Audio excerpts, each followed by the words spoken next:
Thompson. Arrow will catch. Still set up there. Is it enough to take him out though? He's got the shield crash and the swashbuckle off, and now the backup comes in. Skeeter jumps forward onto Thompson, but the shackle shot's in play. Holds him back. Rolling thunders there from Amar. They take out Thompson. A lot of damage. Nigma turns though with the focus fire. Destroys the Sven. Also takes out Snaking. Amar and Marin are trying to finish off the job, but he's got the Aegis. He's going to be back for round 2, but he's completely on his own. And that's why. Pushed back into the Light Strike array.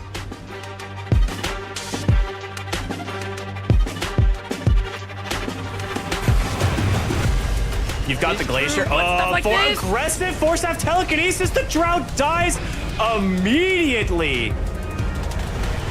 Can they bail you out? Crush is not going to connect to jump in aggressively. Force-staff back, but a Hex back the other way. They're going to try and get the kill on a Satanic. He just dies to the double cookie. Oh no! And now they got to try and get back to the base, but the motor for Kiss is just raining in. The Magnetized doing so much work.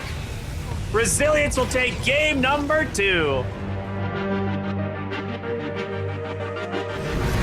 BKB commits, and he is dicing up the Viper as well. That is not a tanky hero anymore. XM went in, and with this BKB, does some damage. Shiro's not going to commit, trying to go for Ace. Ace, he will get that kill, but Shiro, oh god, this Kez is just too much damage, an ultra kill, and XM will be run down by Nisha. GG is called. Vici Gaming have been drained from this game 1. Meanwhile, T4 Towers under siege again, I do believe, by our creeps. They've got to get back and defend the Ancients exposed. He wants to go in this Ghost. tower. Cowrie's on the Ancient. Cowrie's He's trying to pressing end the game. the right clicks. He's trying to end the game. Meanwhile, Fade trying to run.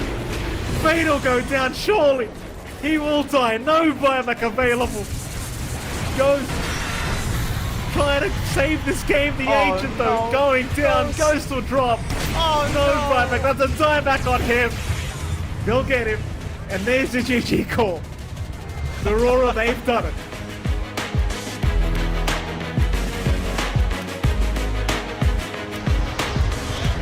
Nothing to say. He's thinking about coming in to help out. He will not. They have to just let the Spirit Breaker die. Nicky's They don't know. They want to try and make this fight happen. They come in the cold play. Arme jumps over towards Shintaro, but the fear from not me catching onto XXS, and Arme pushes them back, allows Shintaro to bail out of this one. Kill off the Wyvern. In the Tombstone. See if they can get the chance to finish off FY. They can. Yatoro ready to turn for more. Looks over towards Arme. Arme trying to close back in on towards Yatoro, but he's gone the once. That's the Aegis pop. They're trying to kill off Yatoro. XXS in on towards him. He'll slide over the pit. The Soul Repeal comes in. Yatoro survives. Turns. Shoots down Arme a second time. Triple kill for Yatoro. Everybody dead on XG.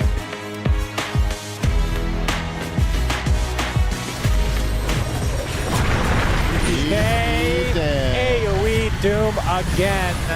2 cores dead. Kiritich gonna get gone on now. Popping the BKB finally is 33. Kiritich does get back to the mountain. A triple buyback from Boom Boys. Serpent Ward doing their work though, as the Echo Slash doing its own work against Kiritich. And gets silenced up. Fjord's gonna have to use this Aegis here, but he gets the kill first onto Kiritich. Does have the buyback, and that's another one expended for Boom Boys. Avalanche 33 gets the kill onto the Largo. That's a dieback for the Frogman. Avatos back, and now the Kiritich Drow left to his own devices. Gets a really good gust off, but BZM with the Avalanche, one more right click will do it. Dies in the fountain, and that should do it. OG at high ground. Aegis on Gyrocopter, and Nigma Galaxy trying to defend. In the back, Sven has gone for a move. Got a black hole at the front though. Gyro and DK both stuck inside. Dragon Knight down. Fresh. I've got another go here with a black hole on the Gyrocopter, and this damage just comes through from Lorinov. Meanwhile, Stamel has managed to get in the back lines, stay alive for long enough, and survive. The onslaught has ended from OG. They don't have anything left to give.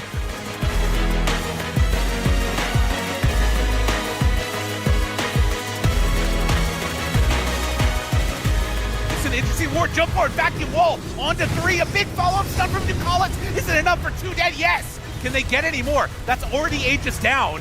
Oh, but Viper under control, he's in trouble, but now Reen, he's stuck over to the side, the bear chewing him up. You're in the woods, mister! Get out of there! A satanic triple kill, looking for a little bit more. Skinner has got to get out of there. Oh, Rose, he got him! Rose, he got him! Wait, Save is right there for the moment, but can they go back in for another salvo? He's not got to be healing. careful. He's not healing at all. His Satanic was put away. Fire to fall. Amor is right there. He's They got him. 2 down, no buyback. Roche did all of the damage, and they came in for the cleanup. 9 classes looking right now for a backline punch, but they're able to keep himself alive on Malrine for a moment. Nullified, now dying though. Rolls out, gets some separation, but the turnaround and the kill is there. Buybacks come out. How much do they have left in the tank? Malrine is low, but not quite low enough, and now he's hitting throne. A moment, Satanic, they're hitting onto the throne, trying to focus it, but there is going to be the clip. Can they take down Satanic? Can they take down any of these heroes? Malrine doing good damage, but not enough. He's gonna be dead 2 minutes. Buyback. Is still open. 9 class, eyes on the prize. BKB taking it down and getting the GG. Team Vision come away with the victory.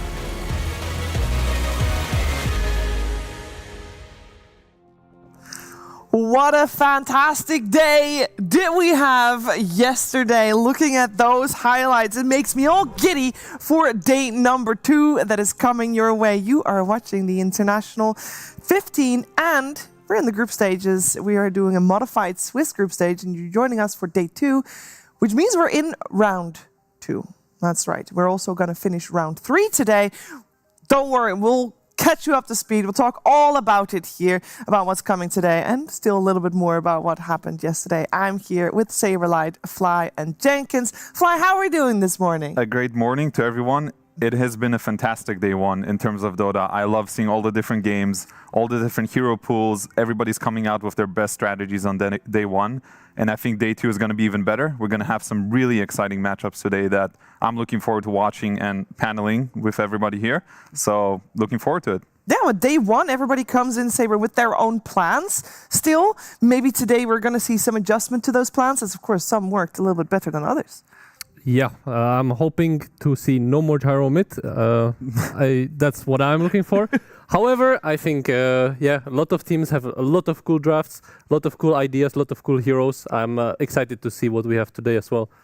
Yeah, I feel like sometimes it's a bit slow on day 1s of group stages. Maybe less so for TI, more so for major tournaments. But like people are just straight out of the gate, like all in. And the play too is absolutely there. Like no one is screwing around for this, which makes sense. But like you can see it in the gameplay. It has been intense every single series. Every single series has been great, or at least the majority has been great, but we had to make a little bit of a cut. We wanted to, highlight a couple so that if you missed all of the games yesterday, we know you don't have time to catch up with all of them, but there's some we feel like you should be aware of. Anyway, Fly, you think people should be very much aware of series yesterday between Boom Boys and Iron Wing? Yeah, that series I got to catch a little bit of it, and it looked like game 3, especially Iron Wing were winning the whole time.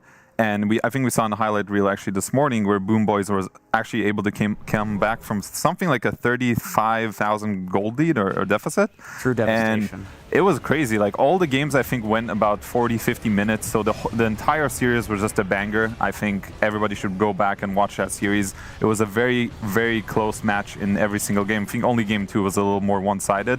But you can see some of the signature heroes we've seen, like the GBK Snapfire in this game, Kiritich on his Kez, 33 on his Centaur. I think this is just a banger of a series with tons of team fights, really close back and forth.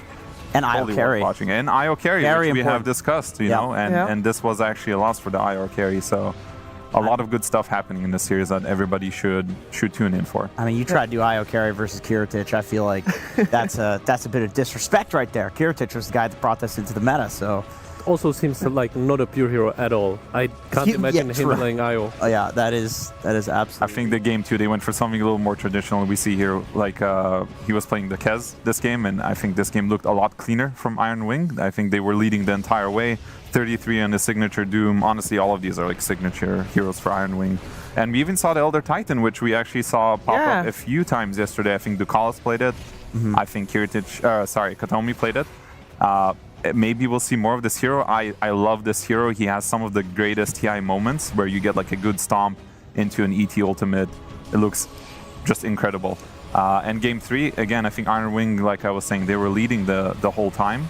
And I think it was like one clutch team fight where Boom Boys was able to get like a comeback fight and come back from a huge deficit. Kind of similar to Team Resilience, where it was actually a Drow Ranger as well. So Drow Ranger is a hero you can never really count out. You make one mistake, and suddenly this hero is just going to completely take over the game, swing around, go destroy your base. Hold on, in those highlights, it looked like Iron Wing was winning the series. That's, they did not. That is interesting. Yeah, that's a good one. Didn't want to spoil the end there. Well, then wait, it's fine. If at this point you're worried about spoilers, you're tuning into the wrong channel. Let's be real. Jenkins, the one that you wanted to highlight. I don't think anybody's surprised that you want to highlight Aurora, but you went for GamerLegion. I did. You know, every major tournament, I feel like there's all these rumblings about GamerLegion. Like, these guys are actually doing very good in the scrims, and do not count them out. We know there's the memes about NA Dota, but this is the one team that can always take games off of you. And in the first game of the series, it was really close the entire way through. The game went to something like 72 minutes, and I mean, I don't know how you guys feel about this, but if a game goes to 60 plus minutes, it means that no team had a better strategy. No team had like better gameplay. It was relatively even, right? No team wants to win at 72 minutes into the game. I could say for even like when we used to scrim GamerLegion, there are a lot of games that they actually just stomped us, like straight up. And you could tell that these guys have very good strategy. And I think ever since they've been working with their coach, Mungusu, I think they've improved tremendously. I don't know what training regimen this guy has them on, but it really seems like they have some sort of like team cohesive idea together of how they want to play Dota, how they do things around the map. They have their signature heroes that they're really good at.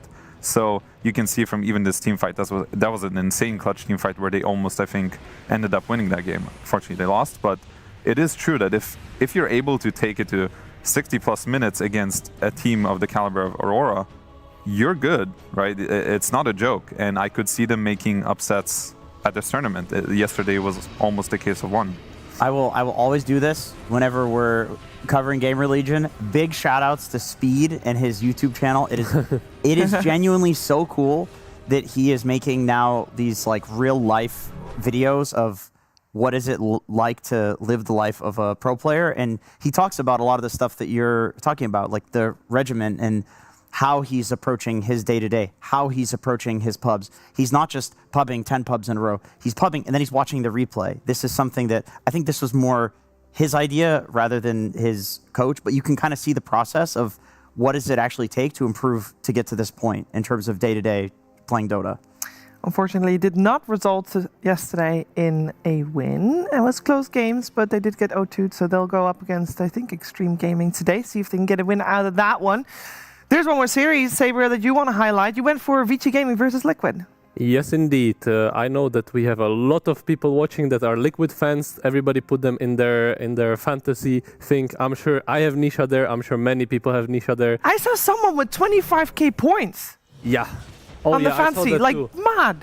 I think my highest was like 10k. I think Purge has like 25k points. Yeah, crazy. Camp stacked is what he got. He got really good camp stacked for some reason.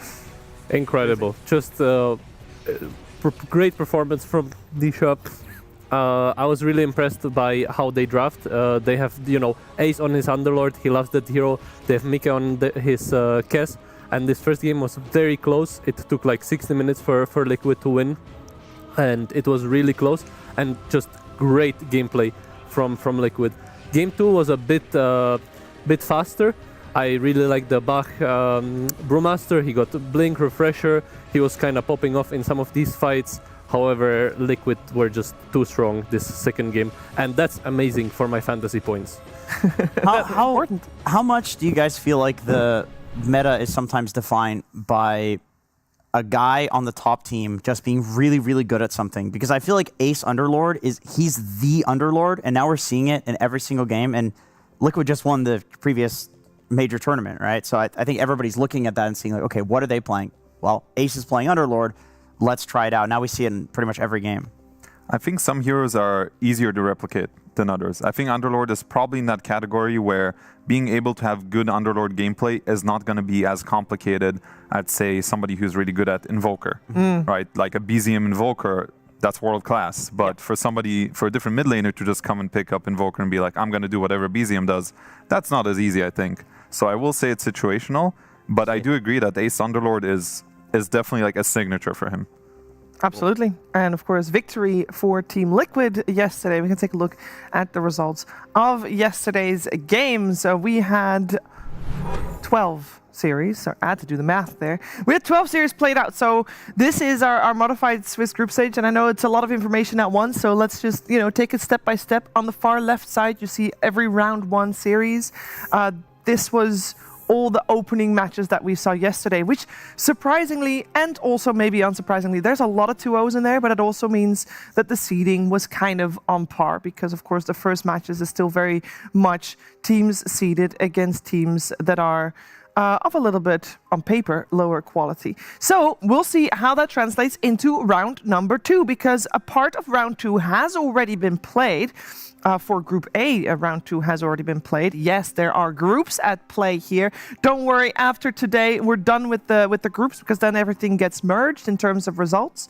But that's why you see only half of the games played here. And here you already see it's getting more even. So the teams are more evenly matched.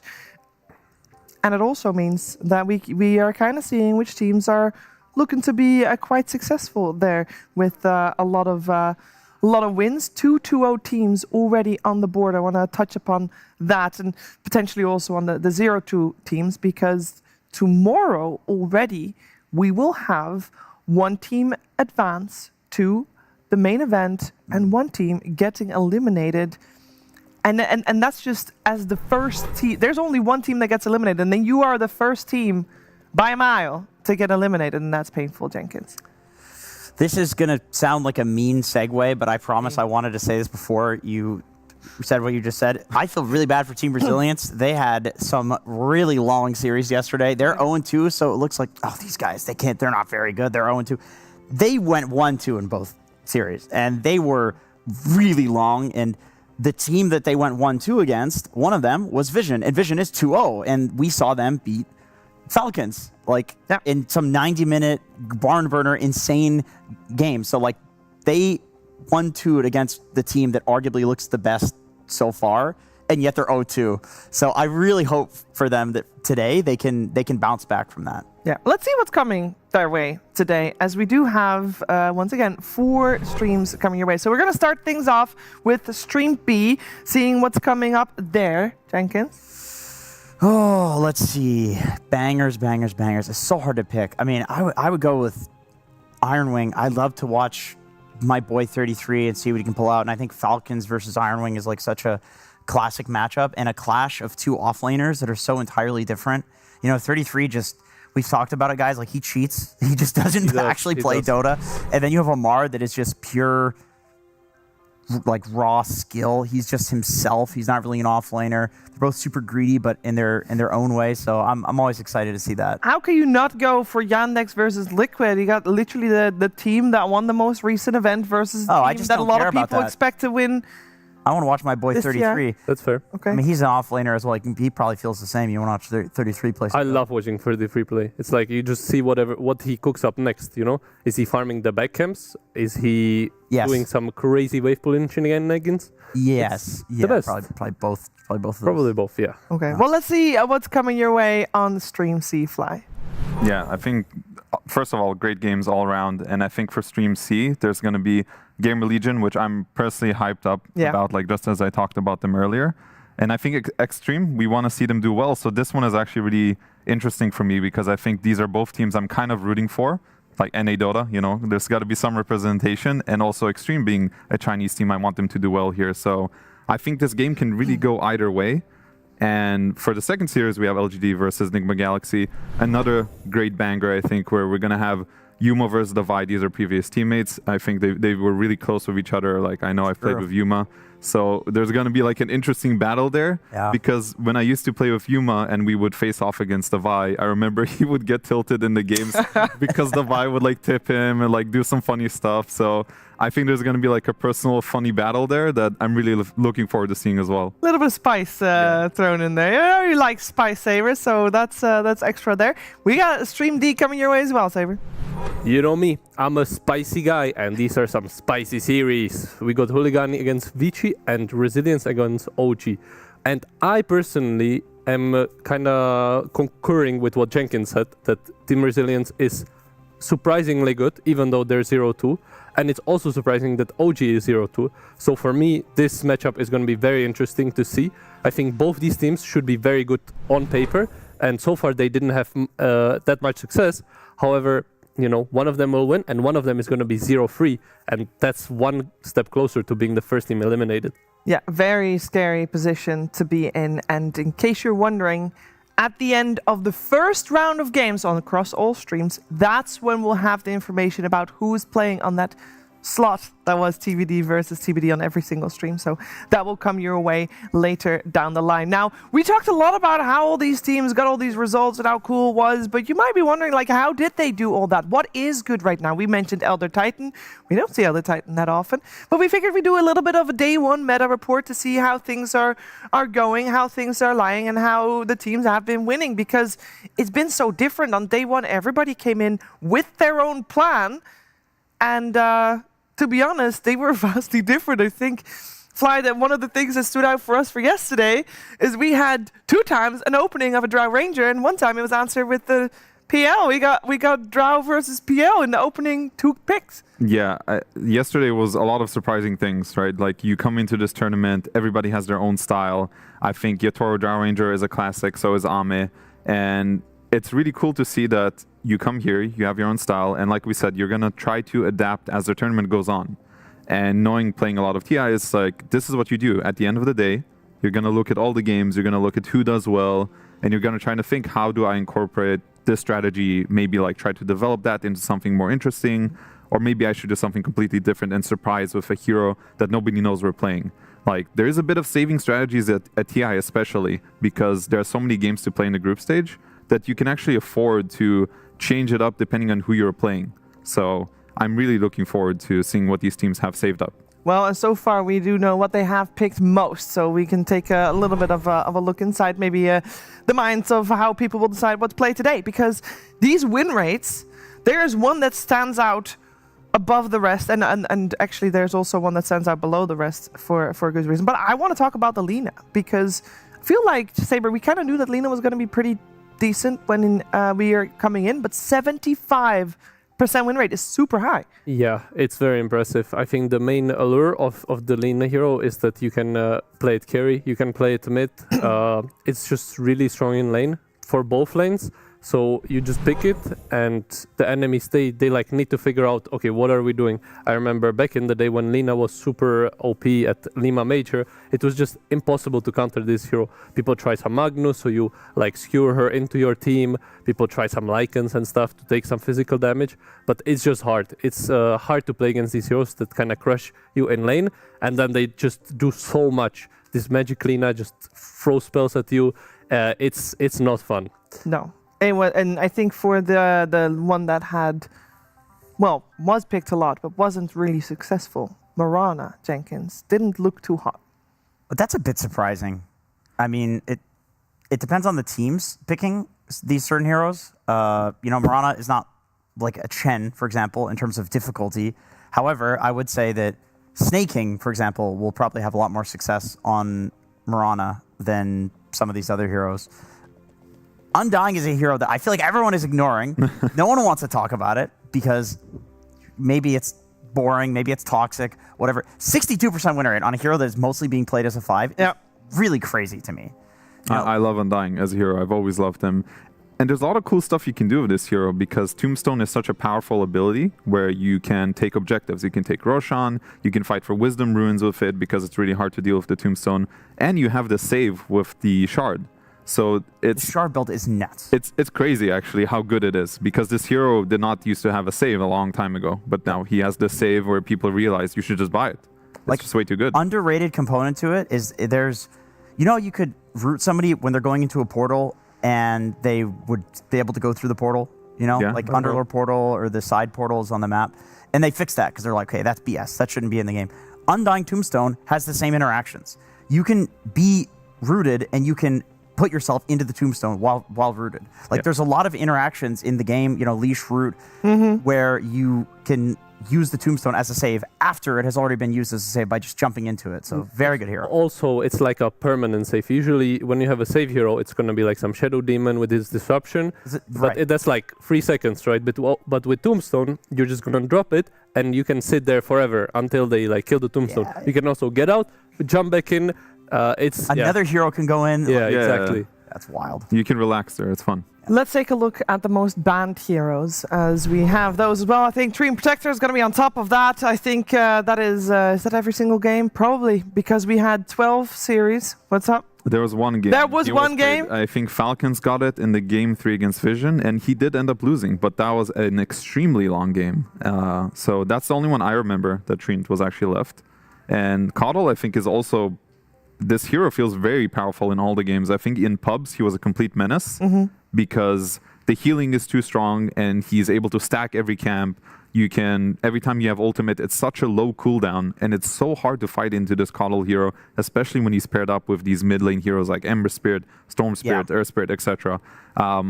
He warps the game, and I think that is what justifies banning a lot of these heroes. These are game warping heroes. Same for Earth Spirit, same for Lina. Invoker was a bit surprising for me, actually.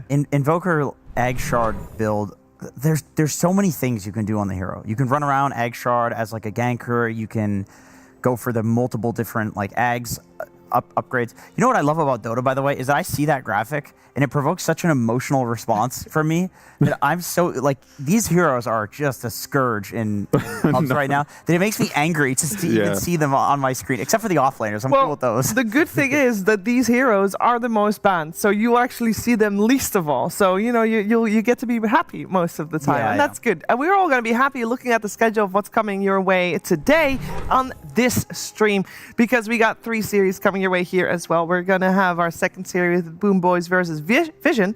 But we are going to start the day with Team Spirit versus Aurora, and that is what we will dive into first, as these two teams successful yesterday, both having a 2-0 on the board, but need to mention that 1-2-0, I feel like Team Spirit's 2-0 yesterday, Saber, wasn't as obvious as maybe Aurora's 2-0 was. I think it kind of depends on who you play. Sometimes it's a bit harder to like win cleanly. And I would say Spirit is also the type of team that, you know, they will win no matter what, even if they're losing. So it's like you don't necessarily need to win cleanly when you're Spirit. They were planning to lose yesterday too, but then they won. No, unlike some like Yandex or Vision, who are usually just kind of stomping the entire game, I would say Spirit, they just kind of, you know, they cook here and there, and it just kind of works out for them. The Drow Rangers, you know, saving the hero like so many times in those team fights is kind of what got them to win. Yeah, and speaking of cooking, I think Aurora has also been cooking throughout the year, not necessarily, well, also obviously in terms of the Dota 2, but also, Jenkins, in terms of their roster. Yeah, the big storyline for Aurora is that they are this really cool mix of Eastern Europe and Southeast Asian Dota, and they put this roster together at a time where Southeast Asian Dota was like non-existent, right? So it was this, okay, can this finally work? And the previous roster for Aurora always had, you know, potential. They were potential man of Dota, but they never really got anywhere. And then eventually you had the addition of Kaori, who was the 3 hero spammer from Chimera, and he had his own storyline. And you had this beautiful combination of storylines to form what is one of my favorite teams in the world. And then you got Nightfall, who has transitioned from being the most cowardly player to one of the most badass, manly players that is out there in terms of carry players. I mean, he is a beast. He's a beast. He's a straight up beast. I think the team, he's very much like the captain and everything of the team. I know I've played with this guy. He's always been, he has a very strong opinion about Dota, and he's not afraid to vocalize it. Even every time you play with him, he will just tell everybody what to do. He will micro everyone like crazy. And not a lot of people can do that. It is very difficult and still play as good as he does. And I do think he actually became such a better player over the years. I agree that he used to have this BKB TP meme that we keep going on about, but it's not really been the case this season. he's playing much more aggressive. He's willing to take fights. He doesn't just want to split push endlessly. Like, he's a much more evolved player where he's just one of the best carries out there. Yeah, we heard throughout the year, earlier this year, we heard Skeeter say that he feels like Nightfall is the most improved carry of the season, and it shows also in the results of Aurora this season. They have done so well in getting second place. it's a bit like, because the meme now is, when is he gonna win? You know, the meme now is, when is Aurora gonna take a number one? Because we feel, Jenkins, that they should be doing that. But it is all so much better than the previous roster, you know? Because I feel like we always talk about them now as if they're in contention to actually win the whole thing. And I guess the question is, you know, in previous tournaments, we would talk about them as if, like, these guys are really good. They could win the whole thing. They would do super good in the group stage and look like the best team there. And then that's when other teams, I guess, would adapt better than them. So we'll see what KP can do, because I feel like with the addition to him to the roster, that's also when they started looking like much more of a actual team rather than just like a bunch of skilled players. And I mean, KP is no slouch when it comes to being at TIs and having a very good record there, you know, multiple TI wins under his belt. This is his 8th TI, actually, so yeah, it's got a lot there. Very, very impressive. Yeah, a lot of experience, and of course, I mean, everybody on the side of Aurora has been at a TI, but for example, Kaori and WS is their second. So I don't know how fast do you get used to being at a TI? Because, you know, we always like, oh, these are the first timers, but second timers, it's also kind of cool still. I would say like the second, third TI, it gets a bit easier. I remember my first TI, and I was very nervous and on that one. But I would say like the second, third, you're like, okay, I know what's happening. I know this tournament, and then it gets a bit easier. But I would say that like everybody kind of has nerves. It is TI after all. Yeah, I think everybody's noticed that a lot of the players have gotten a haircut. And that doesn't happen for every event. Let me tell you that. This is already in this esport. No, this is clearly a sign that people care more, and it's a minuscule thing, but you know, you notice it, and you're like, yeah, people. It's just that little extra. I know, it was a long time since you were at your first TI, but do you remember like how the nerves got easier as time went on? Honestly, I loved being a TI for the first time. It's actually just it's a magical feeling. I'm not kidding. Like when you get there for the first time and you see all these teams. Back then, like playing internationally was a little more rare, where you get to play everybody else. But it is just pure magic to come to TI, and I loved every second of it. I think I was not too nervous, having played competitive for a while, even before that. But for sure, there's always going to be nerves. I think some people just have it better for the first time. Some people need a little longer. To be fair, I think on the side of Team Spirit, not me, this is his first TI, I don't see any nerves. We saw him on the cams yesterday, he seemed like he was having a great time. And I think that's key to eliminate nerves, is just if you're having fun, you're enjoying what you're doing, you're playing well, you're playing with people you like to play, you're gonna just perform better. And you can see it on his face. This guy he just loves Dota. And it makes it so much more fun to watch him. And he had some really clutch plays yesterday. So I want to see more of this guy. He's been awesome. To me, that's a shout to how good Spirit is at finding players that fit their vibe, I guess, and creating a culture within the team where people can kind of just be themselves and enjoy the game. I would love to have insight into exactly how that's happening. I think from some of the ESL documentaries that you can see, like Corbin is a big part of that in kind of rallying the team together. I know Maposhka and Silent were also a big part of that, and some of the staff. But then when Maposhka was gone and Silent was gone, and it was still happening, and they still had this culture. It was like, okay, who is it then? But I guess that's the thing with culture, is it's just it's an ephemeral thing, you know? Because like one person picks it up, all of a sudden Rue is teaching Not Me how to be part of Spirit. It's like, well, hold on a second, dude. You've been here for only 2 TIs. Like, you're new as well. But he fits right in. Fits right in, and the stats don't lie. They are doing great. Let's take a look at some of those stats. I believe, Saber, you have prepared some stats regarding net worths. That is true. We are, this is like a battle of the carries. Maybe a bit less so than like some Yatoro against Ame, but I would say both Yatoro and Nightfall are huge farmers. And as you can see, obviously Satanic at the top, this guy is clearly goated, but right below him is Nightfall in the second place. I feel like this guy is absolute menace in the lane. I hate laning against Nightfall. He, as you can see, wins his lanes consistently and just demolishes. And then if we can see, Yatoro is not even in the top He is 10. not there. He's missing. He is. I do know how much it is though. I think it's around 3,600. But that's so much less. It is so much less. Well, he was Drow Ranger. Is this for the? I think it's for the patch 741. For the patch, okay. So it probably still was Drow Ranger for half of these games. That's true. It probably was. But I think it's also it kind of says how these teams play Dota. I think Aurora, they love playing through Nightfall. He loves defending his tower. He loves playing through his lane. Whereas for Spirit, they also have Collapse. That guy also loves playing through him, you know. Yeah. He's super talented. So very often they end up rotating to Collapse his lane, open up his tower and just enable him, and Yatoro has to suffer. Yeah, and speaking of Yatoro and potentially some Drow Rangers, we know Yatoro as a player that doesn't only play Drow Rangers. He plays a lot of different heroes fly, especially at TIs. Yeah, I think Yatoro has been, I mean, we talked about it yesterday. This guy is considered one of the GOATs. Honestly, for when it comes to Dota, it's hard to name so many people as good as him. And you can see the amount of heroes this guy played at TI. It's absurd. He's played 34 heroes.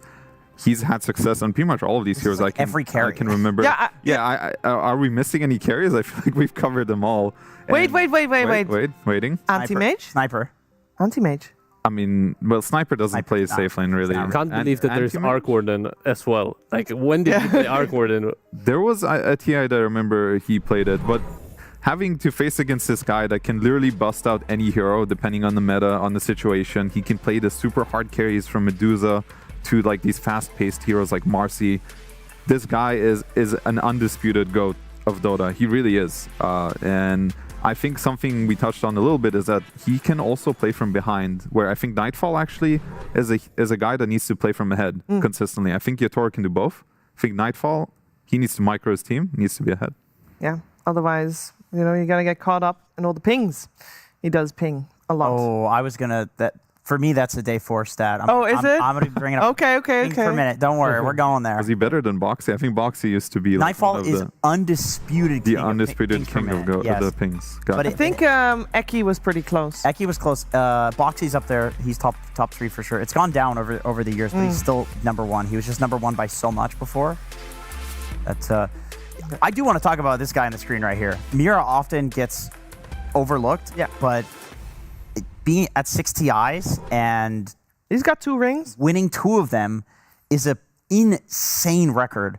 And in terms of 4 positions, it is hard to think of another 4 position that has so much kill threat on the map that you feel that this guy is out there hunting you. For a guy that is as reserved and chill as Mira, the dude just wants to kill you all the time in the games. Maybe like Boxy is another one where he's just playing to annoy you and to kill you.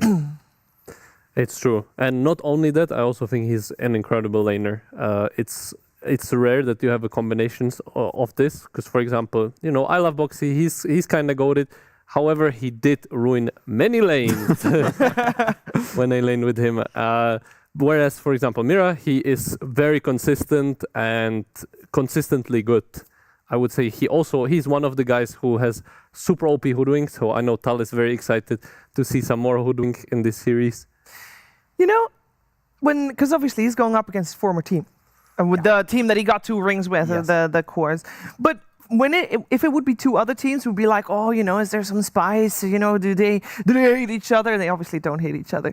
But I feel like when it's with Mira and Team Spirit, I feel like because of how wholesome Spirit is, we don't have that conversation at all. I feel like there's no beef whatsoever. Is that I'm looking at Fly and Saber. Maybe they have some inside scoop there. Yeah. So Milan is a good friend of mine because he used to coach me back on Nouns back in the days, and now he's part of Spirit. And I talked to him like, hey, how is it like in Spirit? And he said it's incredible. These guys are not just saying like they're family; they are family. And this goes into them having, you know, these breaks and things that they do because they treat each other very well. They are able to bring in new players, put them into their culture. you know, just bring them up together. And I agree, like with Mira, he used to be part of this family, and I think they're just very friendly. I see them hanging out when I'm at tournaments. They would just chill, they would play ping pong, whatever. And it's beautiful to see, and it's a testament to how good these guys are as a team, and how whoever is played on their team is going to be part of that family. Yeah, and somehow we feel it also from a viewer perspective, which is really cool, and I think that definitely means how strong, like, shows how strong that is inside the team. As we are in game 1 of this best of 3, we got Team Spirit on the Radiant side, Aurora on the Dire side, and they go for overall first pick, Shadow Fiend. It couldn't be Drow Ranger because Drow Ranger got banned. That's so funny. I got baited yesterday. I want to say real quick. So I was having dinner and I saw some of the Aurora guys. I'm friends with Nightfall, so I talked to him a little bit. He's like, tomorrow maybe there's gonna be a repeat of Drow versus PL. Like, he's gonna give them Drow Ranger to Spirit and take Phantom Lancer. And looks like he baited me. So shout out to Nightfall. Thanks. Good thing I didn't mention that before the draft. I guess KP was like, you know, Nightfall might have wanted it, but KP's like, nah, we're not doing that. KP was the mastermind of it all. Yeah. What if they're planning on doing it on second pick, but now you leaked it, so they will know for the second game? Yeah, I see. We'll find out. We will find out. We got Nature's Prophet to answer the Shadow Fiend. Nature's Prophet still very much a flex, but also we got 2 ranged carries potentially also coming out. I think it's this Shadow Fiend. I wonder if it's like a byproduct of Vision doing so well with it. I know Satanics had some incredible standout performances on Shadow Fiend, because I didn't see that many teams contest it as highly. So I wonder if Aurora looked at Vision or like, hey, Shadow Fiend is still a really good hero, and Nightfall plays a good Shadow Fiend. Maybe we'll just go for that. And then we have Nature's Prophet, which I was thinking about when we were talking about Lina earlier. One of the old counters to Lina was Nature's Prophet, because Lina is very easy to attack early game. Same as a Shadow Fiend. It's this like range hero that does not have any way to escape. So you want to overwhelm them. You want to bring numbers. You want to TP behind them, attack them under the tower, and sort of pressure the map heavily. And that is what Nature's Prophet does. So same as a Lina and as a Shadow Fiend, any of these turret heroes, Drow Ranger, it's sort of this game plan that you have to create in order to beat them. So this means Spirit is going to play faster this game. Yeah, I remember maybe like a month ago, prior to the letter patch, when SF was the single best carry in the game and just destroying every lane. Everybody was portal rotating on him at like 3 minutes, then portal rotating on him at 4 minutes, then 5 minutes. Like, the way to beat him in lane was to lose lane and then kill him over and over and over again. And with Nature's Prophet, you just click. You just click and you're there. So that does sound really convenient. I'm also interested to see, we got the Undying, which is a really strong lane together with Nature's Prophet. You can easily have that duo in the top lane. But you could also put the Undying offlane. I think Collapse does play it, even though not that often. And then you have like a super strong laner against the Shadow Fiend. I personally like this matchup a lot. And then you have the Prophet that can TP in and just kill people on cooldown. I think this is going to be this battle now where both teams are going to realize what each other is doing. So the Undying lends into this game plan of attacking the Shadow Fiend, because assuming it's a Shadow Fiend carry, that's usually the role. The Undying is very good at going through the gate, dropping a Tombstone, and diving the Shadow Fiend if it is a support Undying. So from Aurora's perspective, I'm thinking now, I have to defend this Shadow Fiend. I have to pick heroes that can body for him and maybe tank the ganks. I'm going to have to pick heroes that can rotate to the Shadow Fiend lane. I think Hoodwink is just generically a good hero for Mira. I think it's good against Nature's Prophet as well, because you can run around the trees with Scurry. So this is going to be interesting for me. Kayori doesn't play a lot of heroes, but he's going to pick one of his signatures here to kind of try to body for Shadow Fiend. Maybe he'll take his Jakiro. I think he plays like Jakiro, Phoenix as some of his more popular ones. But no, they go for Axe. Okay, I guess they do know that most likely it is a Nature's Prophet carry with an Undying in the lane. And I think Axe lanes pretty well into these heroes, because Undying does not take off the Battle Hunger very well, because he doesn't have like a nuke that kills creeps easily. And I think Axe is a very good hero to attack Nature's Prophet in the game. And on top of that, W's does have a really strong axe. Yeah. I'm interested to see if he's going to be laning normally or if at some point he'll just start cutting the waves and farming their jungle. Against Undying 5, I do like the cutting. I think we now know that Undying is also the support. Yeah. Well, you never know. Falcons does run the Centaur mid. I don't think that's going to be Spirit style. I think they'll pick some kind of position 4, maybe like a Willow here. I think Not Me played that really well yesterday. I don't really think he'll pick Rubik. It is good against Shadow Fiend, but nothing else I see is too good. So I think Dark Willow will be a great choice here. Some sort of setup that they can attack the Shadow Fiend with, and I'm liking what both teams are doing. I think they're picking. They are protecting their strategies, where it's going to be very interesting what kind of mid laners they're going to end up with, because that will dictate how the game is going to go. Because I think this is going to be a lot about people rotating to this Shadow Fiend. I know I keep talking about it, but this is how I envision this game. Yeah, let's see what else they can find then to help rotate to that Shadow Fiend. And I guess in Aurora's case, you do still want, because you mentioned the Jakiro, but don't you normally want a melee support with the ranged carry, or why is that different for Aurora this game? Oh, I like the Ringmaster. I didn't think about it, but that is a save for Axe. You know, when he calls somebody and then you turn them into a box, that means the axe, like, you're not going to attack the Axe, so he doesn't get to proc his counter helix on you. So I like the Ringmaster. I think that's a cool pick. I think Kaori just doesn't play a lot of melee heroes. It's a Kaori thing. He's very much, he will play his 4 or 5 heroes, and I don't think there's anything wrong with that. I think from the range heroes he plays, I think Jakiro is like the most pseudo melee, where he's like this low range, high HP hero that can kind of body for you. This is why I like the Centaur pick though, because I feel like playing Jakiro on a Centaur kind of sucks. It does. You get the double hit right on the Centaur passive, and he just owns you. He also has a lot of HP regen, so your harassment is not as strong.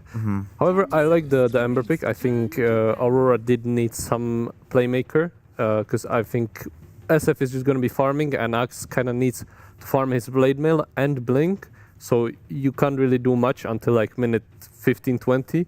So it's really nice that they have this Ember that can play for runes, you can play for mid lane, pressure a lot. Yeah. I also think Ember is good against Nature's Prophet in the sense that you want a hero that can deal with the third wave being pushed into you. Because Nature's Prophet, he's going to rat the map. There's always going to be treants pushing waves, and you want one hero that can deal with that and still connect to the fight. And that is exactly what Ember does. So they picked it here, and now they get 2 bans to kind of cover the Ember, one of which is a Slark. Which, Slark mid, that's so base, dude. The XM special. That is the XM special. Apparently Laurel plays it too. Information we don't know. And I'm maybe expecting a Huskar ban. I know Laurel does play Huskar, even though he doesn't like it, but okay, they don't. So they're just saying, hey, you know, if you want to pick Huskar, go for it. It's totally fine. And we do see Jakiro ban, so what is Kaori down to? There's like a Phoenix in there. Shadow Demon. He will play a Wyvern. Wyvern is also out. Okay. I don't know if he plays Clockwork.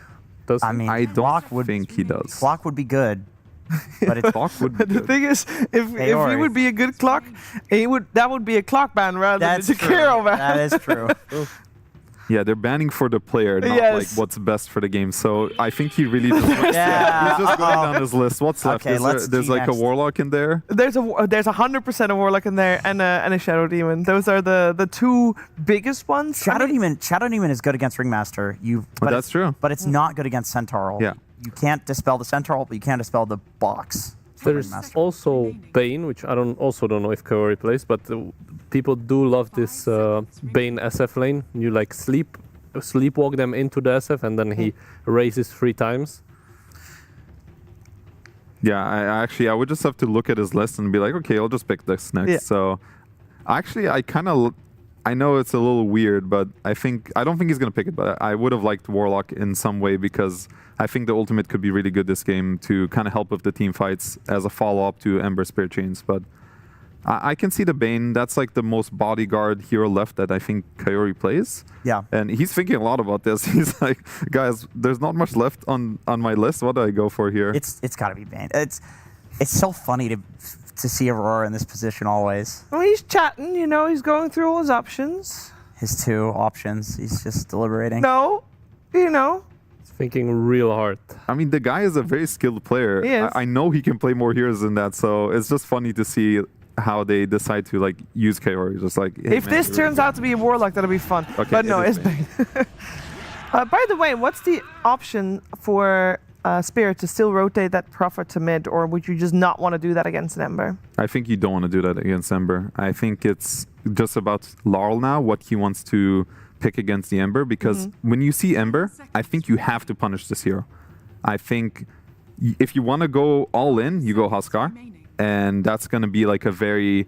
you need to be a Huskar expert to pull that off. Okay. I mean, maybe more Laurel's like Monkey King if you want to. What about Snapfire? It is a nice monkey game. Or Snap. Snap is good too. Yeah. I can see the Snapfire being pretty good. I think Laurel plays a really good Snapfire.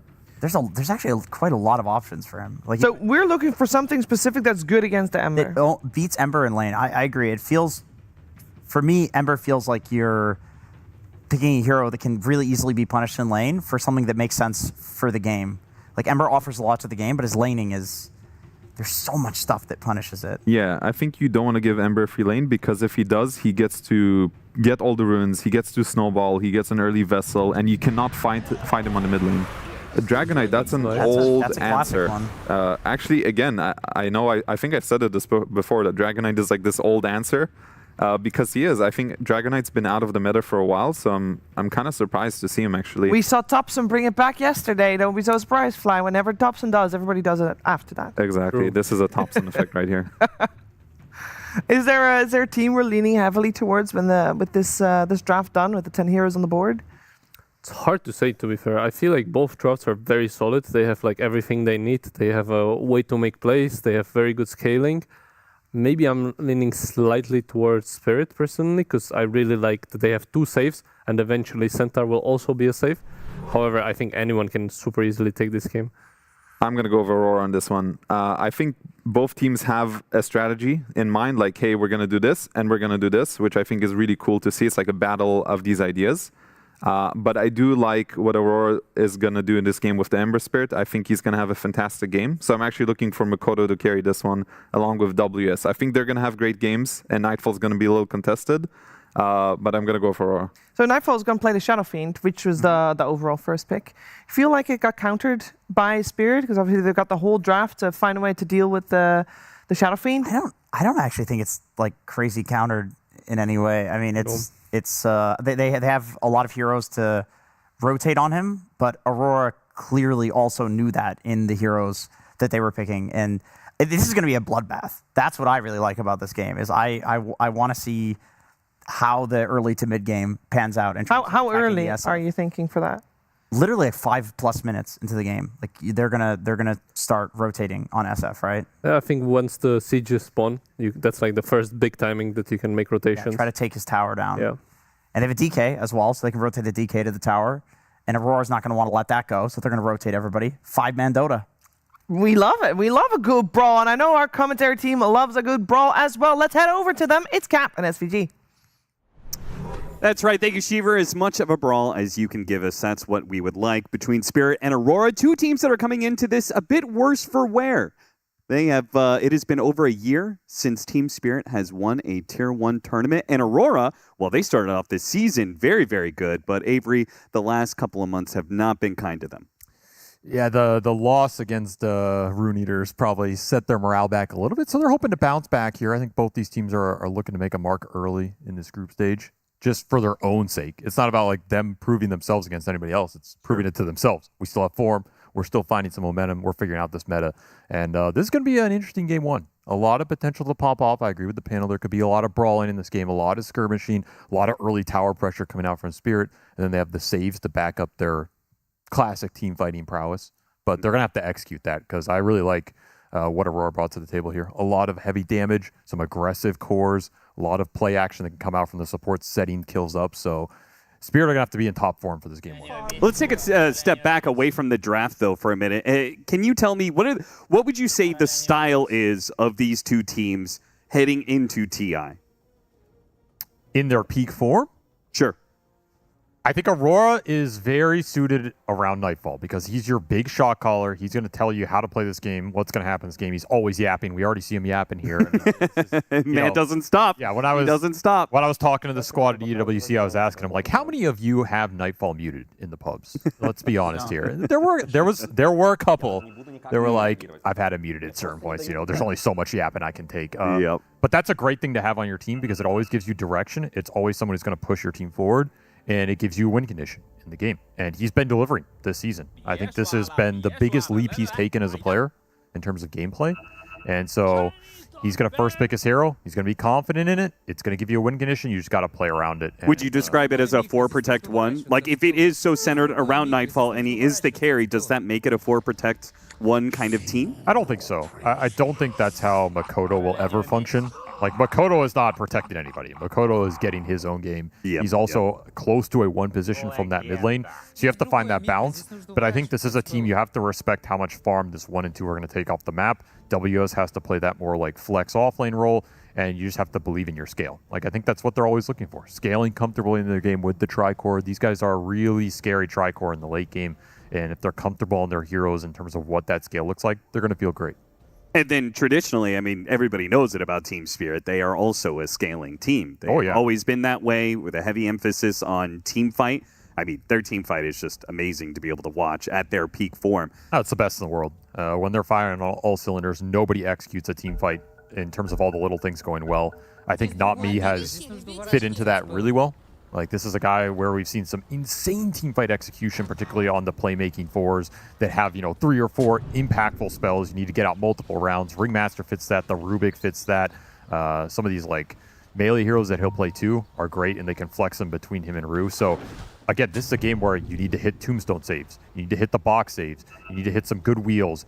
Get in there with some undying punches without sacrificing your positioning. A lot of these little maneuverings in the fight are going to determine a lot for Spirit because you need to be able to turn the axe calls around. You need to be able to turn some of the ember jumps around and use Aurora's aggression against them. That's what's really going to decide a lot of this game. Keep Yatoro alive, keep the Dragon Knight alive, and use your other 3 heroes to make that happen. It feels like Team Spirit always has a pretty heavy execution style no matter what they're doing. And, well, Yatoro is going to get caught off here as a late smoke from Aurora wrapped around and caught Yatoro as he was just trying to push out with the Transcendent Hero, and they will easily run him down for first blood for Nightfall. Now, there is still a trade-off. They do manage to kill Mira. In fact, it's Yatoro who killed Mira, apparently with the Treants. But all in all, good for Aurora getting that first blood, particularly in the hands of Nightfall. Nice little start for the SF here as a scary hero to give that first blood to. Scary player to get first blood to. And this is that Bane SF combination that's going to have the extra gold to inject in the lane. Yatoro's going to get some harass here. He's going to punish them as much as he can. It's like, don't you dare take my Twin Gate. Nobody takes my Twin Gate without paying the tax, the Yatoro tax. He does take his toll. Okay, so can we then in turn, so we talked about the teams and their play style, then what is the difference here in this draft? Because this looks like Aurora definitely at the scale in my mind, but this looks like a lineup that Spirit are going to have to play a bit more aggressively, right? They have to get something done between this DK and Furion in terms of objective pressure, or at least ganking lanes to translate into some objective pressure. That's what I would want to see. If you're going to pick DK into the Ember as Not Me gets a whoopee cushion. Ooh. Very close. Blood Grenade almost takes him out, but not He has quite. a salve, so not that worse for wear. But I think when you pick DK against Ember, you sacrifice that ultimate cheese potential, right? It's not Huskar, it's not Necrophos. I think even the Snapfire would perform better in this matchup. Why opt for DK then, if it's not going to destroy this Ember pick as hard? Well, you get some early objective pressure, you get a lane you can rotate into and kind of collapse on, and Furion also likes that. Furion likes having another core on the map that's going to initiate the action. Create a pressure point that he can go into. It's super valuable for the hero. That is what the Dragon Knight will give you in this game. But you have to execute that. I don't want to see Laurel put in a position where he's on an island. Like, either you're rotating to this DK with his ults, or you're bringing that DK to top lane. Sure. These are your 2 options in this game.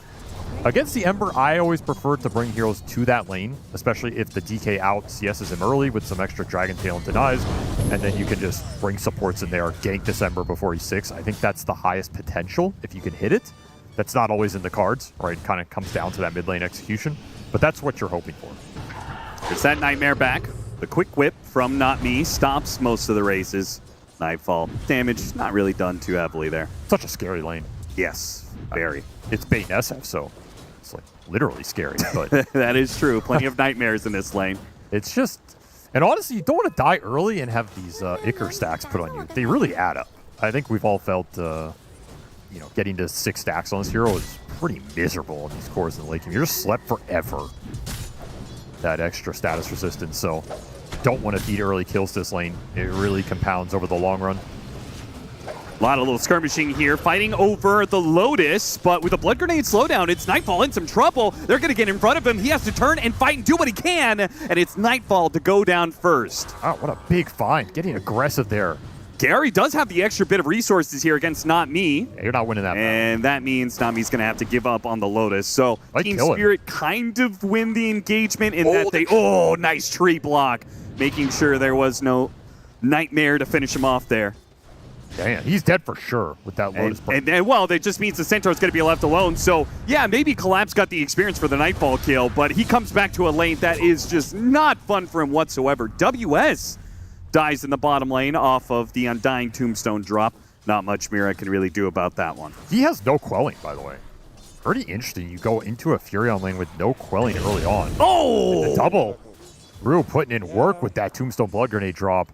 I'm really surprised. He just got sprouted under Tombstone with no quelling. Just like, okay. Yeah, that makes no sense. He's got the quelling queued up. Yeah, now, it really surprises me that you don't opt for it early here. So he's going to go for it now, but now you're buying a quelling at 4 minutes, which is like you just missed a lot of the early CS value of the item, right? Yep. Very curious here why WS opted for it. Maybe wanted extra stats and armor, but did not pay off in this situation. And Yatoro gets the benefit of an early sprout. We'll buy an early raindrop here. Very interesting. Probably signifies he wants to TP into these other lanes, particularly maybe the SF lane, and have a little extra durability. An early investment for the MP that signifies fighting on the horizon for Spirit, which is probably what we summarized. Given the status of their lineup. I mean, you said moved heroes to the Dragon Knight, especially if he's got a big CS lead. Well, he does have that currently. Yatoro, he's low. Mira commits for the kill and does manage to get it. Now let's see if he can get out. Rue is out of mana, will not be able to get the turnaround kill onto Mira. Tries for some punishing denies, but that's about as best as you're going to get. While Collapse continues to struggle against the raise spam of the SF. With the early Falcon Blade, plenty of mana regen for Nightfall to abuse this Centaur. He's just laying into him, really putting pressure on the Centaur, who's suffering the most in this laning phase. And that'll force the teleportation bottom for Yatoro. Long level 1 cooldown. You're always happy to see that off the map here. Aurora. I think it's a little early for him to rotate, but it's something to keep track of. Pressure continuing to mount top. Just no turnaround play here until Furion's willing to go into this lane.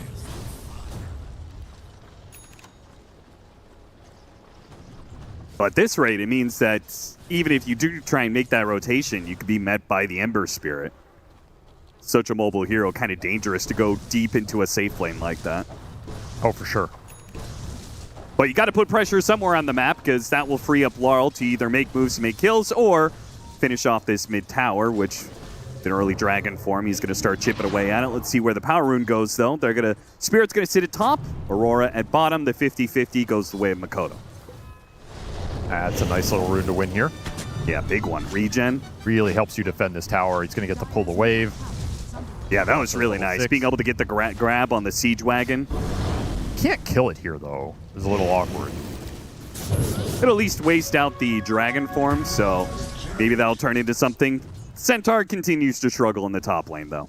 You get slept, you're just dead up here. There's very little you can do about it. See if Spirit still want to bring heroes to mid. I mean, you still have the catapult alive mid. You still have DK Formance wearing out, but I don't think you're going to get too much action here. Well defended by Aurora. And creating a lot of pressure on the side lanes, which is forcing Spirit supports to try and salvage these situations more than I think they want to. Can still look for Wisdom Shrines, though. They have Furion ulti available for this skirmish, plus teleportation. So a lot of firepower that you can bring Yatoro into one of these. Rue, is he going to try and drop the tombstone here, or is this... Okay, he's going to drop it on the high ground. Hits it decay. Here comes that Wrath. Mira already low. Yatoro's going to show up with the Sprout to finish him off. Now WS, though, with the dunk. Big chop. And he can win this fight against Yatoro. He's going to chase the Furion out of here, who does have a TP. Doesn't know if he has call or not. Yeah, WS, he's just going to take the risk. And WS does not have a level in call. So Shrines went to the Ember and the Ringmaster. Point blank Requiem denied by a long-range whip there from Not Me. And now the punish. Hit him with a stomp. Rue's going to follow up with a decay. Nightfall lets loose the Requiem defensively instead of the original plan, which was to kill the Centaur. I want none of that when the multiple heroes show up. You have another DK4 mid, so this is number 2. Trying to put some pressure into the Ember in this mid tower. But again, where were the supports right there? They're dealing with this pressure from the top wave. It's really been an issue for Spirit. Yeah, I feel like Laurel hasn't really hit that mid tower at all. 2 dragon forms, but Makoto is just pulling the creep wave so effectively. Well, he got a very good rune. That also helps, yeah. This will do some damage here. Might just be a dead tower. Yeah. Illusion rune, tough to beat. I mean, Dragon Knight's got to be the mid hero that uses Illusion rune the best, right? I mean, probably just because the bar is so low. I don't yeah. Just using it at all, really. Well, you get some action there. You do lose your safe link tower at the same time. WS is going to be very large at this rate. Having taken that early tower, he can start clearing out some of these neutrals that Furion, any safe laner, would usually try and occupy. A very even early game, other than Collapse, who is like, what about me, guys? Don't I get something in this early game? No, you get nothing. And he doesn't even have Stampede yet. He got the treatment, and that's life. You know, someone's got to get the treatment in this meta. If you're playing against Bane Shadow Fiend, there's not a lot that's going to be able to stand up there. Fortunately, Centaur's got to be one of the best recovery offlaners right now. Between this Helmeton build and the maxed out return, pretty easy for you to just default to the neutrals. Rue, well, that's going to be another dunk for WS. Racking up the extra armor, chasing down Yatoro as well. Yatoro, who's going to go for a TP here. Oh, the call right on the edge! That was crazy! No, that spacing. Didn't hit. That didn't hit. I don't know. Someone check PC. Like, that's... What is that, some C server buff or what? It felt like he had a Chasm Stone, man. That did not hit. I'm going to stand by that did not hit. If I'm Yatoro, I'm Collapse, he can round behind the tree, will catch Kaori off guards. Cute little play and a bit of punishment, a bit of revenge for a tough laning phase. And that's a great rotation. This is what you want with the DK forms. A kill into some more tower pressure, snowball the map, progress the game. They're doing this kind of without the Furion, which is a little sad for Yatoro. Like, he has 3 deaths in this early game. The Wraths haven't really contributed a lot other than that 1 kill on the Wisdom Shrine. It's kind of just Laurel doing it on his own.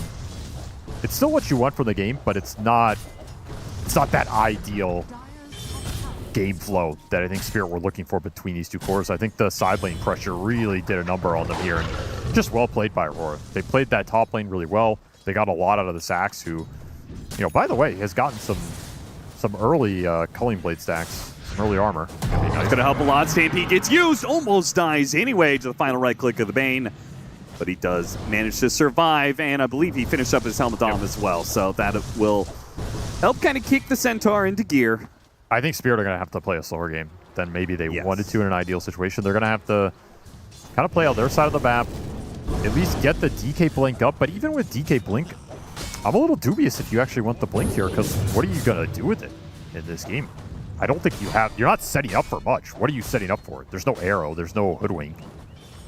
It's like, okay, you Blink, stun somebody, he gets daggered, and then... Oh, you Blink stun into Wheel, right? His best combos with Ringmaster. I'm not convinced that fight or that aggressive go is going to work for you, though, until later on. Okay. This is the thing with Dragon Knight is, what else are you going here? There used to be a Mage Slayer build-up. This is probably not the game for it. There is a Midas build-up. There's the Octarine Shard build that Thompson did in his pubs. Yeah, can do that. No, he's going to commit the Blink. That's just kind of Laurel style. You don't have another initiator in this game? No, yeah, he has to do that. Otherwise, his supports are left with nothing to do, right? We'll see if this move lands. To me, this is not an easy move to work. You do have the Furion backup, but he just used the Wrath. So to optimize your chances of this hitting successfully, where do you go? Kind of have to go enemy triangle? Which is you know, you're looking for the SF potential. He's not there yet. You're going to give up an amp damage rune to Ember right now. He's looking for the last tier 1 bottom. That's also an okay place to smoke to. It just takes a while, but there's nobody down here. I do like the way Team Spirit is setting this up, even if it doesn't work. They have the Centaur pushing in the Helmadam creep in the top lane, and then himself showing in the mid lane. So they're still keeping the lanes out while the Dragonite is gone. Unfortunately, though, Aurora just moved to the exact opposite side of the map. In fact, they made a play of their own into the triangle. Interesting move for them. No blink on the Axe. They're just looking to contest some of those ancient stacks late to the party. Both teams just a little late on those plays. And this is where I think that DK blink, we'll see if it pays off in the long run. Because I think that move was very hard to land. And it does hurt your farming speed a little bit. It hurts your scale a little bit.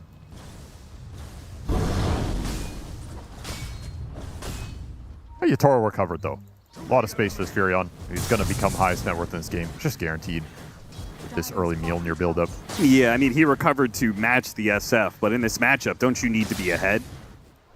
At some point, yes. That said, this SF had such a good lane. I mean, what do you want him to do, right? Yeah, he's Yasha Kaya already done at 13 and a half minutes. Very nice. The Foreman, no. That's right. The Bane, pretty good at setting up kills for these Helmadam creep split pushes. Wanted to have a drink in the top lane, man. No fun allowed. I think Aurora are pretty happy right now with this game state. If they get to the Axe Blink, then their offensive potential skyrockets, and they're going to be able to look for a lot in this game. Yeah, I feel like anytime you're able to keep a net worth lead in that 10 to 20 minute marker where Furion is pretty scary, then you get to the mid game where your team fight is probably just flat out superior for a little bit. I think their team fight is better unless some very clutch saves come through. That's going to be the X factor here. No doubt, yeah. So positioning counts for a lot. Spirit are eyeing bottom, but this is a bait. There's just a bail, yeah. Very wise decision. Fox used no trinkets to help him out, not me. All he can do is damage and delay, but he will die all the same. Got to get the other lanes in. Anytime Aurora group up, you really need to push the map as fast as possible here. Yeah, the Undying was pushing out mid lane. Got to get it done. Treants, Helm creep. There's a decent amount of lane shove in this lineup. So Spirit can reset the map every time Aurora go for a play. And Aurora's supports are not going to like that too much. They'd rather just get the lanes in and look for kill opportunities or setup. Particularly on this Furion. If you can find Yatoro a couple more times this game, you're going to feel really comfortable. I mean, it's both the enemy carry and it's the biggest problem with the lane shove, right? If you decrease that pressure, it allows you to keep staying on the enemy side of the map. Collapse, well, with his Pinecone here, he's going to spot out Kaori. Very nice. Nice pickup for Team Spirit. Rue, who had to use the Flesh Golem to defend himself against Makoto. See if they can find anything else off this. Maybe even get a deep obs plant to set up for something later would be pretty nice. They try and get the stun on Makoto, and it does land. Got him on the fire. Oh, can they get the wheel? They got him! What? What a long-range hit. Not me. Okay. Got the wheel in front of him, hit him with the whip just to chain the Dragon Tail stun beautifully. That was 0.1 second that Ember doesn't get out of there. Now, Aurora is still very dangerous, even without the Ember Spear, because they do have this Axe. The Axe is teleporting in now, but he's the last one to TP in. It's a long TP, so he does not arrive in time with his Blink Dagger. Surprised Aurora reacted that much to that play. Do you feel like they do not want to give up any Tier 2 towers? Like, it's fine to concede Tier 1s against Dragonite Furion, but they need to keep this map control? The rest of you are the circus. I don't think you want to lose the Tier 2 there, but I don't think it required everybody coming up to do that. And now you're all stuck up here, right? I think basically now you're forced to either smoke out of this area or you're just walking across the map with the Axe. I think this is the saddest for WS, who just finished Blink. And what does he get to do with this finished Blink? He has to react to a play to a bad part of the map. So you got to get him out of here quickly, and that's going to run right across his obs. So yeah, he's going to show his Blink Dagger. Oh, they missed it with the D-Ward too. This is really good information for Spirit. You just get to farm out the whole map with the Furion right now. You get to wait for your TK form. And the pressure's on WS to find a play, so they are going to smoke him out of here. Yeah, that deep ward was really nice, but the scan, it reads it. Does Lyle respect that the scan showed some heroes? He's going to head up to the corner here, not blinking away, not teleporting away yet. Ooh, blinks away from WS. Up on the high ground, but they spot him, got him on the Fiend's grip. That single Distiller charge paying dividends. I love Distiller, man. I love that we have like an item that can give you some vision for these like cliff line plays, you know? That's nice. Look at this fast play through the gate. WSC wants the Fury on split push. Almost finds him. Yeah, speed's definitely going to be the name of the game for Aurora, right? Because they have to play fast to keep snowballing heroes. Otherwise, they just inevitably get outmaneuvered on the map with all the lane shove. 100%. The more you can combine these plays into further kills, into a Tormentor, as we're getting close to 20 of these kind of little things, it's going to really snowball the map. And it helps your supports. Like, Bane is not a wave shover. This Hoodwink can do it, but ideally you're also looking for some setup in this type of game with the Axe. Yeah, he wants to be playing best with the Axe as much as possible. So those 2 points of attack, it leaves a lot of lane pressure for the Ember to clean up, which means Makoto can't just run in and set plays up. That's why these kills matter a lot, particularly if you can find Yatoro. Hey, it's so annoying. Collapse just, he doesn't even show his hero. He pulls the creep wave off the tower with his Helmet Dom creep and then safely farms it behind the tier 1. Yeah, no opening. They are eyeing up mid here. They have enough damage from Makoto if he has full flame shield. I think it's close. They showed the fireball, and they're also going to concede that top tower. That's fine. They might get a trade bottom here. The bigger objective right now in my mind is this 20-minute Tormentor. You don't want to give up too much map control here. I was going to say, at some point, Aurora just got to hit it, even without the creep wave. You've committed too many heroes here not to get this objective, and they finally do. Aurora really wants this bottom tier 1. He'll cut the wave. Man, Aurora not afraid of stacking. Just 5 heroes have been hanging out in this triangle area for like the last 90 seconds. Eyeing up this mid-tier 1. They're really willing to just force the 5-on-5, which Spirit have no interest in taking, unsurprisingly. Nope. You're not going to fight in this game until you have a nice Fury on timing, which she is going effectively second item BKB after Mjolnir Dragonlance here.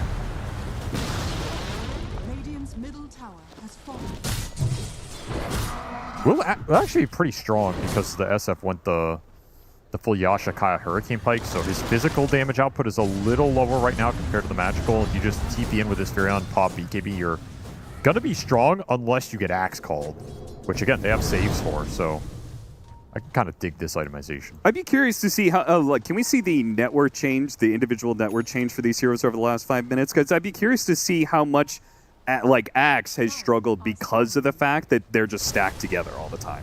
They're not finding any kills. He's farming some of the neutrals, but SF's going to take most of them. You could see a difference between him and the Centaur there for sure. The pick off here on Mira. Laurel takes that one up. I mean, it's your carries at the top, right? Yeah, that's true. That's, I guess, the only important thing. As long as SF is farming, it's all good. That Centaur is definitely going to extract more out of the map. I mean, Collapse is completely recovered. He's about to have his heart in another minute or so here. And there's that Tormentor. That little kill is going to create an opening. Yep. Stack of heroes into a kill, into map control that... They see Nightfall in this ward. Thought he was a Tormentor, but they got to make that call. Speaking of call, WS has a call out of Yatoro right now, who has to use his early BKB to try and get away. The Ember Spirit chasing after him. A little bit of damage will result in a Culling Blade kill. And now this smoke that was headed to Nightfall has to get punishment instead onto the Axe. They do manage to hit him into the wheel, and that'll be the death of WS. Makoto battling it out with Rue right now. Has a hefty stack of zombies, but here comes Nightfall. And Nightfall that was not initiated on. They do have the shard save when he comes out. Will they be able to get that kill? Yeah, Nightfall force forward, hits the raise. They'll get the Tombstone kill, and maybe even Rue as well. Yatoro's pickoff made this terrible for Team Spirit. That was supposed to be a smoke that kills Nightfall. Instead, Nightfall walks away with a double. That was going to be a rough sequence for Aurora, and instead it's an amazing one. They dodge the Nightfall gang. They get Yatoro. And now they're going to end up getting Tormentor that Spirit probably could have just taken. I don't think Aurora really had eyes on it after the Hoodwink died top. These little things make a huge difference. That's a big play from WS in the grand scheme of this game. What is Laurel doing? Is he really going to try and... Nah. What is this? Heading out here solo. I think the saddest part of that, though, is Yutoro's playing Furion, right? Like, you can literally farm wherever you want. Yes. So he did not need to be in that area. I think his read was just they're not going to make a play because they lost Hoodwink top and my team is smoking through bottom. Sure. What's worst case scenario? But that was worst case scenario. It definitely was. And as a result, Aurora claw back a bit of net worth lead. It was they were beginning to get out farmed a tad bit by Spirit. But now they have a healthy lead once again. I love this Blink Dagger build that all these Hoodwinks are going nowadays. That's really annoying. It makes the Bushwhack just so much more potent. It's great offensively, and it's great to rat the map.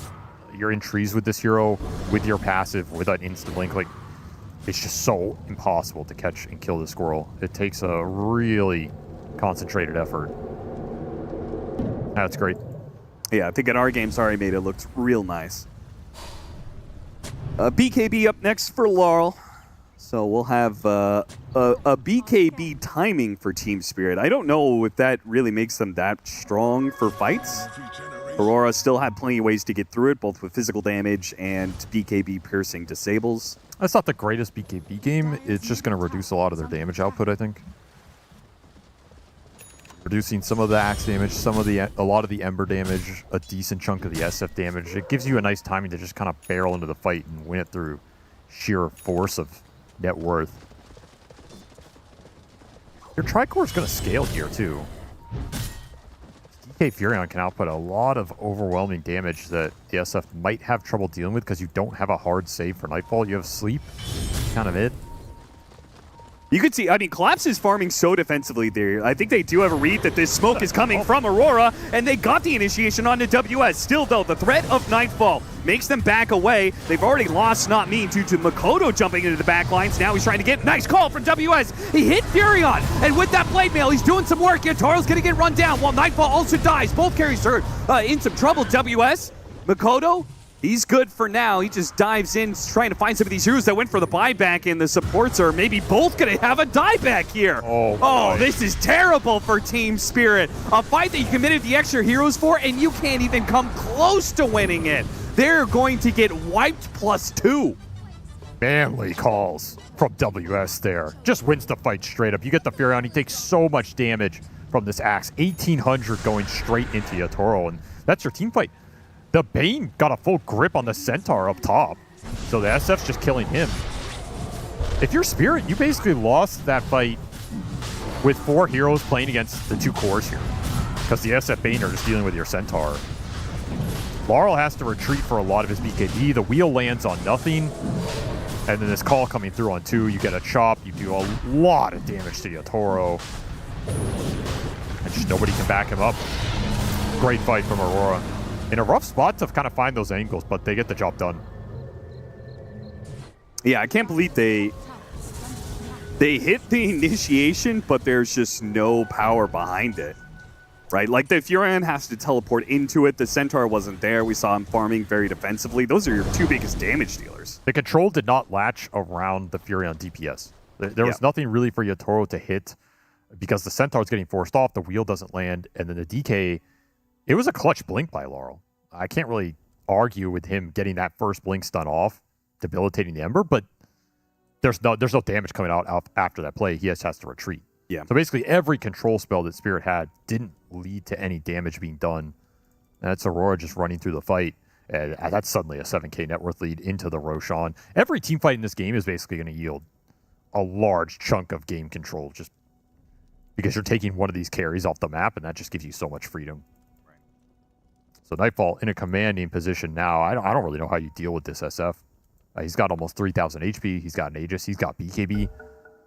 Who's fighting this guy? And this is where that Furion counterpick is not great. Like, you need to be ahead. You need to snowball the game. You need to abuse map pressure. You're 3 levels behind. You're 700 gold behind. Nice blink forward. Means the Nightmare doesn't actually kick him out of that Wisdom Shrine area. Either way, they get the kill on Kiori. So something small for Team Spirit to work with here, but there's still a long ways to go. It feels like I don't really see Team Spirit winning a fight until they get like to a point where the Centaur has Ags, you know? Where they can play with their saves and in and out so much. Attempted call, miss from WS, and he's going to be pushed into the wheel. The Requiem goes down trying to help him, but Yotoro commits his BKB to finish off WS. Still, though, it took a long time to get that kill, and Nightfall has just been freely swinging on heroes. Pop in and out of the Tombstone. He's playing games with Nightfall right now. Rue will not be able to make it out alive. Well, App's going to try and get something here, but... Yeah, he'll get something. He'll get Mira, but at the cost of Laurel's life, and I'm not sure if he can keep this going again. Nightfall showing up. Nightfall's a little bit low. He does have that Aegis. They finish him off. Is he going to be okay on the second life? Makoto is almost dead. He can't really help out Nightfall too much, but Team Spirit feel like they do not have the power to deal with a 100% HP SF. I'll be honest, I think that went better for Spirit than I thought it was going to go. Yeah, me too. They didn't even really win the fight, but you did get the Aegis. You kind of traded evenly. You get a little turnaround at the end with the Furion, who doesn't die for once, which is a big win for them. But a lot of that is just WS just did not want to pop his BKB. I'm very surprised, because the second you get wheeled there, you're just dead. That fight could have been a lot better for Aurora. So dying's been annoying. It's a tough matchup for the Axe. The saves with the Tombstone are very obnoxious for the way their heroes are outputting damage right now. Nightfall will watch on with his fresh Shadow Blade, knowing that he can't really go for this Dragon Knight. He doesn't want to reveal the Shadow Blade for nothing. They catch Nightfall here. He's playing very aggressively, man. Rue saves himself with a Tombstone. Nightfall gonna stick around, has to commit the BKB to try and finish off this Undying. A wheel right in the middle, doesn't catch the Ember Spirit. The Ember Spirit stunned up. Makoto, lots of damage there, but again, covered by the Requiem. Nightfall's making sure these heroes okay for now. BKB from Laurel is not gonna save him here. It's just too much physical damage, but maybe the box. The box might get him out of here. Nice run down. Nightfall and WS too much to handle. They got the stun onto Yotoro. Yotoro just comes in and almost immediately gets stunned. The BKB comes in late. Now it's just at TP way. WS almost caught him there. Nightfall, meanwhile, collapses big and bad, and he's got this buildup of strength that is overwhelming. He just keeps on hitting him double edge after double edge, and he is massive. 6,000 HP, more than Nightfall could handle. That is a big horse. And another hit, another stomp. Yotoro comes back into play to help him out. A Fiend Script goes out, trying to finish off Mira with the Glimmer Cape, keeping alive for now. WS with the call. Mira blinks forward, tries to help him with a bit more damage. Yotoro's almost dead. He gets a little bit onto WS, a stomp to finish him off. And now back to Kiori, cornered in the high ground area. Collapse will hit the triple with 7,000 HP to finish off the team fight. He's level 21. That's right. I gotta see the damage numbers for the Centaur in the fight. He got up to 5 double-edged shard stacks so quickly. 10,000? What the hell is that? It was all collapse. That is disgusting. This is why I have a hard time voting against this guy as like the best offlaner in the world, even when he's not playing at his absolute peak, right? It's just like he'll have fights like that, and you just go, okay, yeah, sure, he still got it. Absolutely. They forgot about Collapse, and they paid a massive price in this game. That is going to even it out considerably, as all of a sudden, this Centaur's a problem. This is why these Centaurs are going this heart route, right? It makes it so they're ignored in a team fight, and with the Shard, they hit double edge after double edge. It just ramps up too much. Quick kill on a Kiari. Just very aggressive. Nightfall, do you want to complete this TP? He does. They want to take this fight. Laurel's trying to dance around, activates the BKB. Stun onto Nightfall, he pops a Requiem. Laurel in some trouble. Spirit are going to leave him behind. No, Yotoro actually comes into this fight. He hit the Sprout on Nightfall. Collapse, can he get here to help him out? They have the whip, and Yotoro's able to finish him off. Collapse holding his ground here for a bit. Now gets the blink. He got it onto Mira. Meanwhile, the Undying Tombstone is bailed at Yotoro. Can he get away with the Hurricane Pike? Pushed away WS. Oh, what a sprout! The two of them holding him back. Makoto jumps forward with the Remnant to finish him off. Now they get another. Rue's in some trouble. Here comes Collapse, though. Cooling Blade activated. Gives him the extra movement speed to now kite around Collapse. A call first. Hit him with some damage. Kite him around. Hit him with while he's stunned. Don't let him hit you with that double edge. Have they used all their stuns? They have. So Collapse makes a smart read and TP's out.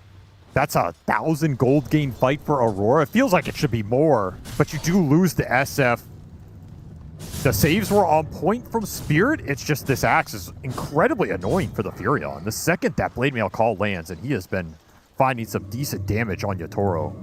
The Furion has finally gotten ahead of the SF and is posing to be a problem for him in these fights. Yeah, he took him down really quickly there. Nightfall, he felt the pain. Those Furion right clicks. That was an extremely aggressive move from Spirit. You got to remember, they make that move with the Furion dead for like the first 10 seconds of that fight. Yeah. How different is that if they wait a little bit, but they're trying to take advantage of Aurora, catch them off guard. Maybe feeling the momentum from the previous engagement. Yeah, I mean, what a like, the fact that Laurel is willing to make that play.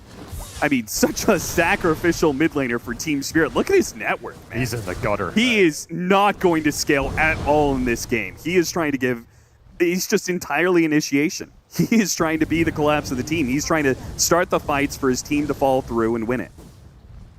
He's pretty much died every engagement. Yeah. Every big one. And yeah, you got to feel for him. He was having himself a really good game, and now he's just sacrificed to try and bring these other 2 cores back.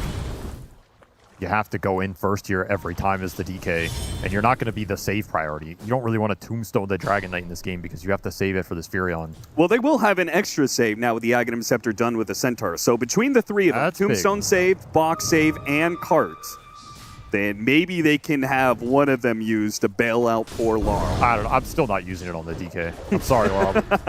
What are you saving him for? Another gunpowder gauntlet hit? It's just not relevant, I think. Sure. You really have to prioritize the Furion here.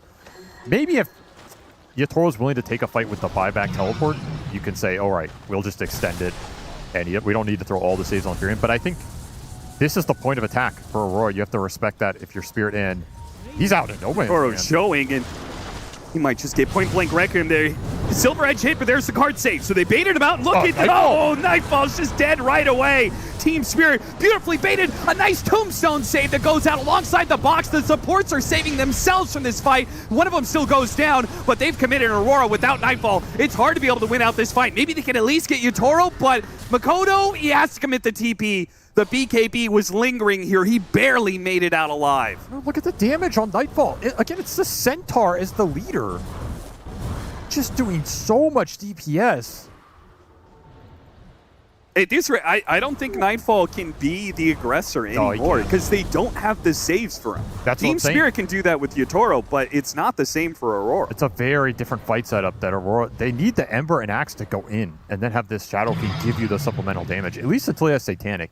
If Nightfall has Satanic, I think he can be a little more aggressive and turn that around because you're not going to be able to stun him in BKB. So in theory, he has a free BKB Satanic hit, and SF should almost always be able to heal back up. But until then, you're very susceptible in this game, and he's paying a big price for it. And man, I mean, Collapse has just turned this game around. Let's be honest. That was an instant cart stun on the SF, just exactly what you want. And now Yatoro, off of those saves, has a way to reset. Before, when he would get saved, he would oftentimes have to TP out and then teleport back in. But now he's got a Satanic. So you save him, he gets low, you save him, put him in the cart, he can activate Satanic, heal up the full. That's a classic Team Spirit game. They're down gold and it feels like they're in control. Hitting a very strong power spike right now. We just haven't seen Aurora, like, their team fight is still very scary. It just feels like we haven't seen them execute them starting a fight in a while. That said, they have no vision mechanisms, and they don't have an easy way to start on Yatoro, because basically you're either going to randomly find him on the map, which shouldn't happen, or you have to start on somebody else in the fight, and he's going to TP in, and then when he TPs in, if you save the Axe jump, he gets Tombstone save, he gets Card save. There's not an easy way to go on him anymore. Yeah. And that means you have to basically exist in the fight as a unit. You need more sustain and more survivability on Nightfall in particular. And that probably means waiting until his Satanic, taking a little breather right now, which is going to be an Aegis for the Furion. Things are just getting harder here. It almost feels like Aurora are going to have to kind of wait until SF hits his next power spike, which is 25.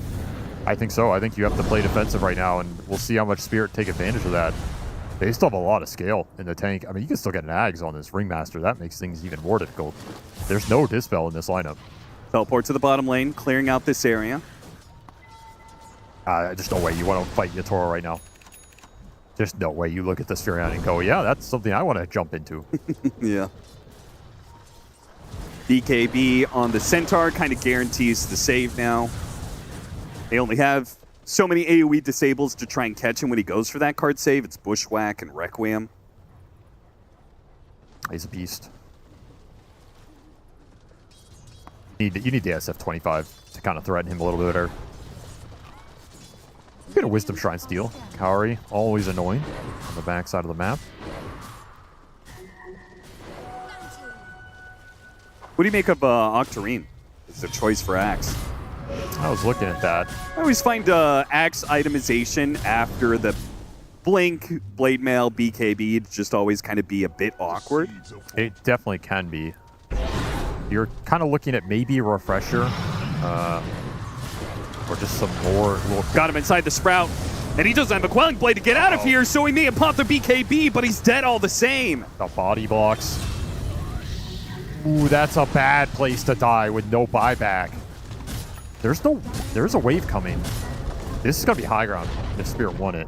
The Team Spirit actually going to go hunt for more heroes here. It's Laurel and Not Me looking around. Spotted Nightfall, force him to TP out. They're going to get a lot of map pressure right now. They're going to get some nice objectives. Take these, take some of these remaining tier 2s. Collapse, almost level 25. A Butterfly almost done for Yatoro, and his level 25 is on the way as well. That's a big pickup, though. Shiva's on the Ember Spirit. Makoto's damage has been okay in these fights. But we haven't seen this. He's just not able to take over the fights like other Ember Spirits games, probably because these heroes are just too tanky for him. I also think the fights are happening too quickly. It's one stun, one jump, somebody dies, and then it feels like Aurora either have to bail or you have to commit buybacks or something. Right. This Ember needs the fight to go longer. He needs his other 2 cores to survive multiple rounds of spells so he can dance on the back line and really disrupt the saves here. I mean, that's your ideal. Which is yet another reason why Aurora should just chill out for a bit. They got to get to Satanic as well. Yes. On Nightfall, which that will presumably make the fight go longer. I hope so. For his sake. Yeah. There's nothing else that's going to do it in this game. I guess a Wind Waker on Hoodwink. That's your other option. It's not even on the menu.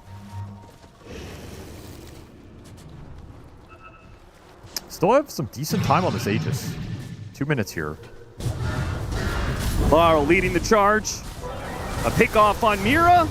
The wheel may not have hit, but the slowdown is still there. Still though, the Glimmer Cape goes out, missed out on the Zomp. They got a 4-staff away.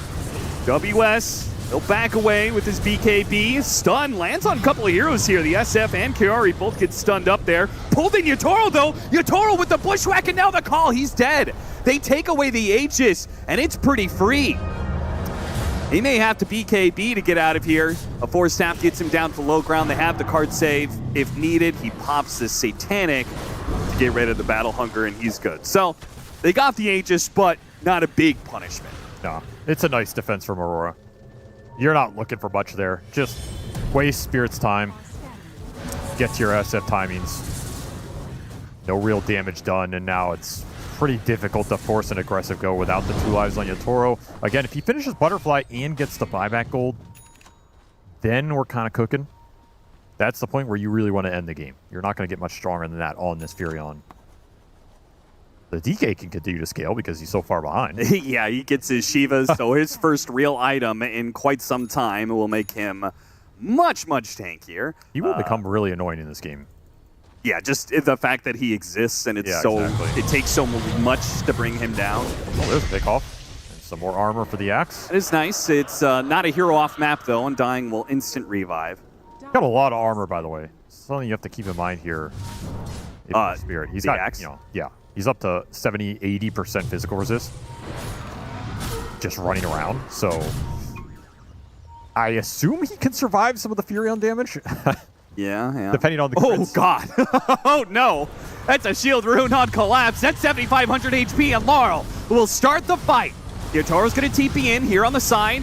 Try and go for the quick kill on Amira. Nightfall pops Requiem BKBs, but he's just got to run away. The Fiend Script from the low ground is going to hold back these heroes as best they can, but look at Collapse. Yes, He's guarding a Toro straight after Nightfall. They chase after him, pops the Satanic by the call. Meanwhile, the stun out for the Dragonite. That's going to help him reset a little bit, trying to hit him on the wheel. Looks like with the follow-up stun of the Dragon Tail again, Nightfall's just going to die underneath this wheel. There's not much they can do about it. Another box. They did manage to run down Yatoro and threaten him, but can they finish him off with these box saves? Just keep on going up. The life steal is keeping up. The stop is going down. There's just too many saves. They can't get him. It's too much, and Aurora get wiped and get nothing. Not a single thing for it. The difference in the team comp, we're seeing it in the late game. Nightfall, he's getting jumped, he's getting stunned, and what is there to help him? There's nothing. He's just on his own. Meanwhile, Aurora, they're all jumping at Toro. He gets boxed. He gets boxed again. There's potential cart that saves him from the grip. There's a tombstone save at the end. There's soul rips coming through. There's so much to bail out this Furion. And even if you killed him there, guess what? He has a second life, potentially, that you have to deal with. It's way too annoying to take these late game engagements right now.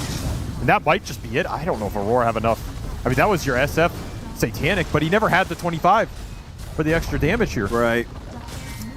And with no buybacks on these heroes, it's going to be Megas and Team Spirit likely going to be able to go for Throne.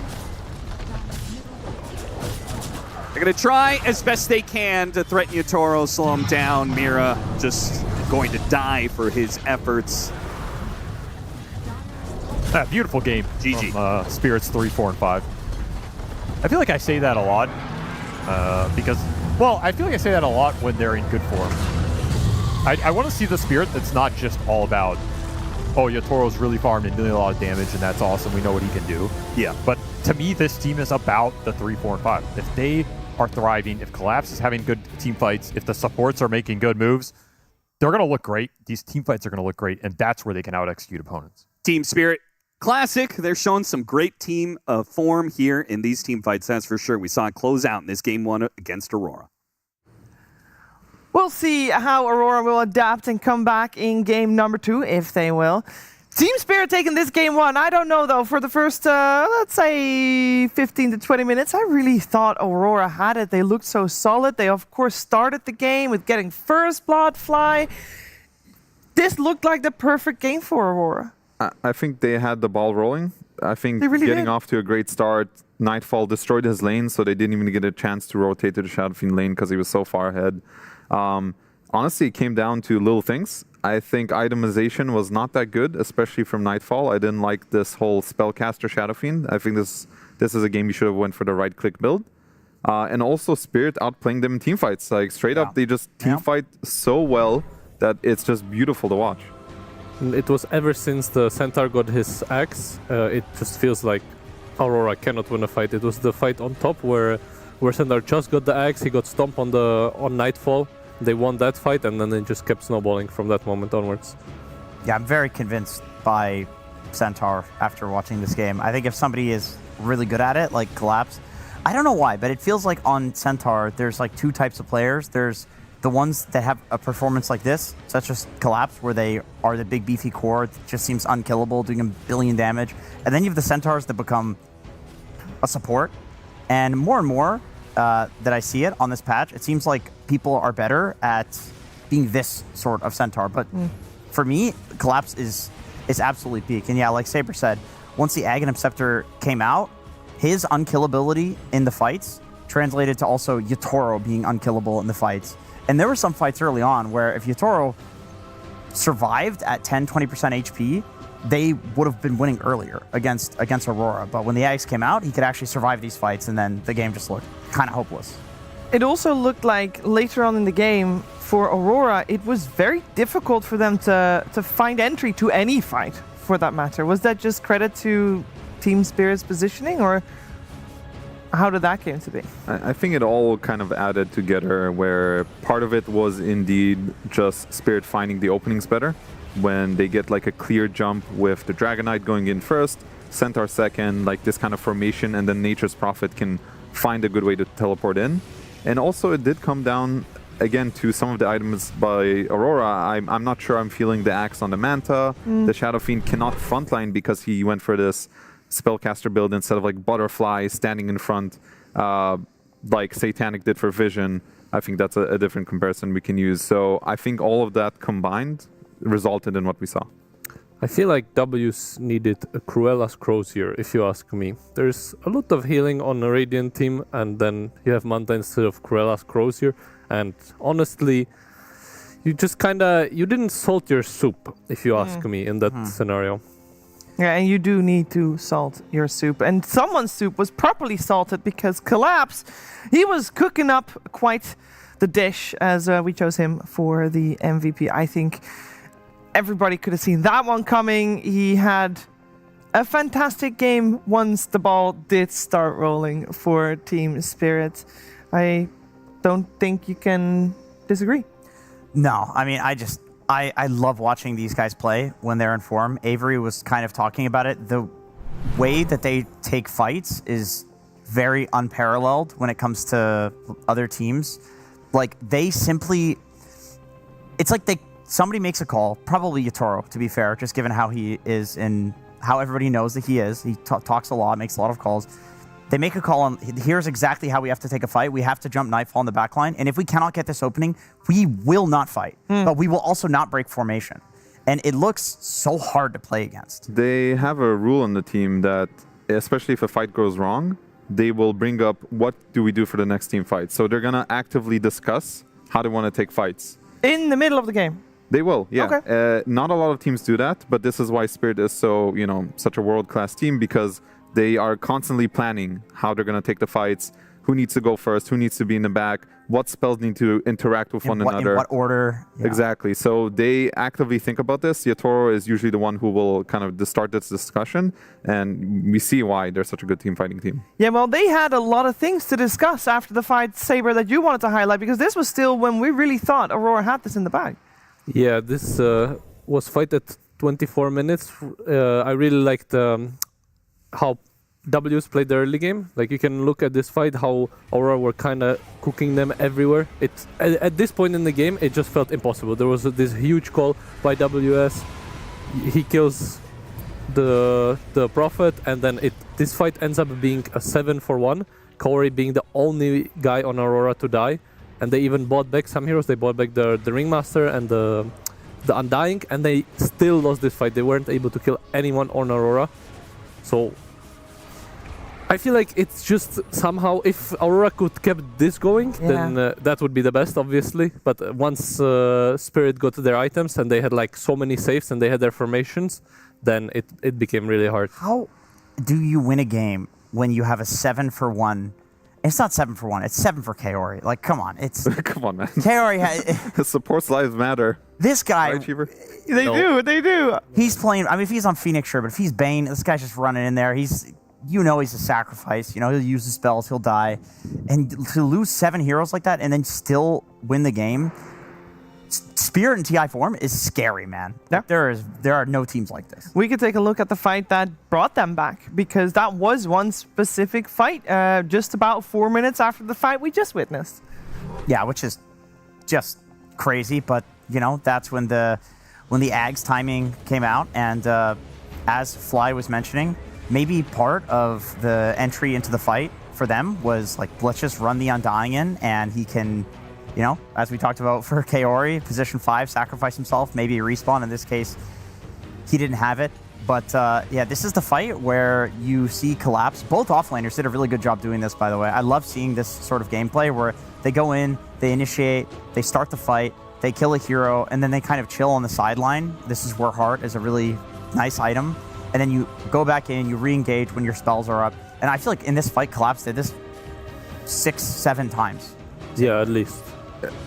I like how they baited them into the low ground. I think that's something that we saw both these fights. Team Spirit is trying to take fights around their high ground, and they slowly bait them into this like top left corner. Like, slowly they're going down the stairs. Like, Nightfall was initially in the middle of the triangle being like a boss, and then he walks down, and then suddenly like this Team Spirit heroes start cornering them and like attacking them from the high ground. And that's, Dota is, a war. Basically, like, it's a battleground, and he who has the high ground usually is in an advantage.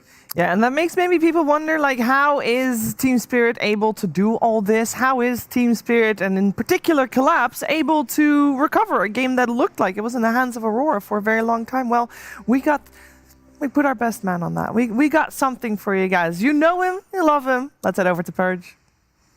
Thank you, Shiver. Yeah, Collapse had a really rough laning stage, partially because he was laning against a Shadow Fiend. Shadow Fiend got first blood. That gives Shadow Fiend like 6 extra damage starting the lane than normal. So what he has to do to try to make up for it is terrible. And it's even worse. It's Shadow Fiend and Bane, which means they can do these Nightmare into Raze setups that make his life basically a living hell. He's taking tons of damage every time they cycle their abilities here. There's not a lot of Ringmaster in the first couple clips because he did have to go back to heal at some point, then he stacked Ancients, but every single time that he has these little engagements and he loses a huge amount of HP, it now becomes a big danger moment, especially when the Bane kind of sweeps in from behind. If he can get in here and Nightmare Collapse, again, what's going to happen is he's going to die. So despite a big creep wave being under tower, look what they have to do just to get some of these creeps here. Collapse has to go aggressive every time that he's in danger to stun and then run away. Even Not Me has to use his abilities to zone him away. It just makes his life very, very hard. This has happened multiple times. In this one, he almost died here as well. This Nightmare into Requiem was an inch away, but great save from Not Me, really keeping him alive here in that engagement. So and even over here, he finally gets across the map. He kills the tier 1 tower. The same kind of threat is just always on the map. So what he basically learned is, I just like can't be anywhere remotely near where my enemies are. So what he does once he gets the Helm, the Dominator, is he just does the safe thing. The dangerous place is where his creep is going to go. This is going to go push out the wave while he is busy jungling instead. He even does pulls, which is very, very cool. Even when his team finally got active on the map at 15 minutes, if we pause for a second and take a look at this, look where he is on the map. He's just over here. He's just hitting creeps the whole time. He's got his creep there, but he doesn't actually need to participate in these fights because he knows his net worth is still catching up and very far behind. But look at this cool thing that he did with his little creep. This is the second time he tried it. The previous time it ended up getting caught. But he's basically grabbing creep waves. And look what's happening on the map in the meantime while he's doing this here. Basically, this whole part of the map is just dangerous because you've got them playing super aggressive. They're desperate. They're looking for kills. And by pulling these creeps together, he basically says, like, these creeps are in the fridge, basically. I'm going to eat these later. But in the meantime, you're going to see Aurora, they're just sweeping back and forth on the map here. They're going back and forth, just looking for any heroes. And in the meantime, Collapse is taking all this easy farming here, and he's taking this creeps for later. So eventually what happens is, you're going to see one member from Aurora come over to kill this, because they're like, okay, well, they're getting these creeps technically, because they're going to kill them later, so we actually have to kill this.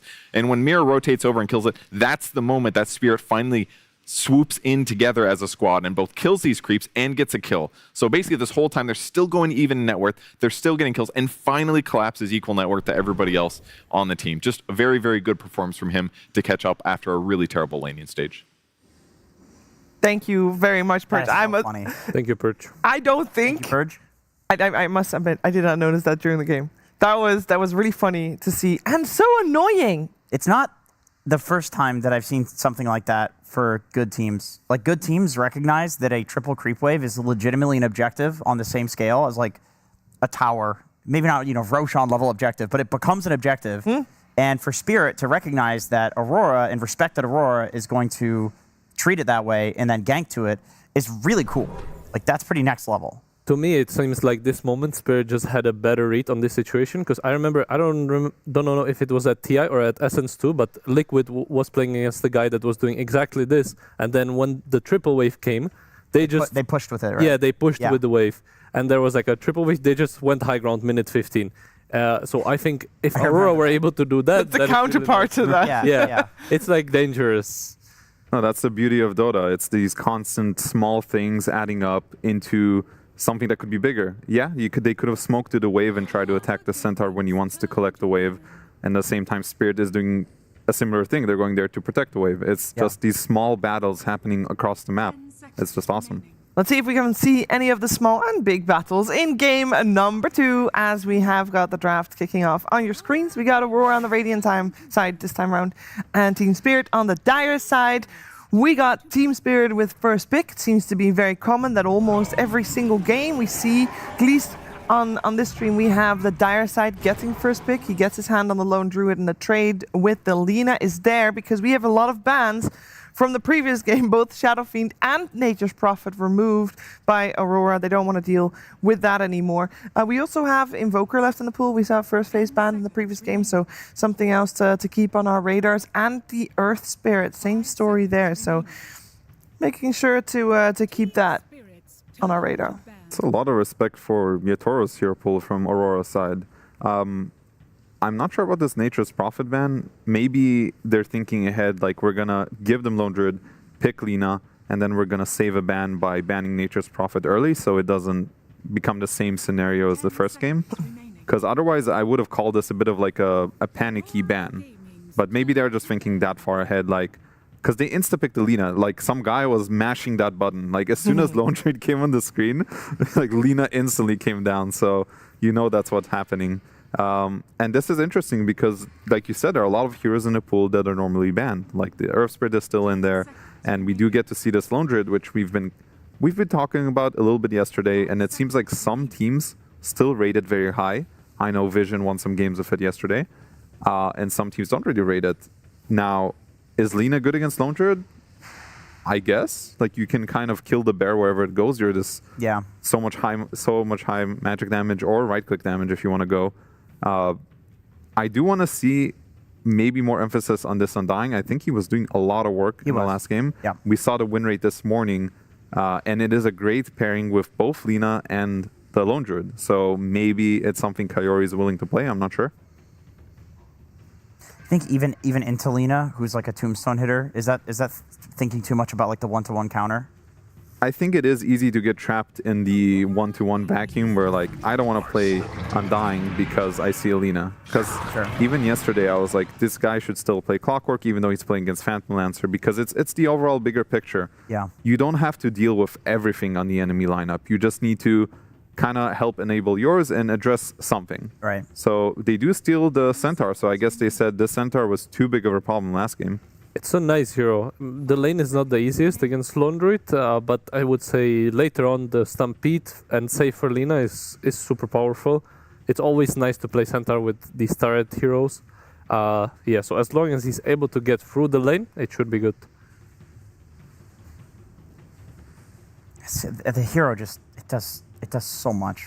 It does so much in a game. If you're, and I don't even feel like I said, there used to be this dichotomy of the really good centaurs that would become the true core, right? Top net worth, and then the support centaurs. And it just seems like these days, with the heart and how people are playing it, with the Dom getting huge amounts of farm, you always become that insane core. Yeah, I think you always hit this critical mass. Unless the game is extremely one-sided, you're going to get your items eventually, and this is exactly what they had in the first game on the Spirit side with the Centaur plus a turret, like Saber was saying. And now we do get to see the Earth Spirit that we were talking about. This hero is just a very powerful mid laner because he scales really well into the game. The later it goes, he just becomes really powerful with items, and his talents are very strong. He's also good early game because you can rotate everywhere. You're kind of fast on the map. You deal a lot of damage. I think it is a hero that can, he can roll onto the Lina, which is what you want. You want that gap close we keep talking about. So I like the Earth Spirit. Maybe they have some read on where the Lina is, because I'm not sure how Nightfall rates Lina on his list. Mm-hmm. I know Mikoto for sure plays it. Yeah. And if they know that, then maybe they're like, Earth Spirit is going to be fine against Lina. We're just going to take the matchup already. And now we see the Bane coming out because Undying is banned. I think Undying would have been fantastic for both teams. But we do see Bane, which usually I believe Rue plays it. So they kind of have their lane showing. And now I'm thinking Aurora should probably just pick their two supports to kind of keep things hidden. Shadow Demon, I like that. That is a save against the Bane, specifically. When somebody gets gripped, you can just disrupt them. It's also a good lane with the Centaur because you set up for the Stomp. It's a save for Lina later in the game. And now I'm thinking maybe Kayori's going to play the Shadow Demon. I know he does play that one. He does, yeah. That's one of his four. Yeah. It is a really strong lane with Centaur, though. I feel like they might be able to put this one and then pick a melee guy to protect the Lina. But that's the beauty. They can do whatever they want in this situation. That's a nice part about Shadow Demon, is that he can go both safe lane and offlane. What about Phoenix here? Because I think Phoenix is actually pretty good against Lone Druid in the game. I think Sunray is very good against these high HP targets. There it is. Let's go. I'm hyped. I love Phoenix. So it's one of my favorite heroes of all time. And obviously Kaori plays a fantastic Phoenix. And I can see it here because currently you have this angle to gate on the Lone Druid, because I think this Lone Druid hero, we talked about it yesterday, but if the Lone Druid doesn't get off to a good start, he can kind of be a liability for a very long time. Yeah.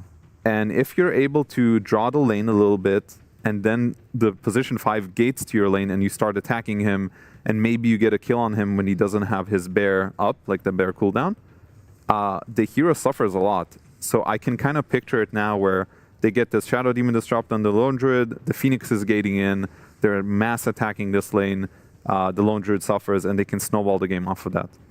Also, Bane and Earth Spirit are pretty bad egg hitters. They are, yeah. I mean, Lone Druid is good, but you're relying on a hero that's like already kind of countered by Phoenix to hit the egg. Like Tal was saying, the percentage damage is insanely good this game. It's really nice against the Lone Druid bear. I'm interested to see what they pick here, because they need an offlaner. Yeah, offlane against Lina. Mars is very nice. It counters both Lina and Centaur, because, you know, as a Centaur, you want to click Stampede to run away, but against Mars, you can't really do that, because he's going to arena you. It's really nice team fight. They have the Earth Spirit and Mars to like set up the fights together. They have many circles, and circles are OP in team fights. At the same time, they also have the Bane to pick off on the map. So far, very balanced draft from Spirit. Yeah, I think it's they are definitely addressing the Lina. Like, for sure, Mars is good against Lina, it's good against Centaur. I guess in some ways it can also be good against... I don't think it's that good against Phoenix SD anymore, because you can still save through the arena, and Egg is definitely good. Like, honestly, this is an amazing Phoenix game. If I'm a Phoenix player here, I'm like, guys, I can carry this if I get a good egg off in the fights. And now I'm guessing Nightfall gets his pick against Mars. Maybe we're going to see the Phantom Lancer again. If they don't ban it, that is a really good matchup for the Phantom Lancer, and I think it's also a good game for PL. Even though you have Alina, I think you can pick harder carries. And they do leave it in a pool, so they're saying, we're going to ban Tiny and Alchemist, who sort of help Lina play her game because they're another initiator. So they're trying to ban the cohesiveness of the Aurora lineup as opposed to the worst possible matchup for Mars. So that's what Spirit thinks like, and I see the vision, but we'll see what Nightfall wants to play. And I think the last hero left is not Mies. I think he's the last one who picks his hero here. And yeah, Willow looks amazing.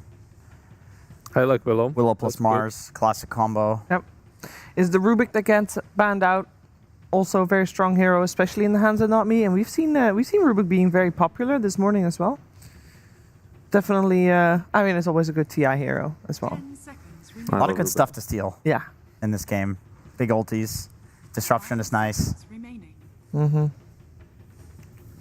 Well, let's see. Not a lot of reserve time left for Spirit. They've used the majority of it already. These are their last couple of seconds that they have, and they end up going for the Jakiro. And that means, yeah. I guess that means Bane is going position 4 then? Looks like it. Yeah. They can do either. Yeah, they can do either. I'm thinking this looks like a pretty good illusion game for Nightfall, like Naga Siren, Phantom Lancer. Maybe doesn't lend into the Lina lineup, but he could overtake the game just with those heroes alone. That's what I'm thinking. What do you guys think?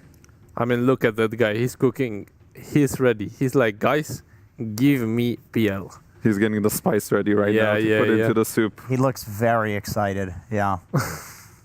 Really into that. I mean, if you give Nightfall an excuse to play Phantom Lancer, my boy is going to take it. Like, that is the only question for me, is like PL plus Lina. But Lina mid these days is, I don't know. It's not like people are playing the carry Lina mid, right? You're playing this like spell damage, kill you in one hit build. Yeah. I think it works. No, she's flexible, and it is just a different playstyle if they go for that, where they might have to delay the game a little bit, so they'll play more on the side lanes, play a little bit slower, kind of push the waves in, see what happens. But okay, they go for what we talked about instead, is that they're going for the Sven that is going to make it for a more cohesive lineup for the Lina to be able to shine. So they went for, let's just make sure our lineup makes a lot of sense together. Sven is really good with Phoenix. As Phoenix, you want people to go in for you and stun them. Same for Lina. And I'm totally fine with this route. I think it makes sense. And Nightfall plays a fantastic Sven as well. And it will be the Bane position 4 and Jakiro position 5 on the side of Team Spirit. Which I think cool. I mean, is fine either way. Yeah, maybe drums build on Jakiro and you're a bit of an egg hitter then. I think that makes a lot of sense because you're getting the double hit. But yeah, I do like the Sven for Aurora. It's similar to the Tiny Lina that they run. It seems like they just have this idea that a carry, like a beefy carry that goes in with the stun, is really good for setting up for the Lina. Like she can just destroy team fights with a setup stun and someone to reveal heroes. Yeah, I'm kind of leaning towards Aurora for this game too. I think their draft is just super cohesive and it's very easy for them to kill heroes. The Lina can do it solo. The Sven will be able to do it once he has his items. And this time Spirit does not have their saves. They only have the Bane Sleep, which is a little bit of a save, but not like a real one. They don't have the Tombstone, so it's not easy. Very important question though, because there's 2 heroes that we see banned, especially against Team Spirit normally, Lone Druid, Earth Spirit. Surely Spirit has an edge here because they get those heroes that they're normally so good at. Earth Spirit, maybe even especially so in the hands of Laurel Jenkins. Does that sway you over on the side of Team Spirit? It does sway me over. You know, there's this bias that comes in. We're looking at the whole cohesive draft, and we forget that there's a reason Earth Spirit is banned in so many games, right? It's a really busted hero. I think the people that are good at it mid can simply take over a game without even considering the enemy draft, right? And Laurel is up there. Like, he's a good Earth Spirit. He is a great Earth Spirit, and we're going to find out how great as we are going to see if Team Spirit can take this 2-0 or if we're going to have a game number 3 with Cap and SVG. Oh yeah, Laurel's going to have to do some heavy lifting in this one because as OP as Earth Spirit is, they drafted a Mars. If Amar couldn't make that one, well, I'm just saying if Amar couldn't make that work, and if this goes bad for Team Spirit, Collapse can't make it work, it's time to put this hero out to pasture. Get him out of here. Yeah, we're not going to see him for another patch at least. Yeah. And we were talking yesterday, I said if we're going to see Mars this tournament, it's going to be either ATF or Collapse. Yep. They're going to get their one game. They're going to put it to the test. I have a lot of doubts about this hero. It is not the hero it used to be, however. He has a very good argument as the best Mars in the world alongside ATF. Different playstyles with the hero, but they both just make it shine. He's going to have to really pull out all the stops. He did have a very nice game 1, though. He's kind of in the zone. He is. So maybe he's feeling himself. Maybe a little too much. Well, he was in the zone.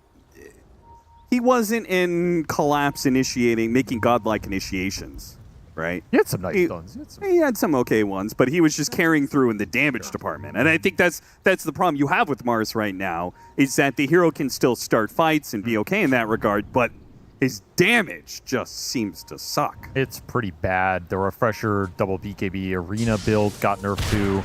I mean, what are you doing here? I'm trying to scout with some nighttime vision, but he is absolutely dead here. He scouted them. He saw all 4 of them. Maybe you can get another rune here. If you're Spirit, they're a little late to run in. Yeah, should be able to get 3. Yeah. And that is worth it. I think getting 3 runes, giving up First Blood is worth it outside of very rare mid-matchup situations. Yeah. This one could punish Laurel a bit. This is a very one-sided lane, and now this Lina has extra gold injection, so a little concerned for him. However, getting the 3 runes is a way bigger gold swing, so you're kind of okay with this if you're Spirit on a macro level, even if Laurel's probably going to have a pretty bad time here. Well, at least for Aurora's sake, they better hope that Laurel has a bad time because we've seen her Spirit kick some serious butt in some of the tournaments recently, and day 1 of TI has been no exception. We'll see how day 2 goes for at least Team Spirit. I like that Aurora went back to get a hard save of their own. I think it really caused them team fight issues in game 1, and I think when you play against Spirit, you need to be able to match them just in terms of team fight concepts. It's not even about the individual matchups, it's just you have to be able to out-execute them when it matters, and having certain team fight contributions that can do that, like a hard save, like an initiator, like some AoE punish, give you the ability to fight them in the late game regardless of the matchup. So I think having this SD here is a big deal. And it could cause Spirit some serious issues because they don't really have a hard save. You have the geomagnetic grip, sleep, and like an arena displacement, but it's a very different style game than they played in game 1. They're going to have to rely on the double bear, finding some nice stun angles, and really getting on the Lina or the backline. If that doesn't happen, then I think Mira can do some work. I think this Phoenix can do a lot of DPS here. He's against 3 strength cores effectively with these big HP pools. Yeah. Kaori can really pump out some damage with these Sun Rays and some Fire Spirits. So it sounds like a lot of the onus to win these fights is on Collapse and Laurel, right? The two initiators, the two with the most mobility to get to that said back line. These 2 jumps have to land for Spirit to bring the lineup together. You find a nice little kill top. Jakiro proving his later pick worth here, as the lane is quite strong. And Laurel try to do some wave pulling. He'll get away with it, at least a little bit here. Very good player at getting out of these tough lanes. If Maureen is the king of that, would you say Laurel is number 2? The Prince. Yeah, the Prince, sure. I would give it to him. Well, he's certainly taking a beating right now. 15-7 for the Lina. Total free farm for Makoto in that lane. And we also have a lone druid with the early kill. So there's definitely going to be some early dominant lanes on both sides. Double Bracer already up for Collapse feels pretty good down here. He's having a nice time early. If you get to a quick Soul Ring, maybe you can exert some offensive potential. Hero, he's going to walk that one off. But feeling the wrath is Jakiro for sure. Yeah, this lane impact is just being completely negated by the presence of the Jakiro. Not able to do much against Lone Druid as is. Be going to disrupt the bear. It's about as best as you could do. I think the Soul Ring nerf also hurt Mars a lot. He was one of the more dependent heroes on Soul Ring. You don't have another mana regen item build-up. That really just killed some of the lane pressure he could exert, the farming speed. This hero also just does not buy Helmet Dominator. I'm curious if someone will eventually try it out, but I doubt we'll see it at this event. I just don't think the hero's been played enough or experimented with enough. Perhaps you can go Helmet Dom on this hero and play him more like a farming Centaur style, but that you probably just rather play Centaur, right? Ooh, Makoto! He's going to be punished heavily here. Nice. I think he's just dead. Nightmare back in with a blood grenade, guaranteeing the kill. Not me is the one to pick it up, not Laurel. So at least from Makoto's perspective, the extra gold doesn't go to Laurel, but they're going to have... Huge find. Huge find in this matchup. That's a first blood Lina getting killed in the lane by an Earth Spirit with a clutch teleport. Exactly what you want to find in this matchup. That's a lot of breathing room for Laurel. Another big kill. Spirit finding some openings in this Game 2 laning phase. They're not dominating it by any means, but definitely finding a little more experience with the extra kills going their way.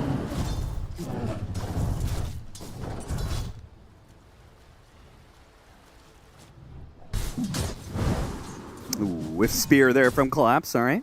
Trying to get the rust off. It's been a while, understand. Mars hasn't been the most meta.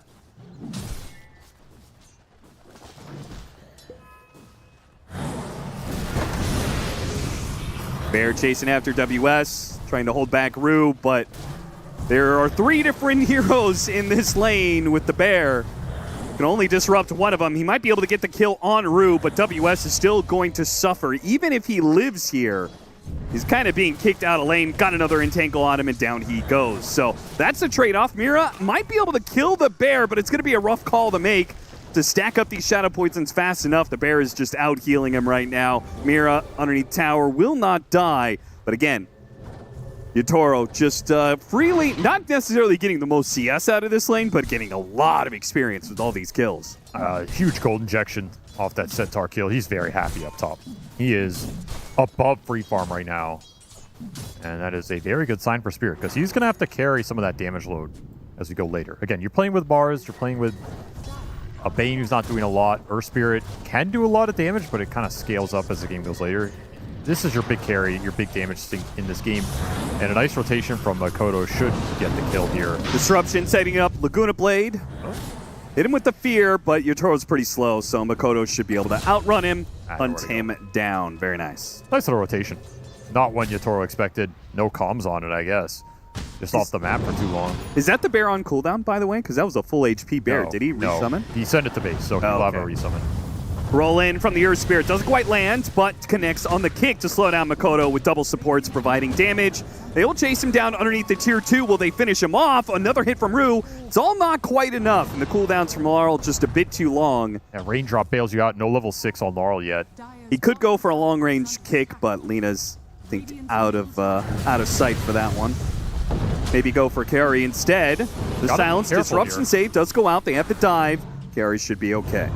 You do not want to give up a kill that gives Laura level 6 there, and then that fight can snowball. So nice defensive play from Aurora. Defend the Lina. And that does leave the Wisdom Shrine open. Yeah, it does. The bear sneaking in. Why can the bear take this? Nobody knows, but he can take it, and he's going to get it. All. Okay, double wisdoms for Team Spirit. Very interesting early game. The experience is going Spirit's way with some kills and now the Shrine, but the gold is going Aurora's way. First blood injection plus some of the Lina lane domination, the Sven's free farming. Yeah, they've had to spend less on consumables, right? Earth Spirit has to buy a lot. Nami still managed to hunt him down. Carry, I guess, got low from that mid lane and then still got hunted down in the jungle. I don't even find that. Like, he doesn't seem to have any wards. He's going to find a courier as well. Wait, what is this? Broadsword, that's mega value. Yeah, this guy just finds openings. You can just tell some players, they just have an instinct for where to be on the map at the right time. You gotta get WS again. Yeah, he's been trying to cut waves and will be punished by Yatoro. A lot of kill action for Spirit with a lineup I didn't expect to get this much in terms of... comes Laurel.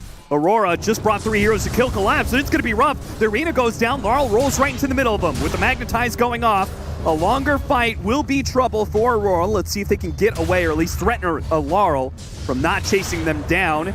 The Magnetize probably going to burn out the Phoenix. What about Nightfall, though? Nightfall's going to chase down Nafi. Kills him. Laurel feels like he can't keep it up on Nightfall, so Nightfall's going to be fine. Carry also lived.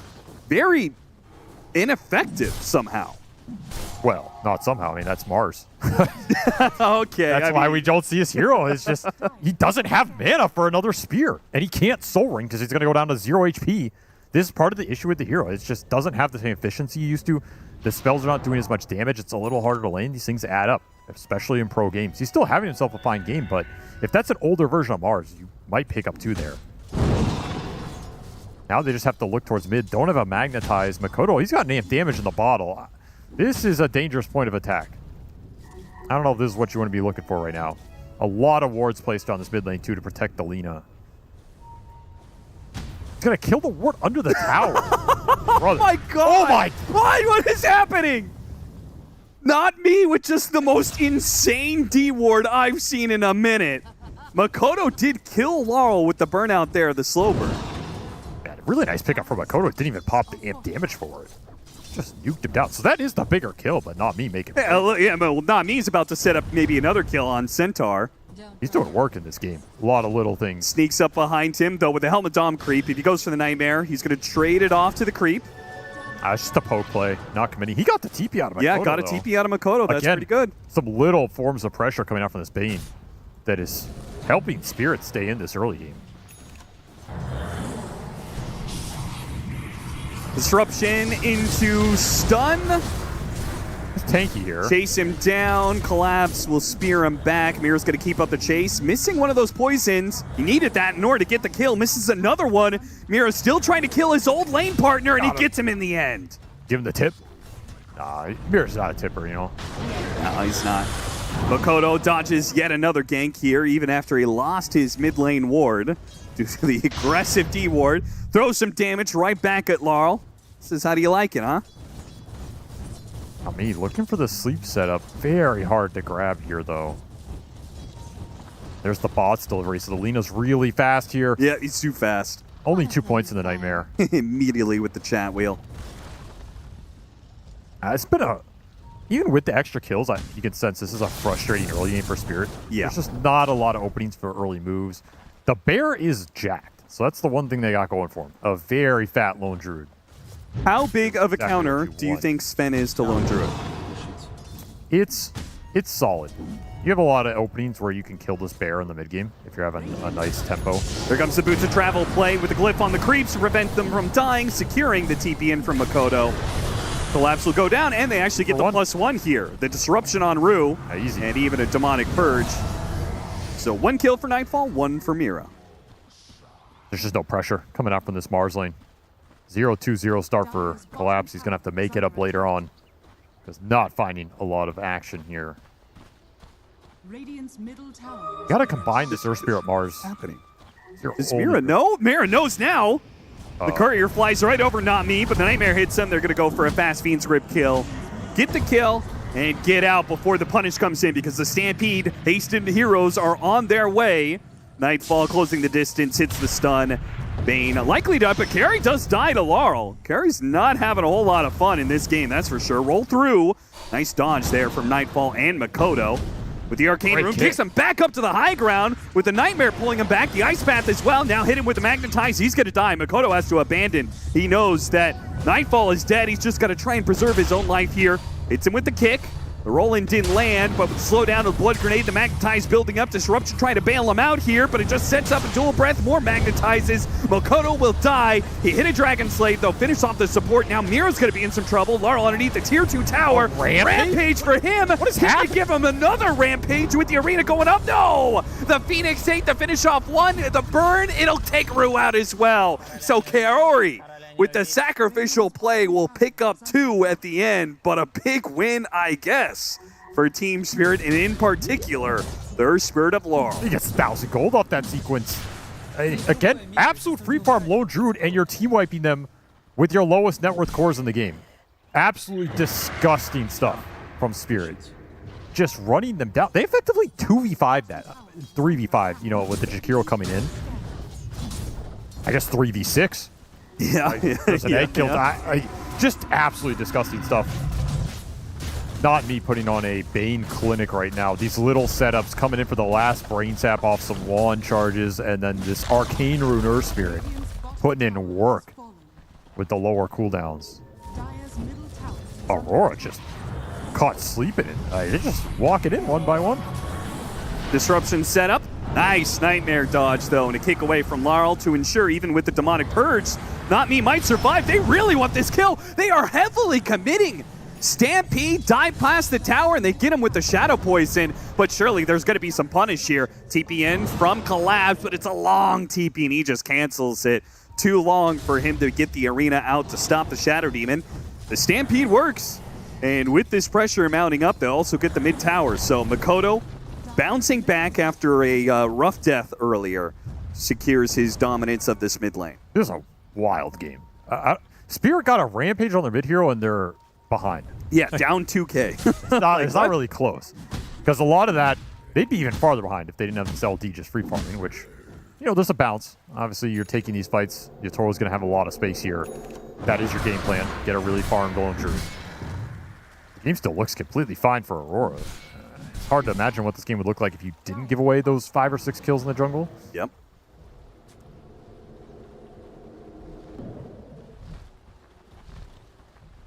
Big plays from the Spirit support duo. They're going to have to keep it up here because the pressure's going to mount. As these next round of items come out for Aurora, the damage is going to be online.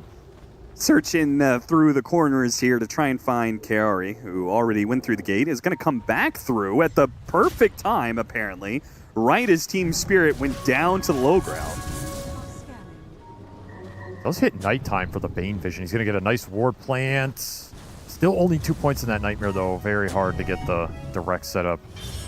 Team Spirit just stacked 4 heroes up here, not getting anything for it, really.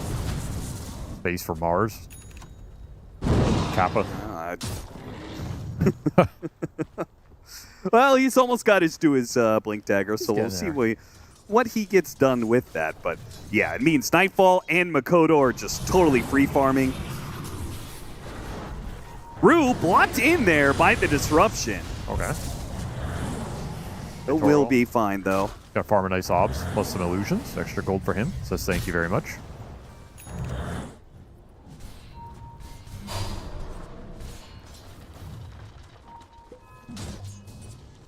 Looking for that next power rune, too.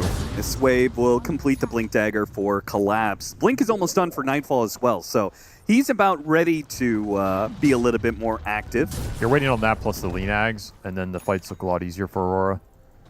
They do have a window here to kind of get something done. If you can combine this Mars and Earth Spirit, jump the Lina, jump Centaur with Arena, kind of counteract Stampede, those types of initiations could look good for you. You still have to take into account this disruption, which is a big problem in this game.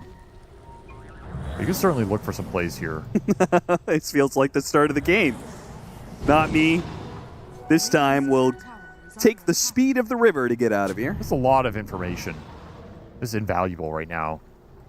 And this is the power of Bane. You run around at nighttime, you get to see some heroes, you get to plant some wards. If they find you, you just sleep somebody, run away. It's really obnoxious. Dire are scanning. You say it's invaluable, but what are they actually going to do with this information? Okay, there's a bunch of heroes in the jungle farming. I mean, what is Yatoro going to do with that information? Ooh, Spear barely misses out on carry as he dives away, but he is surrounded by heroes, goes for a TP out, but the nighttime vision of the Bane will find him. Little things count for a lot. Just a little extra golden XP for these heroes that are not farming at the same rate that the Centaur Lina are. You got to get a little extra something here. And they're going to try to make a fast play off that. Numbers advantage, no egg in the team fight, look top. Going to go straight in on WS. Carl with the Invis rune. Initiates on WS. Hit him with the Ice Path. Got to make sure they can stop the Stampede, and the roll comes in time. That little bit of stun was enough. They needed it too. The Magnetize got instant dispelled with early Lotus Orb. Got to be a little careful. And finds the extra kill. Collapse reveals his Blink Dagger. Okay. Get the Shadow Demon as well. The tower will fall. Nice sequence for Spirit here. Aurora not ready to take those full fights. Yeah, you have to blink on the Sven. You do have the Ags on the Lina, but they were not in position to recuperate or regroup. And another deep Obs plant off this Bane during the nighttime as Nami just waiting behind this tier 1. Fishing. Looking for anything. I mean, do you think that Aurora should fight these? I almost feel like if they just let Team Spirit pick up support kills in tier 1 towers in exchange for Makoto and Nightfall farming to BKBs. It's okay. At some point, though, you gotta. They are gonna go for the jump. Nightfall shows his Blink Dagger and takes out Rue out of the equation.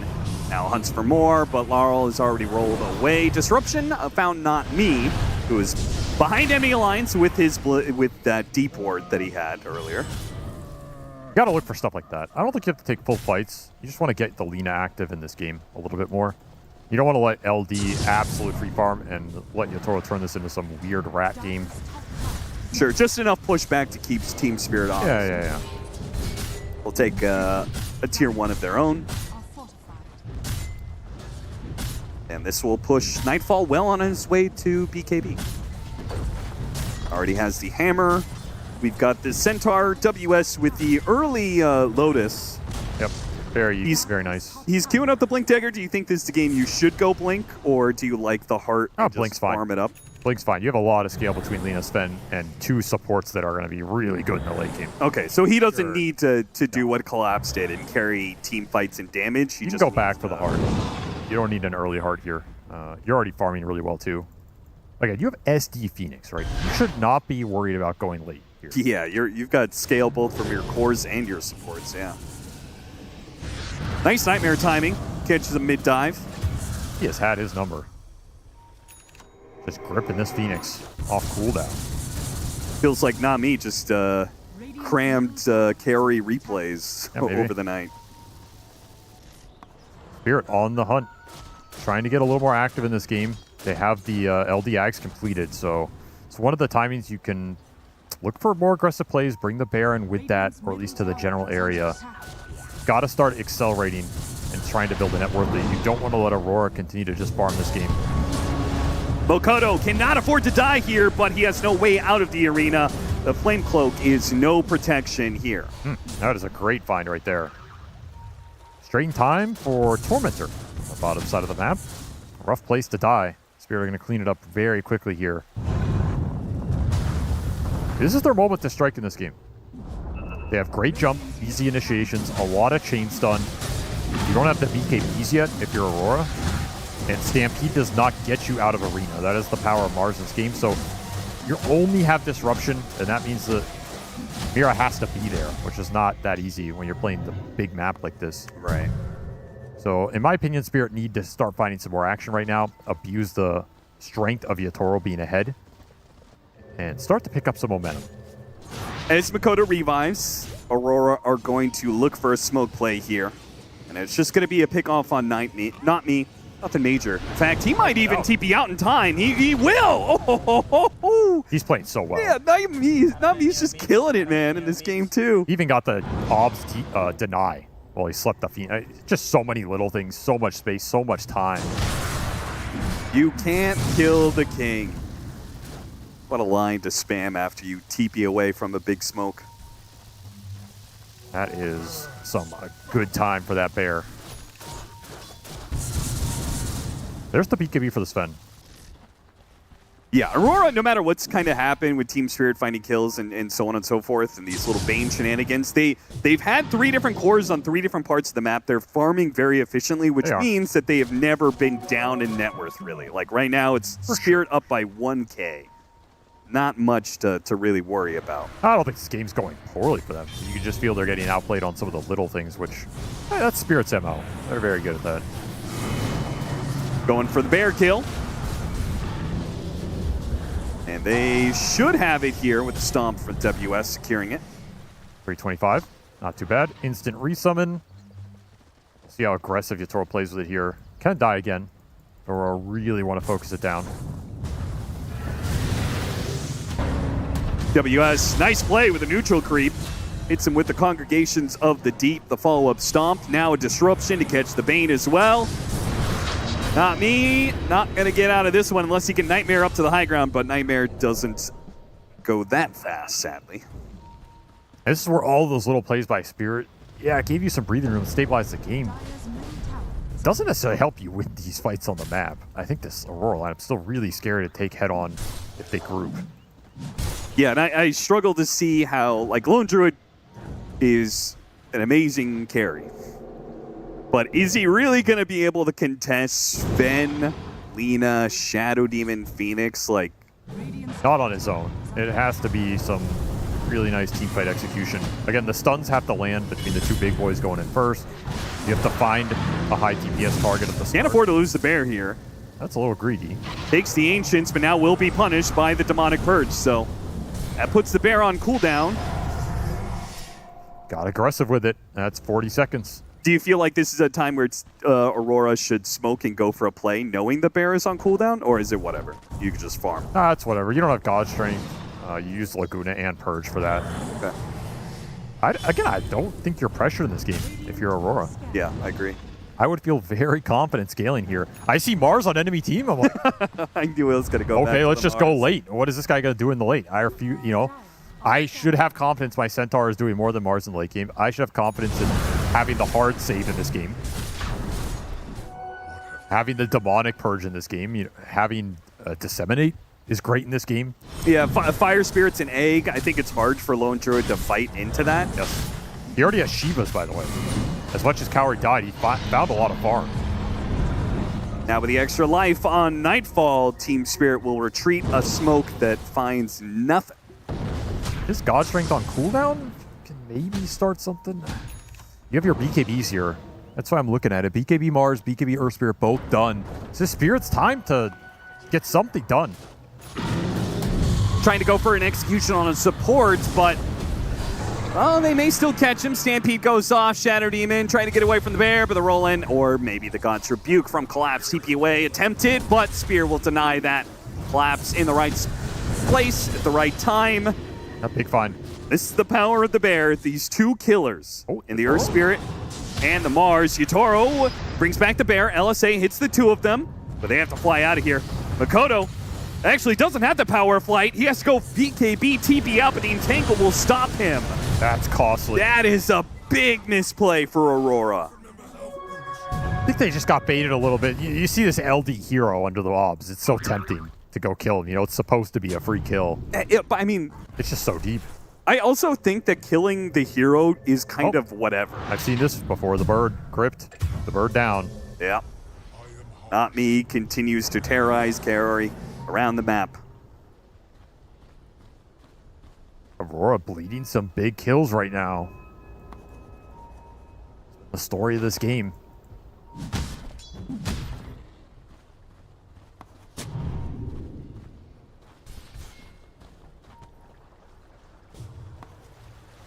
Trying to find WS bottom. WS. He's going to be spotted here. Can he blink away before he gets got? Does manage to get the blink out. Collapse trying to chase him down still, but he's too far out. I thought he had that. Must have been really close. With his Helmet Dom creep, he'll pull a large wave off the tier 2. Bear in trouble. Demonic Cleanse. Yet another tool that is very helpful against the bear. Oh, got him on the long-range nightmare, though. Do anything with this. Do you really want to commit into an Aegis hero like this? Makoto's going to slip up the side, and Nami just dies for this. They're not careful. They're going to give up even more. Collapse is trying. The bear's going to come forward, going after Mira. Here comes that Sunray, trying to keep Mira alive, but the bear executes him. BKB from Collapse so he can escape. Maybe he goes back in. Trying to get these two, and he got the spear on him with Laurel rolling in. The ice path too late to stop Makoto, but it will stop Nightfall, who's going to have to give up this Aegis. Kick back on the bear, not what he intended, but to get the kill all the same. Makoto playing the distance here while it's going to be Nightfall. He does have BKB. He can fight this bear just fine. Activates the BKB right as Laurel tries to roll in on him, finishes off the bear. Now feeling like without God's strength, can't really keep the fight going. Nightfall. Collapse is going to go for the spear back on WS. BKB from WS. Got hit by some damage. We'll just go for the TP out rather than the blink away. BKBs are still really strong right now. Makoto looking for a cheeky pickoff after the play. Oh. Wait, they didn't see each other? Well, he hears the Lotuses, surely. He runs right into Miro, hit by the disruption. Lena's gonna try and come in and help out with this situation. With Nightfall also here, it looks like both cores may be in some trouble. Laurel gets the roll away. The bear TP's out. Laurel, he's good, only losing Collapse there, who did have a killing streak. That'll help Mira boost up his net worth. Aurora, I think they've been a little frustrated in this game, and now they're done messing around. Like, all right, well, let's just start looking for some kills. I don't want to run away from this bear all day. I don't want to get killed by this Bane all day. Nightfall is coming alive here, 7-1-5. He has very strong kill threat on pretty much anything in this game. There's not a lot that stops Sven just jumping in, hitting you 3 times and you're dead. Right. Pretty bad matchup for the Mars as well. Dire's top tower is under attack.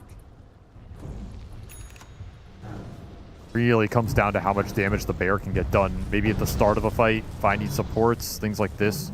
We really haven't seen great supernovas because Kaori's been focused a lot at the start of these engagements. He might just want an early Aeon disc or something in this game.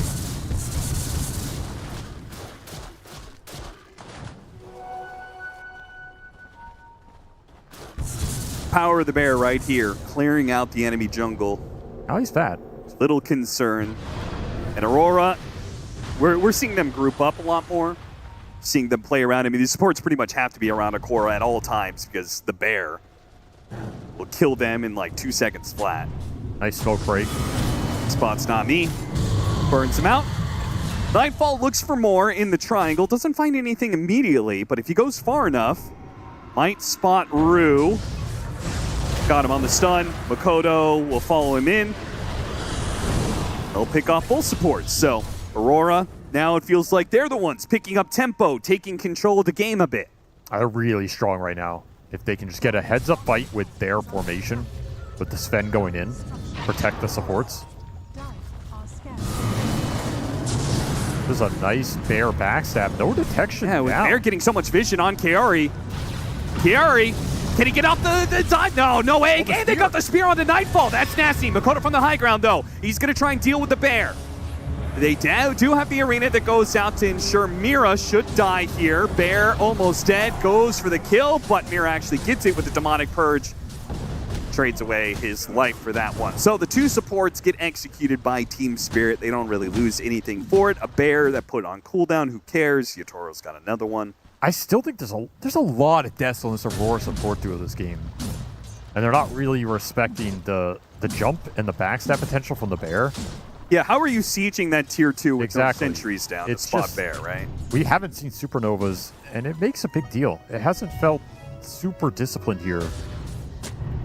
And, you know, it's not that it's changing the course of the game drastically, but this Earth Spirit is getting a lot of extra gold in this game. It's quietly been a really nice game from Laurel. 9-2-9, 200 CS. He's third in net worth, which is just prime position for this hero to continue to be a menace in the late game. Already level 20. These talents on the 20 and 25 are what make this hero a menace in that late game. He's a beast. Like, this is the extra scale for Spirit if he's having such a good game like this.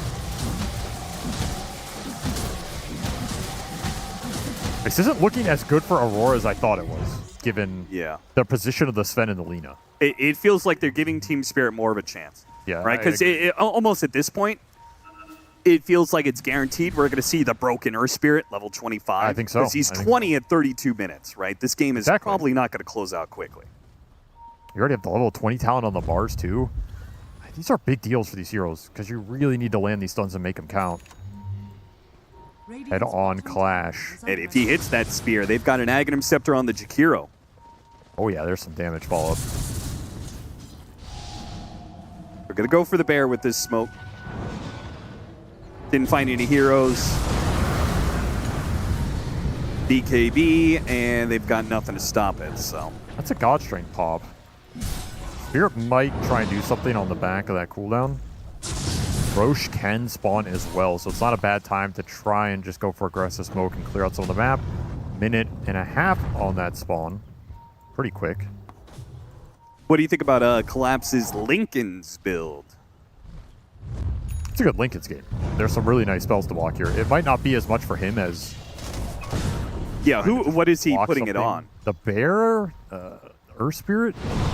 Bear to stop Demonic Purge? Yeah. Be like the best thing, right? If you can block a Laguna, it's not bad. If you can block Demonic Purge, it's great. Another just walk into grip. Okay. Oh, yeah. He's finding openings in this game. It's pretty ridiculous. High ground ward into quick blink Fiend's Grip. Not me is playing with some confidence, that is for sure. It's really done so much work in this game. It's ridiculous.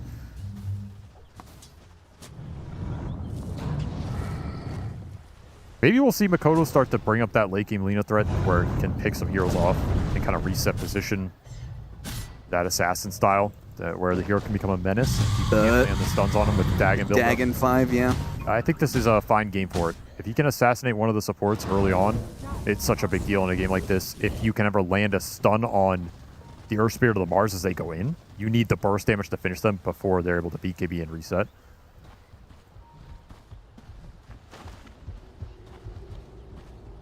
It's going to be a pretty fast Roshan spawn here. Both teams setting up for the Radiant side, but it's going to switch over to the other side in 55 seconds. So, you don't make something happen soon.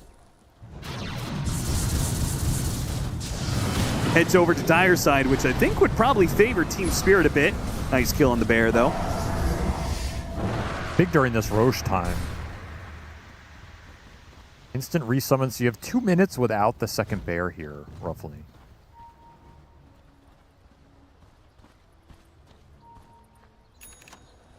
Trying to finish Satanic on Nightfall would be a big upgrade for him to just be able to sit in the fight, tank some of the stuns, and still survive.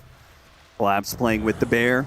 You can hit a spear. The bear can kill most things off of that spear. Maybe not WS. And maybe not Nightfall, who now has a Satanic complete. Baited in. Collapse in some trouble. Nightmare isn't going to do too much. In fact, it only pulls Bane out of position. I didn't want the Ice Path, though. That's a little bit problematic. Nightfall's almost dead already before he can get off the BKB. Supernova's going to help bail him out, though. They do have the Satanic to get back up the full. Kaori survives. The egg just barely manages to go off in time. Both supports went down to nothing. Very clutch Ice Path. Bails out what otherwise is probably just a run over of a fight for Aurora. But it ends up debilitating the Sven by such a large margin. You're able to put so much damage on Nightfall, you kind of have to just stand your ground, defend the egg. You don't get that run-over fight you were looking for with a really nice initiation and counterplay on that Mars that was fishing in the tree line. No God Strength for 40. Can force the Roche here. You know Yatoro still has only one bear, and they don't have Magnetize. They don't have BKB, so I think this is an okay Roche force. It's a little slower. Don't have Supernova. But you still have BKB on Makoto, and you're stronger right now. You are doing it against Spirit. You are doing it against Collapse. Get here in time. It's already half HP. Larl, he would be the first one on scene, potentially. But the Roche, it's going to go down before they can get the roll in, before they can get the initiation. Smart play. Aegis and Banner picked up for Aurora. So now, I mean, even net worth, but Now they've really got an advantage to work with. This extra life on Makoto, he can play a lot more aggressive. I can't believe Nami didn't try and go for that sleep. He's been so aggressive all game. Oh, yeah. And you're assuming they're all there after the Roche pit. It's a very reasonable play. It's just, that was a completely solo Shadow Demon with Gem. You would have had him. If only you could have known which way Aurora were running after that Roshan. Spirit are scaling here. They're scaling a lot better than I thought they'd be at this spot. Getting some decent items on the supports. The Baneags could be pretty nice on this Sven. Really tough spell for Sven to deal with. X on the Mars could be a massive deal as well. Did he just enfeeble a neutral? Hey, that's damage. That's farm. Guess it'll get the kill eventually. Got to get to that Ag somehow. He's a long ways away from that one. There's a cart in this game, at least potentially. Yeah, WS has gone a bit of a roundabout way to that. Lotus early has only just now picked up a heart and is even thinking about a Shivas before the Aghanim Scepter is a consideration. TP up to the top lane, trying to catch the bear. They had the ice path. Yatoro, he tries to commit. BKB couldn't kill, now TP's out. There's a support for that cheeky attempt. Rue will be the only casualty here. Just splitting the map. No interest in fighting this Aegis head on. Can't really blame him. It's giving Aurora a lot of time to just power up though. Almost level 25 on this Fen. Closing in on some more levels for Makoto as well. Some nice level 25 talents to try and get to. This butterfly is always kind of a problem, right? Yeah, you can go double M. I mean, you can go MKB here, and Nightfall's considering it. I think you have to. Okay, fair enough.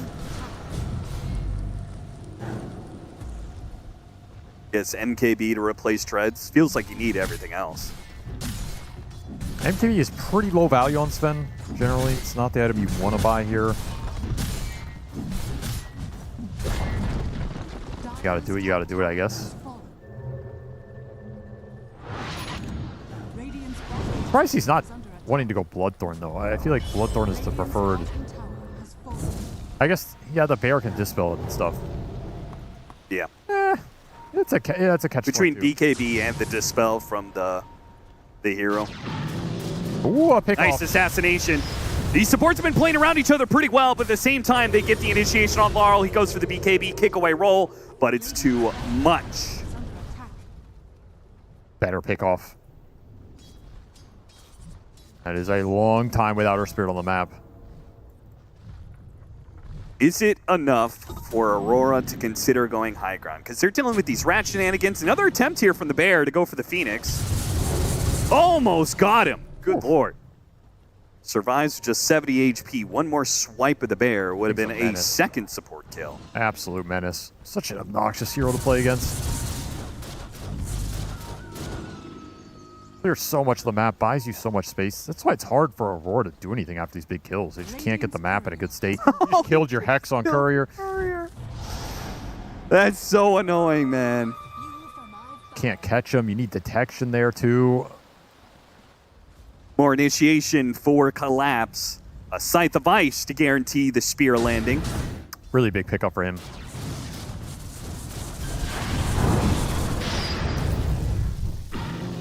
Take that. Which means the BKB usage from Aurora has to be really on point. Yes. Which is something that I think Nightfall, like part of the reason Nightfall is known for his BKB TP play, right, is he's very conservative with using BKB early on in a fight. Which might just catch him off guard. Save it for the Nightfall. Exactly, you have to save it for the Nightfall. So that means there's a chance that he tries to make some sort of play, just gets hit by the Scythe Spear, and could get 100 to 0. Use the memes against him.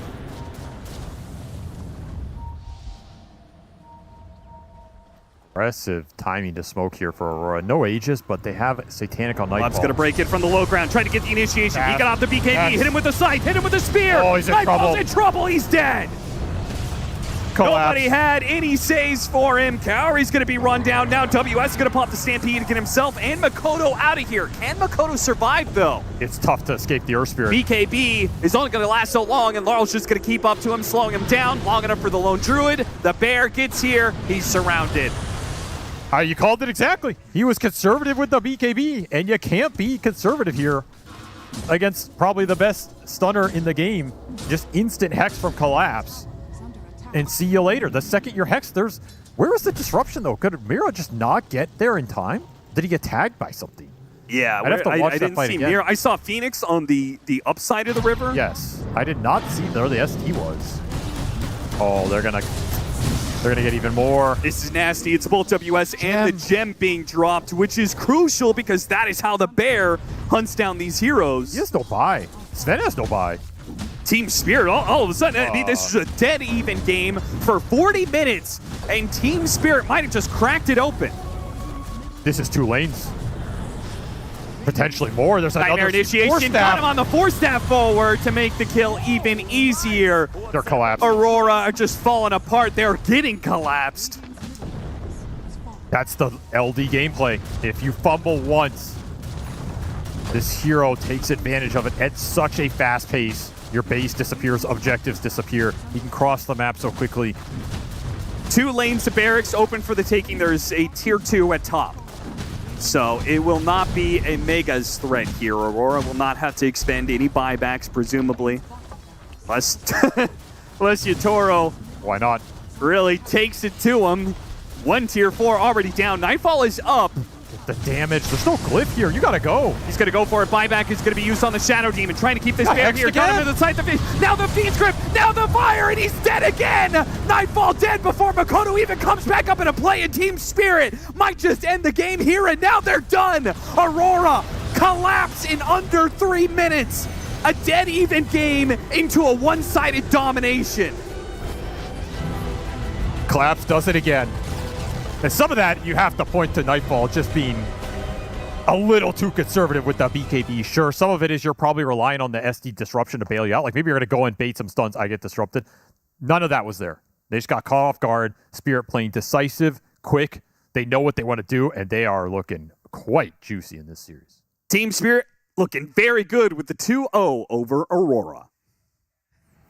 Yeah, that was blinking. You miss it there for the ending of that game. You can see the devastation on the faces of Aurora. This game felt very close, very even. It could have gone either way, and then one mistake, Saber. That's it. It's all over. And this is the problem with playing against Lone Druid, is that I feel like Aurora was playing very solid. They were always in position, in formation. They were like killing the bear many times. But the problem is you slip up once, the Mars found the Sven, and then it just kind of snowballs from there. And I don't know, Spirit in their TI form, it's incredible how well they're playing. Yeah, I mean, that's exactly what I was thinking as I was watching the game. We talked about teams rate Lone Druid differently. Some teams think it's really good still. Some teams don't think it's very good, and they don't pick or ban it, whatever. But you can understand, watching a performance like this, why teams do ban it sometimes. Because it is so annoying. It is so difficult to play against, where you can be like 95% clean on your execution, and guess what? You're not good enough. You need to be 100% clean, because otherwise this guy will ride you, and then he will kill you once, and then take your base. Yeah, I think both games there was this kind of Lone Druid. In the first game there was a Nature's Prophet, and Spirit plays so well around these pushing waves, causing chaos, and as soon as you slip up once, suddenly like boom, everybody's just getting jumped, and you're not expecting it from the Mars of the Hex, and the game just fell apart instantly. It is heartbreaking to lose like that when you feel like you're in control most of the time. Yeah, I think this is, when you look at this, when you looked at the games, you were imagining, oh, there's going to be a game 3, and now Aurora, well, not for them. So that was a tough ending. To be fair, though, we did mention that the Lone Druid and the Earth Spirit being let through, how are you going to deal? There's a reason these two heroes are banned the majority of the times, and of course, Laurel getting himself a rampage. Wasn't the first rampage, but it was the first rampage for a mid laner. Saber, that's hype. It's incredible. So there's like rampages where the carry just kind of collects all the kills, but for this scenario, I just feel like it's all Laro. They get this first kill, they kite super well, and I don't know, he's just like playing this fight so well. He kills the Phoenix now, beautiful kickback on this Sven here. He like brings him to his team. They play it really slow. Okay, he has ulti now. I'm sure the Arcane Rune helps a lot in this fight. They kill this guy. And now, okay, he got the roll. And they just keep TPing in, but he has the Magnetize running. I did not like this disruption. I think that should have been on the Earth Spirit and let the Lina run away. But I don't know, man. The Laro just played this fight so well. And he honestly got this rampage like single-handedly. Like his team did not even like do much. Okay, now obviously this the Jakiro and the Mars are helping, but until then it was just Laro show. Yeah, it was at some point. Well, it ends in being a 7 for 3 because Shadow Demon and Phoenix do die twice during that engagement. It could have been a 6 for 1. It was a crazy turn because at that point also we thought the game was still fairly even, but the writing was on the wall a little bit there, and you see the scoreline, it does look pretty damning, and we could only go for one player for the MVP. We have to go for Law on the Earth Spirit. You have to. If a guy gets a rampage, I feel like you're obligated. A minute as 12. a panel. It's part of the rules. Yeah. It's unspoken rules. Unless it's the carry. If you're rampaging as carry, like it's okay, it's cool, but it's not as cool. If he gets it at minute 12, it is cool again. Yeah, that's true. Because there's definitely sometimes during late game he is supposed to kill everybody. Yeah. That's his job. It's nothing special. And then it's the supports that get the MVP because they got them to that point, right? Yeah, I mean, both supports did play well. I think Not Me, he had a lot of really great setups. I think he had Kiori's number the entire game. So like you have these like mini games within the game, like the pause 5 versus the pause 4, and I feel like Kiori kind of got smashed. As much as I was cheering for the bird, I think Not Me just outplayed him the whole game. So he was also in contention for me as an MVP. Absolutely. We have one more clip we want to show you because at some point we did see Aurora bleeding a little bit, but also Team Spirit was just very on the ball, Jenkins. Yeah, one of the coolest things about watching Spirit for me, and we saw a little bit of this watching Falcons yesterday, like any high caliber team, is that even when playing into an Aegis where you would expect for split pushing to be happening and dodging, Spirit understands this. They understand that Aurora is going to split up. They just took Roshan. There's still going to be opportunities, and there is always that pressure on the map where they will fight you. They don't care that you have Aegis. They're making the calculations. They have their heroes as aggressively positioned as possible. And in this fight, they end up getting 3 pickoffs when Aurora is winning, when Aurora has Aegis. And it's really cool to see. And it also plays in to the heroes that they picked. They picked a bunch of pickoff heroes. So even though they're supposed to play scared, by Dota theory, because they don't have Aegis, they understand that they also have heroes for killing other heroes. So they're just going to be as far forward on the map as possible and look for those opportunities. Even if it's like a fraction of a second you give them, they will take it. Well, the nature of a Swiss format is that as you go forward in the rounds, you go up against tougher and tougher opponents, and Team Spirit right now is 2-0, and that means that later on today in the third series of the day, they'll go up against another team that is also undefeated. So that will be a very exciting match, and of course we don't know that matchup yet because not all the series of the first round on all streams are done. So they get to wait a little while before they find out their opponent, and we get to move on also into our next round of games for the other group. Now, in a little bit, we're going to have Boom Boys versus Vision coming your way. But before we get there, we are going to check in if Collapse feels as confident as he looks here at this TI as he checks in with Pyrian. I'm here with one of my Dota heroes, Collapse. Collapse, thank you so much for taking the time to talk to me. Hello. Hello. Looking ahead, obviously, we've got a new player coming in with Not Me. 2 months he's been on the team. How have you been getting him ready to play with you guys at a TI? Obviously a lot of pressure. How have you been preparing him? How have you been integrating him to the team? Most of the work Miposhka did with him because like after almost every scrim, he's just like dragging him to watch replay, to like point the mistakes he made so he won't make it next time.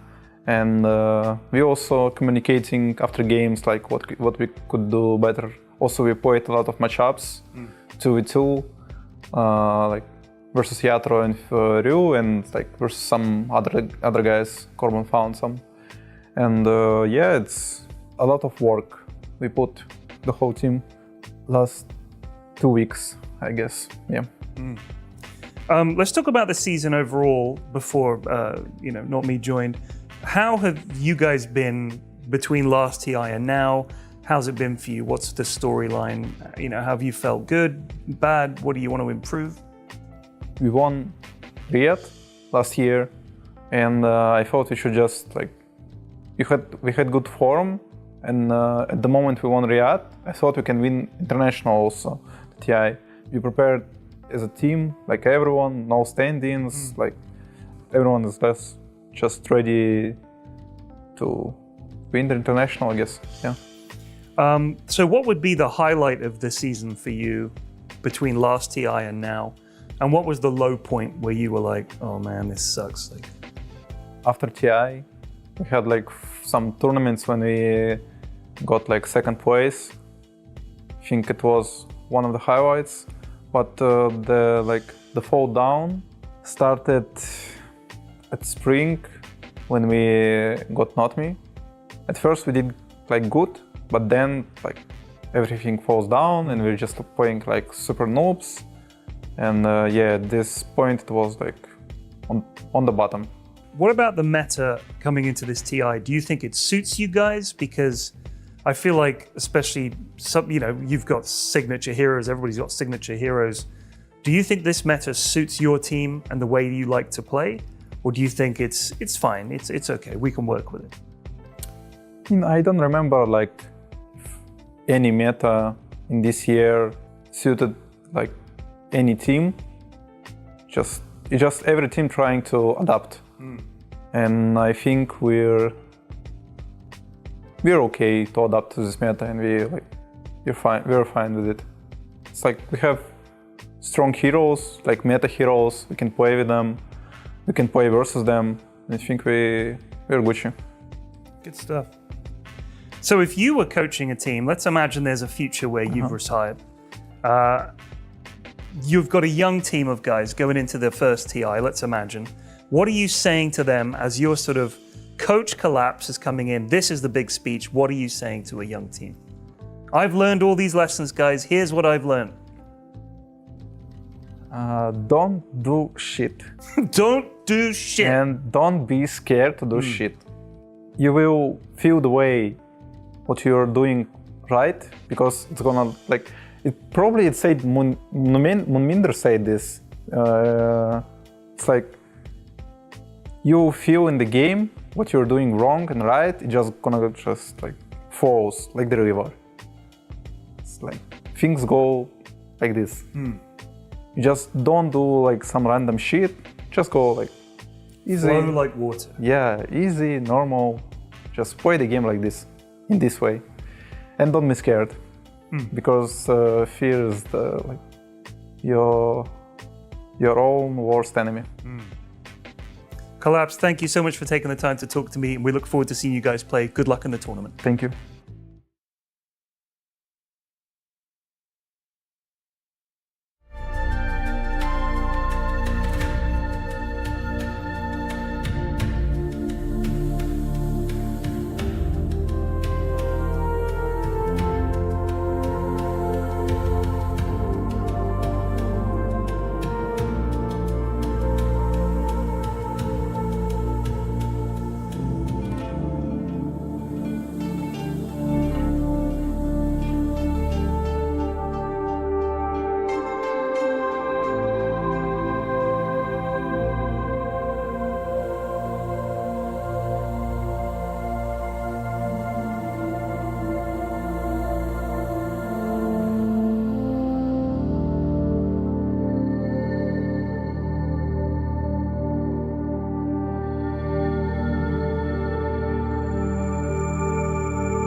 Day number 2 of our group stage here for TI-15 continues. We've already concluded one of our series here on the A stream, and of course 4 streams going on. There's a lot of action that you guys can watch, but you want to stay here, you want to tune in for sure, because we've got some lovely panelists joining me here. We've got Lacoste, we've got Gunner, and we've got Monkeys Forever. Monkeys, we didn't scare you off from day number 1 and all the banger games we got to experience? No, not at all. I've been having a blast. This is my first TI as first TI ever. Just full stop. Yeah, great games. I mean, we got a over 90-minute banger last night between Vision and Falcons for the last game of the day, and I love these long games. I mean, it's so fun watching these incredibly skilled teams go back and forth, and just really show what they got for the tournament and the biggest tournament of the year. And yeah. I mean, late game is always such a different beast as well, but today there's already been so much action going on, Gunner. It feels like it's just non-stop. Wherever you want to look, there is a team that you're either cheering for or not cheering as heavily for. Yeah. Picking something new and showing us what's up for TI. Yeah, we got the multi-stream set up in the group. Yeah. We have all 4 streams going on. We're looking at all the games. We're like, who's winning this game? Who's winning that game? And it's always like a toss-up. We've had already, I think day 1 was a little, we knew who was winning. It was always so they were definitely the heavy favorites, yeah. And they were 2-0s, 2-1s, but then today, on some of the other streams, if you guys have been paying attention, there's been some fun ones. Yeah. And some not expected teams to win. And what about yourself, Lacoste? You enjoying what's been happening? Oh, absolutely. I mean, my old friend also doesn't let me sleep. That's my old friend jet lag, but also excitement because after what happened yesterday, I don't know how you guys feel, but every single time we finished the day, especially with the banger that we had, the 90-minute game that you mentioned, I just can't sleep straight away. I need 2 hours to decompress, still thinking about Dota and waiting for the next day of Dota, and it's here. To be fair, every single series delivered yesterday, every single stream did as well, but that's also how our morning has looked. And in fact, we're going to have a look at how other streams have been shaping up, because some of them are either still in that first series for themselves, like over on B stream. Yandex and Liquid are still going strong for themselves, 1-1 there. They're then going to move into their series of Iron Wing up against Falcons when they do eventually find out who wins in that 1-0 record for themselves. And it's crazy to think that a team like that, 2 teams like that are so close on the schedule in round number 2. And then we have Xtreme Gaming up against GamerLegion. Monkeys, GamerLegion. My goats. Your dark goats. That's what we're calling them now. Yeah. Dark horses to the wayside. Yeah, I mean, GamerLegion, they truly impressed me today. The game 1, RCY, he ended up playing a Centaur mid, following in Malreen's footsteps, and I believe they beat them in 21 minutes. So, I mean, incredibly impressive to take XG down in that fashion. And game 2, they had Centaur again, but in the off lane that time, and RCY, he kept his composure in an Ember versus Huskar matchup, and truly, I love seeing NA do good. I truly hope they make top 8. That would be a dream come true for me. Yeah, that Stream C as well has already moved into their LGD up against Nigma Galaxy series, and then on Stream D as well, they're going to a 3rd game there for HULIGANI up against VG. Later on, you're going to be seeing OG up against Team Resilience if you want to look at what's happening there. But on the A stream, the games that we are going to be covering and looking forward to, of course, Team Spirit earlier getting that 2-0 up against Aurora, but now we get to look at our 2-0 teams. We've got Boom Boys up against Vision, and both of these guys really delivered yesterday, Gunner. We got to personally watch a lot closer in depth Team Vision, what they were able to deliver, but Boom Boys themselves, they went to a game number 3 and won a game that they really had no right in winning up against Iron Wing. Yeah, it's a game, if you didn't watch though, I would say watch it. I don't want to spoil it too much, but we kind of have to. And, but that's we got to. And it was a 34,000 comeback. And this TI has already been filled with all these comeback games. There's these long games. I think the average at the start of the day was 51 minutes so far. I don't think it's gone down too much. Yeah, it's probably around there. Still looking at the first series of the days. And it's been really exciting to see. And I think with the series we saw yesterday with Falcons vs. Vision, they also had these really long late games, kind of comebacks for both sides. So I think hopefully this series we have coming up is going to be really close. I'm expecting 3 games. I'm expecting long games, even getting to 60.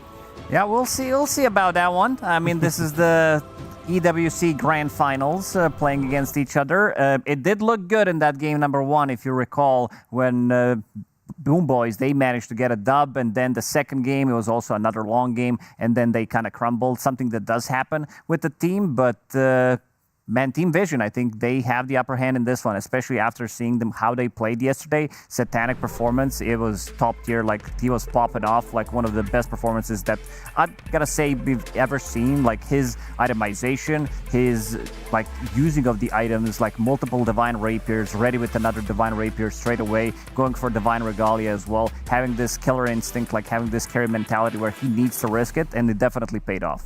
A lot of people singing the praises of Boom Boys kind of flying on the radar, maybe making it to finals of many events, sometimes coming out on top as well. But of course, towards Team Vision, what we have seen from them, yeah, Satanic is that standout player. It's kind of hard to overlook him, especially with the performance he had on that SF Monkeys, where we then end up tuning in this morning and everyone else wants to try and replicate the Shadow Fiend performance that he had. But Satanic is a different beast altogether. Yeah, I mean, as I was talking about yesterday, I truly think Satanic is he's the farmer of the tournament. The amount of gold that he manages to get, in addition to being active and playing with his item timings, I mean, he truly, he is like the carry to replicate right now, I feel. His map movements and when he chooses to play for himself and, you know, when he... I mean, he just knows how to scale into the late game, like very, very well. Like, I would say better than. I read one comment that had good amount of upvotes as well, saying what was it? You and all your alt? It was my alt account. And I uploaded it because I wanted to feel good about myself. Now, just getting good. It said that you know, kind of no one noticed that they weren't on the same level. They're kind of having like a slower day. I'm like, you can't have like there isn't enough gold on the map because name one other person could be on Satanic's level. Can only be one guy, but I think they also played amazing. I think no one, especially in the losing matchup that he was playing against this Razor as an Ember Spirit, then played another game of Ember Spirit, they kind of cooked. Yeah, there's one thing to prop up a player like Satanic to be like the way that he can farm, even if he comes out of lane and it feels like he's struggling, he's able to keep himself in that top 1 or 2 spot for net worth and top 1 in his team for sure. But there's also praises to be said, Gunnar, about players who can do a lot with little gold, especially as a core, not necessarily support that's built for that. Yeah, I think also the biggest thing for me for Satanic is he reminds me of the old days of carries. Yeah. Of the like, you have that one guy who's how just old? super, How super far farm. back I are we think going? like Burning. Yeah, this guy was like okay. doubling the gold of everyone in the game, but he's playing in a modern way where back then the carries just wouldn't show up till 40 minutes. You have these guys and they just don't exist, they're jungling, but now he's able to get that gold while showing up to team fights, showing up to tower pushes, being part of the game and playing this like modernized style of carry, and I just think that that's the impressive part because it's very hard to replicate that with that much gold, especially when you compare it to the other aggressive carries of modern, like Skeeter, Duraccio. It's like they would kind of be more in line with their team with being active, but this guy's like still on top while being in every fight. And now you wonder how exactly are you going to deal with him? Is this something that you need to focus on in-game, or is it something that you want to focus on in draft? Like we have here with Boom Boys looking very heavily towards what Satanic's pool has been so far in this tournament, taking out the One Druid, taking out the SF. You really can't blame them for going, we need to throw a lot of first phase bans towards him. But then it does open up what sort of supports are going to get left through. It's not going to be Bane, Undying, or Wyvern here, but it's still a lot on the table. Polar opposite of what's happening. Boom Boys, they're banning out heroes that Satanic is going to play, and on the other side, Team Vision, they are banning out these position 5s, potentially an offlaner, but mostly 5s because they can flex this Undying. This is something that Miro does play, and also showing quite a lot of respect, trying to maybe get a little bit of advantage coming out from their offlane, because when we talk about the offlane duos, my first pick is I don't want to be laning against Miro. I don't want to be laning against him. This is pretty much the perfect offlane duo that doesn't really make that many mistakes. I think Save is the best position 4 in the world when it comes down to really pushing the limits of the hero. A lot of the times you will see him survive on like 50 HP. They get a kill, they reset with the healing salve, and I think this is one of the most difficult lanes to play against. So I want to see how much they're going to be able to get when they're paired up against Ducalis and Satanic. The bans to me speak very much to the personality of the teams.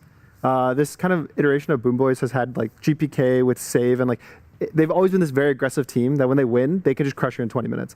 And so I feel like the Team Vision bans are very much like, we're going to ban the supports so you don't have this crazy early game. We're also going to take one of the supports, secure early game. And then you look at Boom Boys ban, it's like, Satanic over there is going to win this game late game if we let it go too long. So let's just try to stop him from all the carries, and whatever we get for the early game we'll take. Like, we're fine giving them supports because we think we're the stronger early game team and we can secure that with any kind of support. That's going to be like my question. You have Team Vision, who is super strong like at the early stages of the game, but I think most of the people would choose Boom Boys as being like the most aggressive team, the team that comes out of the laning stage pretty much always victorious, even with the like losing matchups, but still 10 minutes in, they're super strong. And this is going to be, because we've seen like completely different heroes getting banned in the first phase. One team focusing on carries, one team focusing on supports, which does allow us to get some of these, let's call them more OP heroes left in the pool, and that's going to be Keeper of the Light. I will also say I like they're target banning Satanic, but you look at this guy's history and he plays such a wide variety of carries. I truly like. It's interesting to me that Boom Boys decide to try and ban him out, because I still think there's like a Drow in the pool, there's a Clinks, there's just so many of these heroes. Kez, yeah, exactly. And there's just so many heroes that I think Satanic genuinely thrives on. So it's going to be interesting to see if their draft plan works against him and they kind of push him out of his comfort zone, or if he just Satanics it up, and just highest net worth, highest damage, classic. At this point, it's like Satanic is going to become a verb, It's like doing the Satanic at that point there. But I'm also curious where Tree's going to sit for this, right? Because we saw that he was on such a long ban streak when it came to professional games, 58 games, I believe it was, in a row that he was banned. Got let through last night, where Vision ended up beating it in that Game 3 the against only Falcons. game that he was picked yesterday, the hero lost. 0% win rate. That's why I'm like, okay, it was too over-respected, and now they're awesome answers. Guys, the heroes have a 90% win rate, and it's okay. I'm saying, I was going to say, caveat to it is, last night's game was just, you can't factor that in. Like, it's sample and what it adds to the pool right now when it comes to evidence, you're like, I don't know what to make with it. I think the hero is just extremely strong for the fact that you effectively guarantee win your safe lane with it, and it also soft wins your mid lane. The living armor is such a big swing in these mid lane matchups, because I think that mid players are so good at knowing every single okay, I'm at 50 more health than you, I'm going to win this trade if we try to trade, or this trade's going to be good for me. And that little living armor just makes it so it throws the entire lane at a whack, because now you're oh, I'm behind 100 health, so I can't contest the water rune. Now the support comes, I can't do anything. And every little bit matters in these mid matchups these days.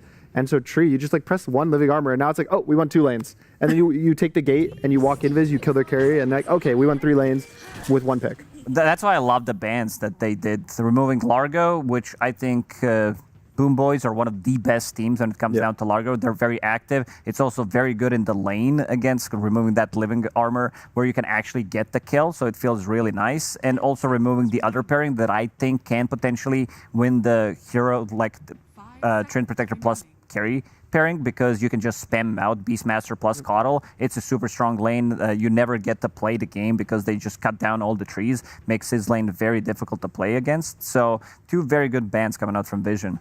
I will also say they left the Ember Spirit in, which Coddle Ember is a very classic duo and can be very, very oppressive in the early game. So it'll be interesting to see if Boom Boys do try to go for that Ember, because they do have the 18, so they can soft prepare for a Huskar on 18 or a Monkey King if they want to go that route. So it's one of those things where you have to prepare for everything. I think that's the cool thing about the Hoodwink pick too. Sure, it's a good hero and you just want to pick it, but Hoodwink's also soft protecting that Ember.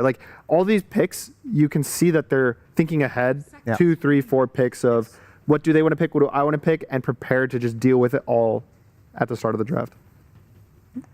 Dark Willow getting through for Vision in their series against Falcons yesterday. That was one of those heroes, along with Coddle, that was always in the perma-bans column for them. So now I'm curious to see with Vision going for it here, how surprised are we going to be for it to pop off, right? If it's being respect banded to that degree, I'm going to expect a lot coming out from this Dark Willow. We've been seeing pretty good performances, I want to say. I think GamerLegion has been getting their hands on it, and they've been looking really good with the Dark Willow. And every time I see it, I think it is one of the few supports left in the meta that do provide that easy damage and control. It almost feels like another Hoodwink.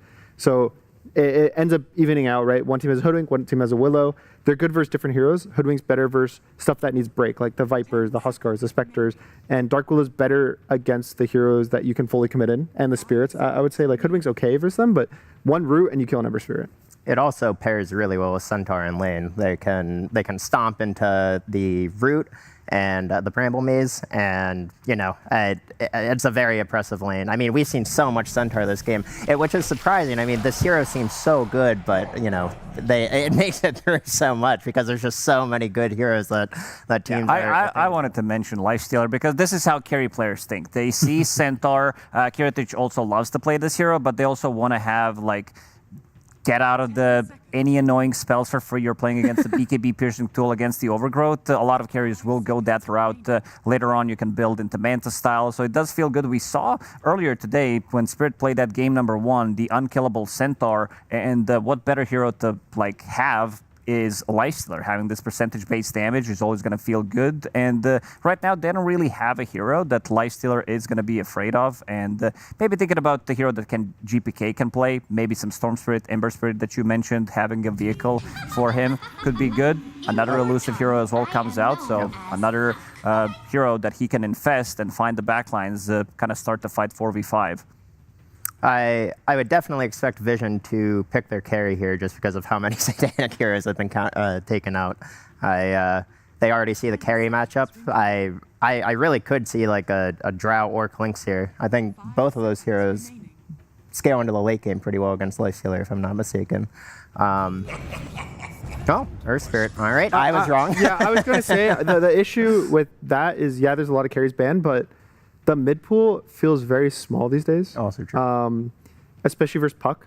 Puck is instantly, you don't want to pick Invoker anymore. Yep. You don't want to pick Storm anymore. So it's Ember, Earth Spirit, and then you get to the weird stuff like Sniper. And my worry would be if Ember, Earth Spirit get banned, there's not really a comfortable pick you get. Yeah. So I think it feels a lot better to take your pick of Earth versus Ember. And then sure, your carry is going to get a bit more sad and more awkward, but you also get to preventative, ban some offlaners for it. You can, again, you were saying Satanic is a big hero pool. He does. So maybe they're Satanic, he'll find something, and he can reach down into his bucket, pick something out. I would say even one of the biggest hero pools of the tournament, genuinely. I think he's a very impressive player. So, how many cubic liters would you say his hero pool is?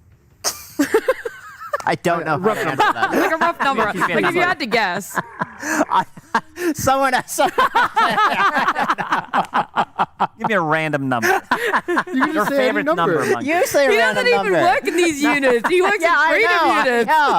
I'm from He doesn't know what a States. cubic liter is. What are you doing to me? I would say 200. Sure. Well, whatever you said, you'd be fine with it. I agree. Stamp of approval. Also, stamp of approval on this Underlord ban for me. I think that it's just really good versus Centaur in particular. It's, again, another source of percentage-based damage. The root as well. Works for even Earth Spirit, right? This guy wants to roll in, roll out, but forcing him to have to use his BKB just to get out of a fight if he wants to kind of disengage and play this kite game is really nice. And then, like you said, the Drow ban, I think that was a good call.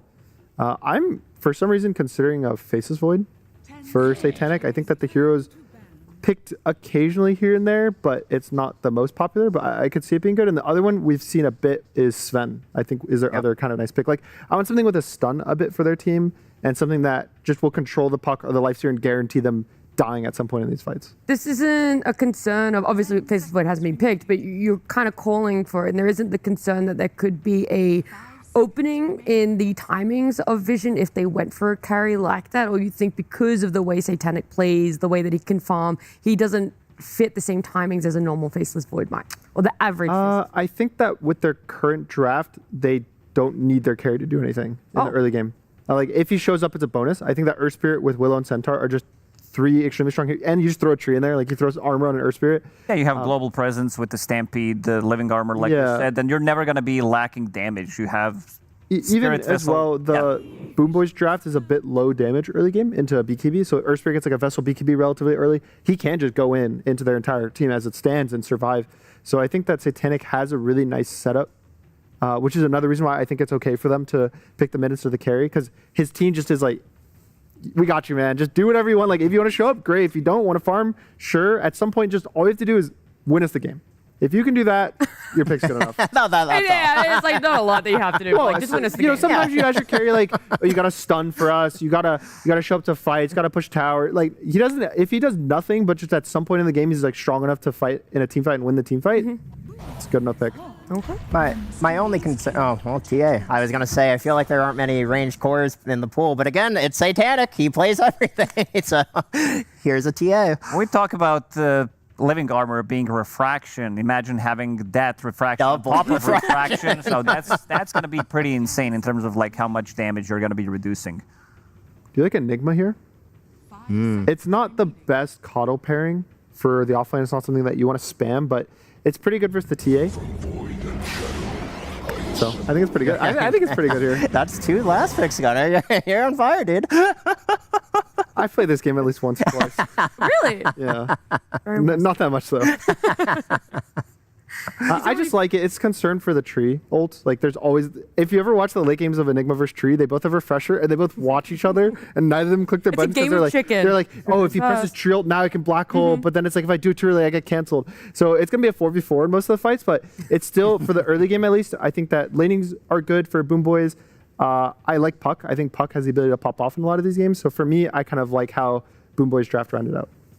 Yeah, this puck that they pick in the second phase, they get quite a lot of value out of it. I think it's a very, very good lifestealer game. You can see that Team Vision was trying to push the tempo with this Templar Assassin, where they're going to hit like very strong timing once they get Heart, Blink on Centaur, Blink Deso on Templar Assassin, Pike. They're going to be ready to go, and they're going to be ready to take some objectives on the map, because you definitely can. Once you have that Deso with Roshan being open up, Tormentor on top of that, it does feel like they are trying to get something like slightly more aggressive, which I kind of like, because you are playing against Boom Boys and you need to have that.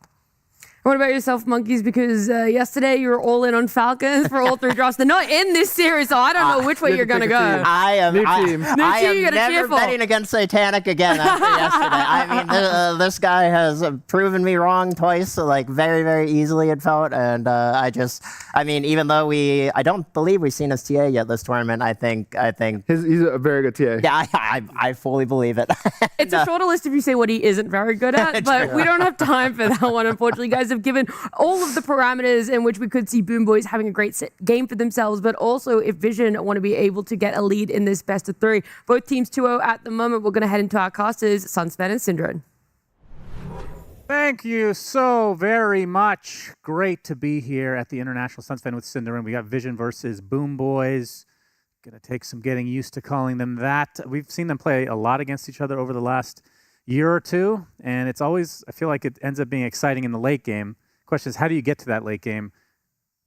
That's where you start answering. Okay. Sorry, I didn't give you enough The time. answer to that is, if you play long enough, you will get to that late game. So the first step is, all jokes aside, these two teams, when they play, I think, I would consider probably these two teams 2 of the 3 best laning teams in the world. So a lot of it comes down to if you've managed to secure yourself matchups that are playable enough. And I think when I look across this, I don't expect any lane to be extremely one-sided.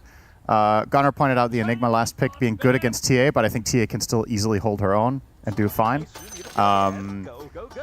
Yeah, so I don't think either team is going to pull meaningfully ahead in the laning stage. And when you get to that mid-late game like you talked about, that's probably just a given.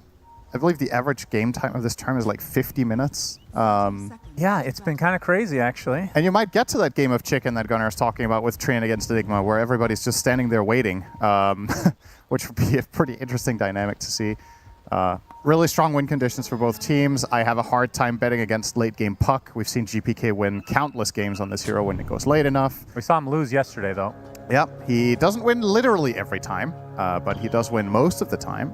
On the other side, some of the heroes of this tournament that I've been most rather expecting to do a little bit better, perhaps. Oh, nice timing on the stomp.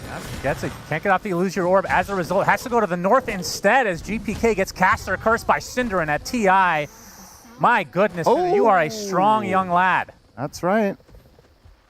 9 class gets the first blood, so good start for Vision. He was just not expecting that Centaur Stomp at all, it looked like, coming out. Yep, that's some very good news for their side. Obviously, what I was going to say is Earth Spirit, I believe, is 4-6 in this tournament. I thought he was going to be one of the biggest picks of the entire event. The win rate doesn't really back it up just yet, but it's a small sample size. We're still early days. As you can see there, more losses than wins on both sides of the river. But the matchup into Puck is pretty good, and no one is phenomenal on this hero. So expecting great things from him. The silence in this game has a ton of merit. Into Puck, it's pretty obvious why it's so strong against the phase shift and just the overall elusiveness, but also just having an instant silence against Lifestealer. It's very meaningful in the early rotations. It actually gives them kill power down here in a lane that Lifestealer usually thrives in against Centaur. I have a question for you that you won't be able to answer, so I will ask it. What kind of impact do you think, tangibly speaking, Puppey has had on this Vision lineup? Well, I think the players... 'Cause they were very successful before came on board. I think, I don't remember who it was in an interview that said it, maybe it was no one, who said that Puppey has given them a clear sense of direction. So the players themselves seem to... I guess probably one of the biggest strengths of having someone like that is the entire team, you know how experienced the guy is, they're all buying into his ideas. And that means in the past, if you had like conflicting opinions within the team or were unsure about how to value things, you're kind of just, I'm assuming they, for the most part, just defer to him and let him largely choose. I would guess if they're disagreeing on stuff, then he maybe has the final say. And having a person that can have that final say can be really meaningful. Everything you just said, I just think of 9 Class trying to pick something weird, and Puppey's like, no. Yeah, maybe that's his tangible impact. It's just been like, 9 Class, you're playing Willow. They hired him just because of 9 Class. Right. He needs a little babysitter, apparently. Which, from a viewer perspective, has been a bit sad, I'll be honest, because we don't get this. I mean, obviously, we're memeing a bit. It's mostly about Patch and his heroes not being that strong right now. But I do miss a little bit of that Slark support, Monkey King support, etc. He's been playing pretty normal stuff these days. Yeah. You're maybe the only person who misses Slark support, but they do exist. Yeah, Bofstan in the bot lane, Kataomi, double edge, and another Bramble finds his home. So 9 Class with another kill to his name. And how good of a game is this for Kiritich on this Lifestealer, would you say? Like, how good are the matchups? This is an early rotation. He does have rage, but... does have to pop it, but not really getting much HP. The TPs are coming, but the Hoofstomp finds him, and the Bushwhack's a little bit too late. Can they get some kills on the top of this? At the very least, no. So Boomboys, again, suffering the consequences here. Yeah, very nice rotation there from Ducalis. Not one you would necessarily expect at the 3-minute mark. Leaving Satanic alone, he will take some pressure, but he's okay. Back to my incredible question. How good is Lifestealer? I mean, it seems like I would think they largely picked it to deal with the Centaur and to have something against Earth Spirit that, you know, that matchup goes both ways. If you come in with Rage, all of Earth Spirit spells kind of do nothing, but at the same time, he can have that silence. The Centaur matchup's good. The TA matchup is pretty bad, though, for the most part. You're going to buy Radiance, which will help. But, looks like they will find a kill onto the Centaur here. Kataomi, though, gets the kill, so no 5 HP bonus for Lifestealer. Is it still 5? I thought it was 10. Did they boost it finally? Yeah, it's 10 HP. Oh, that's... Was it ever 5? Maybe. I feel like I played a lot of Lifestealer. I feel like it was, yeah. Either way, doesn't get the kill, so no permanent HP scaling. Cinderin, very important. Yep. Keep an eye on that exact HP number. Yeah. I mean, if he dies, you know that's the reason. Yeah, that he didn't have enough HP. That's right, that extra 10 HP. That's correct. Well, as expected, in this top lane, Miero is having a very good time on the Enigma against TA.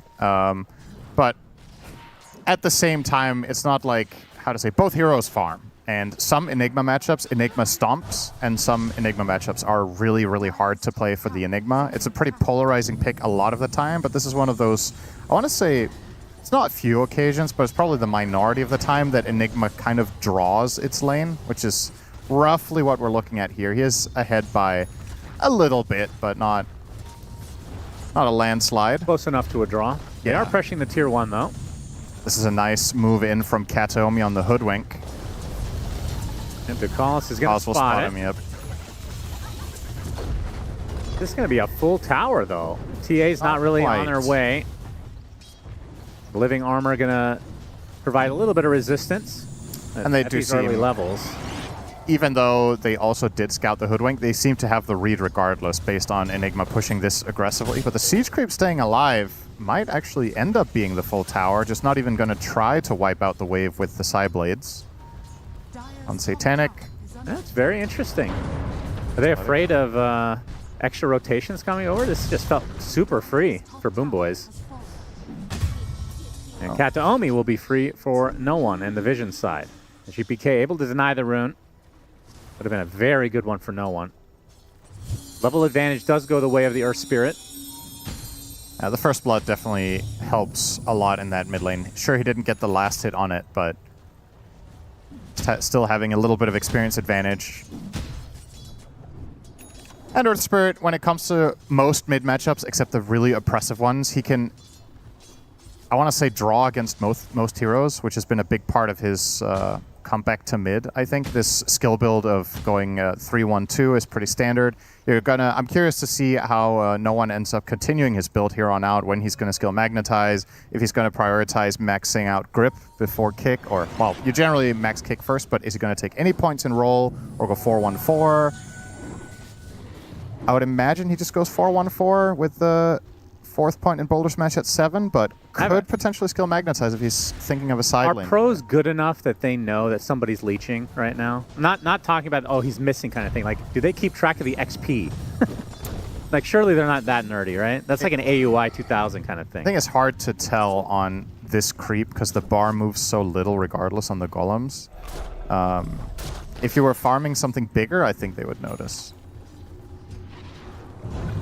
Oh, there it is. Got a roll in. Miero And gonna get gone on, silenced up, and yeah, first magnetize of the game should bring Miero to his knees, as no one claims him. Nice and easy. And bot lane, Kiritich applying some pressure to 9 class, will be able to get this kill. Living armor. And living armor does keep him alive a little bit longer. He wants that 10 HP desperately, won't get it. Denied again. Kiritich could have 20 extra health right now, but instead, well, does not.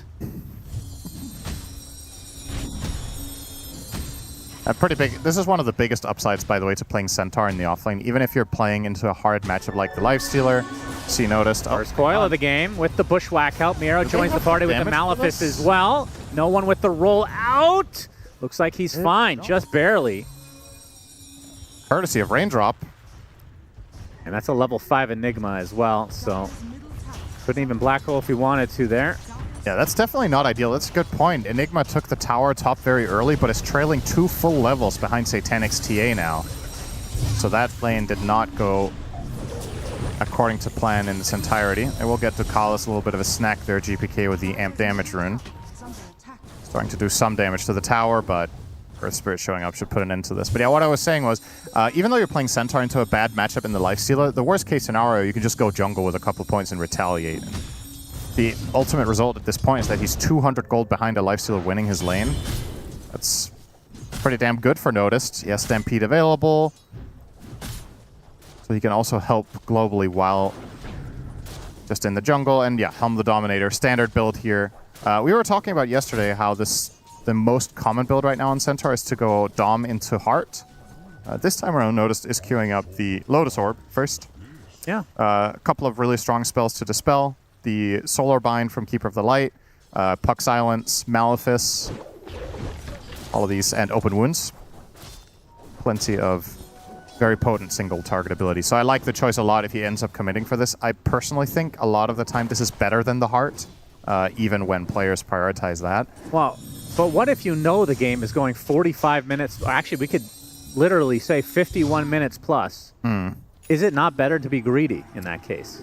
If you feel comfortable that you will be able to sustain until whatever. I have to say, I don't know just how much more farm efficiency you have with a Heart over a Lotus, because Lotus also gives HP regen. You have the HP regen from Helm of the Dominator. Maybe you get a neutral item with regen, which he currently has already, the Ash Legion shield. Maybe you can't non-stop spam Double Edge, so there is some trade-off, but I don't think you're gaining that much less gold compared to running the Heart. It is definitely faster, of course, but it's one of those classic things with the opportunity cost of going for a greedy item, right? Like, if the type of fight breaks out where it would be nice to have a Lotus, you're going to be kicking yourself afterwards, and if nothing happens for 10 minutes and you have a Lotus, you're going to be kicking yourself. So what do you imagine is going to happen in the game is kind of the question here. And he seems to think that there will be fighting going on. Okay, remains to be seen. What's his regen right now? 22 a second? Could be better, Cinderin. It could. Can never be too much regen for a Centaur.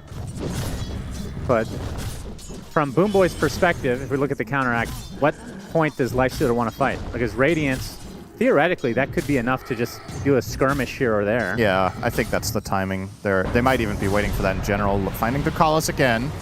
Yep, gets dusted up. Miero now level 8, so has caught up a bit. And GPK tries to come in for the snipe, but he is denied. A lot of denying going on for the Boomboy side. Banana Boat, basketball team, whatever you want to call them. Everyone's favorite BB. Oh, 9 class will get bound here. Pops the Shadow Realm, keeps him safe. Yeah, this is, for all intents and purposes, a pretty damn quiet early game, aside from that top tower take from Boomboys. So I think overall Vision are probably quite happy with this game state. Satanic Shirley is telling his teams, guys, I'm totally free farming. You can look at the level chart and you'll recognize that your carry is 3 levels ahead of the enemy carry at minute 12. Should inspire you with quite some confidence. No one. Not going to get the rune, will be denied by the Eidolons. And also, this Dire lineup really kicks into gear when you get Vessel and Earth Spirit, and you have your ults, which the ults are obviously available. Vessel is a few hundred gold away. Would imagine they will be eager to make a smoke move, potentially bottom to try to kill off Kiritich and take that tower. I mean, for TA, when do you want to join the fights as Satanic? Because if you have this much of a lead, a lot of times you just see them stay farming just to continue to expand on that. And that was the point they raised on the panel, is that this is the type of game where the carry does not need to get involved. So whether... Well, if it's already a 4v4 with the tree and Enigma, and then you don't have a carry, like what are we looking at here? This is like an ARAM game? They're pretty good at 3v4. They'll be fine. Earth Spirit, Centaur, Willow is a quite potent combination of heroes to use. So yeah, I think in general, there's like 2 types of TA moves. One is you get the Dragonlance Deso, and then you see TA maybe go through the gate, try to kill bottom, take the tower, and then think about Tormentor or Roche as the next logical move. And then you have the type of game that you mentioned where you're just not showing up to anything for 25 minutes, and all of a sudden you are so far ahead of the enemy carry. And you can see the progression of this game is not changing at all in that regard. Lifestealer is trailing by over 2,000 now. And it's not because Kiritich is playing poorly, it's just the design of the heroes. TA currently has 190 CS minute 13. Yeah, he's... What in the world? I mean, we've seen games like this from Satanic, and it feels like... How many of these are Eidolons? Obviously, they only have a 1k lead right now, but this doesn't really mean anything in terms of the carry versus carry potential, because Kiritich is still working on his first item, which is when he can actually start farming effectively with that Radiance. As 14-minute rune, it is illusions for no one. Get out of a waning rift, I suppose, with that. See, they really wanted to fight with this Vessel pickup and the 14-minute timing on the rune, but Boomboy's not giving it to them. Speaking of, Miero also has a Vessel on the Enigma, so an interesting choice here. There's some heroes that it's pretty good against, mainly the Centaur and the Earth Spirit for now, but this is a bit of a tempo pickup on Enigma. Usually when you see this, you go for Shard, and then you try to play aggressive on the map and take control. So there's a little bit of a contrast between the items he's buying and the way they're actually playing. Overgrowth on the Rage. But the Overgrowth comes out into the Stampede. Hoof Stomp to follow, and that's a dead Lifestealer. No one gets the credit for that one. As GPK looking to try to clean up a bit. The Illuminate coming out as well into the Black Hole, the first of the game. Only onto a solo target, but it's a very important one in no one. Satanic went through the gate, and he's going back to farming. Well, he showed up in spirit. GPK wants to continue the pressure, it seems. 9 class, a little bit too evasive at the moment. Are you surprised that Treant is in this game? I thought in this series in particular, this hero would never make it through, actually. I'm not surprised because I feel like specifically these two teams have played against each other so many times that there's many layers of complexity to the draft that we don't know about, which usually leads to a big hero like that getting through, don't you think? I feel like historically speaking, with teams that play against each other a lot, things like that happen. I think you could make a case that the 2 best players in the world on the hero are in this series, and That's why you would have been my go-to to ban as the second pick team. But yeah, Boom Boys obviously took the trade of Caudle for Trient. Yep. Nine class. Will be falling and here. Collis, So yeah, a little both bleeding here. supports dead for Vision. This happens That's in going to coincide with the some- Radiance. This feels like it happens in some Vision games where one of their supports gets caught out and then the other one becomes a collateral. I think there was a way there to just lose the Willow and nothing else, but Boom Boys get a little bit of an extra freebie and try to turn it into tower pressure. Mid tower half HP, no siege creep though, so don't know if Miro can finish this. Looks like 9 class is going to try to put an end to it, and of course, holding onto these towers has even more value when they're playing with Trant because he can actually reset their health over time. Wasn't able to with the top tower because it happened so early, but this mid one, they could reset back to full HP over the next couple of minutes. And you will be seeing him spamming that living armor off cooldown as long as fights aren't happening. It's a very... There are certain carries and certain playstyles where keeping a mid tower alive is more important than others. I would say TA is one of the carries that this tower is really important to protect for because of how big of a portion of the game she spends in the jungle area, and being able to smoke across mid to access can really make her game a little bit more complicated, but no concerns for now with that. Oh, the Eidolons will actually finish it, huh? Yeah, he didn't armor it again. healing. Yeah, thought it was going to be able to keep it alive. All right, that's a pretty good pickup there. Miero stubbornly keeps running his Eidolons into the tower until he gets what he wants. Good boys. Notice in the meantime does have the Lotus now, as we see Miero with a Blink Dagger. And obviously the BKB is going to be next, although he has Shard on auto buy right now. So we'll go for that beforehand. Ooh, I mean, sure. I guess BKB is still far away. So they're going to see the first Infest Bomb out of the game. And 9 class will be the recipient, which from Vision's perspective, as long as it doesn't bleed into more, this is A-okay with them to pop a full smoke gank. Yeah. Although Miero wants to continue on with the Lifestealer inside. Will pop out. Needs to get back to farming because the more time you're inside a teammate, the more time TA will be able to farm and expand her lead. I mean, look at the difference between them. Bottom net worth is the Lifestealer, actually. That's crazy. He should be starting to slowly overtake some with this Radiance, but yeah, it's a pretty slow hero, Lifestealer. And generally speaking, we only really see it picked in Pro Dota currently when it knows its matchup in the offlane, or when it knows the archetype of hero that the enemy team kind of quote-unquote has to pick for the lane in a given game. Like if you think back on this draft and Notice hadn't already picked Centaur and Enigma was still in the pool, you probably don't pick Lifestealer at all, right? Because the threat of getting into a bad lane matchup and a bad late game counter is just, the hero's just not good enough. It needs certain conditions to be met.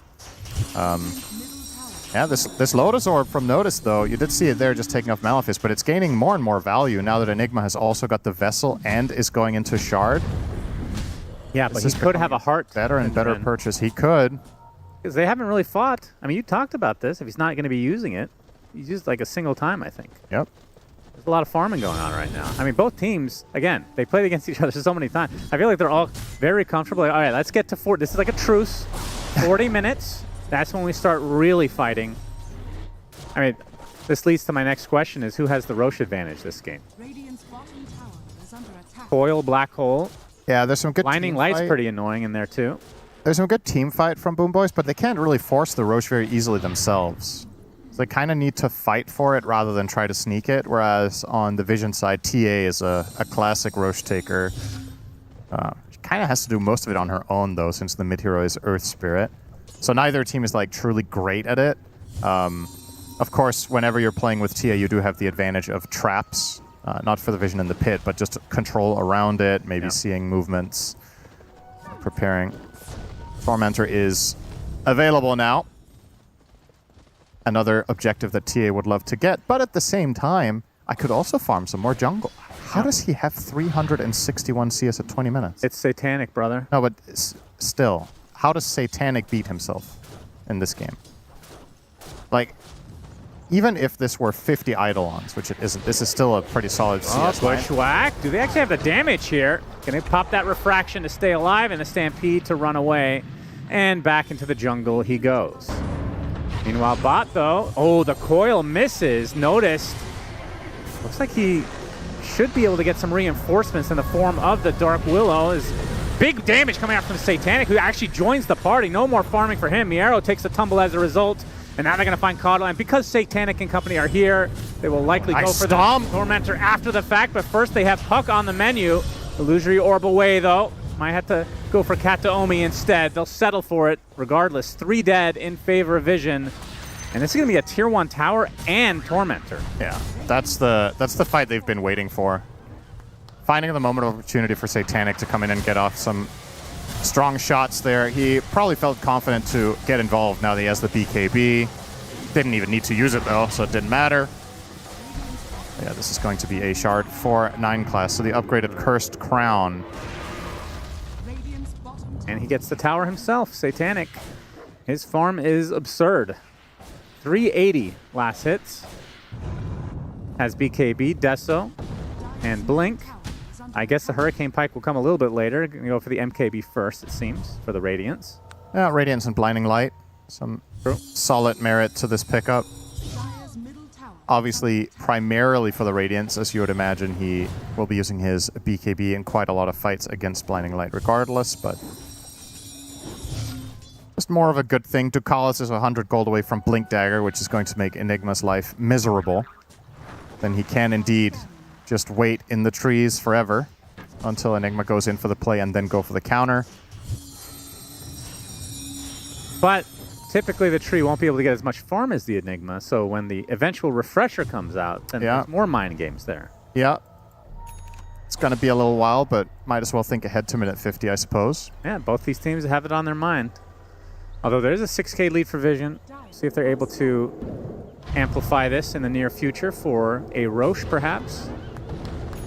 I like the overall idea that it seems like they're going for here with swapping to top side now. I think Satanic is strong enough that you can start threatening this top tier 1, and if you do take that out, start playing the enemy triangle, and then indeed think toward Roche. I believe he will be getting to work here. In the meantime, 3 teammates smoking around the back in case anybody tries to defend whatsoever. They could get pincered. Looks like Kiritich might walk into a trap, but he does see Willow first. Oh, they got the silence off. Ew, he's in a lot of trouble now. He's going to get feared on top of that, and that is way too much damage for Kiritich. Find another connection onto the Squirrel, so Kataomi, the second to fall for Boom Boys. And this is on the doorstep of Roche, so first one should go the way of Vision, and the game so far majorly in their advantage, although Boom Boys apparently want to try to contest. There's no way you take this fight 3v5, surely. And no buyback for the Lifestealer. They get the connection maybe onto the Tree and Protector, blows him up. Notice in the meantime, there's the Black Hole coming out only under 1. There's not going to be any follow-up, though. GPK gets off the coil, but the BKB now popped, and now the death of Miero. Into the silence now into GPK, the lone member of Boom Boys. They had all the confidence in the world, but... I mean, I'm trying to imagine what world that fight is winnable for the Radiant. I just don't see it. Actually going to get GPK. Eon Disc procs. Nice hoof stomp. Dodge the Melt Strike. Another phase shift into the double edge, into the silence. Effectively a team wipe. And Vision with a 10k lead at 24 minutes. This might not be a 50-minute game after all. I think if you had a buyback on at least the Hoodwink, perhaps you try that 3v5 next to your outpost, but I think that was just extremely reckless, and it's going to cost them dearly. They connect on the Treant, sure, but obviously there's going to be some counterplay coming the other way, and what do you have to work with? Puck has a disc to try to survive, didn't even work, but Enigma, no BKB, just gets caught by literally anything and dies in 2 shots to the TA. Same goes for Caudle. Now 10,000 lead. Very quiet for the first 20 minutes, and then suddenly Vision were like, we've got a dentist appointment. The entire team. Why dentist? I don't know. Why not? Okay, just checking. For those that don't know, Synderen hit his head really hard today on the bus. It wasn't great. So if you have some user errors on his part, that is why. See Ducalis taken out. It's good to finally have an excuse. When you hit your head, it was so loud. I didn't think you hit your head because nobody can make, like, how do you survive that? You're a real pro. Yeah, I'm tough like that. You hit your head and you're like, yeah, what's up? It's generally how I enter a room. I just walk in. That's how I let people know that I've arrived. Oh my God. Miero will be about to be 3 shots. Goodbye. Satanic is destroying this lobby right now. Okay, do you remember ever seeing someone almost have 500 CS minute 26? I genuinely don't think I've seen this. I can't remember casting a game. It must be satanic. Like maybe against Brood with some, cleave hero that just wipes out everything. There are Eidolons. Yeah, that's why I was saying he's killed some. I don't know how many, but surely Miero hasn't fed him like 50, right? Yeah, unlikely. As they find the connection now, this time onto Keeper of the Light. Save. Gonna get a little bit of help, but needs a way more than that to get out of Satanic's grasp at this point of the game. 3 minutes still on the Aegis. Oh, Ducalis finds GPK, or is it the other way around? He's gonna use the coil. Now no one joining the party. He's gonna pop that Eon disc. Looks like Ducalis will eventually fall shortly, but they're gonna try to turn this around on GPK. He's in a lot of trouble. Gets off the illusory orb onto the side. As no one trying to finish the job with one last right click. He does it. I was not expecting that death, especially considering GPK is one of the best, if not the best puck in the world right now. Whew. Man, Living Armor is just such a bait spell. That's true, actually. It very hard to gauge if you can kill somebody. Miero will find a connection. 9 but the black hole comes out just before Miero dies, but is there going to be damage output here onto Satanic? No. He still will maintain the Aegis, gets the kill on Miero, and now the black hole is down. Pretty much nothing going the way of Boom Boys right now. Effectively across the map, that was a 2-for-1, 2 of them being cores versus the 1 support. And now a tier 2 will go the way of Satanic in all likelihood. You can see the mindset of a TA player when he goes Swift Blink in this slot. I think it's quite telling that Satanic wants to play super aggressive and bursty in nature now. Sometimes you'll see, instead of finishing off the upgraded Blink, maybe you'll go something more in the lines of either full-on hardcore right-click or something a bit more hybrid defensive. But in this case, it's just all out. I'm going to jump in. I'm going to assassinate 1 or 2 heroes immediately. And as much as we've talked about his farm, ever so quietly noticed is still second on the Centaur. So it's not like it's only the TA that's big on the side of Vision. As a matter of fact, they have top 3 net worths in the game right now. Yeah. And I want to say not all that frequently that we see Earth Spirit up there, even in winning games, that he's overtaking the highest farmer in the enemy team. So that is a very healthy sign here for Vision. I mean, I wouldn't be surprised if this CS at this point of the game is a record for TI, at least. Surely. Yeah, I can't dispute it, at least. 536 at 28. Even for endgame, that's fine. Like, more than fine. This is absurd levels right now. 50 seconds on the Aegis, another tier 2 in his sights. Noticed would love to go first here. He has the heart, so super tanky. And he's going to find an opening. Yeah, the roll does miss, or does it? It hits a random coddle on the sideline as Save will be the first to fall. Satanic being approached by Kiritich. He's just going to brush that off, though, as the Overgrowth cancel out by the Rage, but now the surround tactics. He has to go inside of a creep. That creep is swiftly taken care of, and now Kiritich will be falling as well. And guess whose Aegis is still up and running? That's right, it's Satanic. Pops the Eon Disc of GPK. It's a 3-for-0. Vision just rolling away with this game number 1. He's level 25 now on TA at 28 minutes. Okay. Or 29 minutes, excuse me, and chose the Meld Bash. So even more in the offensive direction, can just blink in and solo kill a support with minimal, if any, counterplay. Oh, they found Kevin. They are going very deep right now. Hoof Stomp in the base, going to lead to another support kill. Satanic's Aegis gets him back to full HP now. And this is approaching GG territory, I do believe. Wow. Vision just completely dominating here in this first game. Yeah, this is going to bring down the average match time by a full minute of the tournament. If they manage to close this out in 30 minutes, they will show some respect to a potential counterplay here from Boom Boys and back out, but they got a set almost. Satanic left the range Rex with 1 HP left, just as a sending a message, I guess, letting them have a little bit to dream of the game that could have been.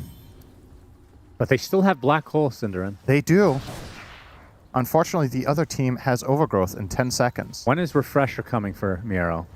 He's buying Ags for now. No, so probably in 20 minutes. Oh, boy. Is Ags really a game changer? versus a refresher. I know the prices are a little bit different, but the problem is if you just go refresher in this slot is that you barely have the mana to use your abilities, right? So if you want to use Black Hole, Midnight Pulse, refresh, and use them again, I don't think he has the mana pool for that. Even though his neutral item gives him 200 mana. So, and that is under the condition that you're using nothing else. That means you're not using your Malefice, you're not making Eidolons, and you're showing up to the fight on completely full resources, which sometimes just isn't the case. So I think this is just standard. It's kind of like when you play Faceless Void Carrier and you go refresher, you almost have to buy a Skadi always. I feel like playing standard is not the play here. No, I agree. But like even if you don't have mana for the refresher, you'll have it after you die. You Black Hole, die, you'll have it again on if you buy back. Right. In theory. Yeah, I could see and it. It could be a surprise. I mean, just... you also have Coddle if you're clutch. Yeah, I guess Get mana that way. Vision looking to close the book. The chapter, rather. This game number 1. At most, there's only going to be 3 chapters. Pretty short book. A lot of Americans might not be into that, though. I mean, that was an education joke. Chapters can be long. I mean, who's gonna read a chapter that's like 200 pages? That's too long. Some books don't have chapters. That's one chapter. Talking about the dictionary? Yes, my favorite book to read. Wouldn't put it past you. Hero has to be BKB. Is he still going to live? Meld Bash comes out. Goodbye. And now they go on to Kiritich, forcing out the Rage. Pitifully poking the Earth Spirit back. And they get the Glimmer off. Now the Hoof Stomp finding the Coddle, into the roll, into the death. And this should surely be it. No Enigma for 30 seconds. The Overgrowth comes out. They know the Black Hole was down anyway. Oh, sorry, it's not down, actually. So they do have the Black Hole without the cancellation, in theory, with the Overgrowth. But I don't know where they're going to get their damage. Lifestealer is not nearly farmed enough at this point. This is going to be a second set, if not the eventual Megas if they stick around. Still a tier 2 tower bottom, so can't get the full set, but what they can do is prepare for Roche. Indeed, 40 seconds away for that, and that's going to have Roche banner, which will be very hard to contest if you're the Boom Boys.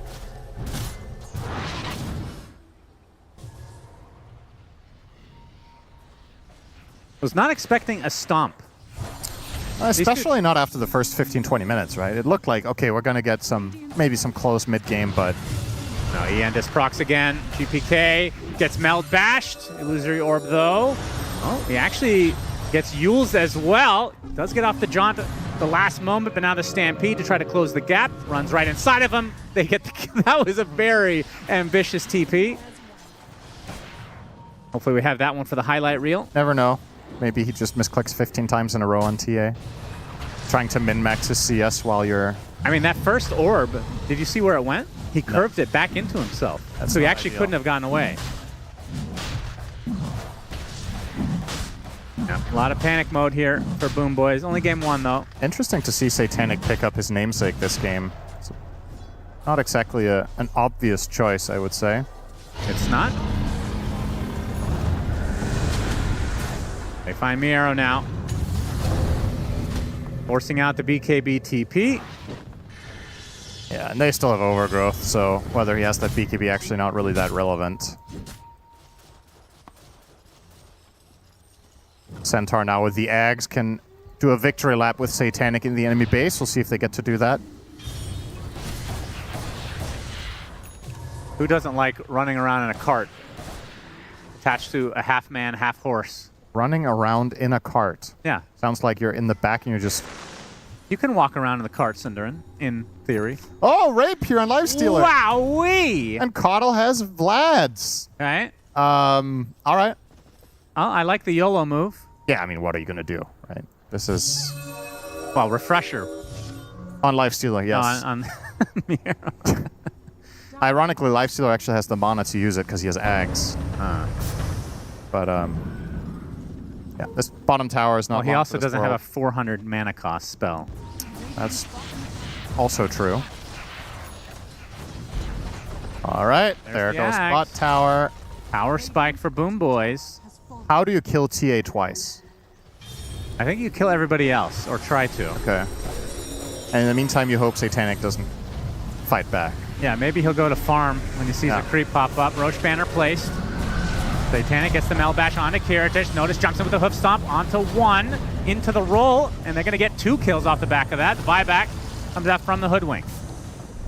Kiritich forced out, and that is Double Psyblade cleave off the trap there. They did get the Roche banner. Looking for a good angle now onto the Enigma black hole. Miro have to do something now. There's the meld bash again. Kiritich already at half HP. Big roll in onto 2. They just delete both supports off the face of the map. And they just call it. There's the black hole we were waiting for. Instantly canceled. And that's going to do it for game 1. Vision completely stomped. That was super impressive. That was effectively textbook playing for a timing. They felt like the game was going in a good direction. They waited for the right moment when everything was coming together with their TA connecting to the fight. And they snowballed the game in 5 minutes. That's right. Let's go to the panel and wrap up this game number 1. Okay, so we'll do just that for you.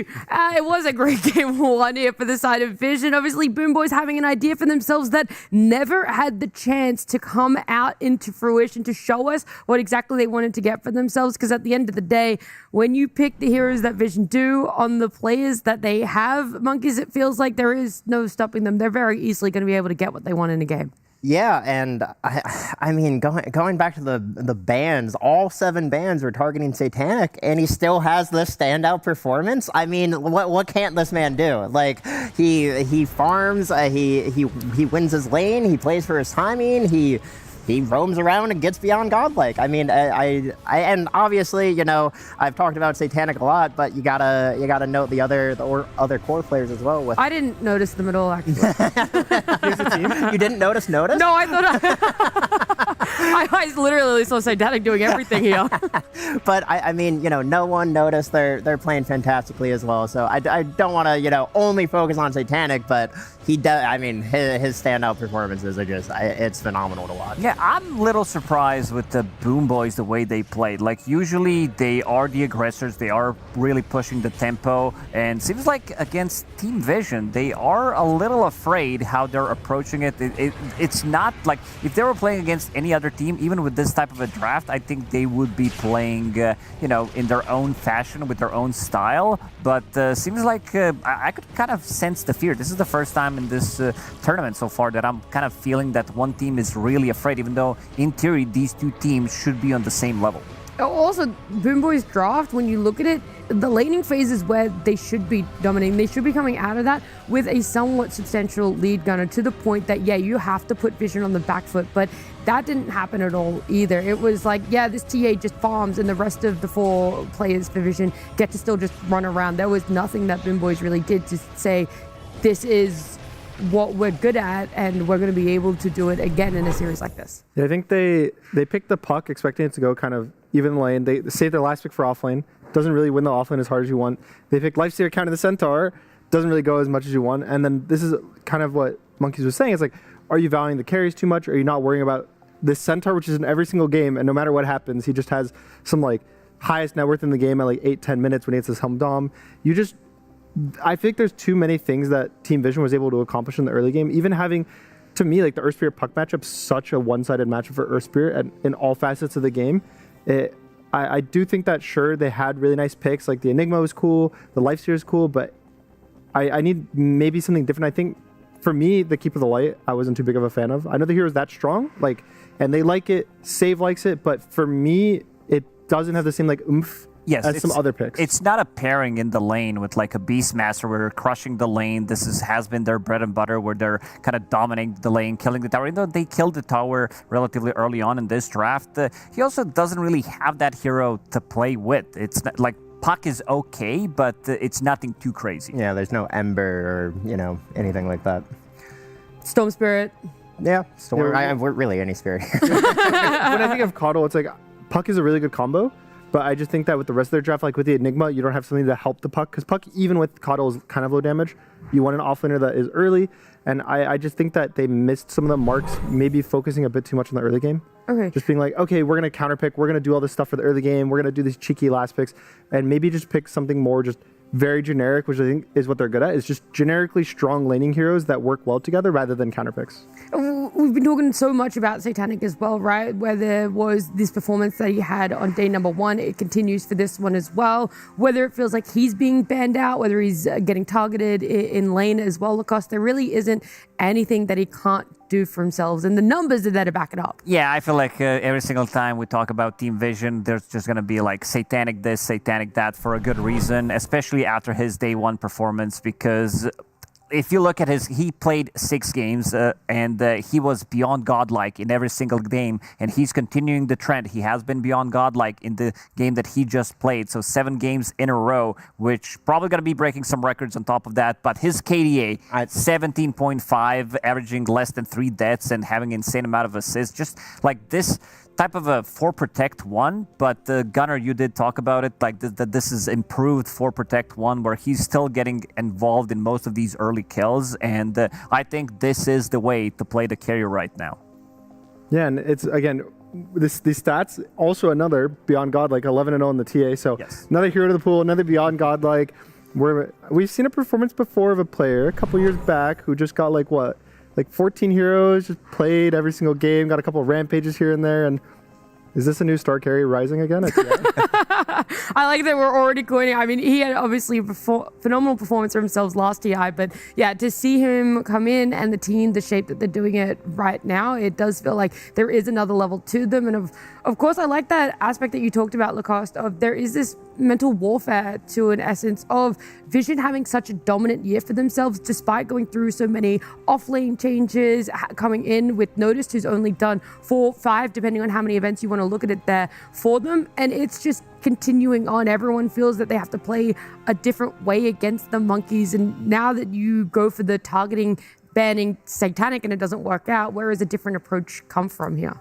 I mean, again, he just has such a wide hero pool. I think targeting Satanic is just not worth the bans. I mean, again, like he's gonna play something that he. Oh, so yeah, let's just give him the lone druid. Let's maybe we'll take out the lone druid SF. I can understand that, but 7 whole bans for him. I mean, not protecting the Puck with an Earth Spirit ban or something like that. I agree. It's a bit too much. Yeah, I feel like they overdid it in that department, but also I feel like Boom Boys, they need to play their own style of Dota. I think they also checked the results that did happen in this season, and they only managed to get 1 win. That was during the Dream League season 28. They've been losing most of the matchups when they were playing against, and maybe even like the most recent loss in the EWC finals, where they started strong and then they kind of fell off. So I feel like this is just a bad matchup, and I'm just going to throw it out there. I think they're also, on top of that, giving them way too much respect.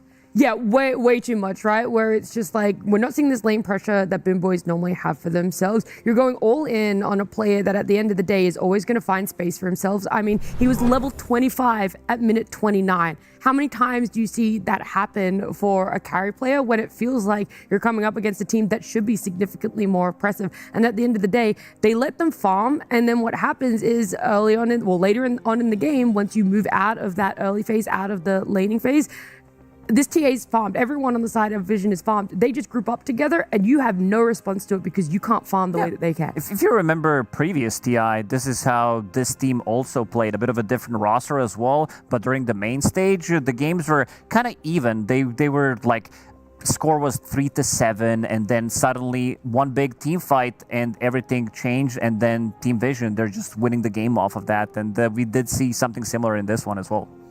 Yeah, it was 21 minutes, I believe, that we saw a smoke happen. That was that turning point where we go, it's a little bit of a stalemate, and maybe whoever is able to engage first can do it. And it was, at the end of the day, Vision who were bringing down those numbers, smoking up, and being there early.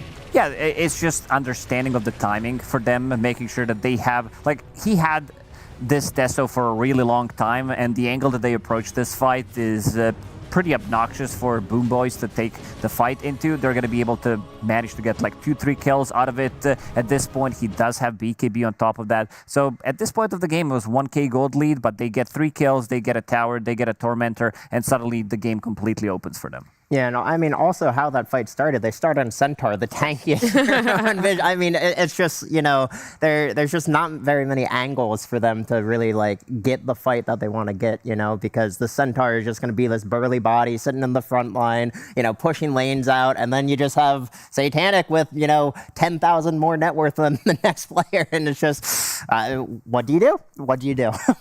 I think it was hard in general to take fights. When I look at how potentially Boom Boys want to go in, it's very much like they want to be around each other, right? There isn't necessarily great positioning for them when it comes up against heroes that have ultimates with so much AoE, whether that's with the Dark Willow, the Tree, or even the Magnetize from Earth Spirit as well. So it's like, great, you go on some hero, and even if it feels like a better target, there's still so much to counteract you all going in on one target. Yeah, we said this before, but again, I think for me, this was not a Boom Boys performance. They have like such a specific playstyle when they succeed, and it was pretty obvious to me that they missed it. And it's like some of the heroes, like Keeper of the Light is a hero that they have used to great success with their playstyle, but I just think that in the current meta, it just didn't look as strong as possible. Especially you're giving up the Tree, you're giving up the Centaur, you're giving up these like super stable heroes, and you're picking a bit more of a, you know, a hero that can do really well, can not do really well, and I think that that's the type of draft that Team Vision is just going to beat you in. So I kind of want this Game 2 draft. Like, usually we're like, okay, you know what, run it back, pick pretty much the same heroes, just play better. But in the second game, I'm hoping that the draft is pretty much completely different, like 3 or 4 just different heroes. Maybe you can keep the Puck if you protect it a bit better, or the Hoodwink. That was the only one that you're like, yeah, maybe I could see you guys keeping the that Hoodwink, one. you know, the Hoodwink Puck, something along those lines. I mean, like picking Enigma into Tree, it's so hard to play the game very as hard. Enigma. Even if you get Blink BKB, there's always that threat of Overgrowth canceling the Black Hole, and you know, it's just, I mean, yeah, it's decent against TA and lane, but for the game, it wasn't even decent in the lane this game. Yeah. He was playing TA and he just got way too much out of it.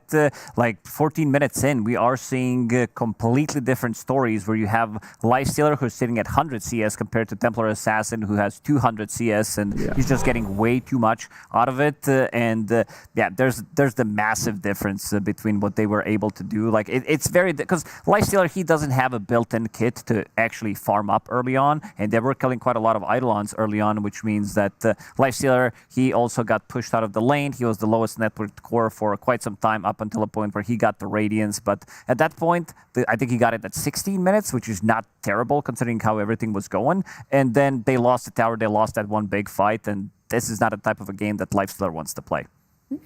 I know that we're focusing a lot, of course, on what's happening on Stream A, but there is a lot of action happening over in the other streams as well. We seem to be one of the faster streams going on out of the 4, and so I did want to give an update of what's happening over on Stream B, because it was the Liquid Yandex one, and I feel like a lot of people had, you know, potentially Yandex as their 4-0 or their 4-1 team. I'm not sure where people might have placed Liquid when it comes into predictions, but it was Liquid who ended up taking the series against Yandex there, and it was a banger game number 3 as well. Do you remember what you put for your predictions, Lacoste?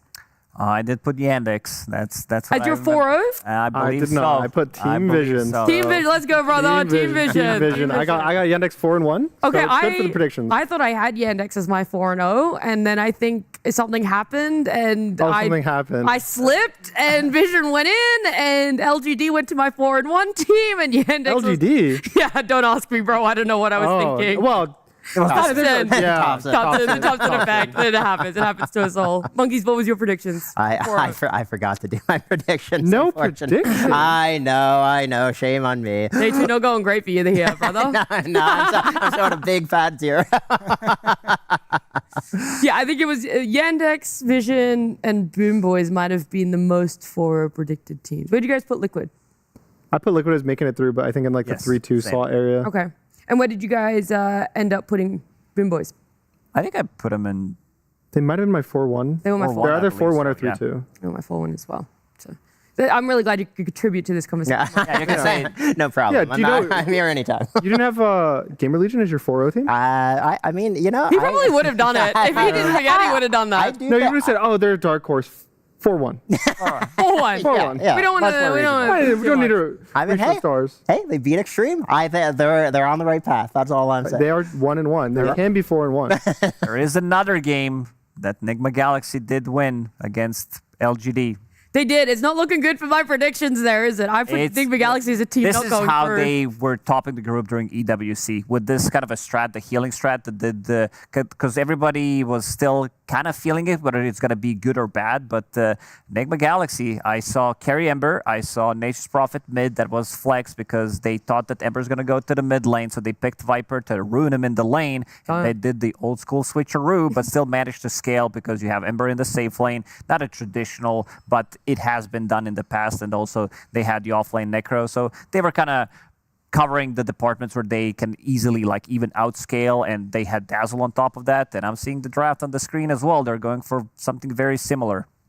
Yeah, they're looking towards going into their second game over on that stream, LGD Nigma Galaxy. The other one that was on their first series and is still on their first series, I believe that is Stream D as well. HULIGANI and VG are still going for their one. So we don't actually know what our third series are looking like. So Boom Boys, if you could just make this go to a game number 3, please, that would be fantastic. That's what we're looking for. And maybe they need to do a little bit of debate, a little bit of switcheroo on you think that's going mid, but it's not. I actually think more importantly, I would love to see Boom Boys go for something like the Pudge that we saw yesterday, where it felt so left field, but did so well in lanes, could move around the map a lot more. That fits that Boom Boy archetype. It doesn't have to be that hero specifically, but it goes into, I love seeing this team play that. I think the hero that we've been seeing a lot is Largo. And Boom Boys is one of the teams I think is really good with Largo. I want to say shout out to Largo with like a support that has save. So we have a Largo Wyvern on one of the streams right now. I think Largo IO is a really strong combo. Largo Dazzle, if Dazzle's pickable, is pretty cool. You just have this guy who runs in, is tanky, and then has save. And I think that kind of team fight could help Boom Boys because it gives you kind of a circle to fight around. And maybe that gives you enough sustain or team fight to kind of fight Satanic when he has these peaks because now your 5v5 is stronger than them. So even though this guy's really good at the game, he can't just beat numbers. I think also being aware of the Earth Spirit, right? What it's been able to show for itself. Surprisingly, the win rate for it wasn't as high as I think a lot of people, including Sind and Sons fan, thought when the numbers came up. It wasn't as high as people were expecting that, but I think it is just slowly... Yeah, because everybody, even my grandma, plays this hero now. I know, and I mean, her win rate on Yes, it is of clearly course. dragging it up, but I'm dragging it down, Yes, so... exactly. But I'm a little surprised because... during the TI qualifiers, because Team Vision was in the qualifiers, they were kind of the first one showing this Earth Spirit as a response to Puck that also has been popular in the tournaments prior to TI qualifiers, and it looked unstoppable. So a little surprised that maybe they didn't really give the respect that it deserves. Or even just like take the Earth Spirit. Yeah. And like, sure, the Puck is good, but... I don't know. Earth Spirit's pretty good too. I think the idea with the Puck was it's preventing more heroes than the Earth Spirit is in terms of counter picks. The Puck is like pre-countering an Invoker, it's pre-countering Storm, whereas Earth Spirit's a bit more neutral in a lot of the lane matchups. Like you pick it versus an Ember, a Puck, or whatever, and it's like, oh, you know, all 50-50 and I'm an Earth Spirit. So maybe they're hoping to have this like advantage in the mid lane. Kind of, which is how they want to draft as a team. Like they do want to have this, we win the lanes, we kind of counter pick you, we're playing better than you for the first 5-10 minutes. But I think that sometimes it's better to just pick the power level, like strongest heroes rather than laning. We've seen Earth Spirit struggle in lane, but still have massive impact later in the game. I mean, that is what happened yesterday in our 90-minute banger between Vision and Falcons as well. So there is definitely a lot to be said, Monkeys, of, you know what? You can sack the lane a little bit, especially with how skilled a lot of our mid laners are here at TI. Yeah, absolutely. I think a lot of the Spirit heroes, like they can kind of struggle in lane like sometimes, but the amount of mobility that they have, you know, they can find these kills to, you know, get back into the game and, you know, really like play their comeback, you know, with just, you know, high damage, high mobility, and, you know, just playing off map. You know, it's a very big threat. Just, you know, having Spirit heroes on your team. So I I definitely, even if Earth Spirit's win rate may not be the absolute best, I do think that's my fault. Sorry. the hero is very, it doesn't necessarily rely on a good lane. It just, you can figure your way into the game. There's 4 other heroes to help you through that for sure when it comes to a team here. For game number 2 draft coming up on our screen, it is going to be Boom Boys with first pick for themselves, and so a little bit of an eyebrow raise there, where it is the puck taken out, maybe hoping to be able to get the Earth Spirit for themselves if they still truly believe it's not a if you're expecting for Earth Spirit, and that's what I mean. Like maybe they actually think puck should have gone better in lane, I don't and think they so. misplayed it. My best bet would. My fault. My best bet is it's an invoker, an early invoker that they're aiming for. Okay. I think that's like the number one. We'll see. Yeah. We'll see right now. They're going to pick a hero, Nat. No, okay, you know what, Nat? What do you think they're going to first pick? That's fair. No, I don't actually think that. Coddle. Okay. Unfortunately for me, I was not too big of a fan of this hero, but again, to give credit where it's due, this is one of the best Keeper of the Light teams, specifically from the support position. They're probably the Coddle team, so I am happy that they are picking Keeper of the Light, but I want their draft to be different, right? Like I don't want it to just be a kind of a repeat. I need them to have, maybe you pick the Ember with it, kind of like you were saying, the Ember, the Storm, even the Earth Spirit, one of these like stronger meta heroes than the puck, I would say. Well, I was right. Someone did first pick Earth Spirit. Yeah, I mean, I think it was good for Team Vision to pick the Earth Spirit.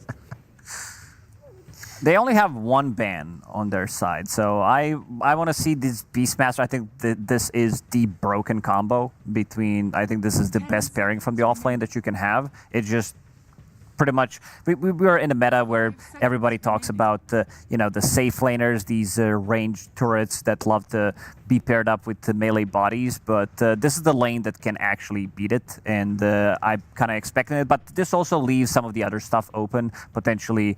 Slaughter, maybe not the best pairing in terms of like between them, but in the game it's really good because you can crush again, and I want to see, as you guys also said, they want to see something different from the mid lane, something that can actually like try to punish this Earth Spirit and have a bit of a combo with the Keeper of the Light. Name your top 3 lane counters in mid to Earth Spirit. Oh, Lena, she's gone. Viper, that are still in the hero pool. Viper, but you also don't want to have that hero. And third one, Necro. Okay, you gave 1 viable option out of the 3. I will also say I believe Boom Boys is one of the teams that likes going for the minus armor strat, where they do have that Slardar plus like a Clinks, or Slardar plus like a Drow, or whatever it may be. So I think there definitely is an angle for them to go that route and just kind of go, we're just going to kill you so fast, like we're not going to run into damage issues, because I personally believe that was a big problem for the last game. Ooh, Ench, you know how much I like this here. I thought that was just the Falcons. I love seeing Ench. I think it's a tempo hero, does a lot of damage, just fun to watch, Sproink, what's not. Guys, for context, it's because he likes when his 5-inch goes through the gate with a creep and ganks his lane. That's the only reason why. It's just, this is a pure off-laner mentality. As a mid laner, we do not like Ench because they come to mid with the creep, they deny your water runes, they take your power on the 5-inch. No approval from me, especially pre-countering an Invoker, which is something I was looking towards for Boom Boys. But the one hero that is a bit weird with the Keeper of the Light, but because there's a Beast, now you don't want to pick the Beast as well, so it's kind of a preemptive. But Huskar, not good with Coddle, but great versus Earth Spirit. Yeah, that's the one that I didn't mention, but the other options are still available. They did remove Ember Spirit and... Let's go, Lacoste! They also picked it into Enchantress. Like, you have a built-in Dispel, which is going to be nice. Earth Spirit, he builds into Spirit Vessel, but you also have lower cooldown with Keeper of the Light, so that's going to feel nice throughout the whole game. I mean, you have flexibility. I think Necro for Boom Boys can also be played from 3 different roles. Yeah. It just depends. Right now, you probably pick a support, something versus the Enchantress. Probably want a melee support, I would say. Oh, there it is, I'm dying. Melee support right there. I think as well, leading into the next pick, Dawnbreaker, if the Necro ends up not being offlane, I think is pretty good versus the Enchantress.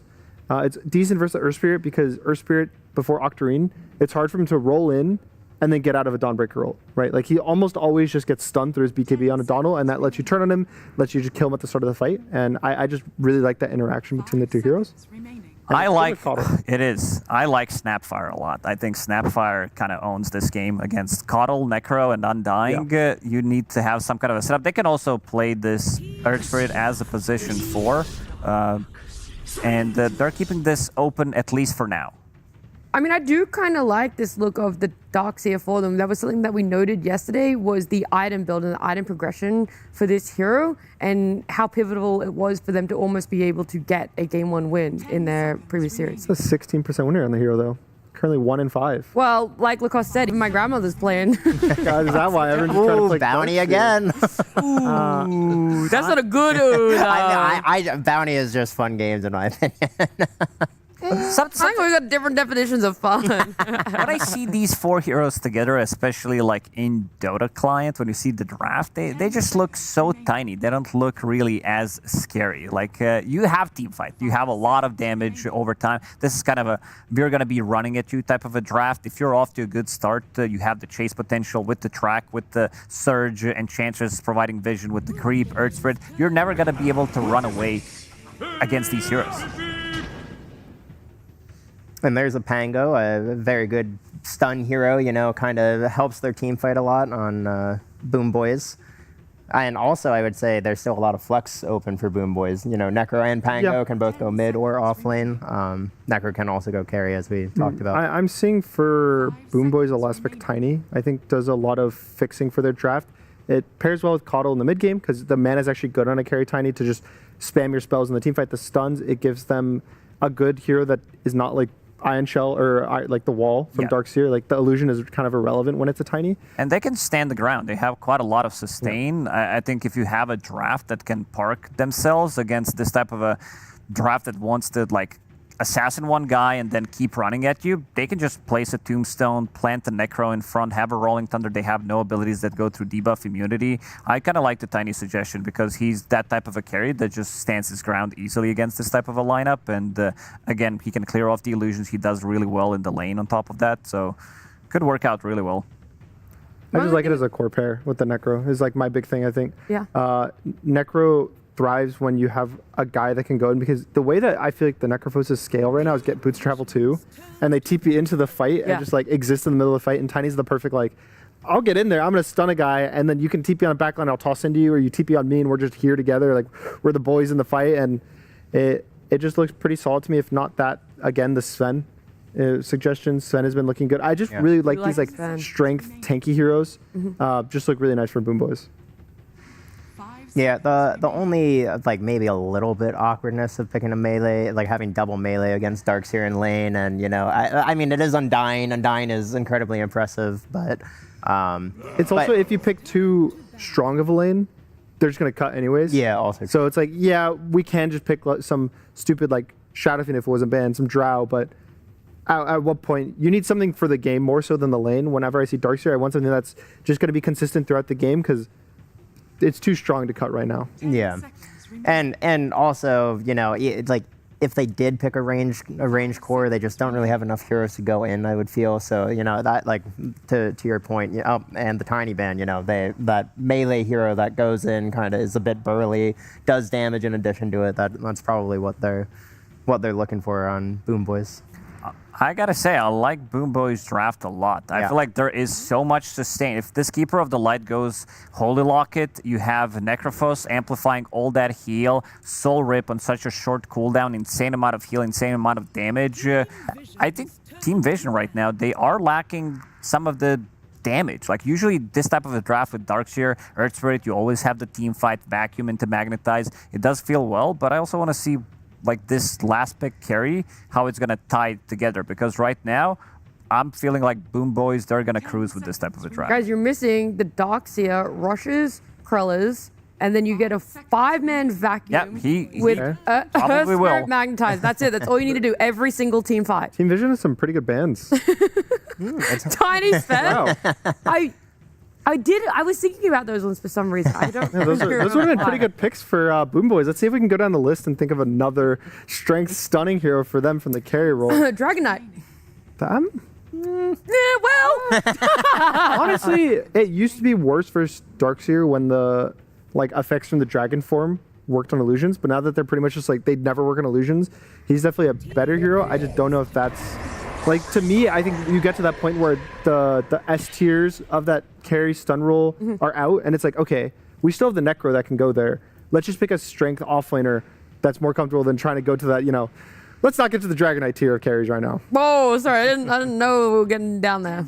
Yeah, I mean, well, if you saw Thompson's game on it, it didn't look that impressive. Gotcha. I've seen Dragonite mids go for Dagon, so that's like that's where it is for the mid lane. But another cool, interesting carry hero. Satanic's crazy. He plays everything. what can you do? Can't predict it, can't ban him out. What can you do? Now you have a hero that, again, that's why the Lifestealer ban made sense. They did pick Underlord, and another hero with the built-in BKB kind of save against Underlord. It can be very annoying. This is also the hero that Pango doesn't like to play against. He doesn't like to play into these range turrets who can kill him during the roll, and the Omnislash can definitely kill him. So I want to see if maybe there's going to be some adjustments. We saw Notice in the previous game. Instead of going for Heart, he did go for Lotus Orb immediately.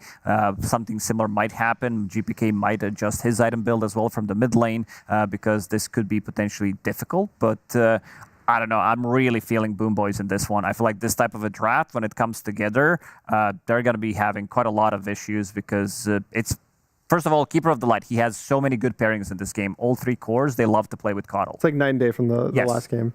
I do like the Juggernaut pick for some reason. Whenever I've seen it recently, it's felt actually really strong, but it's one of those heroes that if you pick it in a bad game, it's terrible.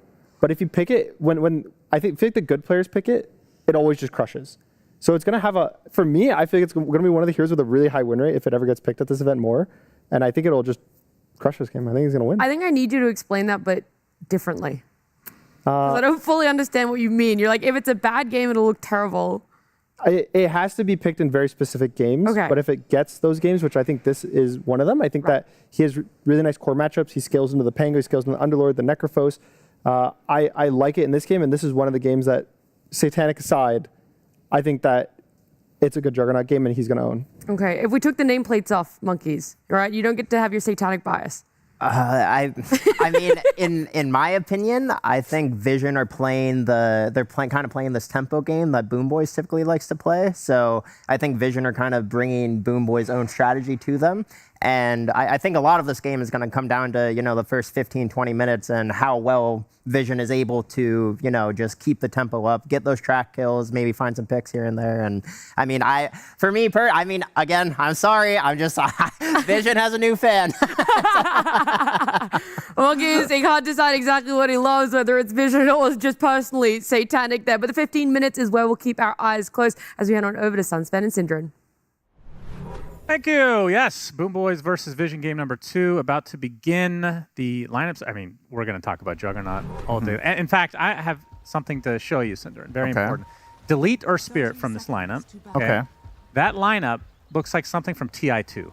Yeah. Genuinely. Actually, that is like a super old school lineup. Yep. Tell me why it's good. The Juggernaut, to me, I would love to see this do well, just in general. When we have cast it, maybe it's just bad luck. It has looked complete trash. It has a lot of merit to it in this game for a couple of reasons. First of all, it lanes quite well into Underlord. It's like the panel touched on most of these things, right? With the matchup into Underlord, being able to Omnislash Pango. He's a Nullifier buyer, which is good against Necrophos. He plays very high burst damage types of fights, which is a good solution to healing lineups, is obviously either having healing reduction or someone who just overwhelmingly single target kills you, so you can't really get those AoE heals to come that much into effect. He can kill Tombstone if necessary as well during Blade Fury, so there's a lot of upsides. He uses Darkseer pretty well, in my opinion. He's he uses the Ion Shell. He gets massive benefits from being surged. There's a lot of things to like about that pick. All right. Well, you listed off a lot of things. It sounds like he should win the game then.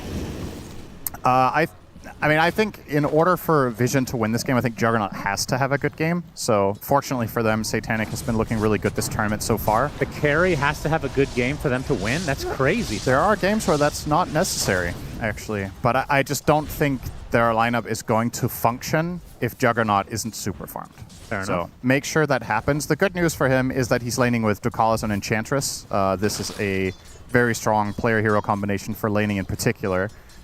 So I think they'll be getting by just fine down here. And they are playing into a spam lane. It's Caudle, Underlord. They're going to be spamming Chakra and Firestorm, but they have 2 heals themselves. That's another benefit to Juggernaut here, is his ability to sustain in lane against... Yep, quite a bit of heals on both sides, more so on the Boom Boy side, though. As we see the first root of the game onto Ducalis, into the Firestorm. It looks like that's going to be the death of him, Pops. A little bit extra HP coming his way. One more right click does do the job, though, as Save will get first blood on the Keeper of the Light. It's quite far out of position there, no? That seemed a little bit crazy. Satanic gets solo XP, though, so he's it was by very design. happy. Oh, GPK gets extremely low in the middle. How is this supposed to go, the Pango versus Earth Spirit? I assume this is Earth Spirit favored? I don't know. I feel like my gut says this is pretty much a draw. Really? That could be wrong, but like both heroes essentially spell farm and don't necessarily interact that much beyond it. So I would think they kind of just... Kataomi. Oh, we'll be able to take out a courier while this garbage is going on here. Oh, the pull is successful. Love to see Bounty Hunter. We didn't really talk about That's true. Let's talk about him. This hero is super fun to watch and to play, but doesn't see that much play in pro games, particularly because Bounty Hunter's obvious weakness is his laning phase is very poor. But you give him an Ion Shell, and all of a sudden the hero's actually quite useful. Kataomi might potentially die here with the Blood Grenade. The Ion Shell still has some time to go, but he will get to the protection of Kiritich with a potential heal. And they'll also get the load, so he'll be okay. That's one of the old school combos that we used to see. It's funny that we don't see... it's still good, surely. I don't know why we don't see it more often. Bounty Darkseer specifically? Or? Yeah. Any Invis hero with Darkseer seems really good. Satanic. Be able to apply too much pressure. Miaro is super healthy right now. They will, of course. This is an auto loss lane, I want to say, for Darkseer Bounty. I think at this level of play, you're just never winning here. Undying Necrophos is just a strong lane in general, but then you're also playing into Darkseer, who has a pretty poor time against Necro in the first place. Oh, that's Omi. Yeah, the Ion Shell bringing him quite low, gets the stun out of the Shadow Walk. Protects his tombs. This is like watching a different game. This is awesome. They are bullying them hard here. This is a full wave being lost by Darkseer in his tower. Yeah, Kataomi, love this from him. He might die. Kataomi gets vacuumed at the last moment. The Tombstone does the fall. heal! Gets the kill onto 9 class. With 9 class now being pursued by the carry Necrophos Kiritich. The Death Pulse not going to be there. That's still... just out of range, but damage was done. It's a net win for Boom Boys, even though Undying dies. Because he boxed them out from a full wave of experience, and then the second wave that they finally got to connect with, they only got like half of it. They had to expend a lot of time and resources to deal with him. I really like that play. And thoughts on the Underlord this game, other than the laning stage, which seems to be going swimmingly for him? It's fine. This doesn't strike me as an incredible Underlord game. I think what they were looking for was they want some defensive tools and auras against Earth Spirit, which seemed to be a big problem for them in the previous game. And also just one of Miaro's favorites, so it's a good hero-player combination. But yeah, there's no inherently like really obvious, oh my god, Firestorm is incredible against this, or Pit of Malice is great against that, or it's going to be a global game where Fiend's Gate will really matter. I think it's just a feel-good pick for them. Not too much extra detail, really. So what is the build on Juggernaut? Is it Battle Fury still? One of the few heroes, apparently, still going Battle Fury. Ask yourself, what would Ame do? This really is TI too. And then you buy something else. What did he buy at TI? I don't remember. That was one of the most sad games I've ever seen. Yeah. From a carry perspective. Because there was that neutral that literally countered Omni Slash that they just deleted from the game. Yeah. I don't remember exactly what he bought. There was one item he didn't buy, which some... Ags. He did not buy Ags. He didn't buy Ags, and I think there was one more thing as well, now that you say that. So for the patch, it was a pretty uncharacteristic build he did, and there's a lot of what ifs in that game, to be honest. But of course, given the stakes. Oh, hang on. Heritage No way, actually right? in some trouble. Gets off the death pulse. No Pops way. the fairy fire as well. His save comes in at the last moment to help kill off 9. No way indeed. Now they're both dead, maybe. He has the Reaper. Does. Reaper Scythe with the Illuminate. It's enough. Beautifully done from Boom Boys. That's huge. Really needed a good start in this game after, well, we can be atrocious game number 1 for them by their standards. Yeah. Then again, it did start relatively fine for them in game number 1 as well. It was relatively close. 7-minute wisdom about to come to be as well. Kiritich going to force the issue, it seems. This one's going to be extremely hard to protect for the Radiant, so they're going to try to go for the trade-off to Kalis. I mean, how many times have we seen Undying in this position? Yeah. And this time around, he has Necrophos with him too, so they're just going to trade 1 for 1. I think that's pretty good for Vision. Yeah, it is. That you could have technically maybe lost both there with a slight adjustment of resources from the Dire. To answer your question, what does Doug do? Yeah, he's going to go Battle Fury, and then there's definitely going to be a Nullifier in there somewhere against the Necrophos, you would imagine. Trying to think. Or a Disperser, I suppose. Oh, yeah. Was probably better, I guess. Yeah. Especially on that hero. So if you're going to go Disperser eventually, do you go Diffusal early, or you just wait till you need it? I think you wait till you need it. I'm expecting Battle Fury Manta. Manta is incredibly good this game. There's Solar Bind, there's Underlord Pits. Yeah. Then maybe Ag's Blink. Yeah. And then probably the Disperser. I think in order, what I'm expecting is Battle Fury into Manta, into either Blink or Ags, and then the other of those two, and then Disperser 5th. Yep. Let's see if he does that. And let's see if he gets there. This was a concern from the panel, was that Boom Boys might just run the game over. Yeah. I mean, how much of a kill threat is Blade Fury anymore? This used to be the absolute classic. Ganking level 1 with Crystal Maiden, Juggernaut. Yeah. But it feels like this spell is not what it used to be at all. It effectively... It's kind of like a poor man's BKB now. On level 1, it roughly has the same damage that it did 7 years ago, but the average hero has more health. That's why it feels weaker. If you compare health pools on any given Dota hero today to in 2015, you'll notice that there's just been, heroes have more stats. You also start with more stats in your itemization in general, etc., etc. So, Fairy Fire exists, which obviously makes it a lot harder for Jugger to kill level 1. Back then, that wasn't an item. Yep. Blade Fury farming. Yep. Has a healing ward out. He's getting his, in classic Satanic fashion, off to a great start. Gunnar said this was going to be a game that he was expecting Jugger to do great things. Okay. Well, he's off to setting himself up for just that at the very least. Is Maelstrom ever a consideration instead of Battle Fury on this hero? Don't think so. I think it's too slow. And also the mana regen is actually a really important component for Jugger, because you want to use Healing Ward. If you go Maelstrom and you jungle, you actually run into issues where you have to buy Clarities. And that means, first of all, you're using gold on it, they're not available to teammates, and they're in finite supply, so you can't necessarily pull that off. What about in turbo mode? Would you go Battle Fury? I would trust your judgment on that. I think you could be a really good turbo player if you wanted. If there's a turbo tournament at any point, we should have you on the panel the entire tournament. We'll just defer to your opinion. That's right. I mean, I feel like we should have tournaments with turbo mode. Yeah. Legitimately. You're not the only one. There's another 5 people watching right now that would... Oh, please. You really think it's 5? Come on now. No, it's probably like 7, actually. No, I would watch.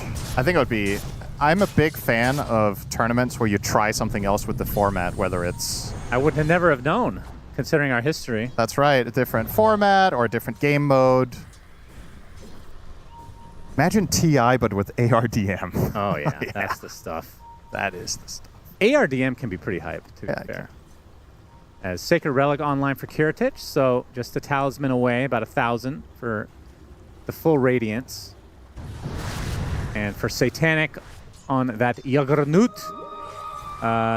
Just the ring of health away. So Yep, about it's close. 600. Oh, they're going to try to dive him, but Yep. low. Got the BKBTP, as it were, with the Blade Fury. It's the ultimate Nightfall hero. Weird he doesn't play much Jugger. We have Fiend's Gate being applied here. Miro joins the party with the Firestorm, but the damage being done to Kiritich. A big kill from No One with that Magnetize. He will be traded, and you can see all the rotations coming in from Boom Boys as they almost get another as 9 class survives. Oh, he even TP'd to the tower mid instead of base, so if there was any damage over time on him, he would have died. Satanic, not able to get the kill with the Blade Fury. Uses the Omni Slash, though, as GPK now here. Kills off the Healing Ward immediately, so Satanic gonna be a bit annoyed there. Sure it wasn't you who hit your head this morning? What did I say? You said he used the Omni Slash. Oh, you're right. Oh, he must have just been out of mana then. That's right. Be careful when you step in the bus later. I'm just so excited to see Omni Slash. Yeah. Well, you didn't see it. When he gets Ags, I'll be saying he Omni Slashes as well. Yep. Because you can't tell. That's fair. Really. You definitely can. If you click on him and look at the spell. One can tell. Okay. Let's put it that way. Thank you, Syndra. All right, it's time for Battle Fury. 12 minutes. Not bad. I'm genuinely really surprised that Vision have the top 3 net worths here. I cannot believe Darkseer has overtaken Necrophos in this lane. They being pursued, and the roll in from downtown. No One claims another. Has 3 charges on the urn. Up 2k here. They're just getting more out of the map, just being more efficient, but I can't like pinpoint why. That's why you're sitting where you're sitting. Yep, okay. Kiritich, this would be another huge kill. Oh my god, look at that damage. Just gets amplified by the Ghost Shroud. And this is before the Radiance. This is like incredible timing for Vision. And they don't have Kill him Vessel off. yet. It's going to get way easier soon. Is that on the way for No One here? Or... I mean, when we originally looked at the timings for both the Radiance and Battlefield, they were essentially aligned. And now look at how delayed this is going to be for the Radiance. An interesting stat bot for the first time on the hero this tournament on the Battle Fury. It's probably also the first time the hero has been picked this tournament. That's right. Technically true, though. I don't know, maybe he got picked once yesterday. But then he would have bought Battle Fury, surely. They might have just lost before he even got the first item. GG'd out at 10 minutes. Oh. Ducalis, he's found in the enemy jungle. The tough nut to crack, but... Oh, nice Wild Wing play. Ripper keeps him safe for a bit longer. GPK is not going to roll for it, so Ducalis. Space created. Indeed. Notice has the helm looking for the pipe, it looks like. 9 class trying to steal. Not going to happen. Is he going to walk in just to be annoying? Oh! He's trying to bait him. Miero was paying attention. Tried to make him do all the hard work for him. But 9 class.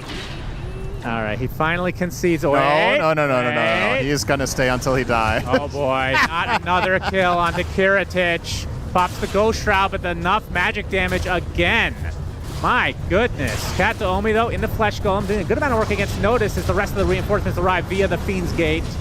Rolling Thunder now applying to No One as well. He is completely surrounded, so likely to be yet another kill for Boom Boys as the Radiance from the grave, it seems, is completed for Kiritich. Crucial that they have Fiend's Gate in this situation. 9 class forced 2 heroes down bottom just to get the Wisdom, but they are still able to connect top after Necro's death, courtesy of Miero.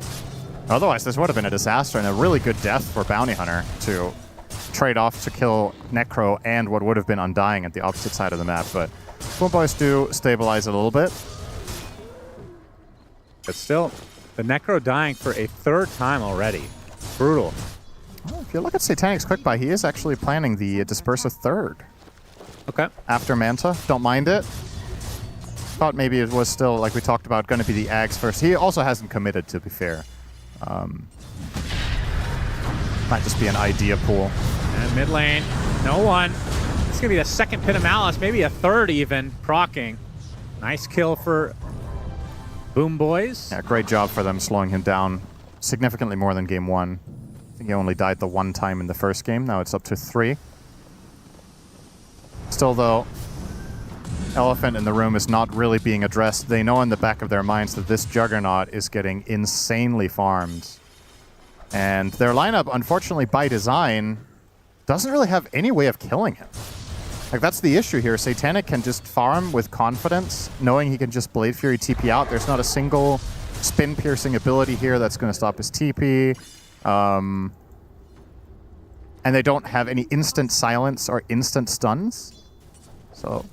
So many upsides to this pick.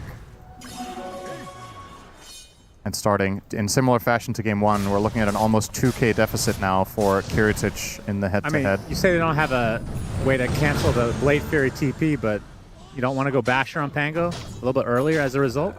I suppose that is a possible solution, but, well, they don't have it for now. And I think since he has already bought the point booster, you're definitely finishing Ags. I would like to see Basher third, though. You go Ags at this point anyway. Yeah, I do think Basher third is good. Although he might need Shard before that, even. Feels like that's just a requirement every game to have roll up. Smoke now, coming out from Vision. No one leading the way. Oh no, Kiritich. Kataomi is shadowing him this time. The smoke pops. No one's going to run right into them. Immediately, Ghost Shroud is used as Satanic comes in with the Omni Slash, but it bounces the other side, but the rolling is just in time for no one. So another death to the Necro's name as a big Rolling Thunder from GPK. Not a lot of damage follow-up quite yet, though, but the Pit of Malice being extremely annoying. There's the Illuminate into the Swashbuckle. GPK gets the kill onto Ducalis and Notice, so a double kill for him, but again, it's at the cost of the carry Necro. Long-range Atos, yep. To the pits, this is going to proc several times now. Ends up being a triple kill for GPK. Ever so quietly, GPK is racking up second in net worth. The kills now. 7-0-2. Ags complete. And yeah, they're definitely slowing down Necrophos in a big way, but Pango having a good time. And of course, this hero, the matchup into Juggernaut, not the best, but if you're very farmed, you still pose a kill threat to Jug. All this physical damage you do, not mitigated by Blade Fury. See GPK queuing up the dagger for now, not the Basher. I would really like to see the Bash when he's having this good of a game. I think this is the type of game that GPK could really put his team on his back. And also worth mentioning, that fight, like you said, it took them a while to get through Noticed and company. Noticed bought Pipe, not an item we see very much on the Darkseer, but obviously major upsides. Necrophos, Underlord, and Caudle, tons of AoE magic damage. Does absolutely nothing against the biggest threat in the game, though, Pangolier. Couldn't care less about a Pipe. There's the Manta, so Satanic... Again, off to, I mean, it's not the same as the TA, I suppose, but still top net worth in the game. So he's queuing up. He also put Scotty in his quick buy. I mean, there is a chance he genuinely just follows this exact build order. Jug, one of the better carries to buy Scotty on as well, so understandable. And Pit of Malice into the Atos, so triple root action. 9 class gets a little bit of help, but not enough. Not quick enough. That Underlord Shard does a lot of damage. Oh yeah, early pickup. It's a very strong hero for killing when you go this exact build with Kataomi. Didn't realize he was inside the Tombstone. It's going to force out the Blade Fury TP. Reaper Scythe, not enough. Good attempt. How much magic resist is it you get during spin? 80%? So Scythe, you probably need to be like below 15% health to actually die. Yeah, most likely is Noticed. Does get outside the outskirts of the pit, but it's just too much damage. So Boomboy's getting the kills right now. No doubt about that. Decent back wall, but no follow-up. And again, this is where it really matters that they've slowed down no one as much as they have. If he had a BKB there, he might have actually been interested in taking a follow-up fight with some backup. Now instead, this is going to be an easy Tormentor. Yeah, with the Undying already having Shard. Let's see who this goes to. Could go to a core. And it will. What a dream. Wow. Now, the thing about this is, now Vision know his net worth's pretty bad, if they didn't already. Not anymore, though. Does that matter? Well, this is effectively an item he would have wanted to buy. So this is a dream Shard to get as carry. It's obviously not ideal that you're in the pool of heroes to get it, but that was the best case scenario. The Caudle one's good, too. Like 2 solar binds in the beggar spirit not form is the nice, same. but this is just a different category. This is effectively a hero. I want to say this is a mandatory item on Necro, so Yeah, 100%. getting that for free is very, very nice. So now he has the added mobility. It also gives him counterplay against Jugger. With the Omni Slash, now you can jump to either a teammate or creep or an enemy if you want to. Obviously, it comes with the caveat of not being silenced against Earth Spirit, but... He is going Lotus, though. Yeah. For that exact purpose.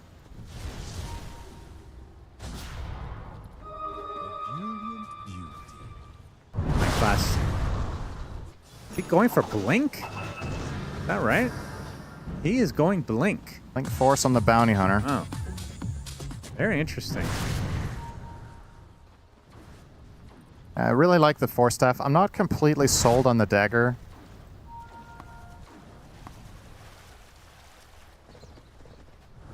Trying to think. I think Boots of Bearing might still be a decent-ish pickup, at least.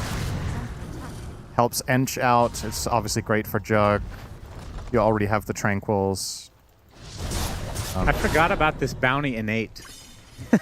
It Yeah. shows the big game hunter icons of the top 3 net worth of the enemy team. Yeah. Wonder, does it show it in order, though? I don't know. SGPK finds himself Bambi. This is a very slow kill, but save is here, eventually... Still not quite enough. Another shield crash expended No, to the eventual, death during TP. That would have been quite disgusting. Oh, Satanic. Satanic runs right into Kataomi. Inside the tombstone he goes. Blade Fury should be able to clean that up relatively well. Puts on the healing ward in addition. Looks like the Undying is Omega dead, as they actually find a connection onto the Necro as well. So Kiritich, yet another death. Gets gifted the shard and dies. So that's more money in the pocket of Vision. They have to be very, very careful with how they approach Jugger. I think this... maybe they weren't ready at all for Satanic to even be there. It looked like they were surprised, and Undying was just trying to cover Necrophos from farming an additional wave. But they were very much caught off guard there, and yeah. 2 kills for the Way of Vision without even having to use Omnislash, which is now up to level 3. I believe these were the first kills Satanic has been involved in the entire game. He's 1-0-1. Yep, can't say I'm too surprised. Looking for more. Omnislash could be a problem. It will. Omnislash right on top of GPK, and he claims the kill. Satanic showing off that disperser. And his 9 class will get the track onto the Undying. And that's an insta-gib situation there for Satanic. Double kill into Roche. Getting some Game 1 vibes here, where both teams are pretty close for the first 20 minutes, and then one key moment, Satanic joins something, wins in a big way, and takes an objective. Oh, it's become 5 versus 5 all of a sudden. Gracious me. Yeah, unfortunately for Boom Boys, these 2 fights have kind of been their choice. I would say maybe the bottom one was a surprise, so maybe only this one, but Pango dove very deep into enemy territory. You gotta be cognizant about using your ulti next to an outpost as Pango into Jug. This is very, very dangerous. And he pays the price. Satanic now. Crazy. As you mentioned, Disperser complete already on the way to his first ulti orb. Of course, I have Scotty. And you know, you were saying after game 1, you miss 9 class playing these like Monkey Kings and Slarks. This is in the same realm. It's the same wheelhouse for this patch. I think this is about as classic 9 class as you're going to get this tournament, playing Bounty Hunter. Yeah. Providing tons of vision, being super annoying, just dying a handful of times, but the majority of these 6 deaths are really meaningful. It's either, you know, getting key information or protecting a teammate and just taking the bullet for them. That's how you want to play the Bounty Hunter. Yep. Be involved as much as possible, either in fights or in scouting. Obviously, we'll be able to get down some nice wards as well. That's always going to be something for Boom Boys to worry about, is they don't really feel confident that they are not being seen at all times. So this bounty could have been anywhere. Lotus online for Kirit. This is a big, big item. If you can somehow reflect Omnislash, you can turn a fight. However... That's hard to do, though. However, if you are being Omnislash, you're just dead. Yeah. You have no... Oh, well, you have Deathseeker as your only out.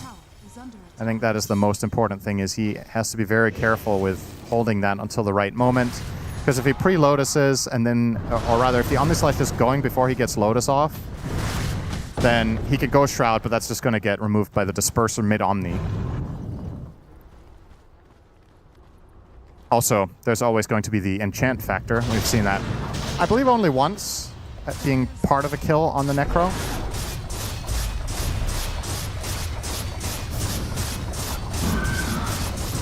Satanic getting a tier 2 by himself until the fortification comes out. It's 420 CS. And you're really enamored with his CS this series. Yeah, well, he's... Understandably so. I mean, he's...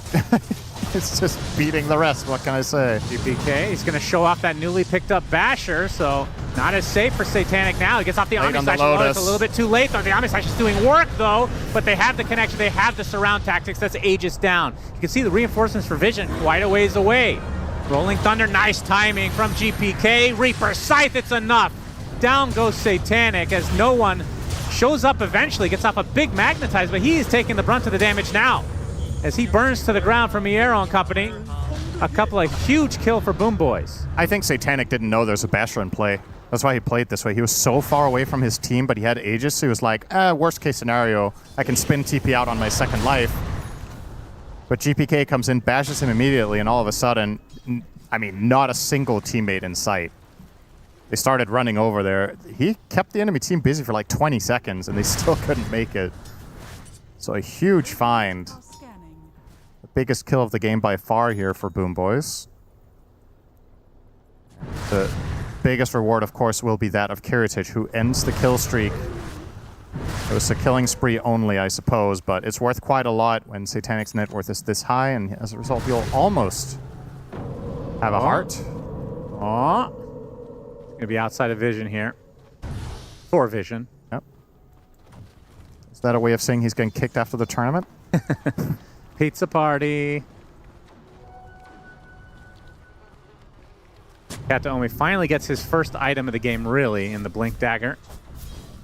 As Ducalis, Hurricane Pike is next on the menu for him, so his right clicks will start to be something to fear for Boom Boys. This Undying Blink is important, though. It's another counter to Omnislash.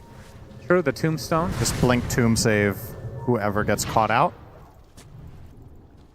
It is one of the big reasons that Omni is picked, Jugger is picked as little as he is that there's just a lot of heroes that have some sort of tool for either repositioning or saving that didn't necessarily used to have it years ago. Undying is one of those examples.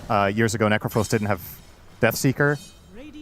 So even with that information, there's obviously still picking the hero here, but he has definitely been weakened significantly by overall just higher mobility on heroes and more saves being added to the game. Shard coming up soon, though, for 9 class. Being able to put the Juggernaut in Shadow Walk sounds pretty dirty as well. Yep. As long as there's no sentries, you can just straight up get that bash into an Omnislash, and it's going to kill most of the heroes. Bit of a pseudo save with Dagger to be able to blink Shadow Walk his teammates with the 15 talent. Oh yeah, the damage reduction. Minus 30%. He's 14 for now, but won't be long. It's going to line up pretty well with picking up the Shard, I think. Yeah, they're on the warpath here.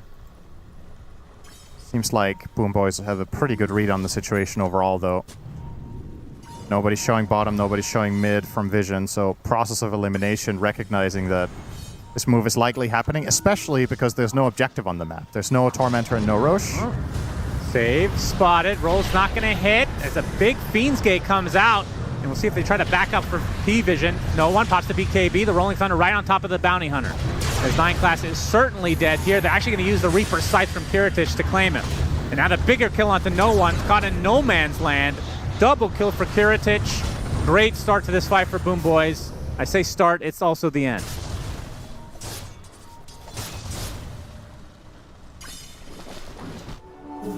Yeah, the most impressive thing about that was, just the most important thing, rather, was reading the fact that this move was coming in the first place. The reason they're so well prepared and have such good spell casting in that moment is that they knew the fight was coming before it even began. Is it weird to say that I forgot that there's a Darkseer in this game? Yeah. It is weird to say that? Yeah. Okay. But it's less weird from you than from most. But you're the one that hit your head today. Yeah. Really hard, by the way. I just have so much empathy for you that I feel your pain, and thus I'm the one with brain damage now. Now. Yeah. Yes. Yeah, this is a recent development. Tormentor up and running again. Second one for Boom Boys. Last one went to the Necrophos. Let's see who's the lucky recipient this time. It's not luck. There's only one. It will be Cottle, I proceed. Yep, there we go. He was the only one who didn't have a shard, so only one person in the running.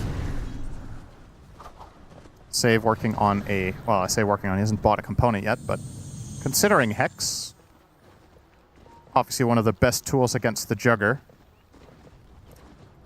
Keeper of the Light also gets cast range bonus in spirit form. I miss Ignis Fatus, the moving version.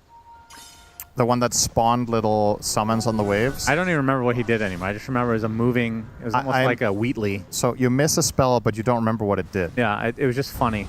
So you remember you miss the time. I miss the feeling, because you remember I'm an empath. Miss the feeling. That's what they all say about you. Shannon's a really empathetic guy, without the M. Thank you. Yeah, welcome. I'm E-pathetic.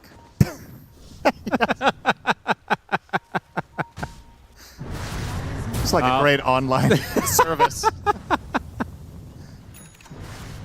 All right, couple of big items. Oh, they found Ducalis. Yeah, nullifier from GPK.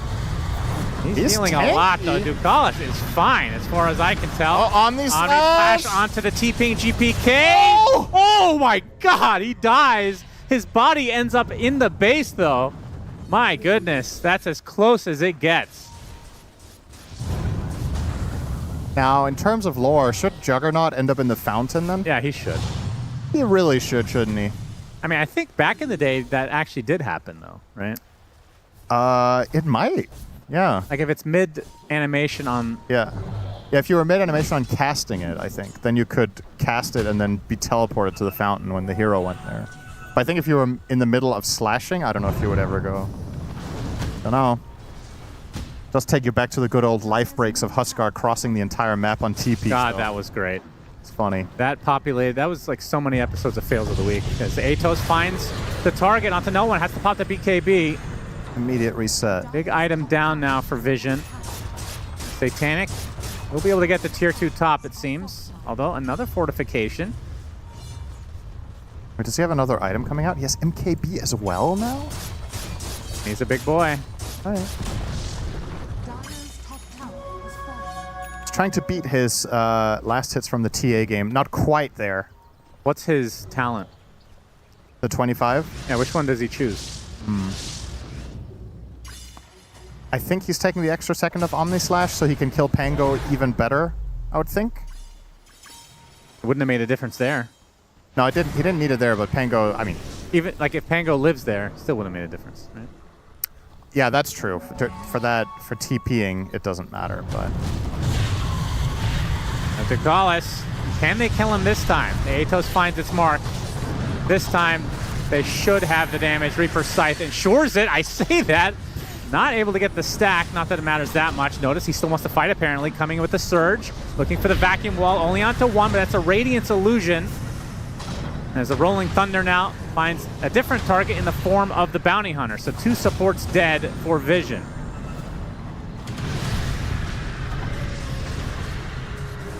And the best news here for Boom Boys is Roche is actually about to spawn and there's no wall. But can they really kill Roche? Well, they have Tombstone and Pango, but it's a relatively slow Roshing lineup. That's one of the downsides to playing Necro Carry. One of the hero's biggest weaknesses is his inability to push and take objectives quite well. Great fighter, though. Working on his next item, which will be the... looks to be Wind Waker or Ags.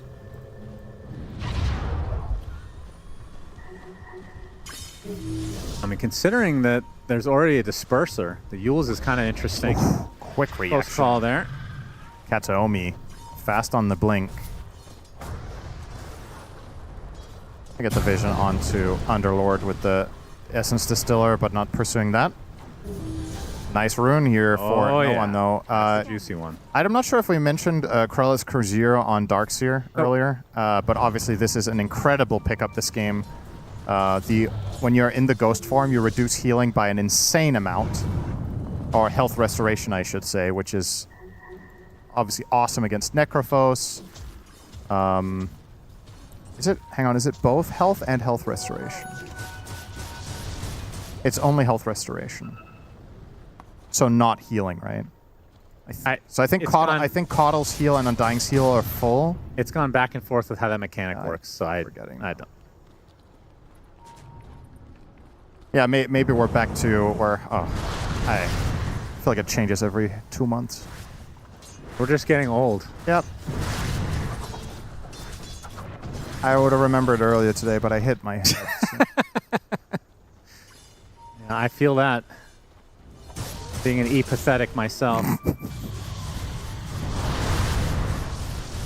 So speaking of 25 on Jug, we are slowly approaching it on a couple of other heroes as well. Necrophos is 24, Pango 23. I guess the biggest talent in this game that is realistically coming up sometime soon, I would say, is probably... I guess the Necro... I don't know, the Death Pulse cooldown, how much that really matters. There's no, like, wow, 25 talent coming up here. So maybe not the biggest of deals. Let's see what Jug picks. Yeah, he does take the Omnislash Duration rather than the Blade Dance Lifesteal. It's also, there's not likely going to be many situations in this game where Satanic is just fighting head-to-head with another carry. Is Ags really that bad? I don't think so. I feel like I never see it picked up early. It's like, you're going to get 6 slot, even the Blink.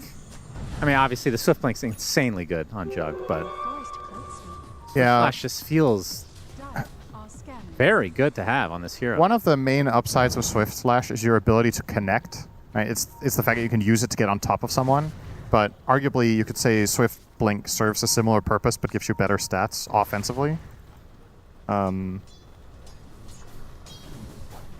I still do think the Ags on Jug is pretty good. I mean, he knows this game's going 50 minutes, so he'll have time to consume one anyway. Yeah, he'll get there. This is a dead even game at 38. Yeah, the gold distribution among the heroes is quite different for the two teams, though. There's a really big carry on the Radiant, but their mid is quite far behind that of the Pango. And then it's a very rich Coddle. Seems to always be the case. Save has Hex and Lotus Orb on the Keeper of the Light, with sub-100 CS even. It's not because he's been taking all that many waves that he's this rich. Just stayed out of harm's way. He's 4-1 and 14. What if he got slower the more items you have? Because the horse gets weighed down by the items? Right, but the heroes don't. No. Yeah, it makes a lot of sense. Fantasy world. Yeah. I think if the horse slows down when you put weight on it, you shouldn't have a horse. I think there's no point. Maybe Coddle should just get off his horse and just walk around like an old, decrepit man. Should have had him as a persona, getting that automaton Coddle. Automaton Coddle. You would only make the horse automaton, though. He's exactly the same, but he's riding a robot. He literally does horse. not change, yeah. Scouting out the Roche, he's going to be moving soon. And All right. smoke on smoke action. Indeed, here we go. Ags picked up on no one is a big deal. He could kick this Necrophos well out of position. Well, Speaking of, though, a bounty hunter, Kiritich, using that Reaper Scythe. So started out with a kill. A good scythe. Oh, but the Vakwall onto 2 heroes. The Omni Slash can be avoided a little bit thanks to the Yules. As Miero taking a ton of damage. Finally, Omni Slash ends. Has the Blade Fury out of the Pit of Malice as the Rolling Thunder from GPK comes through. Getting the Nullifier, but the BKB comes out now onto the Darkseer. Trying to get outside the outskirts of these pits. These several pits, in fact, from Miero. They do so eventually, but now no one completely surrounded, killed off. A lot expended from both sides. That's a very crucial Yules from Miero to have there. Otherwise, the Underlord is going to be taken down and perhaps... I mean, the funny thing is, he might still need to go Nullifier. That's the downside of... Just having a constant Dispel is very important, I feel like, right? It doesn't solve the problem against an Underlord with BKB Yules, though. Yeah, that's true. So... All right, so after all of that, Boom Boys win the fight, and they get Roche. I think it might have. I was expecting it to come back to bite them, that they repert the Bounty Hunter, because he was going to buy back and into that fight, so it was a 5v5 with no Necro ulti, but they still just had clearly superior positioning. And the biggest of deals is, well, when you use Omni Slash and you don't kill anybody, Juggernaut has some clear issues late into the game with actually sticking on targets and finishing them off. Swift Blink will maybe help on that, but again, I think the difference in these fights, the difference in these fights for me are the offlaners. The entire fight for Vision is trying to get out of these pits, and there's like 10 of them, it feels like, and then Darkseer gets a vac, like the vac wall's not doing anything. Yeah. The Surge is nice to try to get out of the pits eventually, but with Atos and all that, very annoying to deal with. Speaking of which, the Gauss attempting to go through the gate. Tempting again. He's getting rooted. Reaper Scythe for the road. How many stacks is that? 5. Scythe. All right. They're not... I feel like they're not that good anymore. No. Sad. I love the perma-scaling spells. This is just going to be gold for Boom Boys. Bag of money. 3K turns to 5.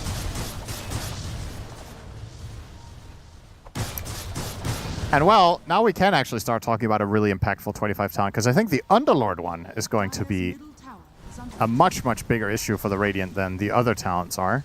The plus 0.4 seconds of Pit of Malice route doesn't sound like much, but when you consider they're happening perpetually, and that he now has an Octarine core, there's going to be pits everywhere. Finally, a track kill. This feels like it's been forever. When was their last kill? That's a good point. The last time they killed anybody was that? Yeah, they killed GPK at 30. The Omni Slash? 32 minutes. That's the last kill. It's been 10 minutes coming. Now finally, 9 Class will get an Aether Lens for his troubles. Finally, Satanic is going Aghanim Scepter. I mean, is there a point where you get rid of Battle Fury? Like, how much does the cleave matter? You have 3 melee. Yeah. I don't know. I think there's better items. Is there a world where you swap it out in the very end for Nullifier? So you have both? Or Abyssal, maybe? Yeah. Speaking of Abyssal, GPK's Abyssal just got killed on the courier. That's unfortunate. 9 Class walked into it by complete chance, it looked like. GPK, the one with the Aegis, by the way. Nope. Not going to be hitting many building. I mean, that's kind of the downside of this lineup for Boom Boys. The building hitting is atrocious. Yeah, it's super slow.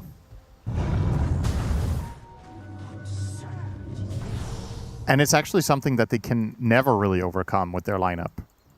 It's not like, oh, it's just a matter of time, then this hero actually gets kind of good at sieging. It's just not. That's not true. Tier 5 Deso on anyone. Yeah. All right. And then Meteor Hammer. Or not Meteor Hammer, the Fallen Sky, rather. 4 Fallen Skies. Queen's Gate, goodbye 9 Class. 90 seconds. That's a dieback for him. That's why they call him 90 Class. Okay. Gonna be gone forever. Are they gonna push with this? Well, are they gonna push in general is the bigger question. Are they capable of pushing it? That is a genuine concern here, is how convincingly do you need to win a fight before you're even thinking about a tier 3? Like, they know it's a 5v4 for 70 seconds, and they're still not even trying to hit high ground. Yep. I think if this was... this is going 60 minutes. They need those tier 5s. What else is good for pushing? Oh, the Necro book, the Book of the Dead. It's not that good. So that I know, but anything that can do anything against buildings is what we're looking for here. That's 3 items, tier 5s. What else? The Illusion, the Rift Shadow, very strong. That's right. When your hero can't do damage to towers, your Illusion is going to help a lot. I mean, you look at the shots of Kiritich, and they look like they should deal a lot of damage, but... No, they're just colorful. Look at how big that pit is. Completely ridiculous. Now it roots for 2.2 seconds. I mean, would you say that... Every 3.6 seconds. Would you say that Underlord is good against Darkseer? Because that's what it feels like to me. Yeah, I think so. In a state of this type of game. The thing is, though, Underlord is good against almost every offlaner at this point, except maybe Timbersaw, right? Because most offlaners, archetypically, that are played right now are either strength or at least high HP. So Firestorm will be good, and a lot of them are also built around mobility, such as Darkseer, so then Pit of Malice is good. And Underlord, if it comes down to an aura race, which it sometimes does, then Underlord just wins that race because he has the same auras as you and Atrophy Aura. But obviously not the case in this one.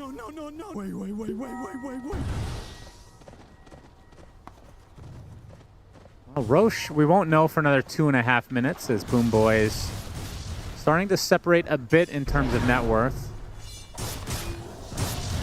Satanic obviously will have to save for buyback. Yeah. So won't be buying this Ags anytime soon.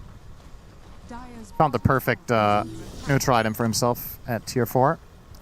The Flayer's Bota is cool on Jug. It's very easy to use. You can use it mid-Omni Slash as well, in case you forgot to use it prior.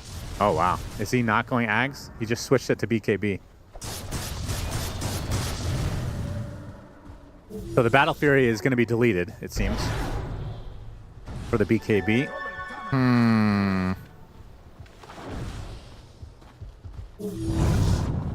I don't know. It's awkward. I trust the kid, though. He seems pretty good. He's okay. It's like he knows what he's doing. Otherwise, Puppy will tell him after the game.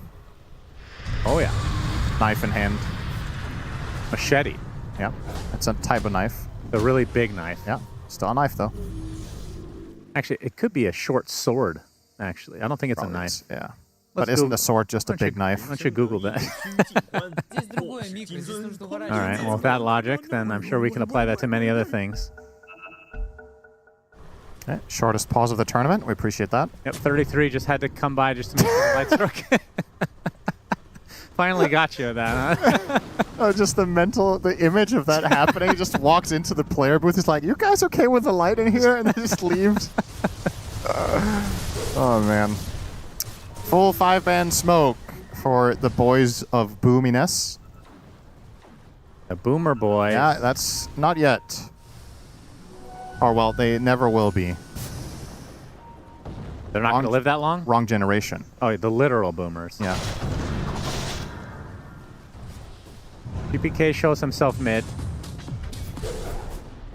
Gaulish daring them to go on top. He has a nice Lotus equipped as well. Do you think in 10 years the kids will be saying "Okay, Zoomer"? That's a good question. Yeah, probably.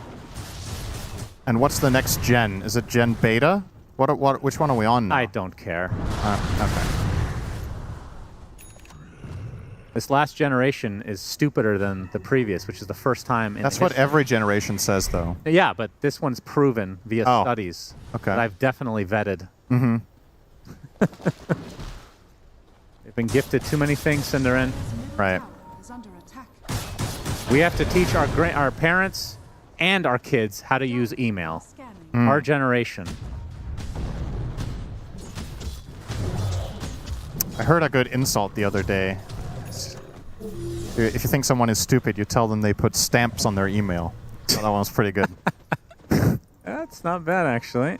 I won't be using it. No. Because the people you interact with don't know what stamps are. True. BKB picked up for Satanic. Yeah, and he sells the Battle Fury. Or, no, actually puts it in his backpack.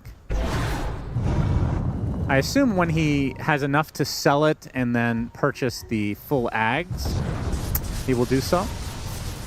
Yeah, I would think so. Unless he actually wants a backpack item for when he BKBs. Yeah.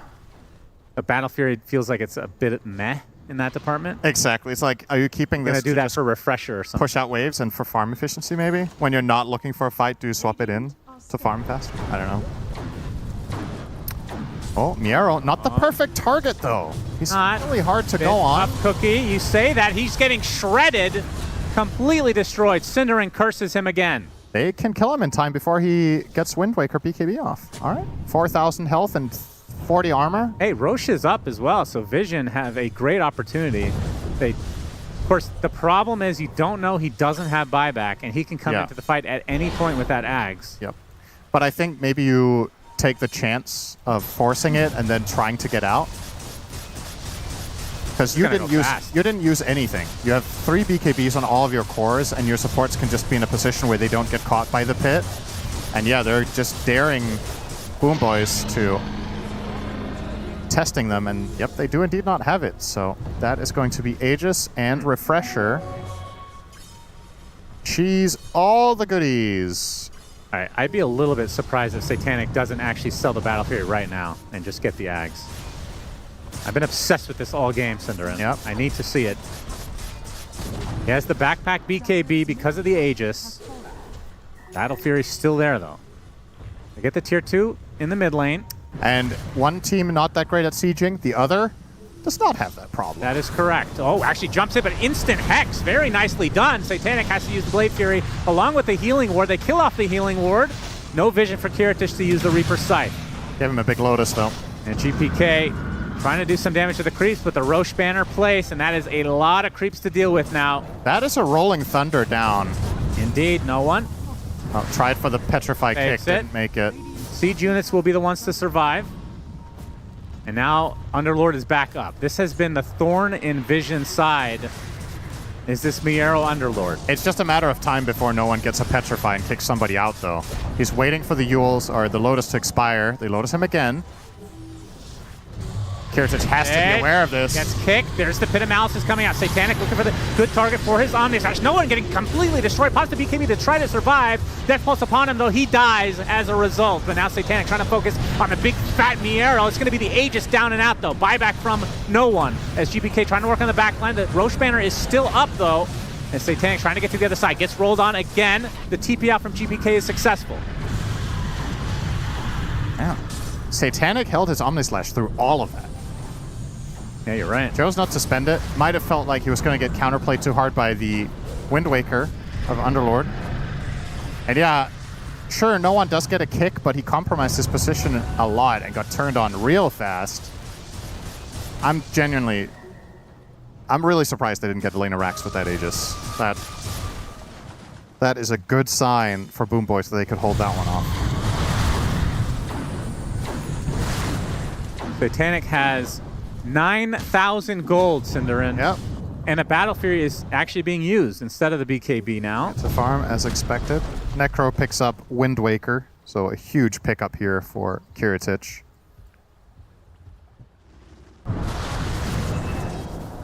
About to hit level 25 now on Darkseer. I'm assuming we will see the AoE surge. But as you mentioned, how good is that even going to be against Underlord's? Save has a Shadow Blade.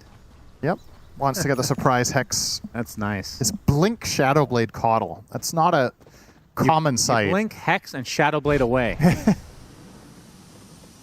What if Shadow Blade only worked on your hero and not your horse? That's just a random wild horse running around? You can't target the horse. Are you surprised he's not going Ags on Caudle at all? You know me and Ags in general. So. Yeah, well, I know you love every... Oh, well, that's not true, but you want people to buy Ags all the time. Of course, it's a great item.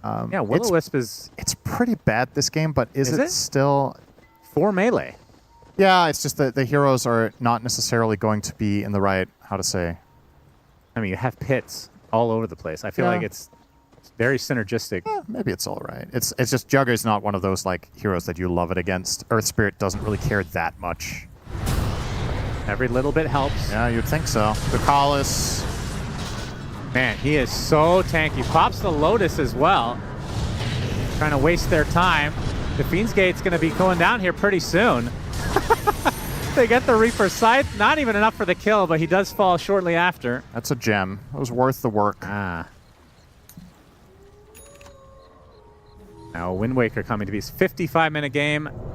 As expected, he's going the distance here. Jugger is one of those weird heroes where you can have phases in the game where it feels like he's solved, and then all of a sudden the perfect moment arises late game and he just wipes the floor with your team. Well, he has Ags now, so he can do some damage safely. I don't remember what his Shard does. Adds 2 hits to the healing ward and increases the HP. I mean, It's pretty freaking good. His healing ward's been targeted very quickly by I think it only adds 1 hit, no? The hits to destroy goes to 2. So, I mean... maybe not as good. Oh, save. Yeah. Oh! Fiend's Gate comes out instantly. That... Arrow, he's very quick, despite being so thick. They might have been able to kill Satanic there if they had better communication. Miero started with the pit instead of starting with the Hex, and it was an instant Blade Fury from Satanic. Perhaps as the Hex goes first, they just barely make it through the gate and chain something. Gotta have to be worried about that now. He is queuing up Moonshard plus Nullifier, by the way, so it is on his mind to get a super late game Noe. Yet another Tormentor for Boom Boys. More money. 2k gold, why not? Only person, oh actually 2 people without shards in the game. Satanic and no one. Oh, Refresher, that's a big item here. And mana is not a concern whatsoever for Pango. 2k in the pool. And he has Caudal if that would ever matter. Don't think it will.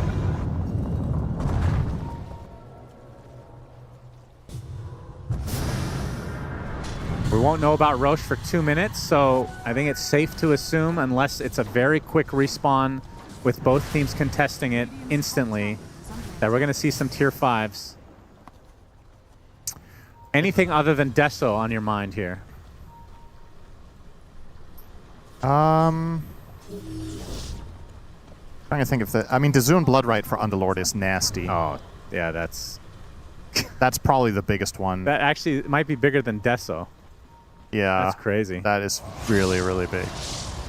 It gives 20% more AoE, so... Yeah, that one would be crazy.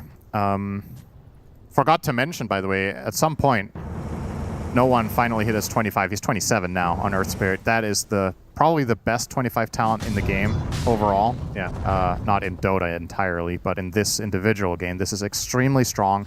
But they haven't got much value out of it because seemingly every single fight, no one gets isolated and killed. And then obviously you can't really leverage that you're magnetizing all the time if you're dead.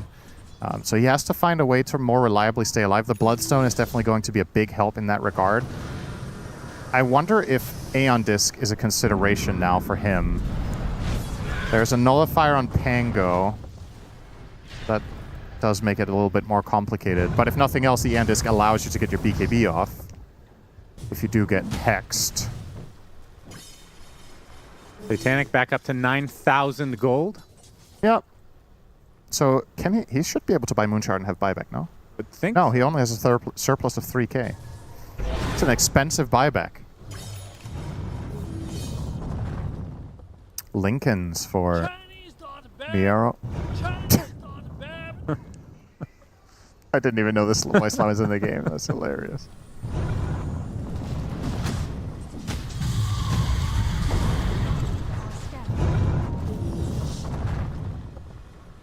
All right, Roche, it's a late spawn, 2 minutes away. So these tier 5s are definitely going to be a thing. Everybody getting their 6 slots now. We had a quicker game in game number 1, and it's going to even out this time around. When's the last time you've seen a Necrophos backpack his Radiance? For the boots of travel? Just in general. It just looks so wrong. Yeah, it is. But it is odd. He's going for the refresher as well. Yeah. I mean, surely at some point the Radiance does fall off, even for Necro. Yeah, it just looks wrong. I don't disagree with it. It's just it's such a big part of why you play the hero in the first place.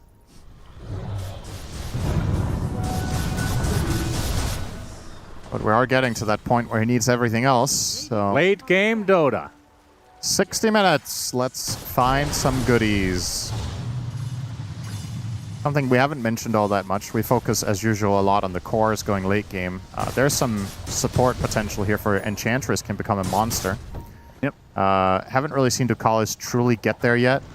He has been on the receiving end quite a bit. I mean, it also feels like a lot of their fights, they're trying to run away from the pits. And they're just scattered. Yeah. Like, almost every fight has felt that way this game for Vision. But he actually could become a bit of a wild card against Underlord because of all the pure damage. This gives them a different avenue for dealing with that pretty big issue. Hey, there's that Rift Shadow Prism. Wait, save made an illusion item? Okay. Why? To bait, I guess. There was nothing better? I didn't see his options, but I'm assuming he wants to use it to bait with, to try to... All right, well, or he can also use it to tank Omnislash with. Yeah, that's true. 1 slash. Oh, if it probably survives 1 or 2 hits, and then if you move it well as you create it, maybe you can... I mean, that's not... Yeah. Misdirect the Omnislash. That's pretty good. He got Deso, by the way, the Dream. He has the perfect item. The Desolator with Miro, Audacious. I don't think he got the Zoom Blood right, though. We don't get to see those big, juicy boys. See if they collide here with the smoke from Boom Boys. He could take Witchbane, though, which is actually quite good this game. He ends up going for the Fallen Sky, but being able to dispel, track, magnetize... what's delivering? etc. The who? missing slot on Underlord. He gets brown boots. Wait, what? He had an empty slot. I was wondering what the heck was being delivered. It's just Well, what brown did he do boots. to his other boot? I don't know. I have no clue what happened. He consumed his axe and had an empty slot. So at some point he sold his boots to afford Ags at a time? Or no, not Ags. I don't know. I don't know. All right, now the smoke from Vision. Roche is up, and it's a big one. It's the juicy one. A lot of juice in that Roche. Well, the cores are running out of slots to have Aegis in. Kiritich gonna run into several heroes. Gets gone onto right off the bat. The Omnislash deletes him from the map. Has the buyback. They kill off the Undying as well. His innate proc set. And they kill off the Tombstone as well. As GPK focusing on the tankiest target imaginable in Ducalis. Gonna try to force this buyback onto the Kiritich Necrophos. That was super quick from Vision. That's the perfect showcase of what I was talking about with late game Juggernaut. You just can't count it out. But ironically, he wasn't the one doing most of the damage. It was actually Earth Spirit doing most damage in that team fight. I suppose it was also the trailing off of the magnetizing the end onto the other heroes, so maybe not a fair comparison. There's a lot of stuff in the pit there. It's crazy how fast people can die to a level 30 Jug. Okay, he'll take the refresher and leave the rest. I actually forgot. You can still sell cheese, no? Or can you not do that anymore? Oh, that's a good question. It used to, what was it, like 250? I think it sold for 500. Was it 500? I don't know. Maybe you can't sell it anymore. I don't know. I'm not saying they should, but... They got 2 cheeses. And now the Aegis for the Juggernaut. Satanic. The Blade Fury, enough to kill off the range barracks. We'll play it very safe, though. Here comes Ducalis. With his Desolator, he can actually push. Oh, yeah. That is He nice. does a really good job at it, and he's very hard for them to go on and very low value if they were to kill him compared to the Jug. That's pretty cool that he takes the Deso. That pit's going to miss. They don't get the barracks, though, and they bought enough time for Kiritich to come back. That's a Rolling Thunder down. Now they that got the refresher. barracks. Satanic, okay, finishes the job. They get away. So 1 set for Vision.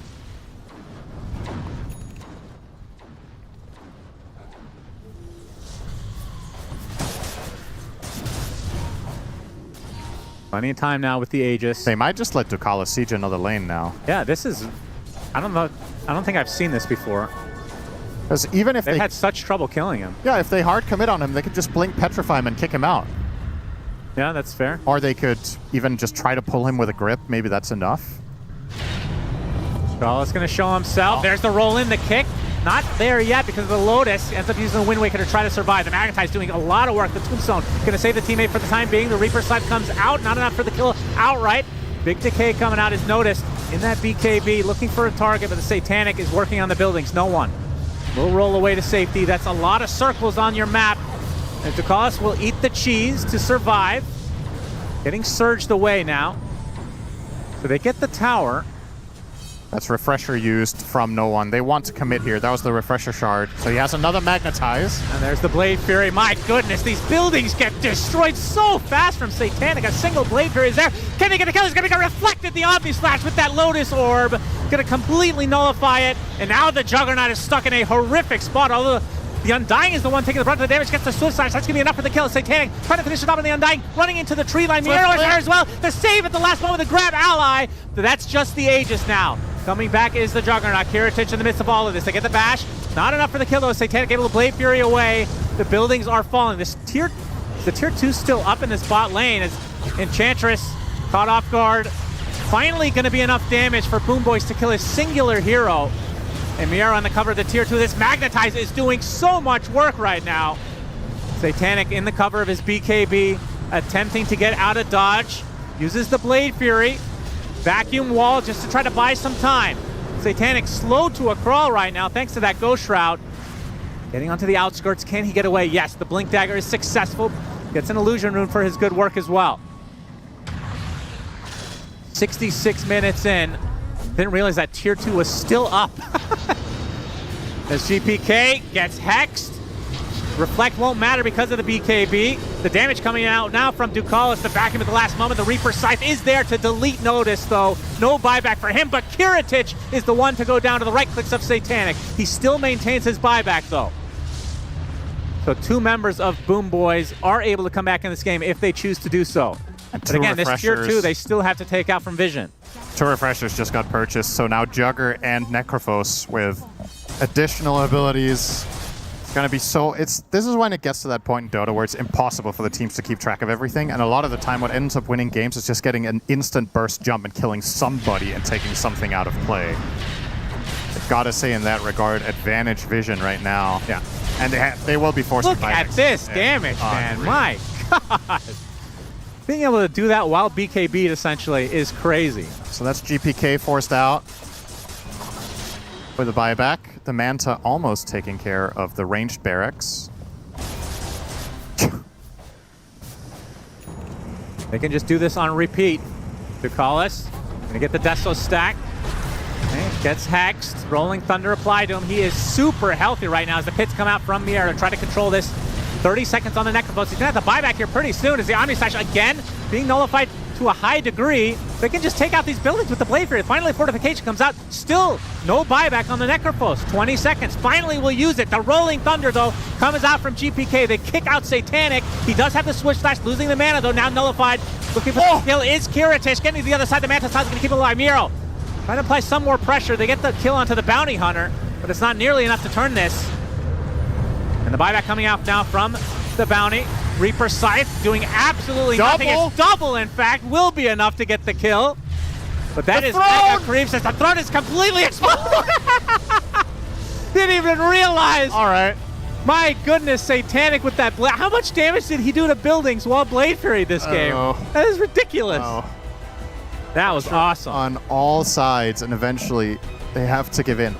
What an insane game from Vision. You can see they're feeling themselves. That was a hard-fought win, but they got there. All right, let's go to the panel. It was crazy to see Vision be able to win this game in the way they did, considering I thought this was going to go just that little bit longer, if you can believe it, for what we'd already gotten to witness there. Boom Boys having a much better draft, a much better game for themselves, but at the end of the day, you just cannot deal with whatever Satanic is able to do for his team here. It feels like whatever hero he picks, Gunnar, whatever void they need filling, he is there and ready to do that. Yeah, and I do. We're going to have a lot of Satanic praise. Monkeys can do that. But I want to give praise to the Earth Spirit. I think no one played a fantastic game, especially in the late game. You kind of see how much impact this hero has. He got scythed twice in the fight. He got refreshed, scythed again, barely kills him. But just, I think this is a hero to look out for. It's getting banned on the first phase, and I think that how they're using just the drafts to enable Satanic, yeah, he can play a lot of heroes. Yeah, he's really good at the game. But it's also how do they make him look good. Yeah. Making a player look good is a full 5-man organization, 6 if you count the coach. And I do think that it's something to look towards for even teams wanting to be successful. Look at them, and if you want to beat them, you have to look at them a bit more. Yeah, and I also want to just highlight Ducalis this game on the Eng. I mean, the amount of times that... Is it Ducalis or Eng specifically? Well, a little bit of A, a little bit of B. But the amount of times that Boom Boys were bringing 3, 4, sometimes even 5 heroes, and they're just slowly sitting there trying to take this pause 5 edge down, and he's living for like 30 some seconds or something. It's such an absurd late game hero, especially paired with Bounty Hunter, because Bounty influxes that gold into supports a lot more, and you get a lot more, or like you have a lot more people you can rely on than just Satanic. I mean, don't get me wrong, I've praised Satanic enough, as Gunnar said, but I think this game was much more of a team effort. Oh, absolutely. And I think everyone kind of filled their roles. I think 9 class had a great performance as well. It's coming down to this Bounty Hunter, what the hero can do. Like, we haven't really seen this hero being popular in the tournaments prior to TI. Like, we've seen him here and there, but nothing too crazy. And we've seen it in this game multiple times. Before Necro got Radiance, he got killed off 3 times. He has the hero that he can play with this Darkseer. Earth Spirit also joined couple of times, allowing Juggernaut to be on top of the network. Like, we see him every single time. I believe that this time around, he did not have that godlike streak the first time so far in the tournament. Well, then we shouldn't sing his praises. Only 7 won. Only 7 kills. Seven He didn't even kills. get that 10 kill mark. That's just unacceptable. Disappointing. Replace Satanic. Below average, I would say, but the Bounty Hunter, though, is definitely something. When you look at this goal line and the net worth, you're probably having that question mark of what impact did it really bring? And I am having that a little bit, because what is it about a Bounty Hunter, not necessarily just in this game, or in this lineup, but as a hero that is offering something Vision sees that not other teams aren't catching on to the same way? Vision?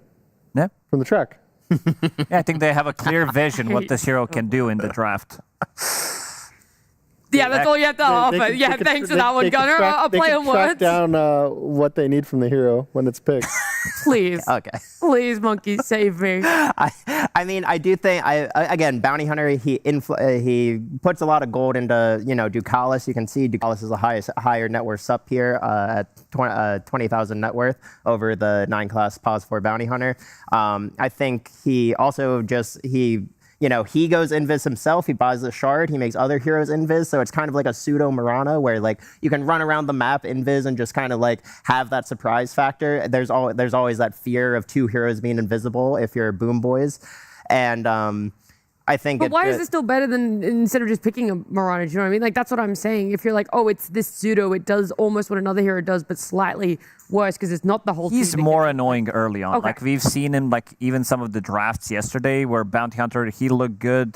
He did lose that game, but knowing that you're playing the losing matchup, there was this hero mid who couldn't really play the game, so he went into the jungle. Alchemist was also jungling, and then he can track them down, be very annoying, force a rotation to come to him. And this is the type of a hero that doesn't really need to, like, he doesn't care about dying. Like, you see 9 class in this one, he died 11 times. He did get the job done. It's not about him getting the farm. Eventually you will get the farm with the track, but it's more about shutting down, providing vision, seeing where the enemies are, and just playing off of that. Like, he found, again, another new hero that he can be very annoying with.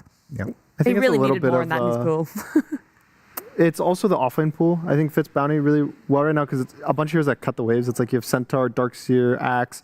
They can buy Helm of the Dom themselves and just do everything. You don't even need a support, so that frees kind of 9 class up. We saw him Pudge on yesterday. We see him Bounty. He's playing these, just abandoning our offlaner. Hope you're like, noticed, goodbye, good luck. And noticed, we've seen his stats. This guy is like not even dying when he's left on an island alone. And then 9 class kind of abuses that with these kind of rotating roaming heroes. And I don't know if it's a hero that's easy for. It's not so much of a 9 class hero as we've seen like his Stark 4s and like the weirder stuff like that, but it's still more of, I would say, like a him thing rather than just an overall most broken hero. There's some other supports I think that are picking it, but it's not particularly in that like S tier, even A tier. I'd still put in that kind of like B tier of like decent supports, but specialist. Also, I would say on the point of you saying noticed, like he's doing really good at not dying and everything. In this game, there's the Necro and the Undying, like constantly going past the T1 tower, pressuring him nonstop and whatnot. And he's still finding his way into the game. He's still, managing to find his farm while not dying, even with like this really, really oppressive lane from Boom Boys. So, I have been talking about Satanic a lot, but notice since he joined the team, 3 out of 4 tournaments they've won, and they're on track to, take this one as of right now. I don't want to make any bold predictions. But you're going to say the Vision will be the 4-0 team. Thank you so much for that one, Monkeys. I've also made that prediction for in mine as well. I thought you did make a prediction. Well, he's doing it right now. He's doing it live on the channel. He's doing it live. That's what's so much gotta get 0 points. Yeah. The Flowers also need to go towards Boom Boys here as well, because yes, Vision, whilst they're one best of 3 away from being our first team to qualify to the main event, and Boom Boys now going and sitting 2-1 for themselves, they still had great timings. Again, to see the adjustments made between game 1, which was a massive stomp, to game 2, where there was so much sign of life for them, Lacoste, we're thinking the timings of their items are coming out for them. Team fights looking better for themselves as well, especially towards the halfway mark of this game. Yeah, for sure. It did look pretty grim for them, considering the start that they did have on side of Team Vision, but GPK, he was the one who kind of owned this early part. He was the one keeping them in game. He was the kind of highest net worth right behind the Juggernaut, but dealing pretty much the most damage. And he was very far. 27 minutes in, these are insane items for Pango. The Fusel, Blink has Shard, and the Basher is the big one. They understood that they have nothing against the BKB TP out or the Spin TP out in this case on Juggernaut, so he did purchase it relatively early on, which did transition into relatively big fight for them, because he felt this was the kind of showing of this Basher, so he was not aware that he has it, probably thinking I can always spin TP out, and then he gets surprised by it, and you can see the rest of the team on the minimap trying to get close to him. And this was the big timing as well for Team Vision, where they understood that they can take even maybe a bigger chunk of the map, maybe get that extra bit of a farm where he feels invincible, but they also got punished for it. And GPK, he had an amazing game on this Pango. He ended up with 10, 30, and 16. There was also Miero, who died only once in this 60-plus minute game, which is pretty impressive, but kind of unable to close it out. But this is pretty much the fight that did prolong the game in their favor, and we didn't really know in which direction it's going to go. Again, it took another 35 minutes. There was a couple of fights where it felt like, oh, this fight's really close, or maybe Boom Boys is losing, and then GPK just goes in, swashes, gets mana back from the Keep of the Light, swashes again, and the fight's just over. So definitely much more credit to them this game. I think the first game, they fixed the problems with the draft, in my opinion. They picked heroes that were better with the Keeper of the Light. They picked heroes that are a bit more aggressive in this early to mid game. I feel like they played their play style. They did what they want to do, they want to accomplish as a team. And sure, you're playing versus Team Vision. It's hard to say, even if you're playing your best, if it's going to be good enough versus them. But I think it's good for them, a good feeling, maybe not for them, but from an outside perspective, to be like, okay, they're still looking good. They still can make this 4-1 record. They can even get 3-2 and make it through this group stage. So I wouldn't feel too down for them, because Team Vision's definitely looking like the team to beat. A lot of people agree with us as well when it comes to those predictions that we keep talking about. You and I, we put Vision as our 4-0 team. 55% of people who made predictions also agree with us that they would be a 4-0 team. So yeah, when Boom Boys go down in this fashion, I think there is significantly more positive to take away from it, even if they're feeling a little bit crummy right now initially off of the back of it. But that closes out our second series here on the A stream. There is still more to come here, but there's also 3 other streams going on. We've got 4 in total. A lot of action happening. I know that we have Falcons up against Iron Wing right now happening on the B stream. So that's only their second series, and they're still in game number 1 as I'm speaking, but that could change by the time that we see this out. Aurora up against Yandex will be their final series there. Over on the C stream, there's a lot of fun being had too, because their day's much faster. 2-0 for GamerLegion, 2-0 for Nigma Galaxy, which means GamerLegion and Vici coming up against each other right now. Their draft starting. D stream, is another one that is still taking its time, as we've got OG up against Team Resilience happening, and their game number 1 as well. So they by far are the furthest behind in terms of this. They're having the long games, the long series, the long days. But what truly stuck out to me, Monkeys, GamerLegion getting the 2-0, coming up against Vici now as well. They were your dark horse.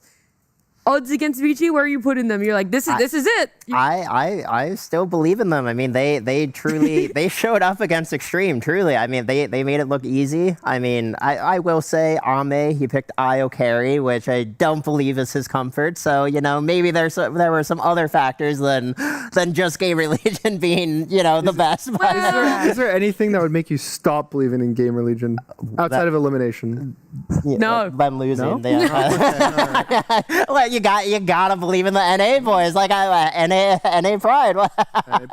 Maybe there's some people out there who don't have as much belief in the NA boys as you guys do there. I don't know how they couldn't, but with the winning moment that they had over Xtreme Gaming earlier today, we did get Nomad to catch up with speed on that 2-0 for them. GamerLegion have just 2-0'd Xtreme Gaming here in our first really big upset, I would say, of this international speed. I mean, can you recap that first game for me and tell me what happened? I think the big thing is we flexed the Centaur, right? We put it mid, and Fade, his Enigma is incredible. We know this. And you pick it into a Lifestealer Ringmaster lane. I mean, game's going to be hard, right? So I think it's just a flex. You catch them off guard, and from there, I think any team's going to struggle in that position. Yeah. And where did this Centaur mid come from? There's a bunch of people playing it. I think we've seen Falcons pick it a bunch. I don't know if they did too well with it, but RCY just played it a lot. Well, maybe I'm saying too much, but all right, people know we play now, right? So whatever. I mean, yeah. So he's great at the hero. He loves playing it. So yeah. I don't know.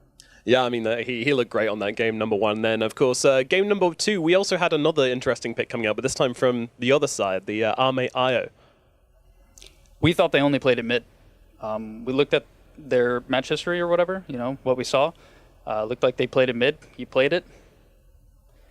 Yeah, I don't know what else to say. I was surprised. I thought they would, prioritize things like PL and what he's been playing, but they went for the IO. I mean, it just didn't work out, I guess.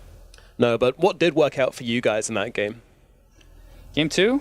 I don't know. I think we just have a really well-rounded draft. I think we played great, honestly. I think we just played really, really well. We found our moments, kept our composure. We didn't get caught off guard by Moonlight almost ever that game, which I think is pretty hard to do. And yeah, I don't know. I think everyone just played great. Everyone had a good game. I don't think there was any standout, at least not in my eyes. Yeah.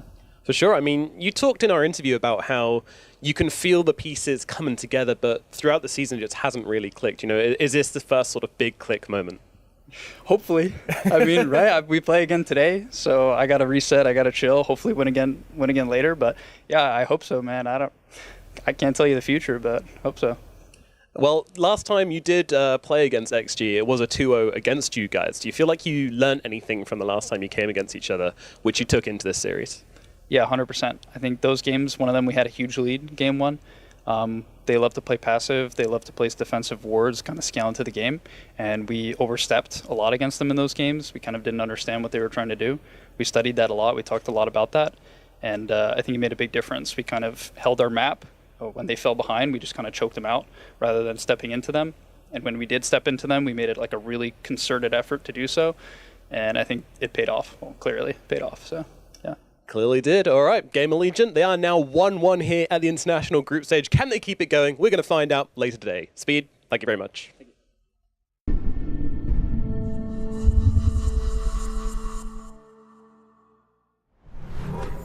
In fact, if you guys want to find out, you could head on over to the C stream. They're playing up against Vici right now. Their game 1 draft is about to conclude. But if you want some action here, we are going to be having Liquid coming up against Spirit. So it feels like you have a lot to choose from, some great options here, especially because we haven't actually gotten to see Liquid or talk about them yet on the A stream. They've been having their fun over on the B stream. They're 2-0 along with Spirit. And the way that Liquid has been winning, I would say, is very different to Spirit, right? Spirit are clinching out these games that they have no right in having a foot and have no right in winning for themselves. But Liquid slowly but surely build up some leads for themselves, Gunner, and just close them out in Liquid fashion.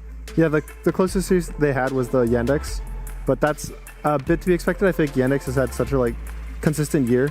They kind of showed up almost out of nowhere, and they just kept winning tournaments, getting high placement at tournaments. So for them to have a 3-game series versus them is not crazy, but their other one, 2-0, looked really pretty easy for them, to be honest. And also coming off a tournament win, 3-0 in the finals for Team Liquid, it's just I'm impressed. It's one of the teams that I was expecting to be in that kind of 4-1-ish range, 4-1 or easily getting the 3-2 winning. So I'm excited for this because you got Team Liquid versus a Team Spirit, which is consistently every time this team is a TI, I feel like everyone goes, these guys are going to win again. Well, that was the question mark about Spirit when Miposhka took his break and he goes, I'm not really playing. It felt like they had lost the identity of what felt like a threat at any point in the game, that they knew what late game Dota was compared to every other team, every other player that existed.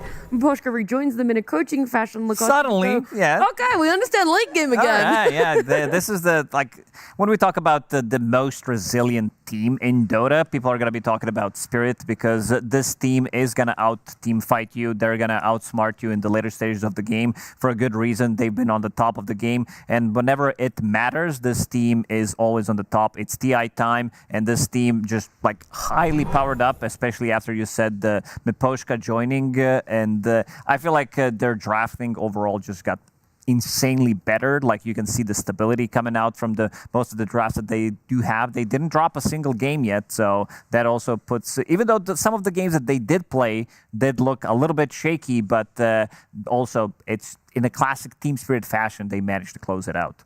We're looking at the hero pools of these two teams as well. Only 3 heroes so far shared in common. Of course, it's only 2 series that they've both played. Spirit having 4 games, Liquid having 5 games for themselves, but the IO one being the interesting factor monkeys of people not really sure, is it only mid? For Spirit so far, that's the only place that they've showed it. But yeah, to see not so many overlapping heroes and having quite a lot of unique hero pools for the teams. Yeah, I mean, I think Liquid and Spirit, when I think of stable Dota, these are probably 2 of the teams that I mainly think of. You know, their drafting is typically really solid. Their game plan is solid. They both like to scale into the late game. They don't like to. They like to have team fight. You know, they like to just check off the list in the draft. You know, and their play style and. I think they kind of have different approaches in it. As you said, they have more unique hero pools for each team. And while there's not that much overlap, I think both teams truly do go in their own identity, and they're able to just make themselves comfortable in most of these games, if not all.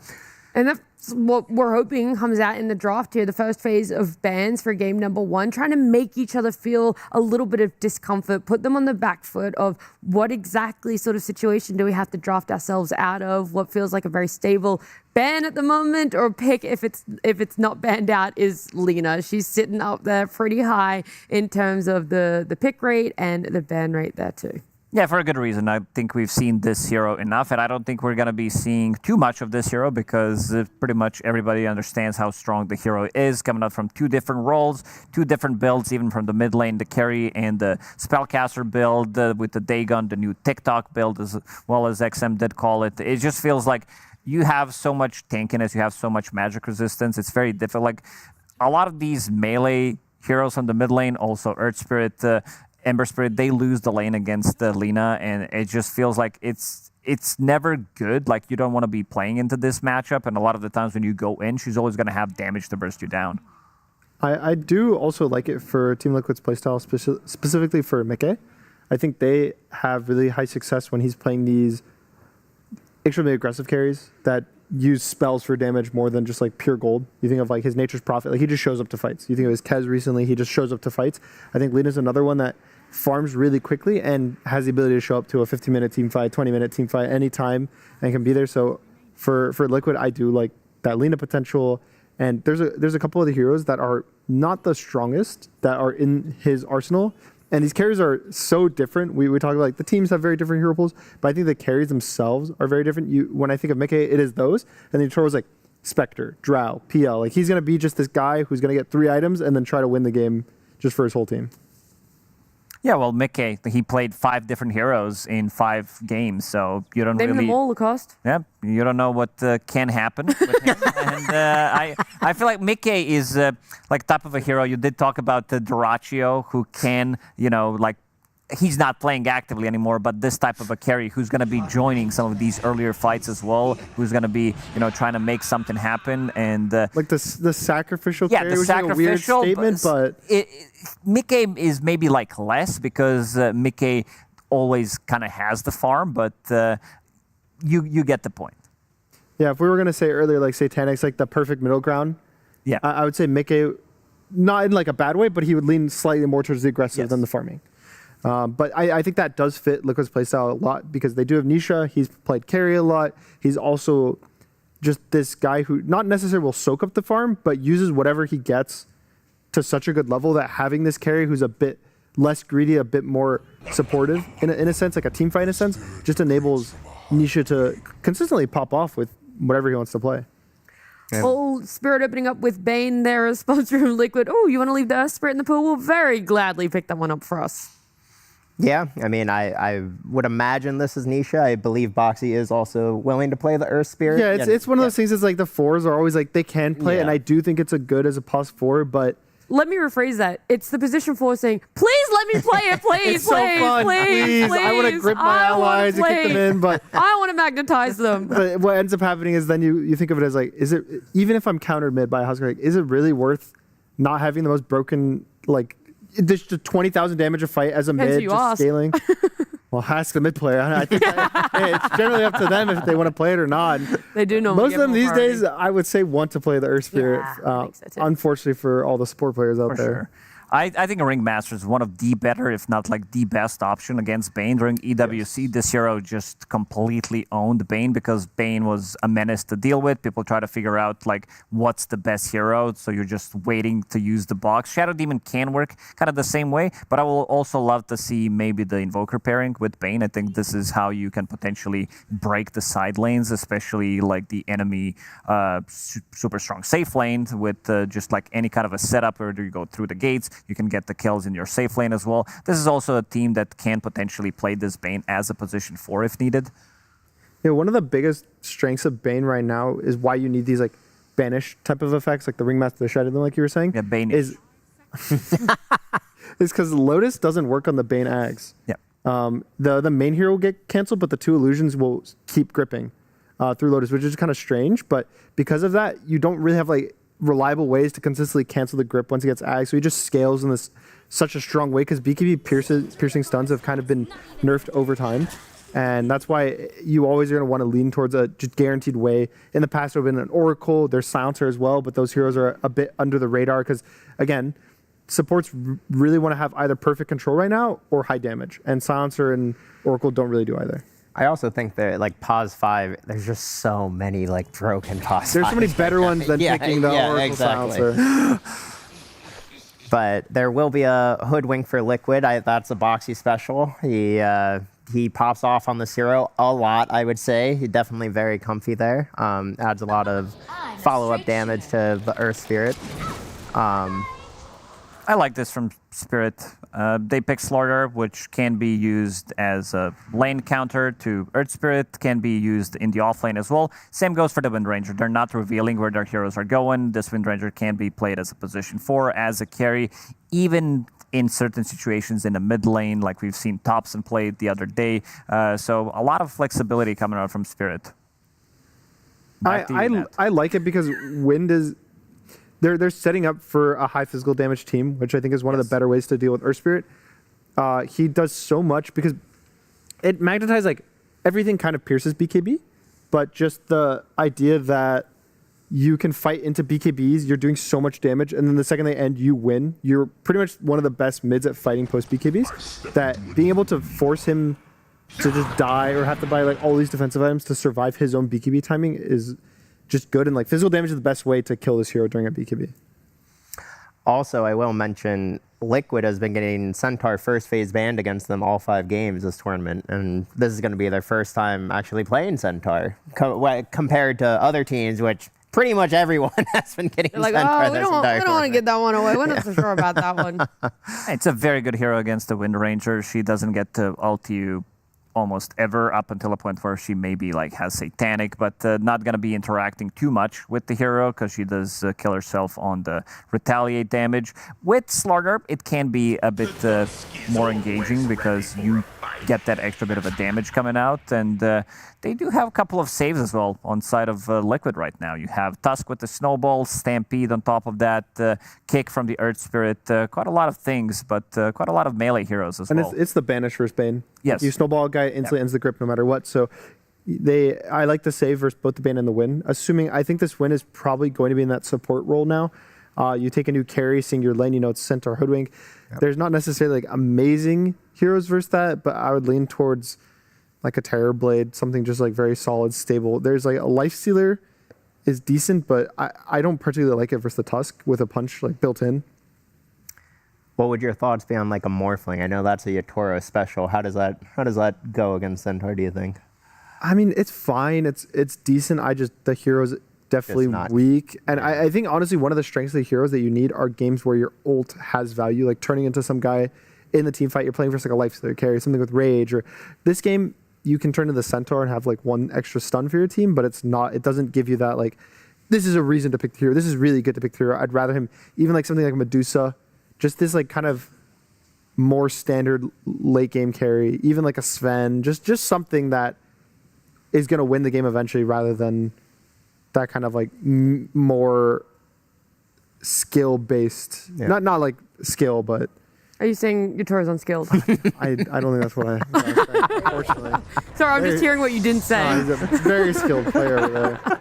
But because he's so skilled, he has that massive hero pool. Yeah. So they're actually going to take the offlane hero of Underlord right now. Something really good versus the Tusk, versus the Earth Spirit, versus the Centaur. Yeah. Particularly the Tusk, I want to give a big shout out because, like we said, can't snowball. You can't snowball, right? So it's like you grip and then you drop the root on the ground, and the Tusk can't blink in to snowball the Fiend's Grip. You need the 6,000 plus gold or Blink BKB. like Blink BKB, or you need like some like insane positioning. You could try to like angle through it, but it's like it makes it like so much more awkward for Tusk. It doesn't just have this simple like, oh, I blink snowball, everything's good. No, very good against like in general area where they can take the fight. The percentage-based damage is going to be extremely good against Earth Spirit, who has insanely high strength gain. Same goes for the Centaur. So this type of like, they have magical damage. They have very good scaling so far inside of Team Spirit. So does Liquid. Like, they have good objective taking with Roche. You have tag team, so you're never going to be lacking damage. But same goes for Spirit. Whenever you see Slaughter, he can easily take Roshan. He can easily take Tormentor on top of that. And I want to see how Liquid's going to read this, where this Wind Ranger is going to go, because I feel like they want to shift this to position 4 after seeing the Centaur, after seeing all of these heroes who can be quite annoying for Wind Ranger, and they are banning out Templar Assassin. I would assume it's going to be a Windrunner support. I think that it's like, yeah, you can pick into the center, but it just feels so bad in a 1-to-1 matchup for the whole game that it's like, it makes way more sense to be like, Wind 4 is fine. I'm not the biggest fan of it, but I think in terms of this, like, you force them to maybe pick the centaur, maybe you do have a counter pick of something, and you have a fine 4. It's a way to get past the draft instead of having, sometimes there's like hiccups in the draft where you feel forced to pick a hero and you pick something mediocre. I think Wind kind of can skip that by having a good carry or just an okay support. I think Spirit also, they probably want to combo with the Slardar amp damage. They probably want to go for this heavy physical, instant burst lineup that we've seen a few teams do. And they're like, maybe they're looking Clinks, maybe Drow. I mean, they don't have the melee pause 5, but Bane's basically a melee hero. He likes to get in there. He likes to trade brain sap. He can secure most lanes for most carries. I feel there is the Lifestealer ban that you were talking about. Yeah, it's still good. It's just sometimes it feels way worse to have to play it with a BKB piercing stun. Like, the Tusk can always cancel your TP. You can't be just this complete reckless hero, but still takes it out. And again, I'm still looking at that like Sven Terrorblade kind of angle, and it doesn't get countered too hard, but there's Kaz. That's a lot of physical damage. That's a lot of physical damage. And at Desobire stacks well with the Corrosive Haze. Yeah, this hero can definitely pop off. Like, you're never going to be lacking damage. Mid, early, late game, you are covered. I think this type of a lineup, something we talked about, is scaling. Like, both of these teams, they love scaling. They are always going to have like all these boxes kind of covered, the BKB piercing abilities. And for Mickey, I don't think this overall last pick for him is easy. Playing into 2 BKB piercing tools, playing into Underlord as well, playing into Kez. It's not going to be easy to find a hero that checks all of these boxes. They're going to have to find something for themselves, though. My initial thought is the Nature's Prophet, because I think it works well with the support duo and the Earth Spirit. It's like very, very aggressive, very go, but I do worry about the specifically, like the Slaughter and the Kez. Both of those are really good core matchups into the Nature's Prophet. So maybe if you want more specific core matchups for them, the Terrorblade is good as well. It's like this high armor hero who kind of deals with this physical damage from them, and it's a ranged carry, lanes well with the Tusk. It's not amazing into the Underlord, but kind of like you were saying, Monkeys, there's no perfect pick here, really. Yeah. Everything kind of is like countered by one way or the other. Yeah, I mean, we'll see what they pick here. It is Luna.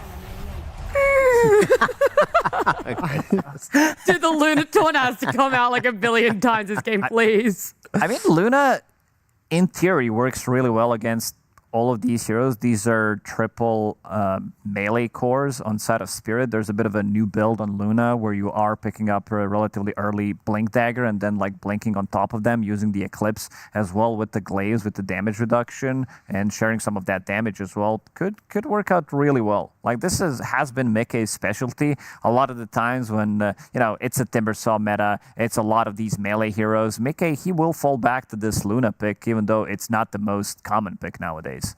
I might also go like the magic build, the Ags at some point. I think that he can go, once he gets like the 5-6 items, yeah, he's tanky enough to get into their whole team, but I think there's a very long point in the mid game where BQ is not enough for him because of all this physical damage, and he'll just die. So maybe going more towards like an Ags, magic damage, kind of maybe the Blink Dagger, and playing a more backline, letting your two tanky heroes go in for you, and just having this kind of nukes coming from the outside, and then at the end of the fight you commit, but more of a objective taker, not a team fighter. Yeah, and I mean, I think this also just goes into what we were talking about of each team kind of has their unique hero pools. Like Luna is definitely a Mickey staple, like I don't think we're seeing too many people picking up this hero lately. So I think this is definitely Liquid's comfort, and I would also say Spirit's comfort. I mean, again, like these two teams are just very stable teams. They like to pick for themselves. They like to do what they want to do, and I think both of them have drafts that fill that idea. Is this a new Mickey hero Lacoste? Potentially, and I mean that he's gonna make it work, but I think there's gonna be also extra bit of a salty considering that they got eliminated by Spirit in the recent EWC, so there's gonna be extra bit of revenge on the line. I like it. They say the last tournament you guys had the best of us, but for a tournament right now, TI a lot on the line for themselves. Both teams 2-0 at the moment. This game number 1 puts them in a great position to be our first 3-0 team looking towards the next matchup, and it is going to be our casters Synderen and Sunsfan. You screwed it up again, Nat. It's Suns fan and Synderen. It just has a better. It just sounds. I'm not trying to be egotistical here. See, Jenkins has the same problem. People saying Jenkins Suns fan. It just sounds better with my name first. Just saying. Yes. As we get into the game. Very, very good, Shannon. Thank you so much for that contribution. Welcome everybody to game number 1 between Liquid and Spirit. Of course, as the panel mentioned, both teams 2-0. A battle of two teams that have played each other countless times, but with a little bit of a newer-ish flair, of course, having Miposhka in the coaching chair for yes, that is true. Spirit. And I think that is going to be one of the biggest tests of this tournament for Spirit, with how well it goes, is how much can Miposhka do from the coaching role, because I think he has been an absolutely instrumental part of all of Spirit's big wins when he was playing on the team. Now Rue is dead. Yep. Who now gets he only the gets first to blood? talk before the game. Tofu will take it. Okay. So, I mean, if somebody gets sick, he could sub in. That's right. They can have a strategic vomitorium. Oh, you're not feeling so good today, Rue. Oh, you are. We'll do something about that. Take care of that. Yeah. No, but you could definitely tell from the pregame camera that Miposhka had a lot to say when the drafts were over. I think he has a very clear impact on this team, and I personally found that they leveled up a lot when he got into the coaching seat again. So the guy is just a generational support player and can obviously transform a lot of that or communicate a lot of what he did in-game, hopefully for him, from the coaching role. But you can't do it live. You can only do it until the game begins. Then the coaches leave the booth and the players have to do it for themselves. So how much could he communicate about the game plan? How much would change if you could do that during the game? A lot. I believe interesting to think I believe about. there were 1 or 2 tournaments in the history of the game where coaches were allowed live. Maybe it was very only brief. one. And I only remember one. I don't remember what it was though. Yeah. Yeah, we get to see a Luna played by Mickey, one of his old classics. We don't get to see it too often anymore, though. What do you think about this pick? I'm not convinced, actually. I think a lot of the elements of the draft for both teams I really liked. They dug quite deep into their time to find this Luna, which goes to show that there was no obvious choice. I just personally don't find her hero matchups to be that good here. She's fine against Underlord, but I think Kez can be quite dangerous. I think Kez Slardar, particularly as a duo, obliterate a hero like Luna who doesn't... She's weird, because against certain carries, she's fine that they come up close, but against others, they just overwhelm her too fast, and that's my concern here, is that Kez Slardar are going to make quick work of her, and there's Fiend Script. So I think there's a lot that's going to come down to the supporting cast around the Luna, because... Like the panel mentioned, there was no perfect pick. I can't off the top of my head be like, wow, he really should have picked this instead, but it's not a great Luna game. Yeah. It is a great Chicken Man game, though, because there's a Slardar in the game, That's right. Cinderman. He loves that. We have seen this pop off too many times to count. However, they are playing against Anisha, who's in form and playing what I think it's fair to say is the mid hero of the tournament so far. Yep, so far, in Earth Spirit. The win rate of the hero is not that ridiculous, but when the right players play it, it looks insanely powerful, especially in the late game, ironically enough, because that used to be Earth Spirit's weakness. Yeah. Now it's his strongest suit. Tofu will avoid both attacks courtesy of his innate. That's pretty damn Good lucky. stuff. Not me. Going to continue to pursue. Don't think he can finish the job, though. So Tofu shall survive. All of that first blood money, what did he spend it on? Just consumables. Sad. Yeah, what would you have liked to see? Ag's first item before boots. All right. Yeah, if you're up by Ags for first blood, he might have done it. I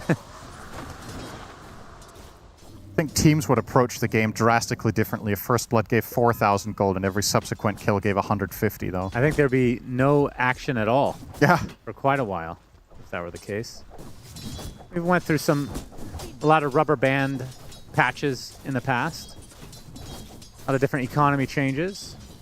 Yeah, we've never had. Fortunately, we've never had the 4,000 gold first blood though. That's never probably, that crazy. Honestly, there probably was a bug at some point that did something similar, so I wouldn't even say no to that.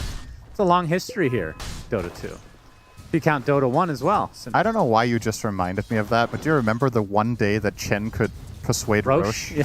Yeah. Like, that is the equivalent of 4,000 gold for first blood, I think.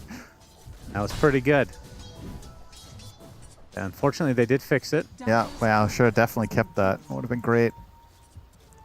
Brew will steal one water rune, and Nisha won't be able to get the other. Yeah, that's actually quite bad for Nisha. He's going to have to do the long walk of shame back to base now. Without resources, he can't lane into Slardar. As, I guess, expected, you know, Slardar does very well against a lot of melee heroes, but Earth Spirit inherently tanky and farms very well with his spells, so Slardar can't really box him out. Does he still have the highest strength gain in the game? Or one of the top? Spirit? Is it top 5, maybe? Yeah, definitely top. He has 3.8. It's super high. Okay, it's probably Centaur's 4, I would guess. Centaur is 4.3. I think Treant is also up there somewhere, but Earth Spirit definitely one of the highest. Taro. Blocked in a bit. Won't lose any CS, though, as a result. We'll be going for the Mage Slayer build. We see slight variations here and there with Kez, but typically will be the Mage Slayer into the Deso as the cookie cutter. Yeah, you have effectively you have two choices when you play carry Kez. You either get Mage Slayer or get Battle Fury. I don't think there's any other option that's good enough. And in this game, Mage Slayer is just a complete gimme because the active, or the proc of it rather, is just so valuable. There's three, arguably 4 heroes that it's really good against. Earth Spirit, obviously #1, but even a hero like Centaur does a lot of spell damage. Luna. Speaking of Luna, Mickey got caught out. That's Blocks some coming in. nasty Not enough to get damage. that second proc, though, as Mickey will survive just barely. That was expensive, though. But you're right. It's all spell damage. Mid laner, all magic damage. Centaur as well. Luna is a mix. So the Mage Slayer is going to be extremely good this game. I think Mickey misclicked. This is actually a rather big mistake, if true. His courier has a Mango and a Gloves of Haste. I think that Mango is meant to be a healing salve. Oh my goodness. Because he is running this lane on 250 HP currently with no regen. And he's sending out a Mango with 60% mana. This is a very rare mistake, but I can't imagine this wasn't meant to be a salve. Let's see what he does with this Mango. Oh, eats it immediately. Doesn't want anybody to see the shame. Yeah, that's good. It's probably good for team morale. I eat my shame too, actually. You have no shame. That's why I eat it, so I don't have it anymore. Yeah. It goes away. Okay. You eat it. Bushwhack. Collapse on maybe not the prototypical collapse type here. He can't steal any Aegises with this guy. That'd be very difficult for him. As Tofu, no second proc this time. Radiant's courier has been killed. This combination of heroes actually does so much damage. The panel was talking about how Windranger 4 isn't the greatest, but with Underlord, you actually have a great setup and a good friend to pressure with. After dance onto Ace, as the Corrosive Haze makes him very much so not tanky, as Yatoro looks to finish the job. He'll get it. TP support, though, in the form of the Earth Spirit, as Not Me takes the Shrine on the other side. Nisha has no roll, so he can't even chase them. But they get both Shrines on Spirit, by the way. Yep. Off to a great, great start overall. I definitely favor their lineup I would say if they're even slightly ahead in the mid game.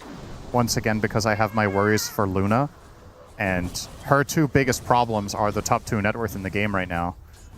Slardar and Kez off to great starts. Effectively, everybody on Spirit should be pretty happy right now. Now that they got both wisdoms, the supports should also. I'm not saying the Luna's not going to work, but I think they were pretty happy with Luna being picked. I don't think this is a hero that they're necessarily afraid of. Get the crush now onto Nisha, trying to do something with this 8-minute power rune. Gets nightmared back into the fray, though. It gets taken off in the Stampede to help get away. Oh. Crush misses completely from Laurel. How did that miss? Boxy only level 3. Oh my goodness. Yeah. Nisha he does get the rune. Fiend's Gate comes in, though, the silence to try to prevent a little bit, but the Pit of Malice eventually comes for him, so Nisha pays the ultimate price for being a greedy little boy. There's something wrong about Earth Spirit not having roll. I don't know. It just feels like it used to be the hero's identity, and you just sometimes don't skill it in mid at this point. No. Still action going on, mostly support. Shackle hitting several heroes as Tofu. Trying to run away, but the bash keeps him in place with the crush to finish the job. Boxy on the run again. Level 3 hero. Stomp comes out from Ace, but the Raptor Dance to follow. A lot of damage applied to this Centaur. Do they have the follow-up to finish it? It's going to be close. The power shot hits, and Yatoro gets the kill with the damage over time. Beautiful. Finds Boxy as well. Could not have gone better for Spirit. That was actually just completely flawless. Yatoro dodged the stomp with the invulnerability frame of Raptor Dance. Then they hit a clean power shot from an off angle, and both of them died to the Kazurai Katana bleed. Really, really nicely done from the side of Spirit. And this is going to start creating quite some distance now. Yatoro up 1,000 on the Luna. And the Underlord also up 600 against Centaur. Laurel's able to pressure the tier 1, despite being a Slardar. Another Nightmare. No grip from Rue quite yet. The Raptor Dance comes out with the Echo Slash as well. And Ace taking so much damage. Has to use Stampede just to get away from this chicken. Meanwhile, mid lane, first Magnetize onto Laurel. With the supports teaming up, they should be able to tick him out. And tick him off, for that matter. Runs in to die to the tower to try to give less gold to Nisha. And Boxy has to take the rune. Rue does force that out. Will cost him his life, though.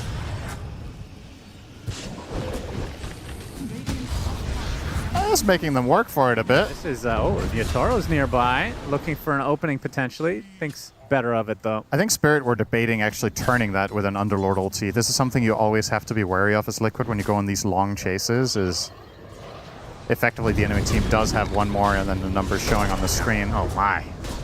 Corrosive Haze just such a good spell. Just absurd. Especially when you team it up with likes of Kez later in the game. Mask of Madness now for Mickey.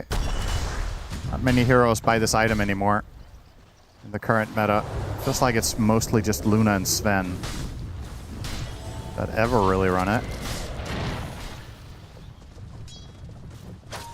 Yatoro, we've seen this before. Not able to dodge the stun this time. Ace now has to take the pressure from the Mage Slayer. It's just the dead. Veil, Yatoro. Yeah, there's not going to be any support for Ace. So another death for the Centaur. And Yatoro just having a completely free game on Chicken Man.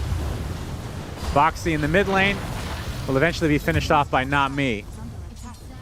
And the player Not Me. Yeah. Good. Just to be clear. This tower is almost dead as well. The Spirit off to an incredible start. Yeah, they're even starting to steal away the enemy triangle here. Yatoro gets to access space that Kez usually doesn't get to take this early in the game. But when you win your safe lane this hard and you take that tower, you can get down to that triangle area. Is filthy, filthy rich. I mean, how is Liquid's lineup against Kez in general, outside of the fact that he's just having an incredible game? I mean, I think Earth Spirit and Tusk are kind of the wild cards in that regard. They have an instant silence and they have punch. Well, eventually. Boxy's level 4. Oh, nice roll. Yep, Snowball actually hits. Meant the Magnetize and the Sharpshooter. Laurel is dead to rights. TP's a little bit too slow from the Spirit side.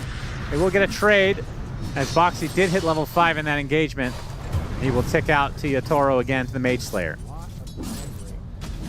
Trade you're very happy with if you're Liquid, especially considering Underlord ulti and TPs were used for that. And of course, that means Mickey gets to do what he wants down bottom. Stampede again. Oh, Ace is having himself such a rough time. Fiend's Grip and the Chicken Man can be there to help destroy the half-man, half-horse. It's level 7. Oh, he just got 8, excuse me. Level 8 on Centaur. Kez is 12. Yeah. This is about as stompy as a lane gets at pro level nowadays. He's being doubled up by Yatoro. It's almost the entire net worth lead is in one lane. That's true. Kind of crazy. Look, aside from this, Liquid are keeping up quite well, but what can they do against Chicken Man? Isn't it ironic that this hero got banned against Liquid 5 games straight, and then they get it and he gets owned? True. Kind of funny.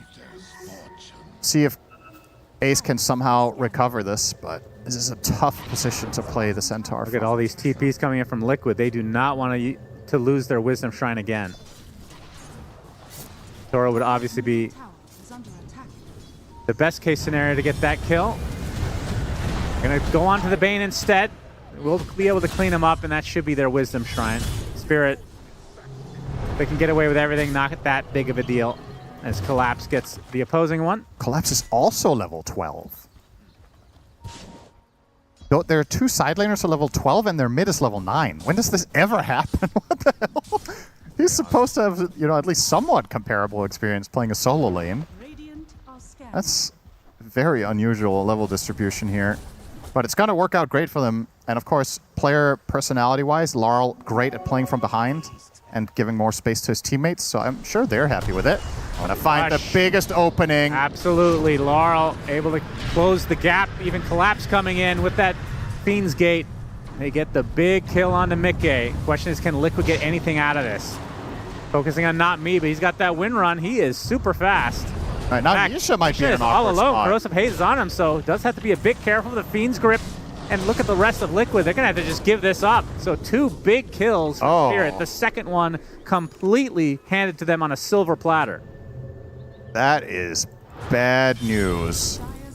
This is getting out of hand real fast. It really is, because, yeah, sure, it's a 5k lead in 15 minutes, which is already a lot. But again, looking at the lineups and the overall flow of the game, when the Dire lineup is ahead, it should be a formality to take Tormentor and Roche. And then we're not looking at 5k anymore in 5 minutes. Then we're looking at 8k and an Aegis. Liquid really have to start getting something going their way, connecting a move. Finally, Tusk gets 6 after 15 minutes. God, that's crazy. This has been a rough one for Boxy. Bottom lane. Not Me is going to... if he avoids dying to Nisha here, that's another failed attempt from the Earth Spirit. And looks to actually get... He is getting out. 4 Liquid heroes down here fail the mission. And the tower will almost fall as well, which is what Not Me was busy focus firing. It's just nothing going right. No. For the Water Boys. Toro has his Deso. Very fearsome creature this chicken is. Gonna get the grappling claw off. It looks like he was stunned while he did that, but of course Kez can do anything as Nisha will pay the price of facing the chicken. Yep. Toro gets his first stacks now on that Desolator. Boxy, Fiend's Gate finds him. My goodness. Just getting out of control. I mean, that is an Aghanim Scepter already for the Underlord. Collapse. We've seen the power of this already in that last series. Second Deso stack as well for Yatoro. He's involved already with it, so that's going to start ramping up. Not done yet either. Mickey being pursued. Oh my goodness! Well, honestly, it's a good ulti. Otherwise, he dies. So I mean, it looks stupid, but yeah, maybe you're right. He kind of has to try to fend them off. And the roll in, not gonna hit. Nisha. Looks like he'll get the magnetize, and the Lucent Beam slows down Not Me. Looks like he's gonna fall eventually. So Liquid having to, feels like they have to rotate constantly to try to counteract this constant action from Spirit. Yeah, I mean, finally they get something, but it's a support. And now, Nightmare into Crush. Oh my God. It's fine. Yep, Corrosive Haze opens up Chicken Man. He is on another level right now. Usually I'd make a KFC reference. This is more like Cane's. Got to step it up, Cinderin. Okay. Higher tier chicken. Okay. Just remember that. I'll remember that. What did I say? That is an insane... How do they have this wave? Wait, what happened? Rush initiation onto Nisha. Echo Slash to follow, trying to get out. The roll is going to be successful. But look at Spirit here in numbers. They are very scary right now. They get the Nightmare onto poor Boxy. Has the snowball, but he's going to fall eventually. And yeah, the grip onto the low ground. Ace takes the tumble. They even find a squirrel on the backside. So Tofu will be the next to fall for Liquid. And Spirit with an enormous advantage. They get a tier 2 tower. Can we get a replay of how big that creep wave was, by the way? I know we just had a team fight, but I actually think that was the most spectacular thing. It looked like it was 5 waves. How's that possible? I don't 33 is going to have to pause the game just to see what's happening here. I don't know how they got so many creeps there. That's crazy. I mean, had Centaur just been stacking waves with the Dominator for like 4 times in a row, and then when they finally get there, they dive the tower. I mean, effectively, he just lost a tower and 4 waves that he was trying to stack. Yeah, Nisha, well, after the pause, still not safe. Laurel able to get out just barely. No, he dies to the tower. And Not Me will pay the price as well. Oh, Yatoro, that's maybe a little bit too cute. He's getting in quite deep here. The TPs are too long, though. They kill off Nisha, but Spirit able to get away with everyone else, despite diving very far. Yatoro's still there. Oh, is Tofu just dead? Man, he is so squishy. Yes. This is tough to watch. 16 stacks already. I've been reading Reddit recently, though, and people are saying that Kez got nerfed way too hard. So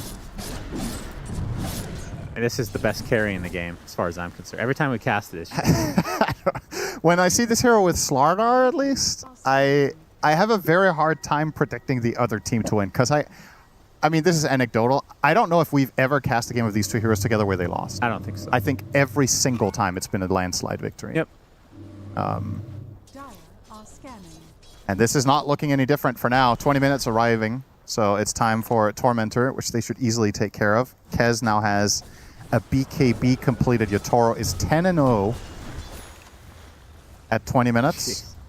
Satanic is watching and telling him he has amateur CS numbers, though only 200. This is meant to be 350. Yeah, true. But there's a trade-off. He's been very active on the map, and you can't do both at once. So a different style. You can with Fiend's Gate. Okay, there goes the Tormentor. That took 3 seconds. Cool. Right, Commenter, shard for Rue. Only has level 2 on Brain Saps. Not the greatest, but still all the gold, and the fact that it doesn't go to the enemy team. I don't think they were going to be taking any time. No. But yeah, Spirit in the driver's seat, to say the least. Now, when does Mickey come online? He's going for Butterfly, I believe, last we checked, and it feels like he does need BKB on top of that. Yeah. And even then, there's still Fiend Script. It's just a really difficult game, I think. Did you have a better carry in mind? I couldn't on the spot tell you a better choice. I just don't think Luna was that. Oh, Ace. Nowhere to go. Good Fiendscape placement. Ace will tick out as well. They're going to find a squirrel again. So 2 dead, just like that for Liquid. And the tier 2 tower, and probably Roche. I mean, I'm not sure if it would have been good in the game because we don't see this hero anymore, but first thing I think of against a minus armor strat, let's call it, is high armor heroes like Terrorblade. Yeah, he was mentioned as well by the panel. He was available. Okay. I don't know if TA was banned, because I think TA could have also been an option. Yeah. I think she lanes fine into Underlord, and she can actually survive Kez. I don't even know if this is a Luna second, issue. but- Like, she hasn't even had time to do anything yet, No, right? That's the other thing. Yeah, I mean, we can talk about the Luna. I think Mickey has done a pretty good job. They've just been destroyed everywhere else. So. And if that was a TA instead of the Luna, I don't think anything changes. Yeah. In the way in which they have lost, the carry is not responsible. The only thing would be if they could have found a carry pick that would have destroyed Collapse's game to such an extent that he would have needed help, and then resources would have been pulled from elsewhere on the map. But I don't know if that hero exists. I think absolutely destroying Underlord Windranger with a carry pick, last pick here, I don't think you can do that. Nice little casual Chasm Stone on Collapse, so those Pits of Malices are massive. He almost has Shivas already. It's 22 minutes. It's really, really farmed. Not the best Shiva's game defensively. The armor is actually not that valuable because the vast majority of Liquid's damage is magical, but It's so he wants funny to get it that, anyway. yeah, you look at their line, oh man, it's all magic, 0 pipes. Yeah. The item just doesn't exist. Like, when do you buy it? Because we do see it every now and then. I think. But what tips it over the edge? Well, we saw Vision buy it last series on their Dark Seer. I think it's a matter of your perspective of, are we going to play teamfights right now where defensive capabilities are the most important? If not, pipe kind of falls off, right? Maybe there's like a subset of heroes you almost always fight against, like Zeus, because then it's relevant the entire game, but there's not many. I think Collapse could have actually considered Gleipnir this game instead of Shiva's. But it's still a feels good item regardless. All right, well, 3.5 minutes on Aegis for Yatoro. See what kind of work they can put in. He's working on the Aghanim Scepter right now. There's only 1 tower remaining outside the base. This is not usual in this patch to wipe the entire map in 20 minutes of all structures, but here we are. Spirit will finish that too, and the Ags will be completed after the tower bounty. Oh, That's never how mind, he didn't confident get the he last is hit. that they're not getting pushed on Cinder. He uses the fortification on a single creep bottom. Yep. To just secure the tower. Foxy's dead. Killed and off. Mickey, oh! Hey, he gets the counterplay, but clips, but it's going to cost him. As Mickey trying to run away pretty damn fast, but this is too many heroes to work against. Lotus applied, not going to matter. Collapse gets the killing blow. Nisha showing off that Lotus. We'll be going for the Ghost Scepter next. Yatoro already 20 damage on his Deso. It's gonna max that bad boy out. It actually slowed down. He had 16 within the first 3 minutes of buying it. Crazy. And I'm trying to look for Bright. Oh, hang on. Nisha. One-on-one against Not Me does find him. Yep. An important kill for Nisha, because now in the post-game screen it looks like he's higher level than the enemy position 4. It's level 13 before that to the 14 of Not Me, which should just never happen. Nisha. Gonna have to settle for the squirrel yet again. It's tough to find the silver lining here for the Radiant lineup because I think it's so timing dependent and the timing was missed. Oh, Nisha's enjoying this gate area. All right. Another little snack for Earth Spirit that will give him level 15 talent. I guess what you do is you try to stall out the game until Mickey has BKB, and then you need to take one decisive fight where things just go right. So for now, Chicken Man. Oh, he boy. gets the mark. He does. Didn't Doesn't connect, want to though. pursue. Although, roll coming in from the other side. They get the connection onto Kez, half HP. This is the Aegis. They will burn it. He is good start for completely Liquid. alone. Oh, For now. You say that. Fiendsgate coming in. They collide with the roll. The Toro pasta BKB now can go to work. Look at the damage coming out. The Eclipse coming out as well from Mickey, trying to get out of this pit. It's not going to happen, though. Dies to the right clicks, and now Ace will follow suit as everyone from Liquid just dropping. Nisha next. Double kill for Yotaro. It was a trap all along. It was. I mean, again, one of the best ags in the game is Fiendsgate. Yeah. Just crazy good. Shout out to Cinderin for suggesting that spell. Oh, okay. You were the reason it was put in the game, Cinderin. Don't be coy. That's okay. Oh, nice nightmare. Well, Tofu will be. And now it's a full team wipe. Yep. Now, right now. And that should be Elena Barracks too, because Kez can also push quickly. Did you know?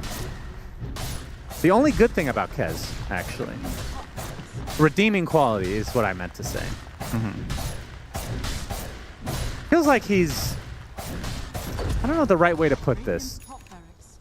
Watching him, I don't mind it, actually. It's just being in a game with him is... You know what I mean?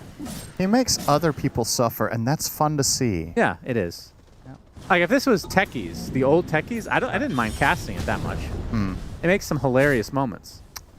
You have very high peaks and some lows, of course. That was my most hated hero to cast. To cast? Yes. Because it created the most awkward stalemates that were so difficult to solve for the losing team. So it was very hard to really even imagine a way for them to access the game. I mean, not that this individual game is particularly different, but it's not because of the heroes, it's because they're owning them. Now rolling with the punch. Counter action coming through, though, not me. Oh, that's by a good Boxy. axe. Fiendsgate onto many heroes. Trying to kill off Nisha. Another pit comes out from Collapse, and this is going to be the death of Nisha. Rolls right on top of the big fat boy. And the Eclipse, though, from Mickey, doing a decent amount, but you can see the farm disadvantage is not remotely close. And Yotaro using that BKB to full effect, dodging a lot. We'll get the free kill onto the Tusk. Honestly, that was pretty good from Liquid. Yeah, they get 3 kills, actually. The end result of this is a 2k gold gain for them. They're going to need a lot more where that came from, but it's step number 1. Got Luna involved, and that is going to give Mickey a little bit of... Oh, I guess he barely got into chump change, as a matter of fact, but it's going to give him time on the map to hopefully for him finish off this BKB. And like I was saying before, I genuinely think this is a game where Liquid get one fight as their true chance. If they can win a fight convincingly with the Luna BKB, maybe this is possible to swing around.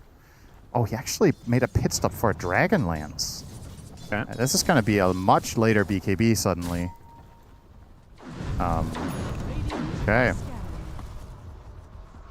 Underlord Octarine Core. Yeah, nice luxury item for him. Oh, a Solar Crest. Don't see them that much on the Hoodwink. A rare treat. I love this item. I wish it was a bit better, but it feels like it's always in this limbo between every game or never, yeah. Or rarely. You missed Medallion of Courage. Yeah, that was also cool. You're going to get it as a tier 2 neutral item, but it's just not the same. Because it's free. Yeah. Anything that's free is not as satisfying. When you purchase something and you get to enjoy it yourself, it's more satisfying that way. Tofu. Hello. He will tank the gank in all likelihood. Get spotted, killed off, easy. Roche potentially in 20 seconds. Dire's middle tower is under attack. Dire's middle tower has fallen. And that is tower number 2 taken for Liquid. And that was the mid lane. Yep. 30 minutes in. Not a good sign. Mass TPs for Liquid. Unsuccessful Fiend's Gate. Such a short cooldown, though. He has when you suggested this, why didn't you say longer cooldown? I mean, he has Ags and Octarine, okay? Relax. How does it feel to have an idea of yours put in the game? You happy with I yourself? mean, You think about it every day? You keep giving me credit like You did, though. It's why are you even... Just admit it. Admit it. Take credit where credit is due. I think what I'm trying to say is that I believe I and another person had the idea, at least somewhat independently, of something of this type. So I don't want to take all the credit. Just take it. No one's... It's my idea, Shannon. Shut up. Itaro gets the shard. That's right. So everybody on their team has a shard now. That's the upgraded Kazurai Katana and Shodosai. Going to start working on a Satanic now. On the Kez. 40 seconds from Roche. Fiend's Gate will find the squirrel. Be another easy pick off. Tofu, death number 8. What's the kill record for the tournament so far? Do we know that? I know you don't, but yeah, who would know? I'm hoping we would be. Got some very educated gentlemen in our ears occasionally, and Seb.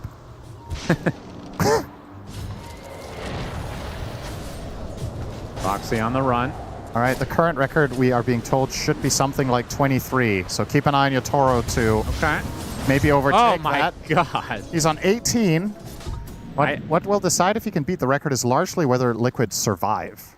The record for this particular TI? Yeah, I think. What's the record for all TIs? Oh, it's probably over 30, I think. You think so? Yeah, I think so. There's been some ridiculous games in the history of this tournament. So. Now another Roche goes the way of Spirit. Wow, that's really quick. Okay. Chicken Man will backpack his Ags for an Aegis. One of the very few heroes that do that. Oh, well, he ate it. He ate it. Wow. That's an early consumption. Hungry little chicken. Very interesting. Nullifier now for Laurel. A classic slaughter purchase. Dealing with Ghost Scepter from Earth Spirit. Dealing with the Solar Crest. Of course, forcing Luna to not really be able to use her Pike as a Force Staff defensively as the Pike, which is a lot more awkward. Well, they get Roche's banner, so you would think if all things go according to plan, they'll get this second set on this next push. They're going to smoke out, though, looking for a pickoff. Hey, Boxy. Will be the one to break the smoke. Actually does blink out, gets off the snowball as well, Still but dead, though. Gale Force, everything, goodbye.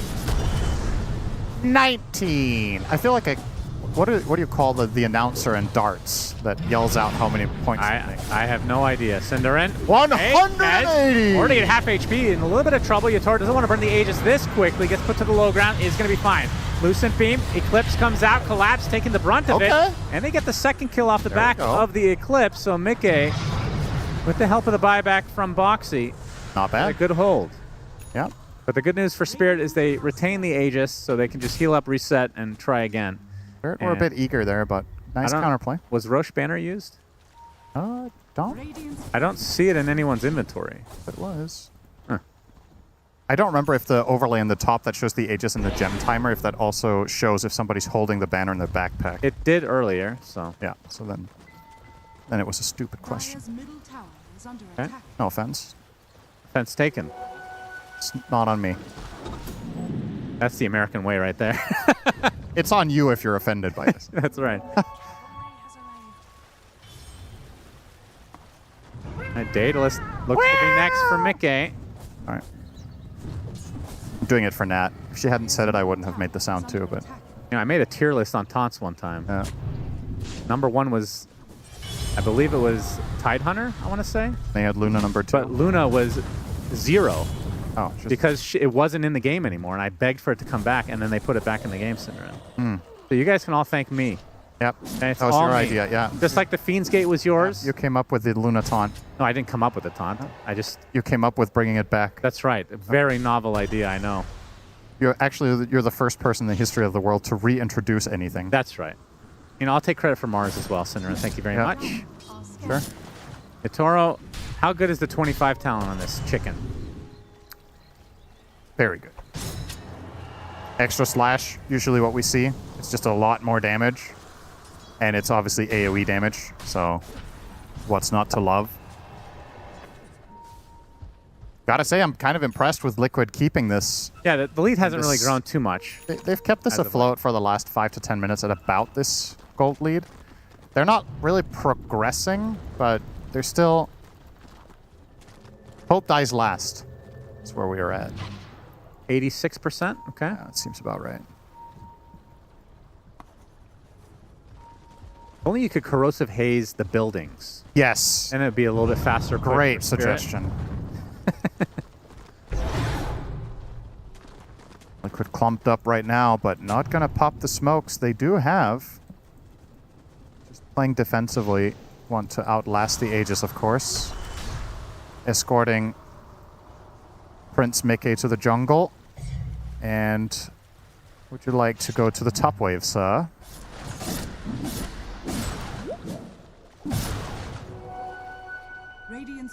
This is old school, that there's an alpha wolf following him. Isn't that just bringing you back? Yeah, that's true. I miss Obviously, the alpha it's wolf. not his own dom, but the fact that there's just a wolf creep following the Luna is... Radiant's bottom tower is under attack. Thing is, playing like this with Dominator compared to back then just feels like the creep's just randomly going to die to some ridiculous collateral damage. Whereas in the past, it might have had a better chance of... Can you save the wolf with cart, or is it only for heroes? I don't know. Even if you can, I don't think he should. You never know, Sinner. It could be the difference maker. Yeah, I would suggest driving in the Luna instead. But what if you misclick on the creep instead? that's true. Then he It is might do it. close. Yeah.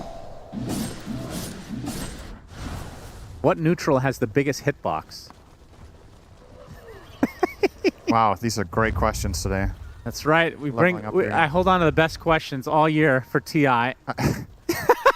You get the creme de la creme as a smoke comes out from Liquid. I think hitbox is a CS term, by the way. What? That's not... I mean, yeah, it is, but... It's not... In Dota, it would be like the selection box, no? No. You call it hitbox? Yeah, in it's a Dota? hitbox. I'm very confidently incorrect here. Yeah, all right, that's fine. Rue looking to American maybe way, tank the smoke gank. So nobody says selection box. It's hitbox, surely. I mean, I know the term. No, I know. But I'm saying it's from shooters because it's where the bullets Like, hit when you say Gondar in Dota 1, his hitbox was super small. You couldn't click him, right? I mean, I guess Wouldn't you say hitbox even then? yeah, you would, but that's because the different term hadn't been invented yet. I don't know. It's not important. I'll just say you're right, so we can talk about other things. Okay. Such as... This is when you say something. Oh, sorry. I didn't know you were leaving it on me. What about Tower Hero? You want to talk about that? Oh, yeah, great. Yes. I feel like you have really good ideas, but the reason you have really good ideas is that you have so many ideas. No, that's not true. I actually don't. Once in a while. I don't have that many ideas. Eh. I think the ideas you think are stupid because I'm saying them to be stupid. Tower Hero You is think good. Tower though. Hero is a good... Of course. That's what I was going to say. See? And that is your dumbest idea to date, and you think that one is good. That's right. He can build his own towers. Actually, you've had a dumber idea this tournament already, now that I think of it. Okay. Can't remember what it was, but it yeah, was you can't so- remember because you hit your head really hard today in the bus. Yes. Kind of a stalemate here as Yeah. Spirit likely just waiting for the next Roche, but even that Aegis didn't do too much for them. They didn't get anything No. out of it. They got the Rax before Roche. Yeah. And then kind of nothing has happened since. Do you think this is benefiting Liquid more than Spirit, or is it about even? I feel like it's about even. I don't really think... The thing is, if it shifts slightly, it's still a heavily Spirit-favored game. So maybe Liquid can get this game from... Not to lean too much on the win percentage or whatever, but let's say it were true that it was 15%. Like, maybe they can shift it a couple of percentage points by just stalling and farming and getting something more on their heroes, but I don't inherently feel like they're getting anywhere. Well, they are now, maybe. And Spirit's lineup is not falling behind or getting outscaled. Kez Slardar can win the game at minute 100. So, this is true. Big moment if they find the jump here, Spirit. Oh, Great they're going to jump wraparound. him. They get a big crush, and Ace just gets deleted. And the Squirrel is next on the list. Tofu dead. 2 dead, in fact. Make it a 3rd with the Fiend Script coming out from Rue. And you can see the Earth Spirit just left all alone. Only the single buyback of the 3 that are dead. That was a 4,000 HP Centaur with 40 armor. He has 40 armor? Yeah. Well, he didn't when they went on him. He has Lotus or Plate Mail, but they remove almost all of that with Haze and Kez Deso. And he got like 3-shot. Yeah, this combo is good. I don't know why nobody listens to us, Cinderin. 100% win rate when we cast it. Yeah, I would be interested in what the actual win percentage is as a combo, because it has to be high. Absolutely. It looks absurdly good. That's the second lane for Spirit. They're trying to force a buyback here, and they might. Oh, this glyph. Yeah, they'll probably back off now and play for Roche. Yeah, another minute 20 for that. But another stifling blow. That was about a 5,000-6,000 gold swing. Another item for Kez, another set of barracks. And now we're looking at the 1-digit expectation for Liquid. Would agree with that. What's the digit? 6, I think. Oh. Yeah, it's not great. It's in the upper half. No, it's 5. This doesn't feel... Do you think they win 1 in 20 here? I don't think so. I don't think so either, but... I would say this is like a 2%er. It'll be all the more impressive when they do it. Yeah. Especially if the enemy team is lactose intolerant.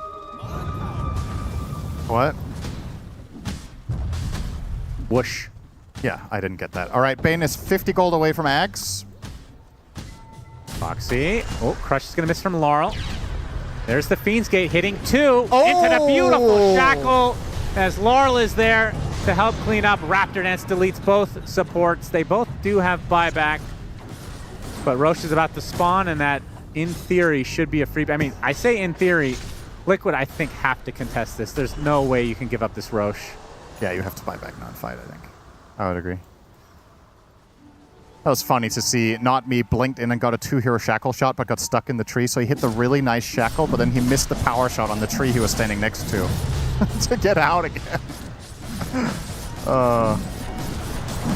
Sometimes, man. Oh, well, hello, Roche. Goodbye, Roche. Aegis Cheese and Banner. Now the Ags on Bane, the BKB on Windranger. So should be some very reliable shackles now from Not Me as well. I mean, surely at this point now it's a formality. Now you just get in there, jump somebody, burst them with Kez Slardar, and play the fight out. Just keep Bane in the back line, wait for Luna to come in, go for the grip. If Tusk is at all accounted for, the fight is over if Bane gets gripped, or if Luna gets gripped, so. Gotta play it perfectly now for Liquid, and even that might not be enough. Need a little bit of luck on your side and a slip up. Spirit, Smoke, trying to take matters into their own hands. Doing this while showing Earth Spirit top. To try to make this less obvious. Let's see how long Tormentor lasts. All right. Exciting fight for the Tormentor. Okay, the Tormentor did lose this time. Will come back stronger. Not really. Like all the social media posts of teams that get knocked out of tournaments.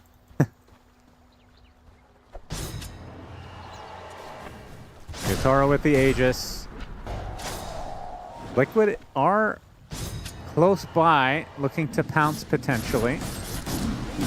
I'm not sure which target they would even want to go on. Yeah, sure if you can burn the Aegis and then get out, but can you get out? I think the ideal fight is where they kill Bane instantly. I think it's not that easy. Rue has... How's Willy the Wolf doing? Has he died yet? Is this the same wolf? That's a good question. I haven't been paying attention to Willy. I feel like they need to add something. Oh, another item for Kez. Where they add names to the creeps, and then if they die, it just auto-generates to a new one, so we can keep track if it's the same wolf. Because it does matter. Actually, not a bad idea. Thank you. This time. Really important. Well, it's called the Alpha Wolf, so it can't be Willy. Why? Alpha Wolf Willy. Oh, it's... Oh, like that. Oh. How about... No, never mind. Okay. What'll it be, Spirit? Are we going to get in there? I think they're getting in there. In the meantime, Collapse is just farming jungle, and he has Refresher, and he's ready to show up behind the fight. Yeah. Roche Banner available here. Not going to use it. I mean, this would be a disgusting Fiend's Gate. Yeah. if they had vision here. They're just fishing for info with the Essence Distiller of Windranger. And if they see the right target, I think Collapse is immediately going to connect. But otherwise, he's just going to keep farming. It feels like it's so hard to play around Underlord when he's at this point. Yeah, it is. Yep, there it is. Fiend's Gate onto Mickey. Lotus Orb. Fiend's Grip, not even needed.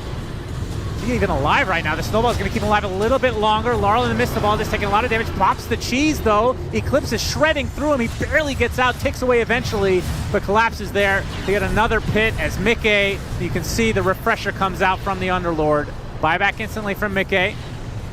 Toro now getting gone on, but this is the Pit of Malice that they can use as protection. Just keeping the rest of Liquid at bay. Meanwhile, Nisha focusing on the back line. Yatoro's going to finally help out a bit as Nisha gets to the south side. Toro attempting to pursue. He'll find Tofu instead, I think. Tofu will be the collateral. He's going to bleed out? Yeah, he is. Yeah, ticks away. Oh, he died to Enfeeble. They have triple buybacks here for Liquid. But still, they have not burned this Aegis, is the issue. Okay, they're just going to give this up. No buybacks. Okay. Yatoro will get the melee. There's the triple buyback. She's going to focus everything on this Kez. This is going to be life number 1, though. You get the punch on the back line. Bane not going to be able to help out too much. There's the grip finally being used. The Aghanim Scepter is going to be a full duration, but the cart comes out to save the Earth Spirit as Yatoro trying to do a lot of damage here onto Mickey. Raptor Net's not going to do too much. Good job from Liquid. They will be able to take out Chicken Man, but still, heavy cost. They get 4 overall, but only a singular barracks remains, and it's the ranged variety. And that's a triple buyback used from Liquid. Nice hold, though. I mean, again, do you think that makes a difference? It's still not over. Yeah. That definitely could have ended right there and then, but they strung it together in a good way, made sure to protect the hero getting gripped and actually turning the fight around. Yeah, Toro cashing in his first death of the tournament. Going to be very upset about that. Now he's only 26-1. What a shame. There's a decent chance this ends up being the kill record of the entire event, by the way. Yeah. Even if it were to end now, but he probably still has a couple of kills in him, win or lose. Want to see 30. Yeah. Isn't it called? You call it 30 bomb in CS, right? If you have a really good map. Yeah, 30 bomb. I've had a 40 bomb before. Actually, I've had a 50 bomb. Against you? No. Oh, okay. How dare you? Sure the 50 bomb wasn't you watching a basketball game? Against easy bots. Oh. Oh, boy. No way. No way. Not me. Oh, his name is not me. Not no way. BKBTP, he gets the megas. They just got ratted by a support Windranger. Yeah. It happens. That is... I mean, it's an impossible state for Liquid right now, to be fair. Oh, hello, Ace. Yeah, we'll have to use the Stampede to attempt to run away, but the grip finds him. In Collapse, he can potentially get some help from Laurel, who gets the crush onto the Earth Spirit. So Ace does survive. You can see Spirit are being a little bit cautious right now. Want to make sure that these creeps push out, so then Liquid have to make a difficult decision whether to fight or defend.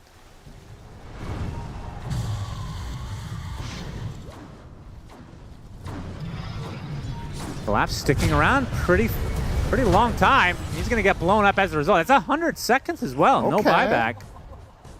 Well, once again, they do have Megas against them, so all Spirit need to do is just not die. Yeah. And Liquid will have to go back to base. Mickey's not that far away from Divine. Definitely the right purchase here. Assume he's going to swap out the Manta rather than the Pike, I would think, for this. Yeah, that's a tough He could buy it if he sells now. He doesn't have buyback for 4 minutes anyway, so he might as well. Yeah, true.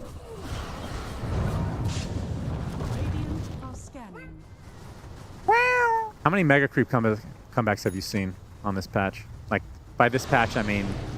In pro games? Number patch, yeah. None, I think. I've seen one. Oh, you have?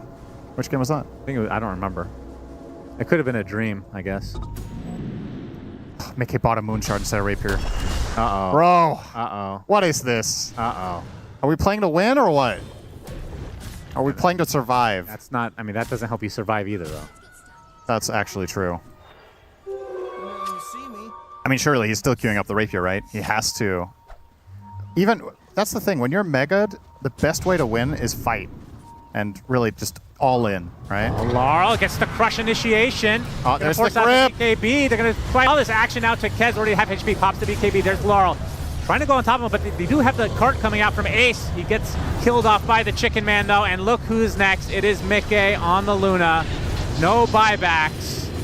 And that should be it. Nisha, the third core default. Triple kill for Yatoro. Can he get 30 with the ultra kill? He does. Disgusting display from the Chicken Man. Looking for Give him the finish rampage. Rampage to get 31 kills in a game at TI. And it is Yatoro. Beast mode enabled. Ah, yes, the classic game with a 40 KDA.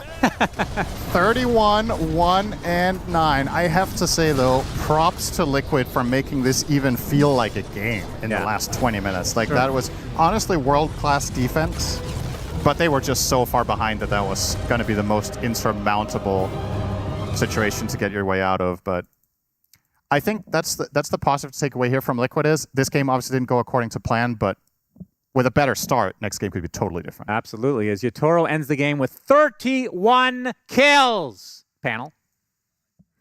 31 kills, maybe Team Spirit fans' new favorite number there, 31, because what a showing. And for the most part, definitely a beatdown on the side of Spirit there, because they had a phenomenal start to this game. And while Sin says, yeah, props to Liquid for being able to make the last 20 minutes feel good, that's at least 30 minutes where you're not feeling that great, Monkeys. I mean, it's so tough for Liquid to have gotten anything going for themselves with how aggressive Spirit played. Yeah, and I mean, I going back to this physical damage threat, I mean, I think a great solution to this Earth Spirit hero is having this amp damage, having this physical damage. I think a big part of what makes Earth Spirit so good is, you know, he's able to roll in, press BKB, not really worry about spells. He's able to, like, you know, poke a lot and etc. But once you're getting amp damage, the Kez is, you know, jumping you, bursting you within half a second. Doesn't really matter if you get to press BKB or, you know, Lotus Orb or any of that. So I think Spirit's draft just came together. Obviously, this was the Yatoro show. I mean, 31 kills at TI. Holy moly! Like, I can't believe we just witnessed that. But that has to be a stat of some kind. Guys, we saw a good character. We saw Satanic, but maybe. Is this the new rising star KD? Yatoro with one of the highest KDs I think we've ever seen in pretty much any event. And just the Kez performance, I think he is one of those guys that knows how to play this hero to pretty much the extreme levels, does the damage. And kind of like you were saying, physical damage looks pretty good. It scales in a lot of these heroes. It feels like there's a lot of raw health being bought and picked up by these heroes. And that kind of counters the magic damage because it doesn't really scale into it. But physical damage is always going to beat raw health at the end of the game. Yeah. Yeah, absolutely. I mean, the way that they played it from the start, just pedal to the metal pretty much, making sure that Liquid, known to be a very aggressive, very early game-oriented team, didn't get the chance to play it. But again, the reason why we talked about both of these teams being like super resilient, like we could see it in this game, Team Liquid, I think a lot of the teams would crumble under this pressure, especially with the start that the Team Spirit did have. I think this could potentially be like a 20-minute GG from some of the teams, but Team Liquid, they managed to push it for another like good half an hour, and also showing that there's always something to play for, especially at the highest caliber. And Liquid, like I think this Luna, even though it didn't really look that great at the early stages, in the later portions of the game, she did look insanely good. Like you'd see a couple of times that they were trying to like kill Kez, he's holding onto Aegis, she blinks in, and then they kill him again, use the Stampede, try to run away when he's using the Raptor Dance, and then try to kite him.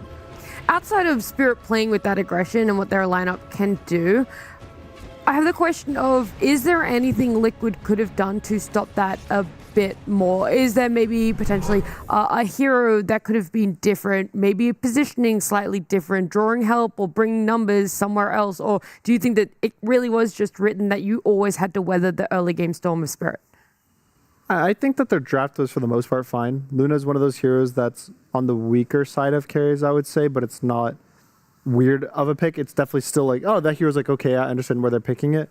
So I would say this isn't so much of a draft issue. I think if we run this back, 10 times, I wouldn't expect this result to happen every time. Yes. I'd expect it to be like 50, Only 8 out of 10. Yeah, only 8 or 9 out of 10. But I'd expect it to be pretty close between the two teams. Maybe they do change that Luna. Maybe they try to pick him earlier, carry, just so they can secure one of the broken heroes. But I think Team Spirit just kind of showed up.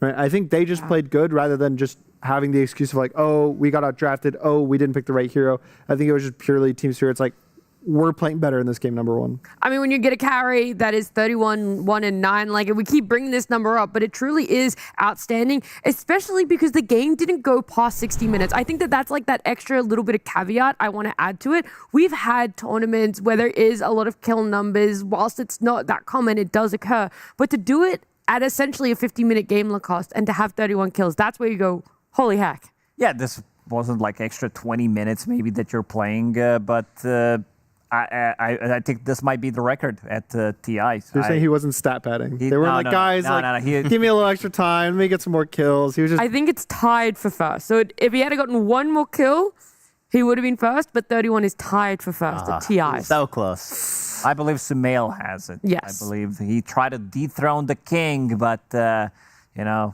the punks, they're never satisfied. And, punks? Yatora's a punk now? Or is Avril Lavigne punk rocker out here? Old school meme. It's old school. It's a Sumail quote. Okay, I was like, what? Before your Way time. before my time, apparently. I thought before yours. You're such a younging. I'm old. Apparently. I'm old and washed compared to these guys. He's old for Dota players. But it's because he's NA. Yeah. Obviously. Us NA, we age faster than the rest of the world. I'd believe it. Have a look more at this because the later parts of the fight, some of the high ground defenses as well, of course, that's where it really was shining for the moments of Liquid in the most part.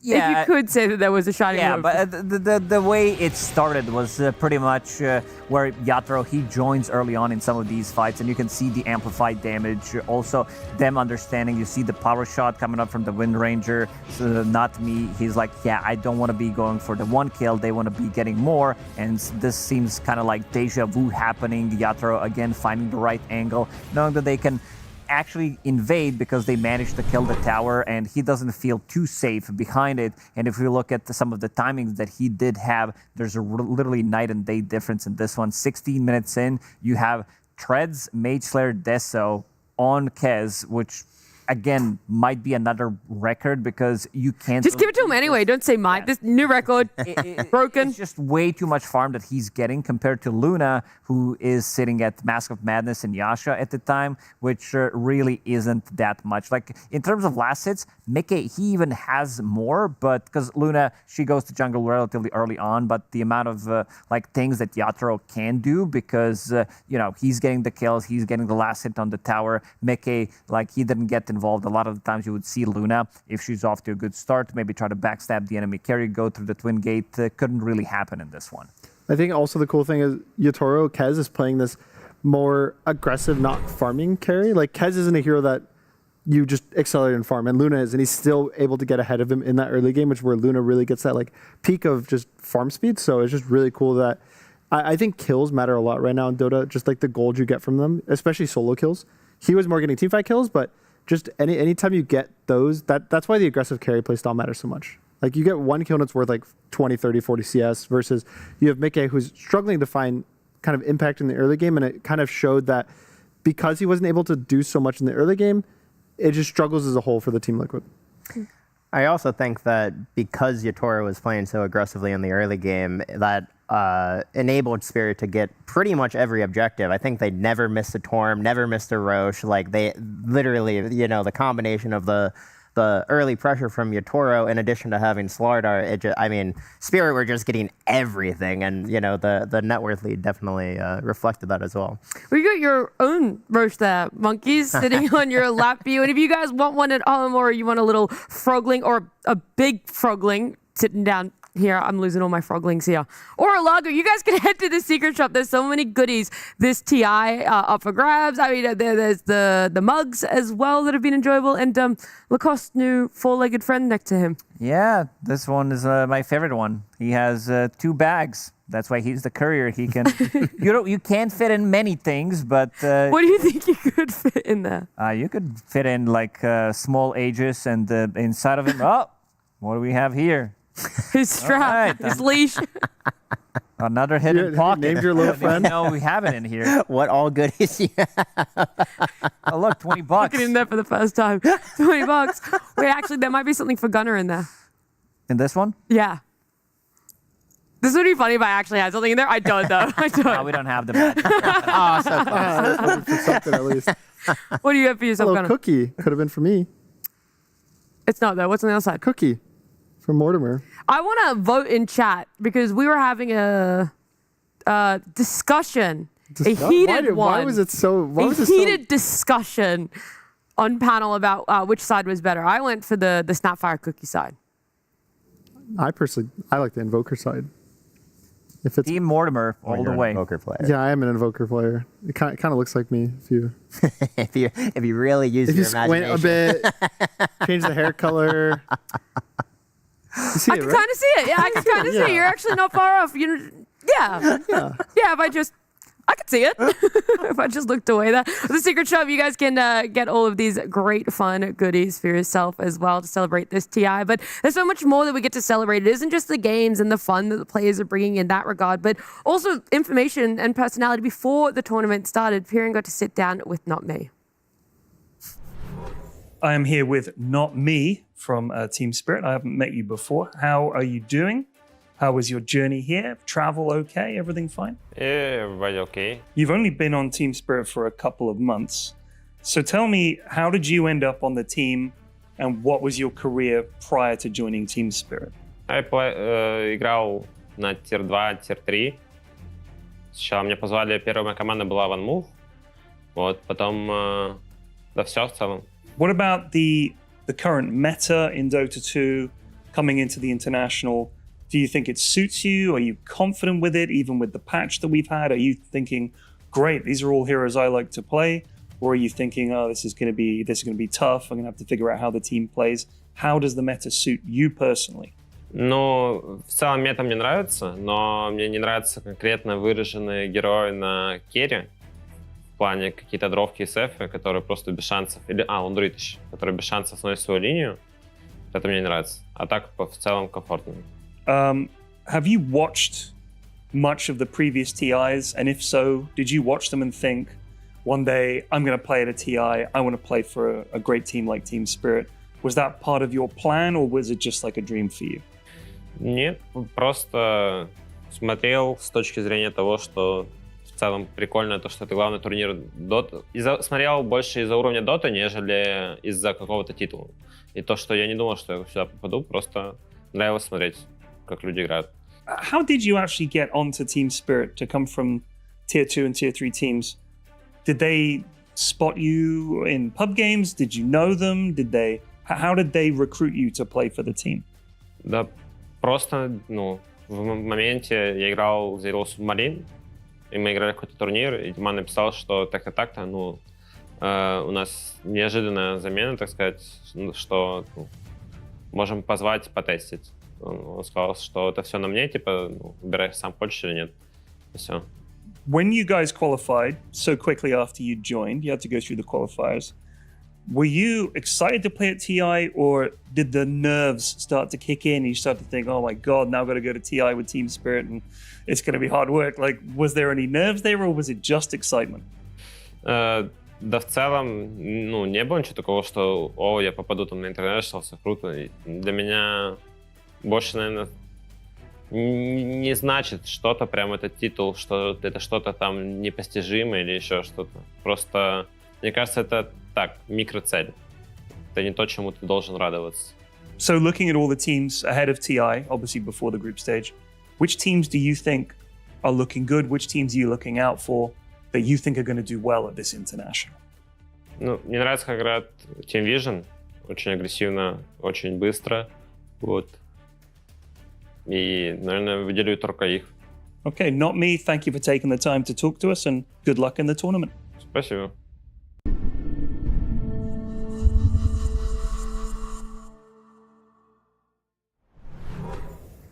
It is always a joy to get to see where players or teams' thoughts are at before coming into TI and how it plays out in the group stage specifically, because with a modified Swiss stage, maybe they don't end up coming up against one of those teams that they coin as one of the best or the most difficult depending on how their series plays out. But Spirit right now, with the fact that they're one game up against Liquid, putting themselves in a good position, Monkeys, to maybe come up against Vision, maybe knock them off of that pedestal of being the most predicted 4-0 team by the other pro players here at TI. Yeah, I mean, that was a very, very convincing game one there from Spirit. So, you know, certainly on track to get that 3-0 record. Yeah, but if they make it, who are you going for? Satanic or Yatoro? Oh, no, goodness. Hey, the we gotta get impossible there. choice. I mean, I would with the way Vision's been playing, I feel like they've been, you know, they've just definitely been the team. We can't break them. Right We can't break them. Look, I'm unbreakable. Satanic What can I say?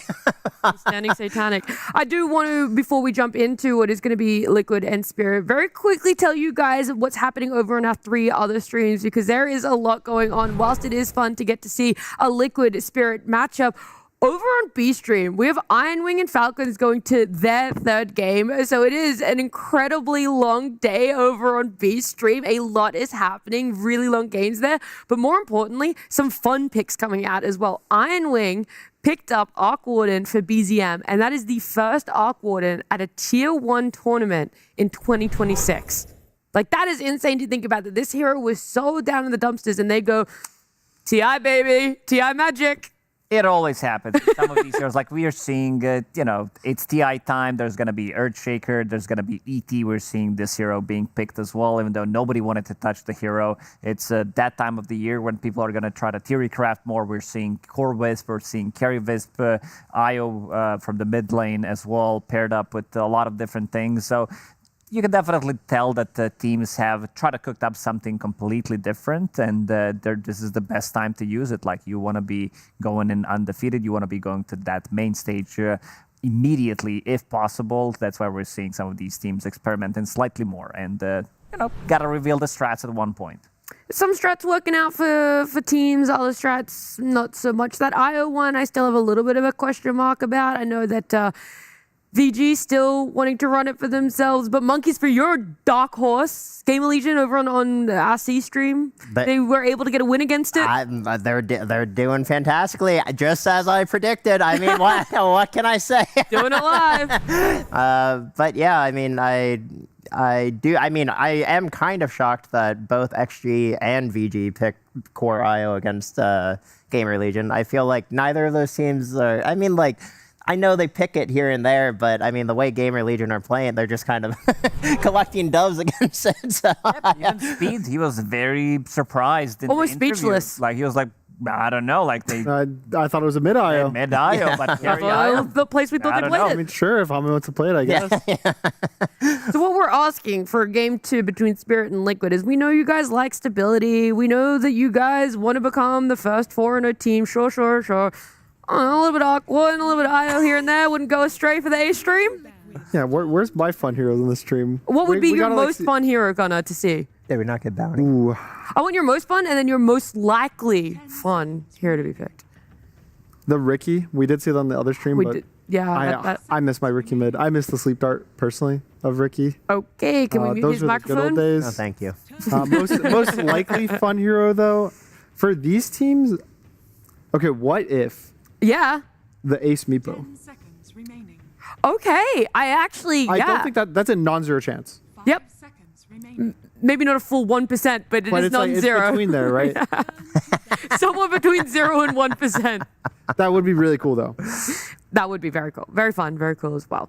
What we're not going to be seeing is Drow Ranger, Bane, Undying, Lone Druid, Lina, or Treant there. So, yeah, some of the heroes that haven't really been picked so far, I feel like they have a place in this meta. I feel like there is a way to pick potentially Scarlet Mage as a position 4. I think Disruptor, like even Faceless Void hasn't been picked. Lich, a hero that... I'm surprised about Lich. Lich, like, dominated a couple of tournaments as well. Like the hero Even like recently in pubs, like people are still picking him. Yeah, They're my incredibly highly- high level MMR Yeah, pubs, like I'm they've also sure been it's a winning hero too. that you have success with, right? I actually do. Yeah, and so if you can have success with, I would expect that these Lower tier one MMR, team- yeah. lower Oh, MMR sorry. teams, sorry, would be able to pull it off. And I'm just surprised because I think he did get a couple nerfs, but I didn't expect it to just be like, oh, all right, dropping the hero, toy's not fun anymore, let's not pick it.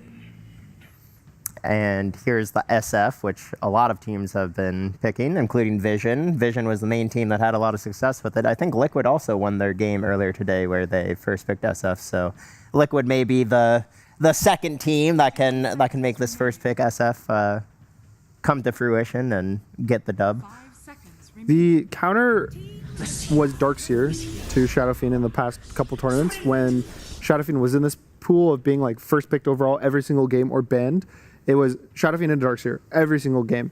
It started to fall off a bit because I think people started valuing Shadow Fiend less. So it's like, we're not just going to always get the Darkseer here, but it does a lot of things. First off, the laning stage, Darkseer can cut very reliably and not lane into this like Imba hero that just crushes every lane. And then B, when you make an illusion of him, you steal his aura. So you get that minus armor that just to counteract the Shadow Fiend gives you just a nice team fight. And I think the best part is you just win the team fights for him. Yes. Like you surge away, you can kite out his BKB, and Shadow Fiend's one of the carries that depends on BKB the most out of all of them. Like you think of the other range carries, they can kind of be tanky enough to fight without it, but Shadow Fiend really needs it to be able to get those right clicks in. And some of the old school classic combos are coming back. Sven, we are seeing the hero being popular. This has been the combo back in the days. Now it's even easier to execute. Vacuum being much bigger back in the days, plus the Chasm Stone, like something that they are buying like casual, turning that into Shivas. But also another hero that in theory works really well against this Shadow Fiend because you protect your own team with the Warcry, you have damage that goes through BKB, so you can relatively easy cut down Shadow Fiend. I also like the Nature's Prophet ban. I think Nature's Prophet is also one of the better heroes against Shadow Fiend in general because you can't out-trade this guy in the lane. What you have to do is try to kill him somehow, try to outnumber him, whether from the mid lane, either from the carrier role, TP to his lane and just kill him. I think that has been a very efficient way of dealing with Shadow Fiend. I also like the Earth Spirit ban. I think getting Darkseer plus Earth Spirit in one draft is a little bit too much of strength. Sure, you still can get like the Ember Spirit mid, the Storm, something along those lines, but Earth Spirit, Darkseer, I think is, to me, probably as close to an insta-win combo in the meta as you could get. Yeah, I mean, that's a staple that Vision did, I think, like 2 or 3 times already this tournament. So definitely a very, very strong at least a 3-0 combo for the Green Stages. Potentially even more. That's pretty true. And the next question is, what's the pairing with Darkseer? Generally, it's been these melee heroes that kind of get paired because you're like, I'm going to Ion show you can farm together, but we also see a lot of the time they can just pick a ranged hero and it's completely fine. You can pick some Rubik, throw him there. So it kind of ends up just being what the support wants. I think that Darkseers have, especially with the Helm Dom build, you don't need this melee support. At least you want it from the mid lane, but support's pretty open pool. Well, and as you said earlier about Darkseer is one of these heroes that can cut waves and opens up that pause 4 hero to really just be whatever box he wants to be. You know, like if he wants to roam, if he wants to, go for a more aggressive style, Darkseer kind of opens up that avenue for him.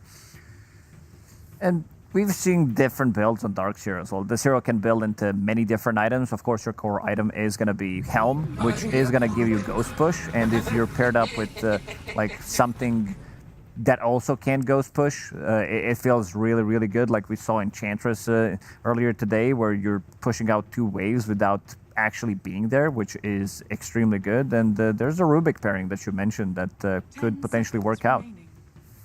Yeah, Rubik generally is one of the weaker lanes, but paired with Darkseer, you can push the first wave really easy, then you can set it for a nice cut position. Also, frees up Rubik to just get free XP if he's like pulling and you're cutting or sapping XP. So I think it's just like a nice, you support each other in the ways that you don't have that many weaknesses, but you're super covered by the other.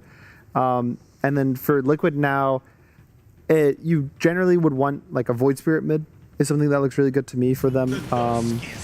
Or just like supports that are good at killing. Because Rubik, the one thing he doesn't do for the Darkseer is protect him at that like level 2 timing. You just have a lift to really stop it, but like a Tusk doesn't really care. Tusk Shadow Fiend just runs at the Darkseer. They can cut waves. Maybe they give up a wave to run at Darkseer.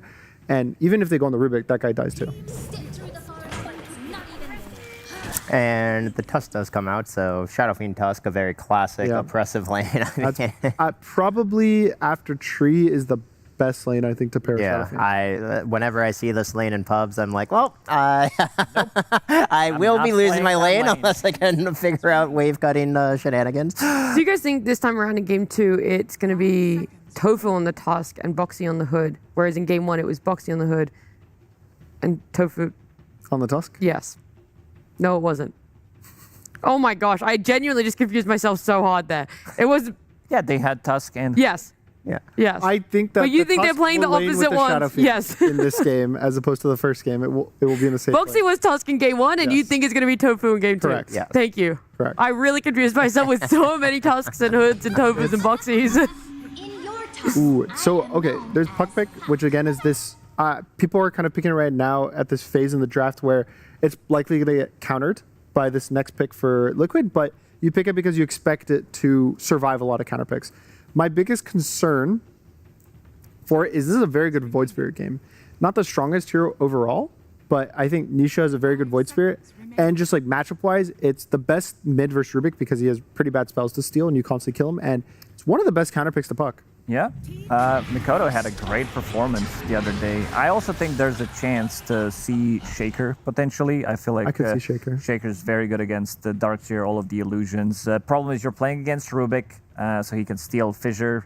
You're playing against Winter Wyvern, which is a combo breaker. Once you blink in, he can't break your combo. Save Puck, and we've seen Pucks going for A on this, but I do agree with the Void Spirit. I feel like, especially now after seeing Winter Wyvern, it does feel like you're gonna need somebody to jump into back lines and try to find these very annoying guys, especially because Rubiks nowadays, they also build differently. These are not like Ether Lens. They're building into Force Staff, into Blink Dagger, Glimmer Cape, whatever is needed for the game, plus also getting the Shard early on so you can lift people out of trouble, and then having two supports that can take care of each other always feels nice.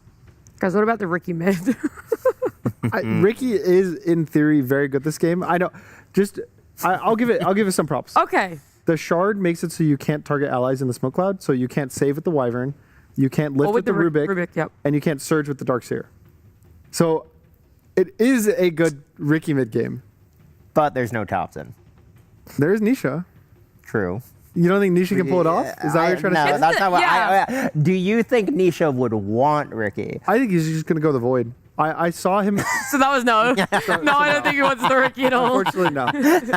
But I saw him go a cool build on Void Spirit in a recent tournament. It was Meteor Hammer first. Okay. Which was kind of a question mark for me, but I think he utilized it to kind of push towers and farm a bit more paired with the Shard, but going more for the, I would say, standard strong hero. I think Void is in that question mark of how strong he is, whereas Ember's like, okay, this hero is good. Everyone can pick it. Everyone's going to look good on it. It's very, very consistent. One of Nisha's best heroes. And to me, I always worry about Void Spirit, and I'll never worry about Ember's impact. S or A+, Tia? He's definitely S. Okay. For me. He's one of the most picked heroes overall, I want to say, of the year. I think he's like top 3 or top 4 most picked just because of how consistent he is. He's right above Pango, and Pango's been that kind of annoying hero that's in every single draft because of how consistent he is. So if Ember Spirit's beating him in games picked, it's kind of just a point of how stable he is. And in this game, you get the Vessel buyer as well for the Winter Wyvern, so has a lot of nice matchups. I think it pairs well with both the support duo because you have Hoodwink for follow-up on the chains, you have Tusk for follow-up damage. Also, the Puck doesn't scale that well into the Ember anymore. Now that you don't have the BKB Piercing Coil talent, you can just buy BKB on Ember, and late game is pretty easy to maneuver. How are you feeling about these drafts cost right now, how it's playing out? I kind of like some of the adjustments that Liquid did make. There's also going to be quite a lot of team fight coming out from Spirit with the Curse, Vacuum on top of that, Coil, a lot of things to set things up. You have ways of breaking the Coil with the Vacuum, with the Lift. So a lot of these like cheap abilities that can put quite a lot of pressure on a hero like Ember Spirit. They do have one save, but I feel like even though in the first game, I don't think anything was wrong with Liquid's draft in a way. It's just that their lineup didn't really work out really well against how they played, maybe a little bit of a misplay, but also how strong Team Spirit drafted. And I'm a big fan of this of this Night Stalker ban. I feel like this hero could make a lot of things happen. It counters pretty much all cores and 2 supports. Darkseer not as much because of the Surge, but he would cause quite a lot of issues for the whole squad. I think of Centaur still in the pool. It is. Which is pretty good versus most of the heroes. You get a stun versus the puck. Lanes well with the Hoodwink if it ends up being that position for Hoodwink. There's nothing else that particularly kind of jumps out to me. Axe feels a bit bad into the Wyvern because you can just freeze the guy you call and you do no damage. So I would like something with a stun. I think like they have roots and some random stuff here and there for the puck, but like having another hero that just like goes in, presses a spell, locks this puck down. You don't like Slaughter more over the Centaur, or you think that's much of a muchness? I mean, personally, I do like Slaughter a lot, especially with the SF. Again, it kind of goes into that physical damage lineup. I mean, you have the Tusk as well with the tag team amp damage. But it will be a Tide. Kind of rounds out their team with team fight. Minus armor, and it's AoE with Axe. Also true. So they do buy that minus armor hero into their draft.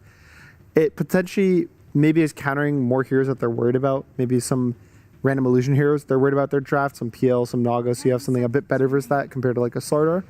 But since Yutoro does have the final pick in the draft, it's kind of he can do whatever he wants. I think Tide is also just like one of the better offlaners against Rubik because you can always protect your spells with your W, Kraken Shell. You can, Ravage instantly Kraken Shell, and, you're really not giving anything valuable away. Like, whereas maybe like Centaur, Underlord, Rubik loves getting these stuns, and, I'd be okay with some Faceless Wood here. Maybe even Tiny, if Tiny's not banned, because he builds into Silver Edge. Sven's also fine. I think they have a couple of really good options on side of Spirit. Oh my gosh, they do this so often. The amount of times I've seen Spirit. It's a statement. Yeah. Traditionally very good laner against Tidehunter. You can also build into Silver Edge as well, but same amount of team fight. Also this lane, because you're going to be playing with Wyvern, Luna. Maybe at the early levels, she's really not the strongest because you might need some extra bit of a regen, and Wyvern's going to be able to take care of that. So I feel like this lane definitely won by Team Spirit just by having these 2 heroes. I like the Luna. I like it in the game, but I worry that whatever happened in the first game is going to happen to Team Spirit this game with the Luna. I really like how Liquid's draft is overall. I like the Tidehunter with the Shadow Fiend as a combo. I like the support duo again. The Ember feels a bit better to me. If Team Spirit's going to win, it's going to be a lot on Laurel on the puck to do some crazy work and picking stuff off. But how are you killing a Tide? How are you killing an Ember? There's a lot of questions, and so maybe he'll answer them, but I worry for them. What about yourself, Monkeys?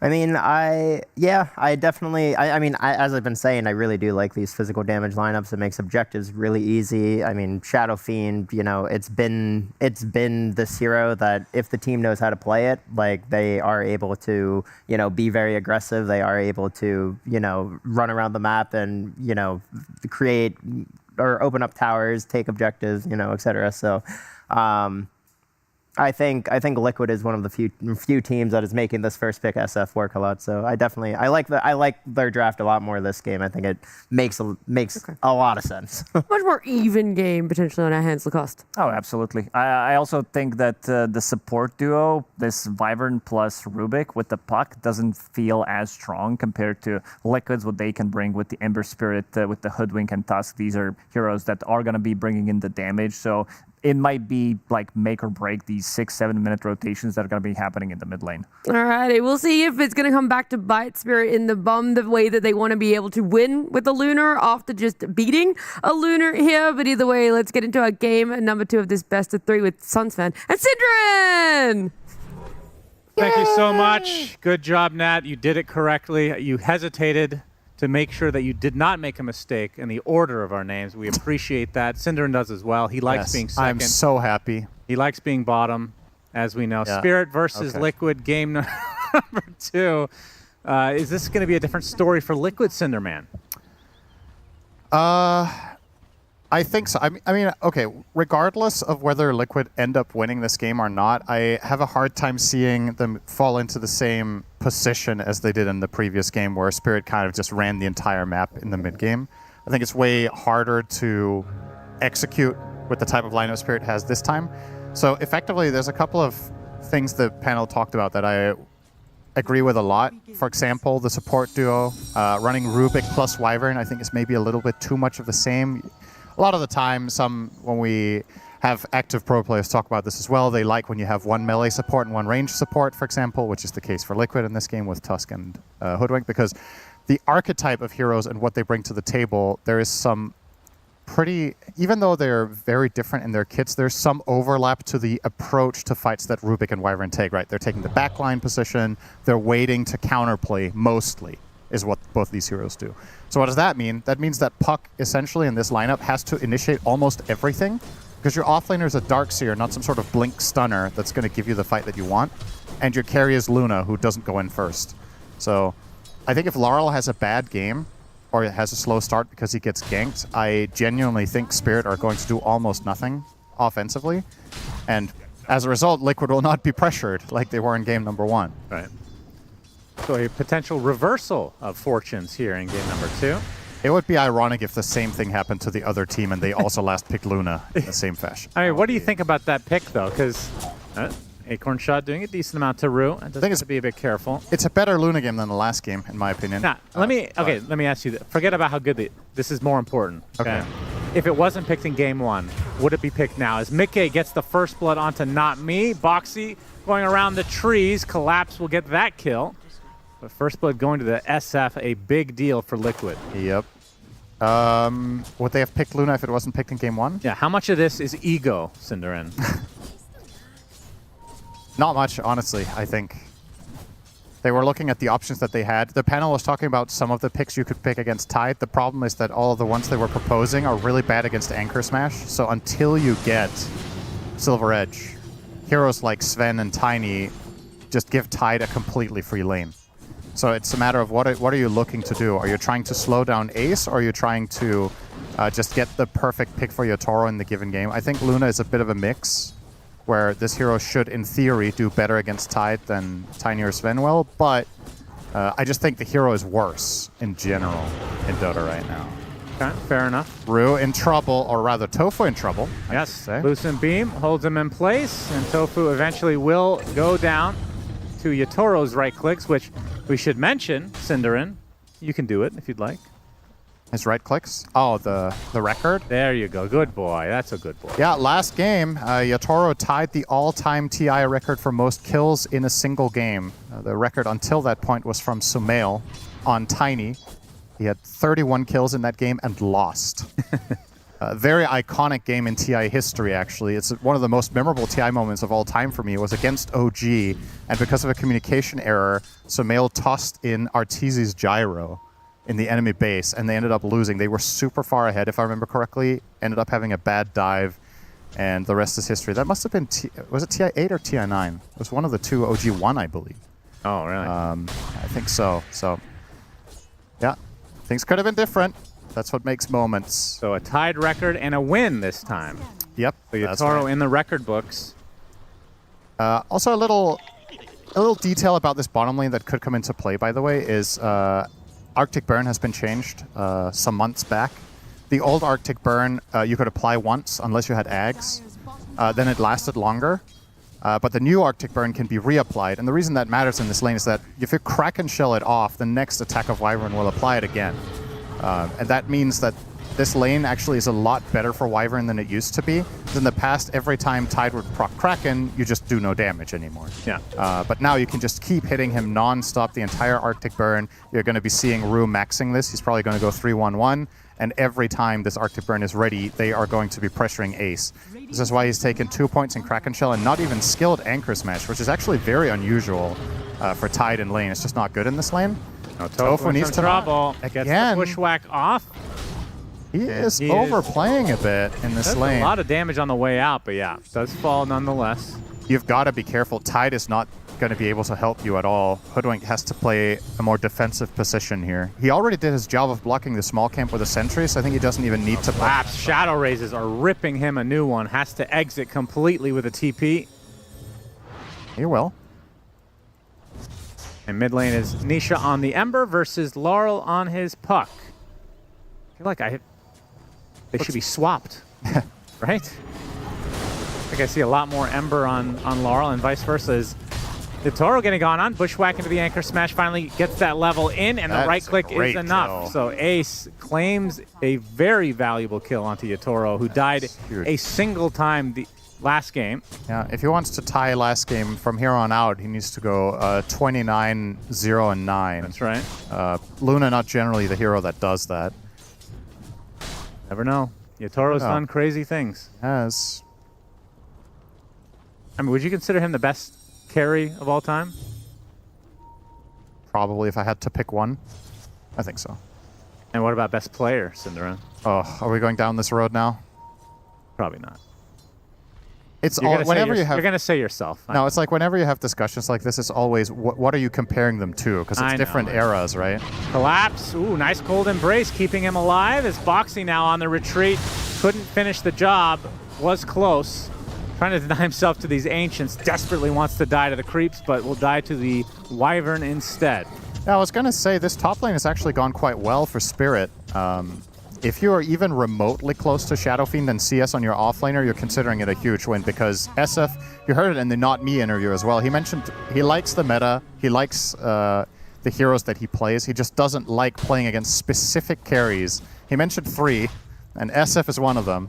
And the reason he doesn't like that as a position 4 player is, guess what? It's almost impossible to win your lane against this hero. Yeah. So if your offlaner has 50 CS minute 6, that's great. Yes, Collapse isn't winning the lane, but he's only 1,000 behind SF. Sounds like a lot still, but this could have gone way worse with Rubik Darks here. They knew what they signed up for when they let this SF through. It's not me under the tier 1. Won't save him. Shadow Rays. Oh, this is a very bad death for a couple of reasons. Now he's unavailable for the Wisdom, and there's 2 waves in tower. So all these creeps are just going to waste. Collapse can't even TP in and take the XP because Nisha's made his way over. This is They're massive. They're going to get both. 2 Wisdoms and the tower for Liquid. Yikes. Okay, he's going to take one more wave before retreating, so very, very good start here for Liquid. They find themselves a little treat in the form of Collapse. Gets the surge off. Acorn shot, not enough. And now even a little pressure to tier 2. Both of them using Ash Legion shields, the Rubik and the Darkseer, to try to keep him alive. Will be successful. Of course, the slow portion of this doesn't matter for Darkseer when you're surged. So that's kind of nice. Mickey gonna Requiem the enemy Ancient stack. Oh, boy. And raise up the rest. Oh, boy. And now, not get away with murder, not me. If they get some TP support, these heroes are relatively low on the Liquid side. And it's a Fable doing a good amount of work. His Collapse. Oh, he gets taken out by the Shadow Rays as well. Double kill for Mickey. They do lose the one in Tusk. But if that's all they lose, not a big deal for Liquid at all. Laurel is just way too late to this. Like you said, if you want to take that fight, you need to bring the puck instantly. Maybe he wasn't able to TP because he was on top of or near to Ember, so he's just going to cancel him. That cannot feel great. An early 2K lead for Liquid. It's starting to look like the opposite of game number 1. Damage rune in the bottle for Nisha. In terms of net worth, dead even between the 2 of them. Yeah. The entire lead is in the safe lane. Classic Shadow Fiend experience. Do you think, I mean, when it gets to mid to late game, as we're going to hold that thought, Oil finds a target. As Yatoro comes in with the Eclipse and the Lucent Beam, it's enough. Nisha completely caught off guard. Great rotation from Spirit. That's a really good move. You're not expecting that play, but Luna had cracked level 6 and goes for that TP with Eclipse. Even with, I don't know if, I guess Nisha's Flame Guard was on cooldown, so they found him at an opportune moment. But looking at the lineup for Spirit, they do have some cool things they can do. We'll talk about the Rubik in just a moment, but correct me if I'm wrong here. I feel like Wyvern against Shadow Fiend, Curse specifically, is extremely good. Yeah. And you have something like Vacuum that can actually get him close to a teammate. Seems like a really good combo overall. As Laurel, we get to the other side of the shards, finds his way into Nisha, but no harm done. They can Vacuum Curse next to SF. They can also just make a wall illusion, obviously. Yep. It's already strong. What you need to be careful with is to not have this. This is always the problem with Wyvern, is to make sure you don't have awkward overlap, where if Wyvern sees a good curse and you see a good Vec wall at the same time, and you maybe end up wasting some of Puck's spells or whatnot. They do have a little bit of overlap in that regard. Rue, dead. Yes, indeed. Oh, yeah, Toro now in a very bad spot. Yeah, he's going to take the first Ravage of the game, and that's an easy kill for Ace. Huh. So Liquid get an unexpected delight for themselves. Kind of just got cornered there in the river. This is probably going to be a tower as well, because Ace can just tank this for days. 3 points in Kraken Shell.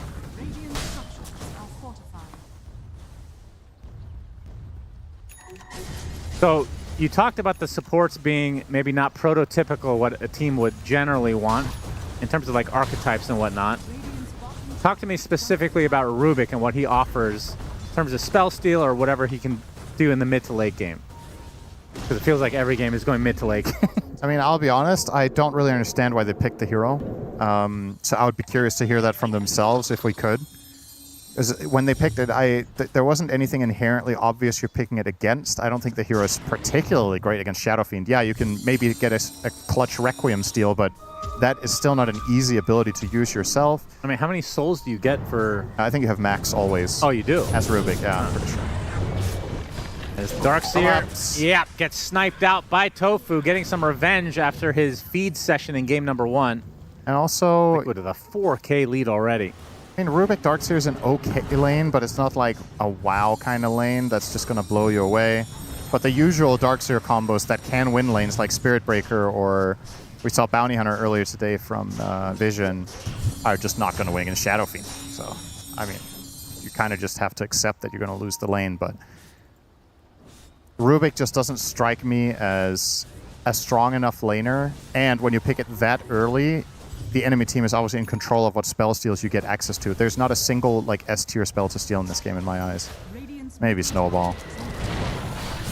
Ravage is too easy to protect now that Kraken Shell has an active ability. Yep, true. But he might forget Cinderin. There's the first curse of the game from Rue. Buys him a little bit of time, but they will find him anyway. Yep. And Liquid just rolling over Spirit here. It's the Luna curse. We knew it. Telekinesis finds Tofu, though. They will get something. That is such an early Yashakaya, by the way. 12 minutes for Mickey. Radiant's middle tower is under attack. Yeah, what is the build for SF after this? There's different build paths. He's currently queuing up Pike. Sometimes you go BKB immediately, depending on what you need. Sometimes it's Manta. I think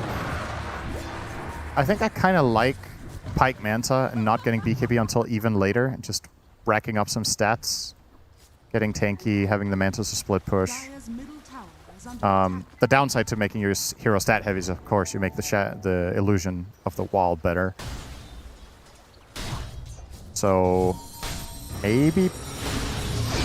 Ace is found, fully clipped, but he gets off the Ravage just in time, and now Nisha comes in. The coil's still expended. They're able to take out the Rubik quite easily, and now the Puck in a lot of peril. Laurel able to get the illusory orb off, but that's right in the midst of Nisha, who just finishes the job easily again as Liquid just rolling over, continuing to do so on Spirit's face. 3 for nothing. And really not a lot of damage done. Nice sidestep from Collapse. I think he's still going to die, though. Did dodge the chains, holds him in place. And double raise for the win. Mickey, double kill, 4 dead for Spirit. 7K lead. My goodness. Yeah, reverse stomps. It reminds you of game 1, just that it happened even earlier in this one. In the last game, it felt like Kez Slaughter at least needed to get off the ground first. In this one, the Shadow Fiend just wins from minute 0 in the lane. Tide has a good time overall. I thought the bot lane was going to go a bit better for Spirit. I think they thought so too. But, yeah, the Luna Wyvern lane, it killed Hoodwink twice or 3 times, but that's pretty much all they've got to show for it. And Tide has now eclipsed Luna, no pun intended, in net worth. And this is where Ace is most comfortable as a player. Like, if you think about how he has played all the tournaments he won with Gaming Gladiators, it's playing the offlane beefy boys and just farming. Yep. A lot. And Tide is perfect for that. Gonna see the item that you think we see too little of. That's gonna be the pipe. I was gonna mention, I didn't see that they were building it, but I'm looking at the damage types on Spirit. It's all magic. Until extreme late game for Yatoro, who's now getting gone on. Pops the Eclipse. He's the man onto Ace, but he does use the pipe as off the screen Mickey kills off Not Me. Spirit not able to get anything to go their way. In fact, Laurel dying in the river to Nisha.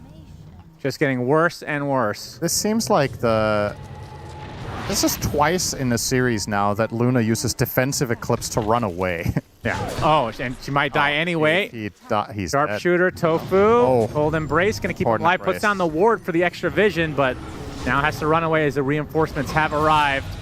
Nice fade bolt from Not Me. Seals off the Scurry for the death of the squirrel.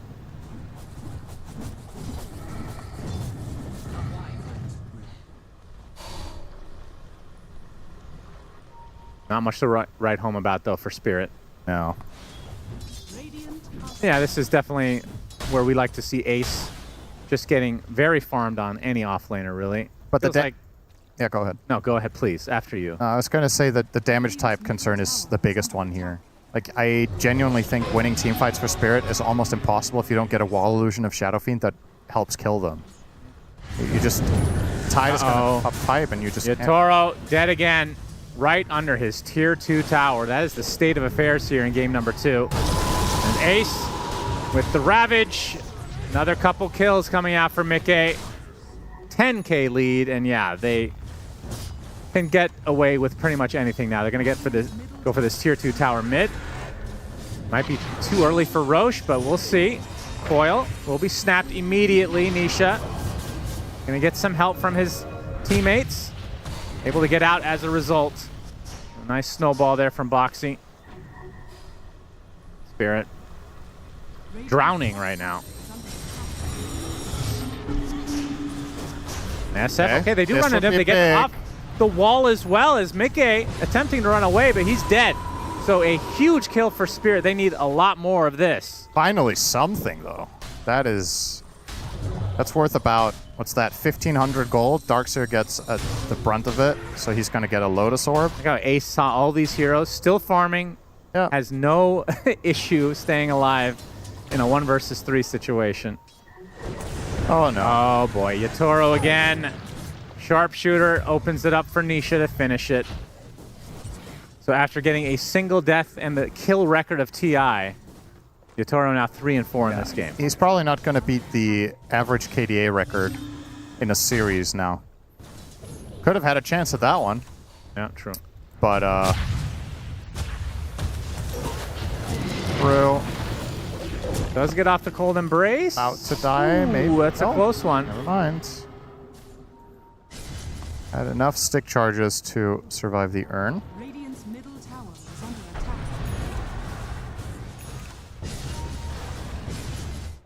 So when the game turns out like this, where a team is ahead by a large margin, but it's still really early. Okay, they're going to answer the question for me. Yeah. When do you go for Rush? So I feel like some teams still wait. Yep. Like they just get the map advantage, they starve them out. Roche is not really even on the list of things to do until 22, 24 minutes. We are seeing it here. Where's Collapse? Oh, Laurel will spot them. Oh boy. Get the punch onto the puck. Laurel will die. Yes, he will, in all likelihood. Gets the Waning Rift onto the other side, but gets killed off. Not me! Pulling off a huge steal of the Aegis off camera. He's even getting and out. he gets out on top of it. Damn. Some extra Collapse. I mean, Collapse obviously whispered in his ear for that one. What in the world? How? What spell does he have? Sleight of Fist. Wait, how did he get... Did he get it off Sleight of Fist? Don't tell me he stole it with Sleight. That would be sick. That would actually be crazy. But he almost must have, right? Because otherwise he could never have got out of the pit again. That's true. I don't think he had a movement spell. The only one in the game is either Sharpshooter or... Right in a minute. See how much difference this makes in the grand scheme of things. Sharpshooter, Tofu with the Acorn shot. That is crazy. So, denying the Aegis. Did he get the last hit too? He did. Really? He even killed Roche. That's crazy. Make them do all the work for him. Yeah, this guy's been laning with collapse. For sure. Spilled over. And now they're going to try to take advantage of this and make their move. Rubik with the Aegis is going to lead the charge together with collapse and smoke. Tide is the one to break it, though. Can they get the sharpshooter break? Coil trying to dodge it. Nice snowball. No break for you. And just like that, Team Spirit might have to back away. They get the reflect onto the snowball, though, as Boxy gets stunned as a result. They're still a little bit scared. They will kill off the support. Well worth it to save their Tide, though. Ace is second in net worth in the game.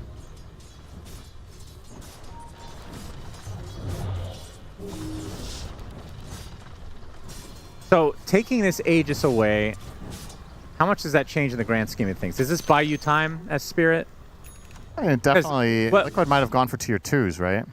You don't think they could have gone high ground at all? I don't, still I don't three think, tier 2s. I don't think high ground was going to be played with that Aegis, but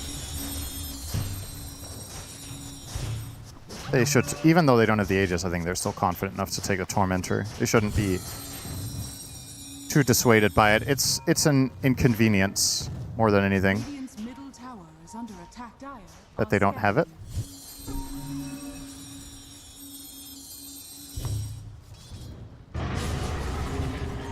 Trying to scout things out. Wants to maybe go for a Tormentor steal after all of this, but he's found as Tofu sets up his own sharpshooter, and Mickey gets a freebie with a single raise. Now has a Hurricane Pike. And only 100 gold away for Ace's Aghanim Scepter. Very big purchase.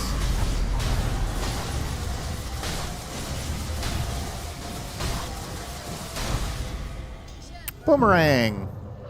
Not too shabby. A lot of good heroes for this. Incoming spell damage amp 20% for Shadow Fiend, Ember. Hoodwink herself, obviously, and then even Tide actually uses it quite well, especially when he gets the AoE Gush coming his way just now. It's a nice timing for Ace too. You want to get the Ags around the time you hit level 15 on Tide, because that way you have the 2 Gush talents. This is an incredibly strong timing for the hero. Super oppressive spell. He has the mana to play with it. And of course, as the panel talked about, good friends to use the minus armor between Tusk and Shadow Fiend. This is gonna be a tall order for Spirit. And Spirit's biggest problem is going to remain damage for the next 10-15 minutes. I genuinely think they can't solve that problem with the heroes that they have. Darkseer can't itemize for damage. Puck can, but Puck is so far behind and is dying. My goodness. All right. I kind of like the Jataros going Ags, though. As crazy as that might sound into the pipe of Tide, I think this is him recognizing that this game is so out of reach unless they win a team fight soon. So he's all in. Yeah. This is what we were talking about with itemizing offensively when you're losing is oftentimes the best way to come back in the game. And he's like, if I don't buy something that peaks soon, we're just going to lose in 10 minutes. Yeah, that's fair. So I like it. He's going to get one good shot with this. If that fight fails, that's probably it. But he is playing for that moment of opportunity. If he could get it with level 18, it's a pretty big upgrade. And it's still a ways away, though. Aegis about to expire on the Rubik. Oh, they're going to smoke. Without their Ags on Luna, just trying to get out on the map and ward. And should be successful. Liquid have completely abandoned this part of the jungle.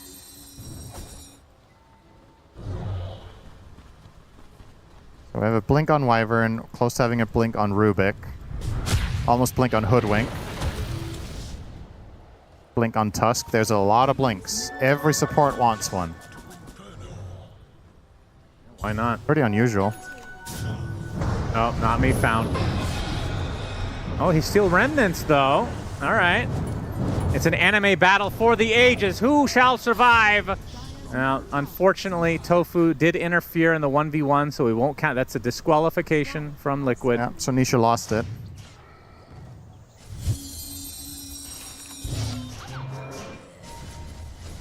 There's the blink, like you talked about, Ace. He's good to go. Is it really just as simple as waiting for next Roche? I suppose so. Yeah.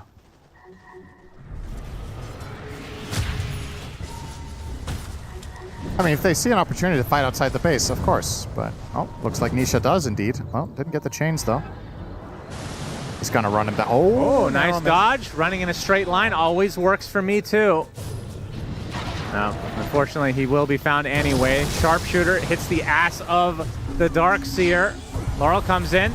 There's the Eclipse as well into the nice back wall onto 3 heroes, but it's only the support to die so far. And Laurel going to get surged away.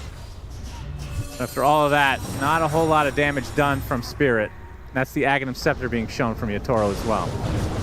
He's going to get bushwhacked. Now on the run. Get to that other side of that wall as the boomerang's starting to stack up.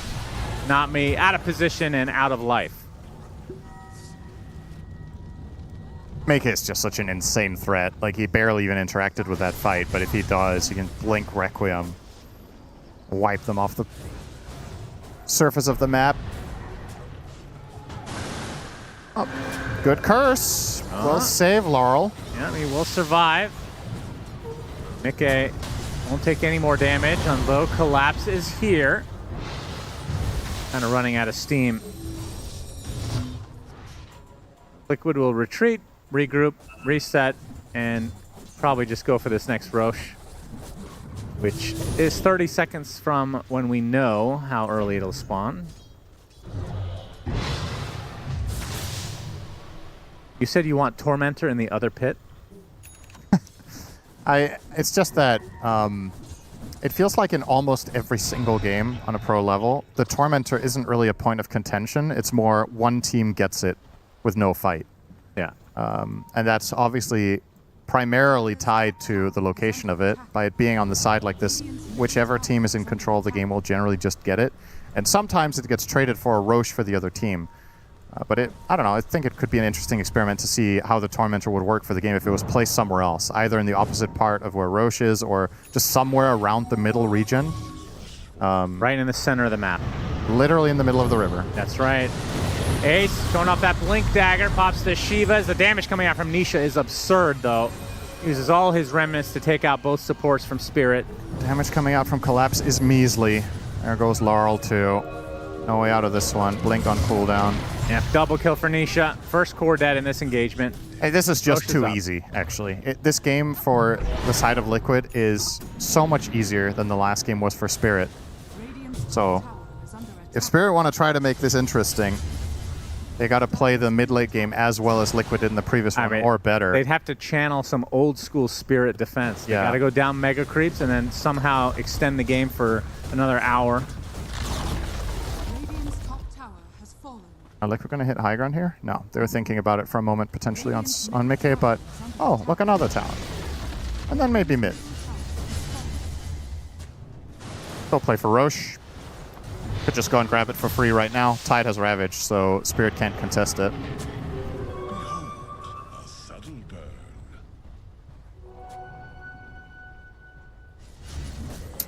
This begs the question, Shannon. Is Luna just the Elder Titan of carries? Is it one where it looks so juicy, and you get baited, you're like, yeah, this is the game for Luna. And then it just doesn't... It's another game where it felt like it was over before the hero even came online. And I don't know how much that has to do with Luna at all. Yeah. That's the issue. That's fair. They just lost horribly in the other lane. You look at one draft having Shadow Fiend and the other having Luna, and you're like, one of these heroes is not like the other. That's true. And I'm not saying you can trade another carry for SF, because I don't remember the entire draft what was available in the pool, but that matchup is just not inherently good. Yeah, why not just auto-win with Slardar Kez? Yeah. Try that sometime. Like a good idea. Toro scouting out with the Manta. And, well, Liquid are respecting the possibility that Spirit are doing something here. They are not, though. They're just farming. And we definitely got to see in this game what we were worried about in the draft, which was, what if Laurel doesn't pop off?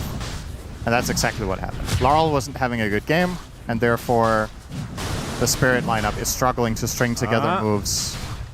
Does not me have anything? No, he has no spell. He can walk in. This is the limit to his capability. He can walk in. You can do it, young lad. You cannot do it. Mickey gets his first Aegis of the game, despite it being Roche number 2. Yep. And he's about to finish Daedalus, and then they might just go high ground. Unless, well, is he? Yeah, he must be finishing it, no? He currently has a Chrysalis and a Daedalus recipe, and he swapped away for Satanic. He's just gonna hold on to this recipe then? And they find themselves a little Wyvern snack. A delectable treat for Liquid.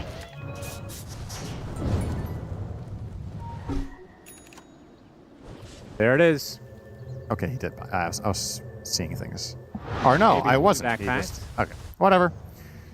You had to queue it up. You hit your head today. That's right, Laurel. Take it easy.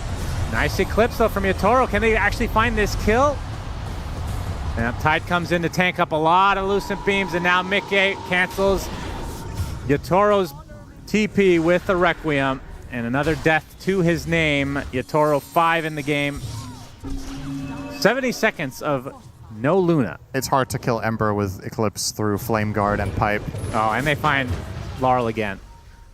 Yeah. So 2 cores dead, no buyback. This should be buildings. I mean, knowing Spirit, they might actually just call it here. And if they don't, they're taking one last YOLO fight in their base. And if that's not a miracle win, then they're just going to end it. This is about as one-sided as it gets this TI. See if they can somehow find a crazy setup, but it's not going to happen for the next 30 seconds, so it's at least one set. They force out the fort? Yeah. And it's the not going creep? to wipe out the wave, though. Yeah. Is it? No. All right, one set for sure. No tier 2s up. How do you choose lanes here?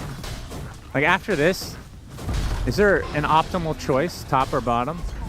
You generally go bottom because it's the easier area to control as the aggressor with how you have vision and what angles there are.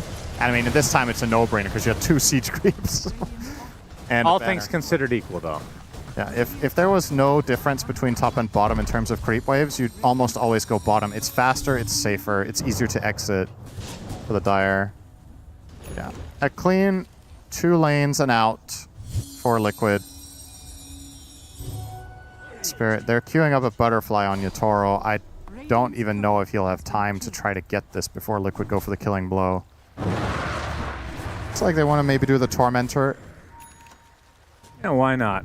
With Tusk and SF.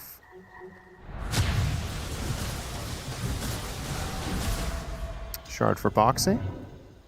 Gets the Drinking Buddies. Very nice for SF. Giving him armor and move speed. Great facet.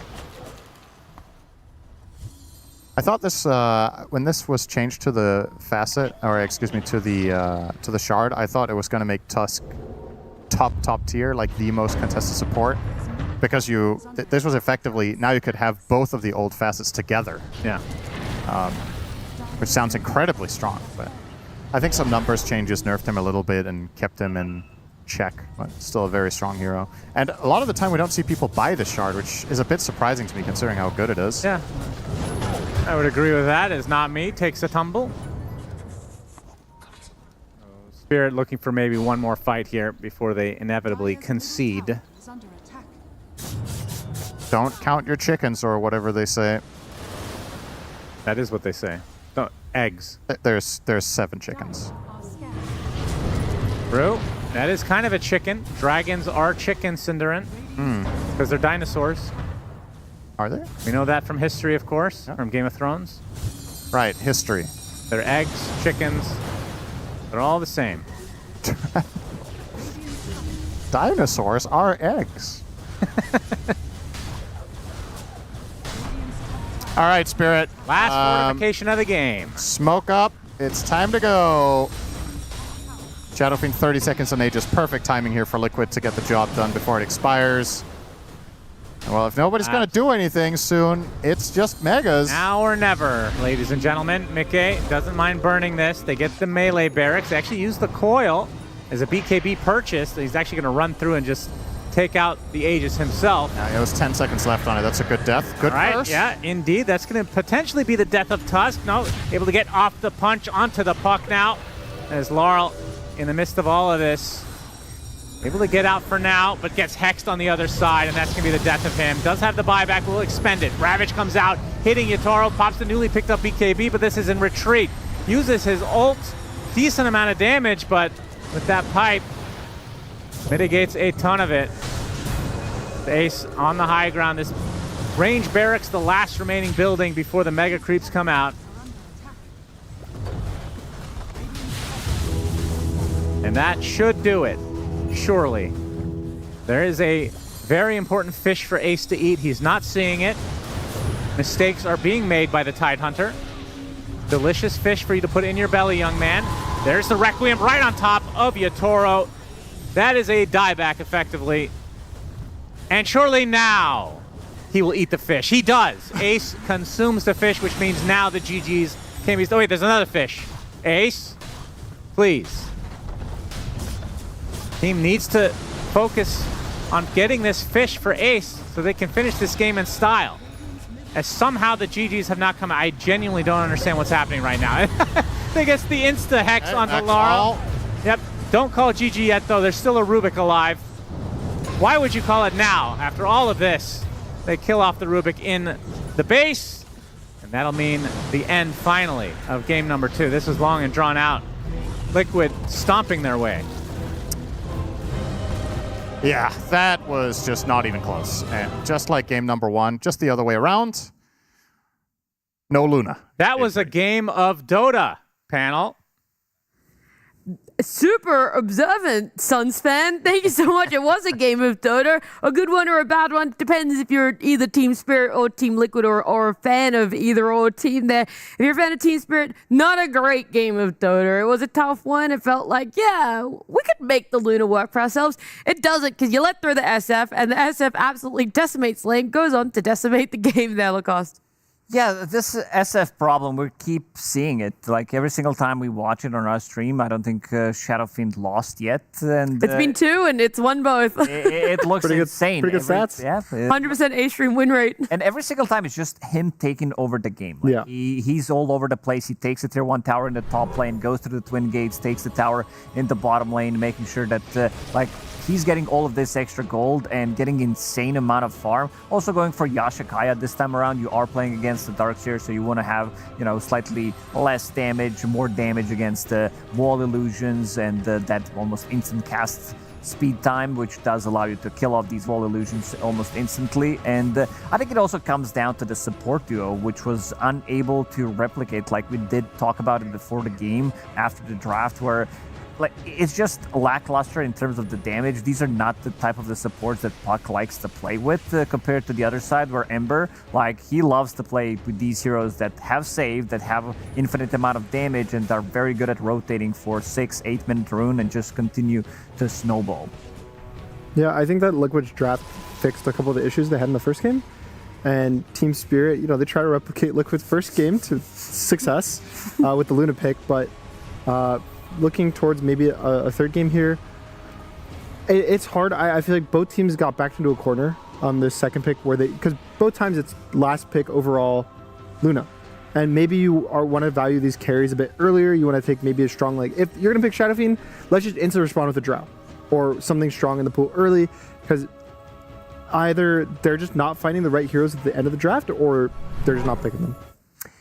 Yeah, and I also think, I mean, again, I talked about it in the draft, but Liquid having all of this minus armor, all of this physical damage from the Ember and Tusk in addition to the minus armor, it just makes the game so easy to play. I think Liquid simplified the draft and their game plan a lot this game, and I think a lot of the teams that are kind of doing this minus armor strat, whether it's Shadowfiend or Slardar or Deso carriers, whatever it may be, I think it just it makes Torm die within 10 seconds if even that, or makes Roche die quite quickly. So in addition to that, I mean, maybe both of the teams put Luna on the back burner. Maybe we. Maybe I don't know. I think someone should try it one more time. It is a best of 3 after all. You both lost on her, so I think it's only fair that she gets picked up in game 3 to really truly solidify her status. We'll see how she's gonna stand in that third game. Like,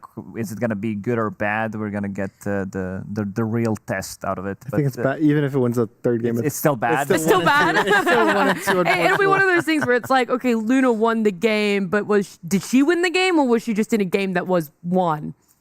Yeah, I really want the carry. I think the carry pool is starting to actually get valued a lot more in this tournament. We saw it with Vision earlier today. What was it? 7 heroes were banned for Satanic, and sure, he does find that one pick in the final pick of the draft, but maybe because these carry players in the carry pool is getting limited, maybe you just want to, for both teams, value just first pick carries and then move on with the draft. You can put as much priority as you want when it comes to the carries, but at the end of the day, my eyes were very much on the supports of this game, specifically not me, how he was able to Aegis steal the first Roche, and we didn't get to see it caught on camera, but we did go back and we recorded it, and we're going to play it for you guys now in case you didn't get to see it exactly. He has a ward just on Essence Distiller. Yes, top side of the Roche pit there, so he sees them enter. That's how he knows he's doing it. They're doing it. Then he steals with the orb vision. It was from the puck orb. Oh, I see.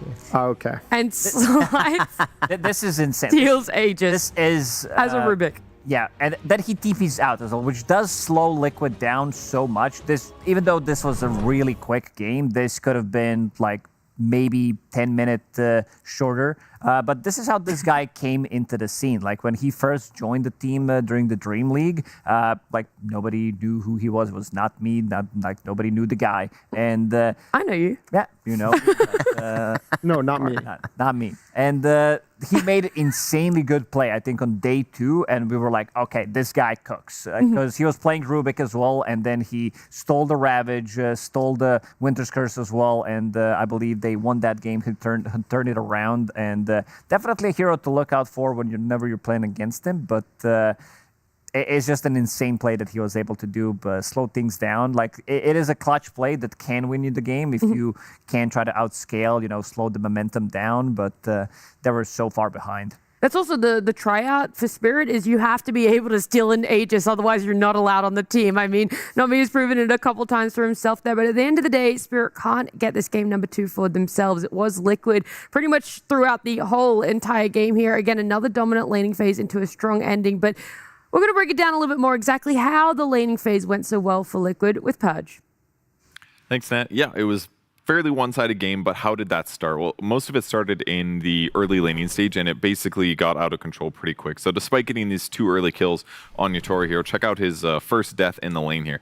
Everything looks fine. They get this pull going. Rue's going to heal him, thinking this is a good time to do it, but Liquid takes advantage of this opportunity, walking forward, gushing, anchor smashing, doing perfect right clicks with the slow, and watch the bounce here from the Acorn shot, going back and right and getting him killed. So that was his first death. So that lane was going slightly better than normal. Naturally, the Darkseer was getting zoned by the Shadow Fiend, who does tons of damage, so he goes to jungle, and as a result, Boxy's looking at the map like, what else am I going to do? I'm going to go look for him and try to steal some farm or get a kill. So he finds Collapse, goes for a snowball jump. Look at this really quick TP here from the Winter Wyvern. Collapse looks extremely dead. He barely gets there in time for Collapse to stay alive, which allows them to kill Boxy. But this is both supports rotating over to help deal with this. That means there's less people helping against the Tidehunter. So Tidehunter is going to do better than normal, for example. And then NotMe comes to get some free experience up here. He ends up getting grabbed by Boxy, and they get ran at. And this kind of starts this big chain of events that makes the mid-game really atrocious for Team Spirit, because he dies. They have all of these creeps and a catapult on the tower. You also see Nisha rotate over here from the right side. He's coming from the mid lane, and he's got a remnant there. So him being here means we can't defend this tower at all. And look at the time. It's 7 minutes. That means they also are going to get a guaranteed Wisdom Shrine stolen. And on the other side of the map, Tide also gets the other one. So double Wisdom Shrine. Tier 1 tower gets killed super early on. Nisha loses almost no gold or experience, gets back to mid without even having to teleport, and then finally Collapse walks up like, oh, I can finally get gold now. Nope, they're going to jump on him too. He barely survives, barely survives, but even like trying to get the last hits under a tier 2, it's not going to happen. And Mika even denies a bunch of them. And then they move into the Ancients, and they say, you know what? This is a great opportunity for the Shadow Fiend Requiem. They're going to kill this almost entirely by themselves. So they just basically dumpstered the map in terms of map positioning. They killed their opponents at every opportunity, and they got themselves a gigantic net worth lead here at 8 minutes, even 2 points in Snowball. All they cared about was these early skirmishes and taking control of the map. Just utter dominance from Liquid, and really gave them a big advantage that they ran away with. Insane to see that amount of moves coming out from Liquid. But Purge, I wanted to quickly ask you, we said Mickey was our standout player, but looking at the laning phase alone of what you showed us, who would you say? I think Boxy, maybe. I don't know. Maybe? He was all over the place. It was a lot of contribution from a lot of different players, I think. All right, I'll take Purge's maybe, and I'll say Boxy. We can say Boxy gets at least an honorable mention there, but I appreciate that breakdown a lot, Purge. Thank you. It really was just nonstop momentum from the side of Liquid Gunner, where you go, okay, Spirit, now it's your turn to retaliate and respond to such a aggressive play style. Yeah, I think in a lot of the best of threes we've been watching today, it kind of feels like game one team shows exactly how they want to play and they prove it. And then the second game, the other team's like, oh, right, we're supposed to have this play style. And then they do what they need to do to provide their own play style.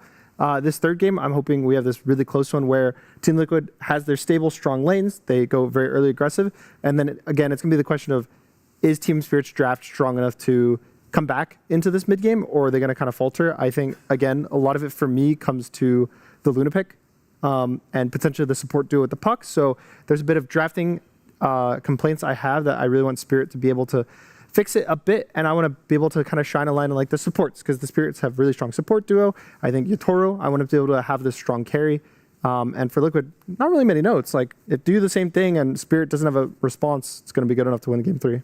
Is it just a strong carry Monkeys, or is it like a strong and a more early active carry as well that Yatoro and Spirit could find a bit more success on, like game 1? I mean, active is definitely good. You know, like having a good early game, it sets you up for success in the mid game. In my mind, it's more about just having this cohesive draft that all comes together. I think this Tide Hunter pick on the last pick for Liquid really just rounded the draft very well for them. Like, they have the double minus armor with Gush. The Ravage provides like great team fight, so you know you can ravage like the Darkseer wall illusions and whatnot. And I think the last picks from the carries both games just kind of didn't fill the void that both teams needed. And I think especially if you're gonna be second pick, like you have to have this. You have to have this last pick that makes a statement and is like, this is what you have to deal with, because we have the ultimate last pick. We have this hero that deals with everything, Yeah. How is the Luna Tide matchup supposed to go in a lane like that? I know there is always that influence of the supports cost, but obviously Spirit's idea is we feel very comfortable with the Luna going up against the Tide. It doesn't go that way. Is it more a 50-50 and you just rely on your supports, or is this Luna should always be out there and being able to be oppressive against the Tide? I think we saw a little bit of a mistake. Like they were getting the kills as well, but you also saw the 1-3-1 build on Tide Hunter, so he's really not taking any damage whatsoever from the right clicks. It's basically the magic damages he's taking from the beam, but I think they did okay in that lane. Maybe a little bit of a mistake to use the heal there, which can sometimes be a grief, where they killed Luna from 100 to 0, but I feel like it just wasn't enough in terms of what the hero does. And this time around, we are seeing a different build on Luna, where she's going for the Aghanim Scepter build. It has been nerfed. It's not the level 15 talent anymore. It's a level 20 talent, the minus 40 seconds on your Eclipse, so you don't have that immediately. And also, big fan of this Tidehunter pipe that he brought, because understanding that their damage is going to be very limited. You're playing against Puck, you're playing against Darkseer. It's mostly magic damage, and then even Luna decides to go for even more magic damage, and it just wasn't enough. This pipe nullified anything, and showing the score, Ace didn't even die a single time. I believe also it pairs with the damage talent, right? They're both level 20 now? Yeah. So you either have to pick stronger Lucent Beams, or you have to pick a lower cooldown ult, and both kind of, it feels bad to give up either one. So the magic damage Luna is definitely a lot weaker than it used to be, and Maybe just Luna's a bit weaker. I mean, maybe we can move on from this hero, go on to greater, better things. And I mean, there's so many great carries in this patch, guys. Like, Don't pick one of them. Don't add fuel to the fire, all right? We don't need to be reminding people about all the great carries out there. We want to be looking at maybe some newer, fresher supports and things like that, or maybe some other games, because there are 3 streams still going on for you guys. I know that D-Stream is about to get into their second game of their final series, whereas B-Stream is still a massive game going on right now between Ironwing and Falcons, and our C-Stream has GamerLegion up against VG. So there are games still happening at the moment. We are going to be looking towards getting into our Liquid and Spirit one very soon, but I cannot believe where this B-Stream is going right now. I don't want to do any spoilers in case people want to open up and like have a quick look. But I thought that this Ironwing Falcons Game 3 was done 15 minutes ago. I'll give a spoiler right now. There's an IO Largo on that stream. You have been bat-chesting for that, you duo. You do need to kind of tune into that one. That is probably my favorite combo of this event. I want more teams to pick it. Wow. I'm a really... It's day 2, and it's your favorite combo of the event. It was a combo going into the event. I was Okay. Especially with Core IO with Largo. I think the support IO with Largo is like okay, but it's a Core IO and a Core Largo. It's kind of cool over there. Kind of cool. Kind of cool. It's not cool, but it's kind of cool. Yeah, we're seeing some new stuff coming out from Iron Wings, where they are playing this Arc Warden. They are playing out the combo that a lot of people coming into this TI were talking about, because it did look very good. People were talking about even just core IO, like from the mid roll mostly, but some teams were even brave enough to pick it from the carrier role. But the combination between the heroes, like you're always going to be finding some kind of a pairing. I don't think we have seen yet maybe the IO plus Tiny combo that can come out still. Largo, definitely my favorite one because of the synergy that these two have together. It just looks insanely good in all of the games that I've seen so far. I do think that's something I've missed a little bit from the heroes in the meta is the global mobility. Right? Dawn's not really picked that often until now. Io wasn't really picked that often. Nature's Prophet also fell off a little bit. It's like Underlord, yeah, maybe that was the only one that sort of sit in that more A+. We see like Spectre sometimes. That's what I mean, also kind of fell off. I'm also surprised. I feel like that hero coming into the event, it's a good... I felt like it was going to be prioritized a bit more with all these like ranged carries. Like you think of Shadowfiend Drow, like how are these guys going to kind of scale into the late game versus Spectre? But I think we've only seen it once on our stream or even once in the tournament. It hasn't really been picked that often, and it was a loss. If I believe it was Xtreme, it was Ame picking it, and with the Tinker. Yeah, with the Tinker, and so it was the Tinker's fault, not the Spectre, obviously. Come on. Come on, guys. Up to it. You should have started with that one. My fault, but it's definitely it's early on, and I think that there's more stuff to discover as the tournament goes on. I feel like TI always has some random breakpoint in the middle, like as group stage starts ending, the main event happens. You think of all the way back 7 years. Last time we were here in China, you think of the IO Core. Yeah, and it just got picked that one time in the group stage, and then everyone's like, if we cannot play IO as a core, we cannot win this tournament. And kind of true though. I mean, that's kind of what happened. The team that started it did win the tournament. So if a team can finally discover some combo, some specific hero, kind of some point in those groups, it's really good when you can just figure that out first, because that usually means you're the best at it, you understand it the most.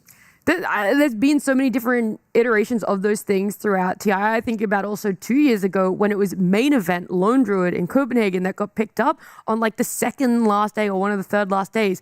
And then it was just I think it was Pure who actually started this trend. And it showed for a couple of games, and people were like, okay, this is completely broken. Is it. Yeah, because he was going for Mjolnir Disperser at the time, and nobody wanted to play against it. There's always going to be something in the game that some of these more creative teams are going to be finding, something that they're going to try to, let's call it, abuse in some of these games. And you might show it once, you might show it twice. A lot of these things have also been known between the teams in the scrims, where maybe they have a really good record. They are like, okay, we beat this IO 5 times in a row. We're not afraid of the hero. And then IO comes with a different pairing, and suddenly it looks completely broken, and then you don't have the answer for it.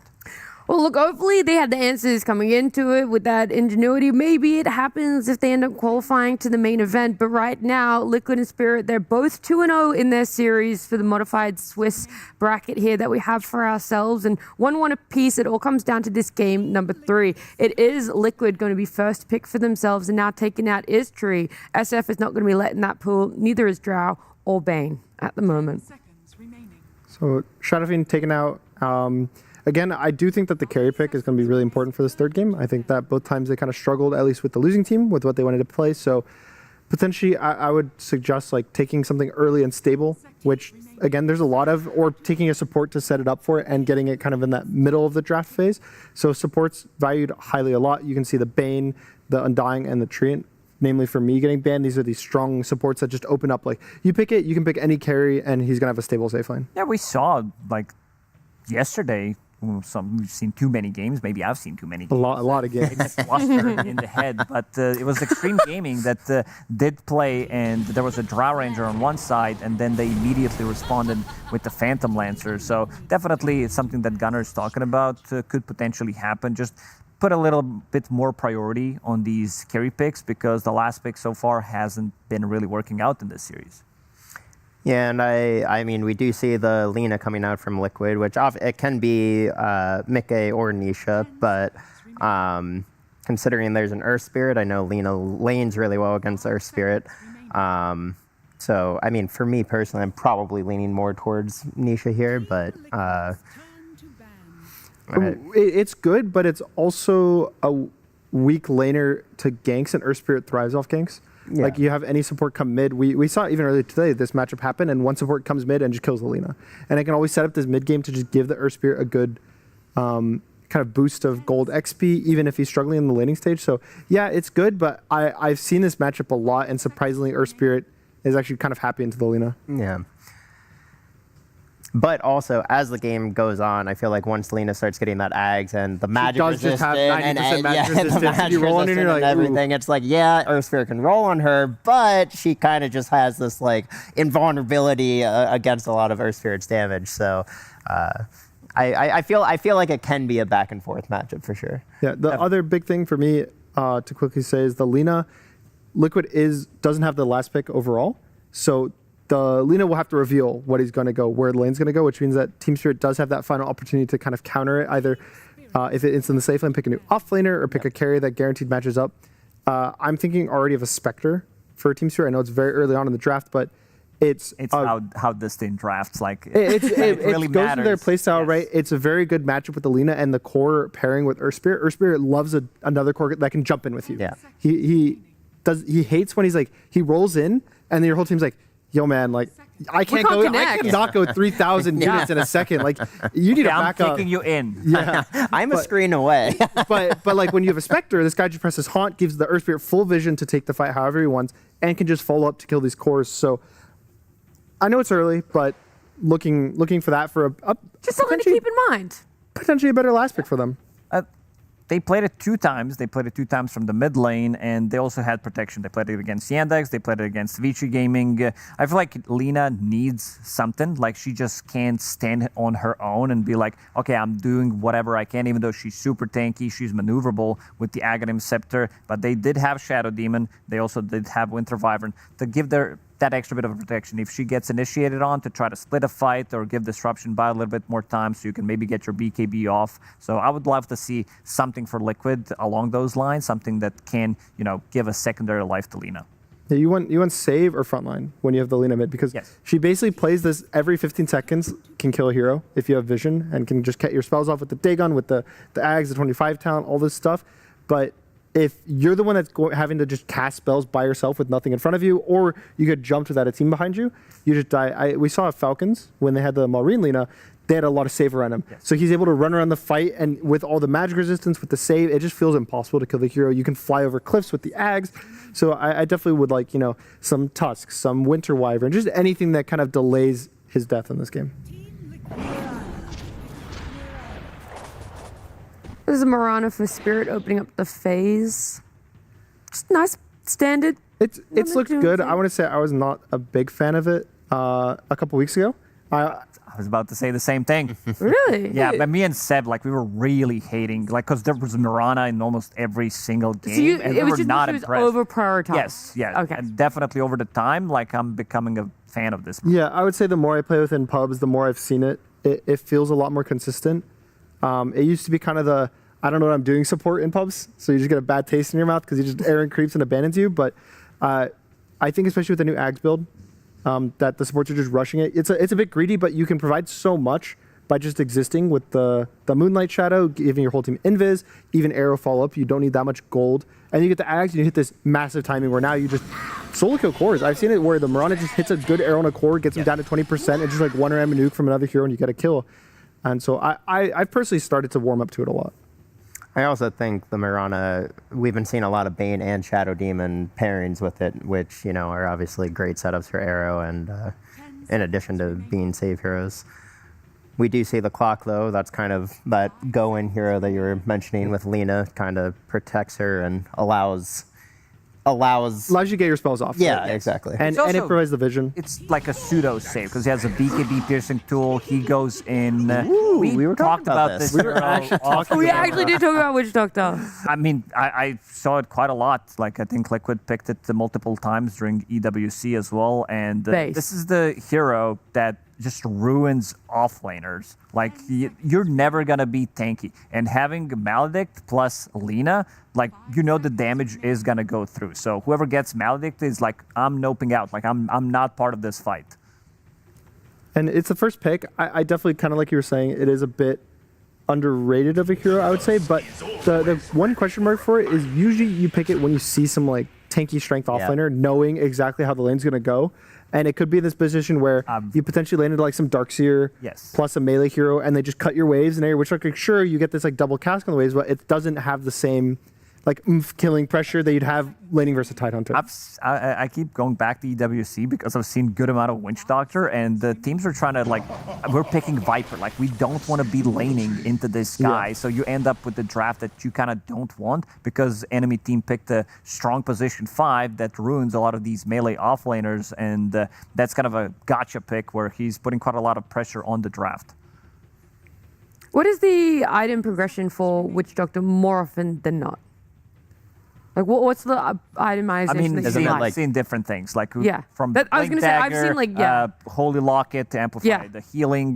We've seen, like, some Spirit Vessels if needed, Glimmer Cape, depending what, like, he can buy whatever he needs. But what do you... Depends on the game. In this game, I would like, depending on how much gold he gets, I think Locket and eventually, like, a Pipe. It's a lot of gold for support, but versus Earth Spirit in particular, you basically completely offset his ult. There's a talent late game too, if it ever gets to that point, that it's like percentage of your health is healed every time. And that just completely kind of shuts off Earth Spirit in the late game. So, but even just lock it plus a pipe, I think is enough. And or if you have a core, like a Tidehunter that buys his pipe, I think that just getting a Holy Locket on the Witch Doctor can completely turn the fights around. Yeah, Glimmer, Guardian Greaves as well. Like, you get these items, and especially as you said with the Tidehunter, there's a lot of synergy. And they have protection now for Lina. Like, a lot of the times, some of these cores, they are lacking a little bit of protection of their own, and then you can pick a Tidehunter like they did in that second game, and it gives you protection for the whole squad. Yeah, I also really like Tide into Nature's Prophet because, you know, you just put a couple points in Kraken Shell. Treants don't really matter to you. Getting hit by Furion doesn't really matter that much. I mean, obviously, Furion is global teleport, so, you know, if he has an annoying lane, he's just like, I'm just going to go somewhere else and kill other heroes. But I definitely like Tide into that matchup. Yeah, I think Nature's Prophet is... We talked about Spectre.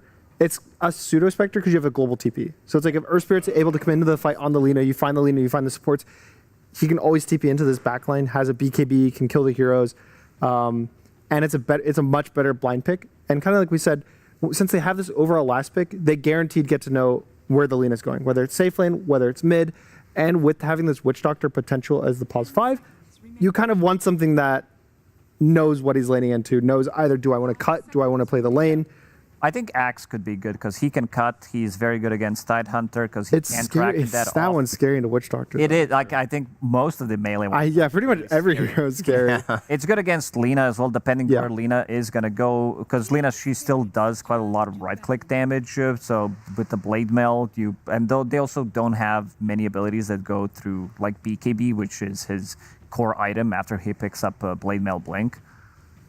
I definitely think that the magic damage Lina surprisingly does, maybe not surprising, but does a lot of physical damage. So even with no items, just getting that 10 talent plus the stacks of Fiery Soul makes it so Axe solo kills you if you're at 7 stacks. So I definitely like it. It would need to be mostly finding a way out of the laning stage. That's always my big concern with Axe versus Witch Doctor. Like that's like probably one of the oldest just counterpick matchups, like 1-to-1 of Witch Doctor Axe. But definitely with the new being able to creep cut in this very efficient way, I could see them trying to make it out of the lanes. I mean, is there really any hero you want to be playing against Witch Doctor other than Darkseer? I mean, you mentioned Darkseer with the cutting. But... Maybe like a Lycan. Okay. Not versus this game, not versus the Tidehunter, but that's the hard part. I think that Tide and Witch Doctor both fix each other's problems.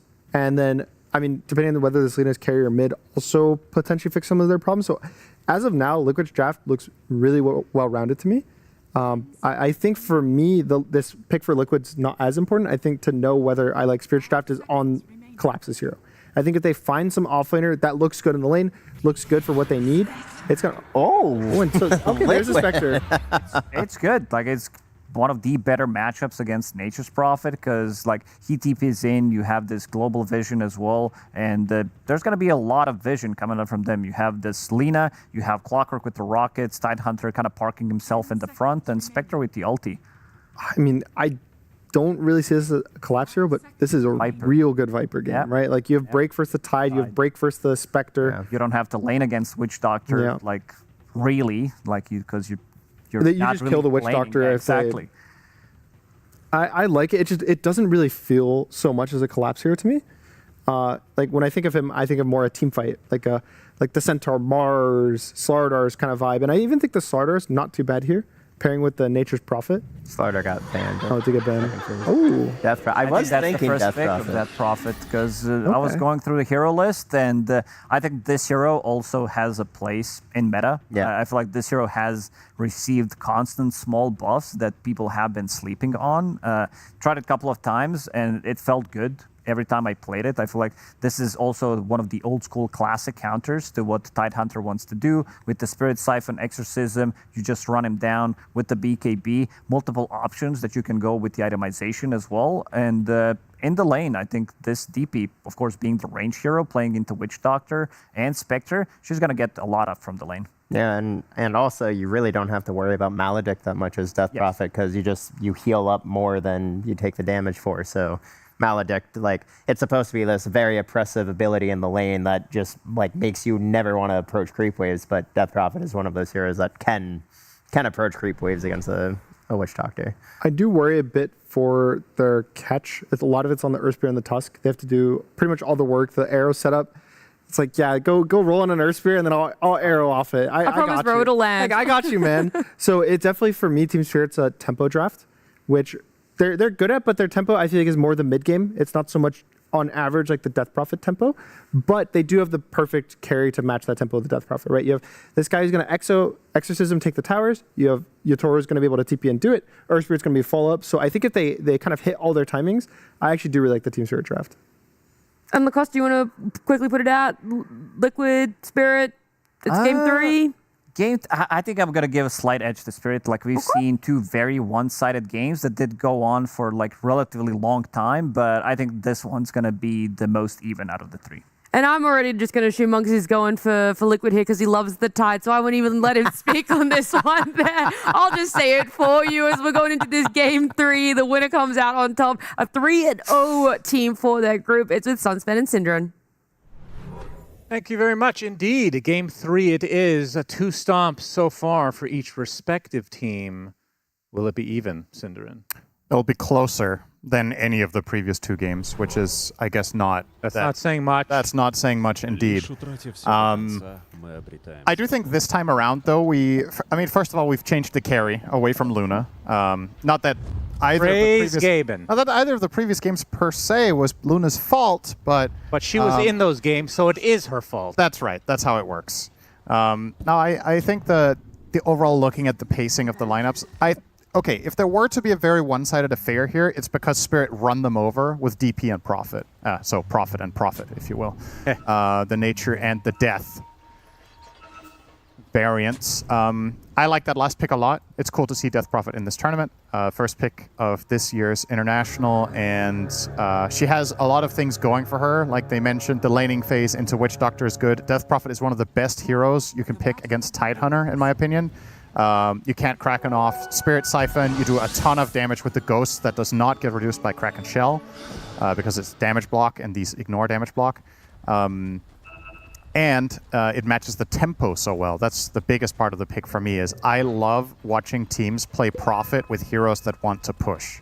It gives him an incentive to get an active from the carry role and move toward enemy towers, to take objectives like the Tormentor, like Roche.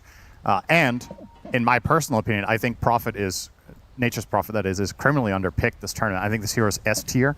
S tier? Really strong. In the absence of, let's say, Shadow Fiend, Lone Druid, and Drow, I personally think this might be, for me, the most well-rounded carry hero right now. It has very strong laning since they've buffed Nature's Call. People are actually skilling this in lane.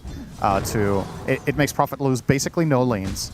He can win every single lane because he can join wherever you need help. He can itemize in different fashions and farms really fast. He is okay at taking objectives. And, I mean, you have Global Teleport, right? So, they're a very strong hero. I hope we get to see it more. I mean, I'm excited because this draft for both teams is just so much different than every other draft we've seen at this tournament, at least the ones that we've cast. Yeah. Like, the supporting cast is totally different. Like, Witch Doctor, even Clockwork, you were expecting this to be more of a mainstay. Yeah. Hasn't been in that tier at all. Like, it's only a couple of heroes that we've seen a decent amount of, which you talked about the mid of the tournament, which is the Earth Spirit. And, of course, Tide on the other side. Otherwise, other than Tusk, of course, which Rue is playing here, everything is kind of newish, which is nice to see, as Lara will survive the Dragon Slave. But in terms of the Death Prophet, to talk about that a bit, we've seen some stinkers from this here in the last couple of years. But I will, and a lot of those come down to the teams not wanting to push for some reason. It's like, why pick this hero then? So if they're able to put something together a little bit early, that does sound pretty cool. I'm very curious to see his itemization. I think Death Prophet is one of the offlane heroes that has the biggest variety of builds. In the past, sometimes we've seen Death Prophet even go something like Greaves. Currently, he's queuing up Phase Boots. You can go an Aura type build. You can get Blink Dagger early. You can go Octarine Core to have ulti more frequently. Sometimes you get BKB. Sometimes you get Kaya Sange. There is plenty of options. Shiva is a feels-good item in all of those builds. I think this is the type of game where you want BKB on your Death Prophet as like third item, just looking at the threats, because this hero by nature is an equilibrium hero. You want to take damage, but not so much that you can't out-heal it.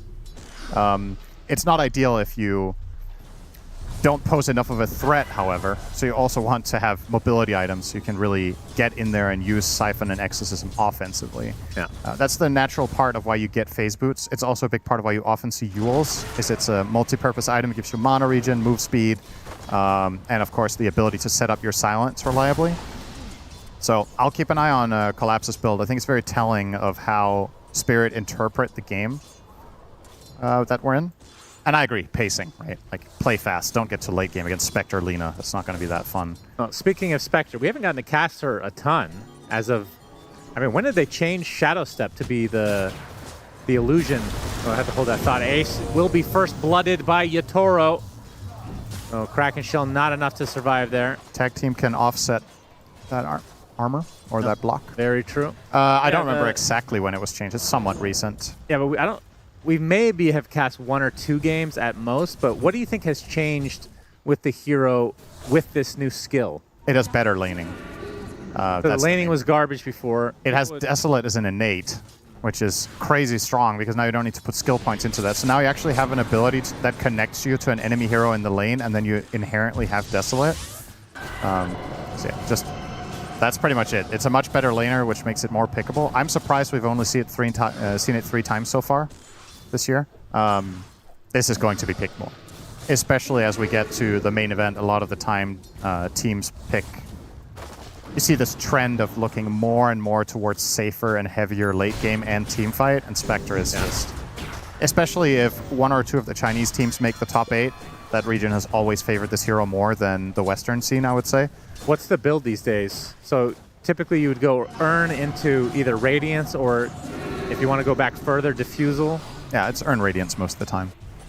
Treads Earn Radiance, I think, will be... It does feel weird that when Radiance, like right now Radiance is really good, typically that means Spectre should be really good, but we're not seeing it that often. Why do you think that is? I just think the hero is really good. So I don't know why do the pros disagree with you is really the question. I mean, I wonder if... Toro's second kill of the game now. I wonder if it's just struggling a bit too much in the laning phase still, even with these buffs. In my experience, both playing and watching games, I think Spectre generally does fine. Like, we've had... If you compare this to the Spectre of old from a couple of years ago, I think its laning is so much better. And its late game isn't significantly worse. I mean, you don't have Shadow Step as the ult, which made for a much more global ganking playstyle more frequently. That was kind of stupid, to be fair. Yeah, that was probably when Spectre peaked in the last couple of years. Supports would just die anytime they showed anywhere. Yeah. Okay, Nisha making use of that Laguna Blade to decapitate Rue. Send him packing. But yeah, level advantage in the mid lane. With the average game time in this tournament and how the flow of the games have been, I think this is the single most surprising pick rate out of any hero in the pool, is actually Spectre only being picked 3 times. Yeah. It's always been a late game monster. I guess part of it is because we have these, like, let's say 4 or 5 carries that are just too good, right? And if they get through, you just can't justify not picking Shadow Fiend, for example. When there's a case available. You're always picking Shadow Fiend. You're almost always seeing a Drow, or Lone Druid seems to still be favored by a lot of teams. But when all of those are out and you get further down the pool, this hero, I think, starts becoming really appealing. And I also think not all teams play Kez, I think. There's still some players that just don't they're not going to get far in the tournament. I don't know how crazy Kez is without the Slark. If it's like... I mean, it's definitely good still. It's still good, but it's not to the extent that we just watched in Game 1. It's not on that level. What is... So talk to me about the Witch Doctor, because this is another hero that we're not seeing a ton of right now. Maledict level 3. Normally, I feel like the times that we see it the most are against a Tide. True. You can't Kraken Shell off the Maledict, or you can't dispel it, rather. Yatoro admitting that it's they will over. be losing this game. Pausing, saying loss, and then disconnecting is actually really funny without context. Yeah, I don't know. Again, it's probably a similar story with, all right, we have depleted the pool of other heroes we want to play. I don't see a specific reason for running Witch Doctor unless they were already planning. If you had in the back of your mind, hey, we're picking Witch Doctors to set up for a specific type of lane carry that really benefits from the heal or from Maledict, then I get it. But the heroes they saw at the time, I don't think Witch Doctor is particularly great against Mirana or Earth Spirit, for that matter. Maybe the heal is good against Magnetize. Laguna Blade off, and that is going to be the death of the Death Prophet, although the Spirit Siphon keeping him alive a little bit longer. Just too much burst damage from Nisha. Maybe a big part of it actually is Voodoo Restoration against Magnetize. That does sound really good to me. Huh, yeah. If you go 1-4-4, perhaps, which you have seen some players do, that could be a kind of interesting solution to that issue. Also because as long as you have it running, it can't get silenced off of you, so you just need to have it toggled on, and then... It's interesting. Maybe it's decent. Are we going to see a pipe, though? Because it feels like... That would be pretty good against the Dire lineup. I mean, there's a good amount of physical damage, though, from Spirit. Yeah, it's a bit more of a mix, but... Like, I would say, based on the games that we have seen, this is not enough magic damage from the whole lineup to justify a pipe, but I feel like just an Earth Spirit, in theory, like with the old pipe, that's an auto buy, right? Yeah. There's some other things weird. here that it's useful against. Prophet's going Maelstrom and his ult, obviously. Mirana has a lot of magic damage. Death Prophet has a decent portion of magic damage. Obviously, Exo you're not going to block, but the other two abilities. I think it's good enough, specifically when you have Tide. This hero, I would say, is one of the single best buyers of the item. So I wouldn't mind it.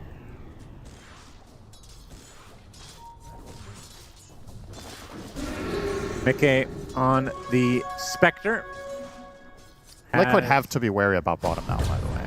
And Boxy is going to die in the mid lane. Spectre working on the Radiance now, so Earn online. This was a very telegraphed play. So if Liquid don't show up for this, they have just already conceded the tower. Death Prophet hit 6 and started pushing the wave. They know Prophet can TP in from top, so they are just like noping out of there. Now they pop a haunt, though. They're going to use that in the mid lane, although Nisha kills off Laurel. That is a very big kill for Liquid. Some early boots of travels on this Lina. Will be at the cost of the tier 1, like you said, in that bot side. Yeah, you're right. Boots of travel. A lot of global Is Maelstrom the typical pickup here? Yeah, it's standard. Prophet needs a farming item, and Specialist Array is not good enough. It's unfortunate. Brew is going to find his way to the Witch Doctor. Oh, nice sidestep. Dodge the arrow, though. The Starstorm's going to rip him a new one. Brew, though, will be the trade of supports. Got any more connection? Ace actually makes his way over as well. His way over, yeah.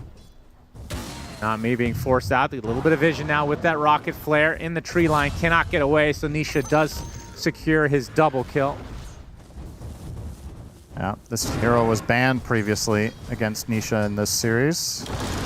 Gets his hands on it this time. You got to pick your poison at this level. The players have so many signature heroes, and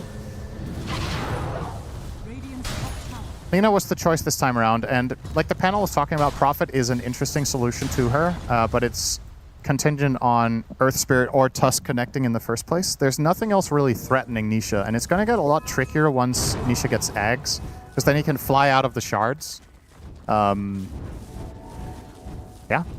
A lot riding on Laurel again, but at least not as much as last game. Yeah, felt like for Spirit, if he didn't pop off in the first 15-20 minutes, that game was just doomed. How many games have we seen where an Earth Spirit flops, though? Feels like they always contribute at some stage of the game. Tofu is found by Collapse. Gonna get Spectral daggered, but you can see the rest of the reinforcements are there. Oh, not good shards, though. From his team. Shard's gonna block Nisha. And Nisha's gonna turn this around, trying to go high ground. The Moonlight Shadow kicks in, though. Do they have the vision? They don't need it when the attacks come from Spirit. As Nisha extremely low, will drop to not me. The last right click was enough, it seems. Lovely detail. Look at the Dire Triangle. My eyes immediately went to the minimap to check. In the Dire Triangle, the Dire have placed a ward themselves so they can see the Ancients and the medium camp. This is why the Wrath of Nature did so much damage. They're effectively generating additional bounce targets. That was a max damage Wrath. That was super hard. As Root will be falling to Mickey's right clicks. Huge kill, though. Biggest kill of the game that Lina won. She was 5-0. How much damage does Wrath of Nature do? Was that 400? 300? Not that big then, Cinder. Oh, it starts at 125. It needs to bounce a lot of times to get to 300. So it becomes a Crypt Swarm, is what you're saying. Ravage comes out onto Yatoro. TPs are coming, though, to try to assist, but Yatoro's just taking too much damage. Will they be able to get anything out of this? Oh, I missed the roll! And Spectre Mickey gets canceled, apparently. They're going to drop the Ace Tide as well. I'm not sure what canceled that. What candle? Huh? That was an arrow, apparently. Was it a melee range arrow or what that I didn't see? Yeah, I guess so.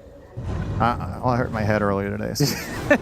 Really hard, by the way. I wish I had that on video. Oh, yeah. That would be a good thing you don't, actually. Mid tower, though, on the menu for Team Liquid looks to be a trade, because Exo don't know if they can really stop this push top. Rue has a full health pool to work with to tank. I have to say, 2 Exos, 2 towers. Yeah. And a dead Boxy. Here. Boxy does drop. This is where Death Prophet feels like a strong hero. They're able to get these early engagements. We were talking about item build. He went Yules, and now he's going Kaya, and then BKB, and then I'm assuming Kaya Sanj. And Laurel. Ace is going to show up in his own triangle. As you can see, oh, the Laguna Blade comes out. Tofu is going to be the first to drop. Yatoro trying to walk this off. Ace attempting to pursue, but they don't have the vision now. Dust a little bit too late to find the core on the outskirts. Collapse, though, is another core. Oh, they're trying to block the hookshot with one Treant. Apparently. Yep. Doxy. Go for it. Yeah, won't be able to pursue any further now. Under the cover of Moonlight Shadow, they want to steal the Wisdom. Collapse will show up. Boxy inside his own cogs. Ace on the high ground. Yatoro shows up, though. And they're going to get that snowball surprise. Ace takes a tumble. Right click's coming now from afar. Yatoro is going ham. The Collapse now in a little bit of trouble. Nisha, the cover is here too, has to go towards his triangle. Now trying to attempt to get away from these 4 members of Spirit, but the Yules keeps him in place, and he gets arrowed and killed off. Double kill for Laurel as 4 perish on Liquid's side. And I believe the Wisdoms are still there for the taking, right? So they could just go back and get both of those as well. That's a landslide victory for Spirit. Looking real. It's been a stomp after stomp alternating, so. Yeah, cursed that one as well, saying this one was going to be a closer game. To be fair, Spirit, this does feel like an early-ish game line. I'm not saying they don't scale, but they want to get into these early engagements in this game, especially with the Urn, especially with Death Prophet and Nature's Prophet always wanting to push these towers. You got Earth Spirit always want to fight. Just feels like this is a good peak for them at this stage of the game. Yeah. And this, of course, is the downside to Spectre. This is the price you pay, even with better laning stage. The hero doesn't offer much this early on when Haunt is on cooldown. But I would argue there's a lot of carries that play like this anyway, right? Where you're kind of just AFK for 15 minutes off on your own in the jungle farming. His Radiance is about 1,500 away, so look at something like 18, 19 minutes for Mickey, which is pretty slow. Not having the best of times in this game, and that is, again, credit to Spirit putting all this pressure. He only has a single death, but they're just forcing the issue so much. Nisha. They get a little bit of vision thanks to the Essence Distiller. Arrow does hit, and that is enough. Nisha down and out again. Spirit in the driver's seat. Essence Distiller is so good for Earth Spirit to play with. He doesn't have it himself, obviously. He has the Vessel, but Marana with the Distiller. If Earth Spirit can track heroes through fog, it's just such a crazy hero given its reach and everything. Yeah, that is true. And Yatoro is monstrous. Yeah, this is just genuinely for me. This feels like every top-tier Prophet game I watch goes like this for himself. Then it's a matter of whether he wins the game or not. We'll see, but this is why I love the hero so much. Like, wins its lane, farms super fast, joins fights, does a ton of damage. Now they have the vision on Mickey. Again, the Essence Distiller is setting it up. The Walrus Punch to finish the job. And Mickey, did he buy the Sacred Relic at the very least? Yeah, he has. Okay. So not a ton of gold lost. But still, look at this. Already a tier 2 likely to be taken out in favor of Spirit. 17-minute tier 2. Craziness. And even though Prophet isn't the best Roshan hero, they can still go for that very soon as well with Exo. To get aggressive, gets the silence onto the Lina, collapsing nearby, gets another silence on top. As Yatoro jumps in, they kill off Nisha easily despite the Laguna Blade being used. And they'll find a lowly Tofu as well. Man, oh man. Oh, Laurel's on the hunt for more. And why not? Boxy's going to be spotted. Gets off the hook shot, though. Will live. This is a very awkward time span now for Liquid. With this early game going wrong and Tide rushing Ags, kind of doesn't have anyone to play with for it. So he's kind of just going to be stuck farming with Ags, which, I mean, isn't the worst thing in the world, but perhaps the fights that Spirit are forcing on you did demand a pipe, like we talked about. Maybe been helpful. It's the thing about Lina when you play her mid and go this build. If she does get caught, she doesn't have much to fend for herself with, so maybe something like a pipe could be a big help. Instead, every time Earth Spirit connects on Nisha, every time Tusk does, you know that Prophet's coming in and it's a kill. Yeah, Ace is the top net worth on Liquid right now. Fortunately for them, Spectre is one of the best heroes in Dota history at coming back from these types of deficits. They are going to have to find a good fight once they get the Radiance. Not me in the tree line. Spotted. Freebie. Arrow does hit Mickey. Attempted TP, but the Shadow Step and the Dragon Slave. So Nisha getting something to go his way for once. Yeah, he wanted to try to give the kill to Spectre, but it got too close. It was like after his kill. Was he 5-0 to start the game? Yeah.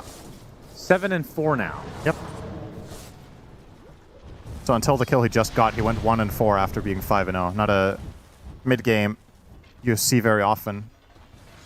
But that's the risk-reward of this hero. It's exceptionally good on offense, but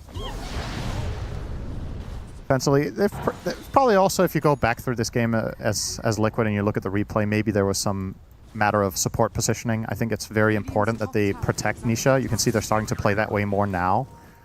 But in my eyes, looking at their draft clockwork should kind of just have been on Nisha duty for the majority of the 10 to 20 minute span.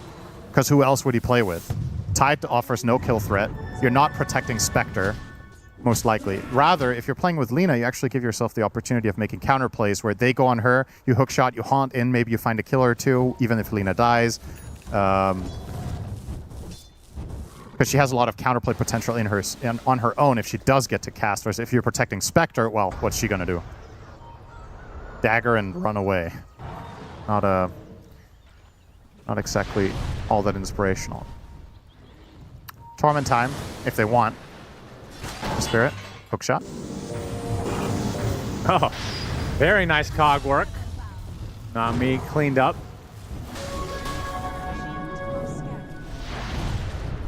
Felt like Spirit were thinking about an early Roche, but it was spotted by the Rocket Flare earlier, and now it's daytime, so I like this. The other side. Like this a lot from Liquid. It's the 20-minute mark. The Mirana is dead. This smoke could mean anything. It could be Roche. It could be... well, it probably isn't Roche for them, but it could be this, which is even better. Yep, Ravage comes out. No time to pop that BKB. Right clicks come out as well, and that is the death of Yatoro. Huge kill for Liquid. And it's multi-purpose, too, because now Spirit are not going to do the Tormentor. So this smoke, I thought for a moment maybe they were going to try to Torm with it, which I think could have been cool as well. But very high risk. This also worked out wonderfully. And with that Prophet dead, they also protect their own 21-minute Wisdom. So now Tofu gets level 10. So that should be 4 points in Voodoo Restoration and the level 10 talent for 200 health. This makes Witch Doctor significantly harder to kill. And maybe, just maybe, he can stay alive and get off some Voodoo Restoration against the Earth Spirit. I think he should buy a Glimmer Cape first item and just do anything he can to stay alive and just keep popping out heals and focus way less on Maledict, if possible. Moonlight Shadow. See you later, Boxy. Goodbye. Might find another support in the form of Tofu, so both supports bite the dust for Liquid. And the tower. Exorcism still available as Laguna Blade popped from Nisha. Forcing Yatoro out for now. I'm actually going to defend the tower with that. All right.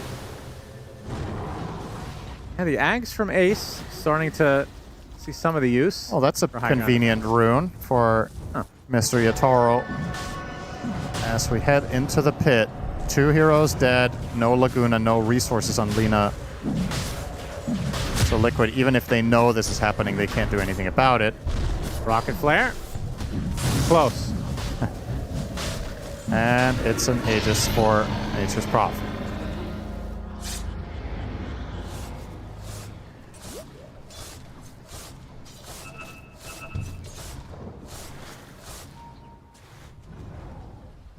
In a similar fashion to game number 1, though, Liquid have kind of stemmed the bleeding, where it obviously happened at a later time in that game, but it's the same overall story. Spirit have a sequence that gives them multiple good plays and builds a big advantage out of nowhere. But now, for the last 5 minutes, Liquid haven't really bled out any additional gold. There is still a Tormentor, though, that should just be... I mean, I think it's just a matter of when does Spirit want to go there. Yep, some big items coming out, though. We got the BKB for... Wait, who was that? Well, they have Death Prophet, yeah. So Collapse and Laurel and Yatoro, all 3 have BKBs. makes for a significantly harder incoming phase for Liquid, and they're going to Moonlight too. Not really sure what the purpose of this Moonlight Shadow is. They want to hide from Tormentor. Yeah. Can't see you, he can't hurt you. Looks like they are traversing towards this area, though. It will be a freebie unless a crazy rocket flare will steal it. It is coming. That would have been crazy. That would have been. Not me gets the shard. +1 leap charge and more Celestial Quiver charges while you have leap on you. What do you think of Celestial Quiver?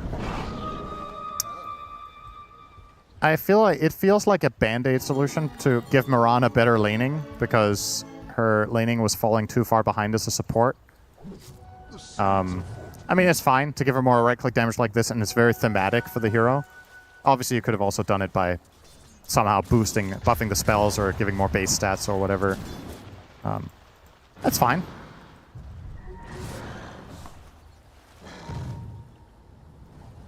I do think if part of the plan with it was to try to bring her back as a core, that did not really happen.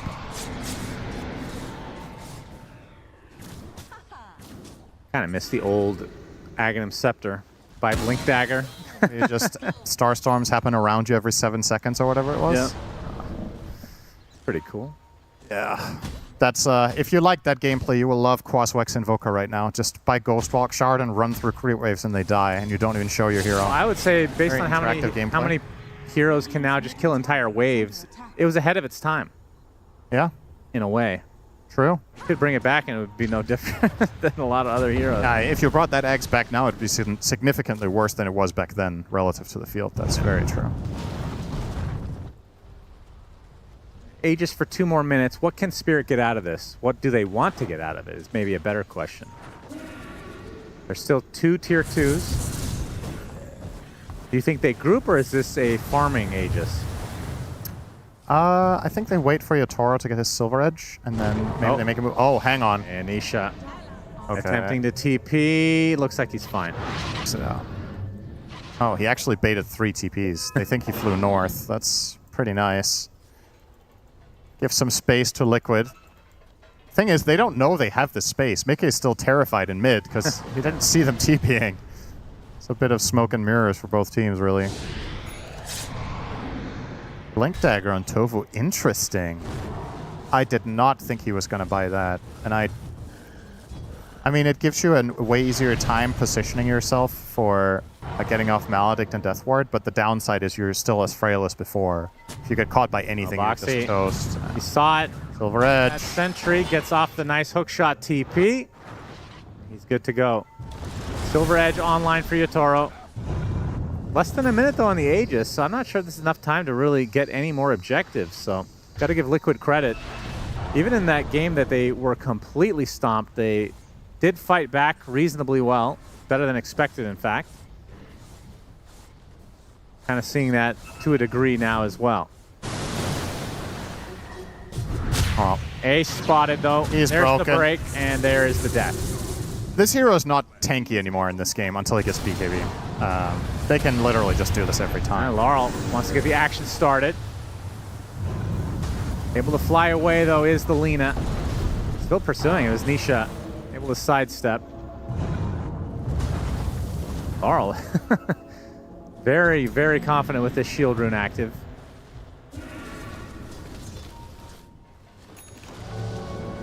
And the Aegis now expiring.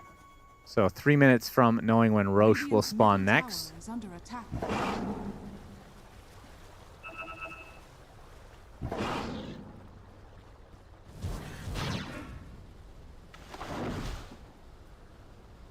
What would happen if they changed it so when the Aegis expires, that's when Roche could spawn? Feels like there's always this like 3-minute period of a stalemate in a way, where both teams are kind of just waiting around, waiting for potential Roche. So you're saying the 0 to 3 minute timer starts on Aegis expiry? Yeah. And if you use the Aegis, when does the timer start? It would be the same how it is now. Okay. As Silver Edge breaks Spectre. 2-for-1 special, potentially. Mickey, one more right click does the job. Yatoro with a huge kill. He's going to get a little bit bladed, though. Boxing in with the hook shot as well. This will be a trade. So, favor going Liquid way in this case. Quick response. Nobody near. If Spirit had a singular hero nearby, I think they could have saved him. Yeah. Those were individual plays.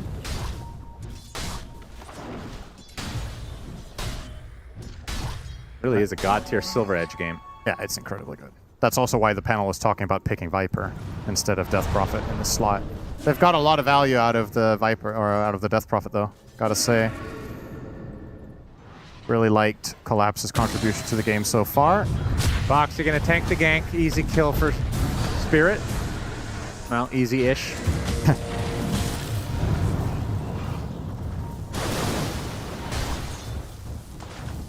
Nisha now with Yasha Kaya, so much faster to wind up that combo. Harder to counterplay it.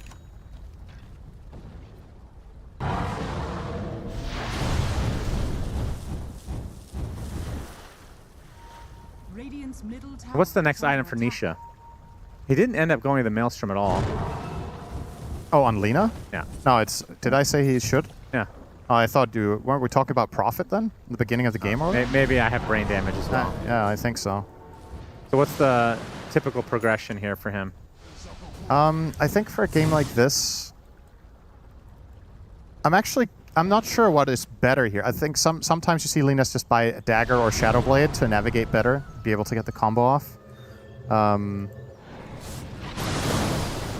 If you want something defensive, it's not the best Lincoln's game at all. It's kind of useless, as a matter of fact. Octarine is, I suppose, always all right. E-Blade is a pretty standard thing on this hero when you play the Spell Cleave build. Yeah, maybe E-Blade is just the best all around. We'll see.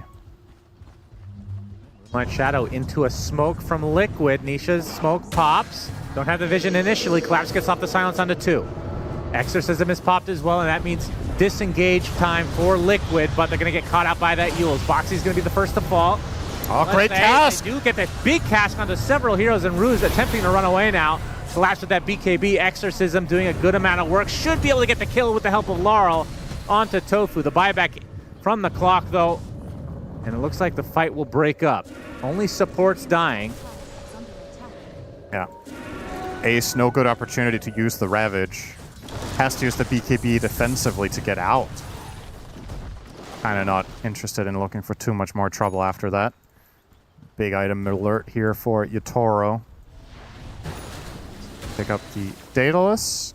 And a Basher for Mickey. Interesting.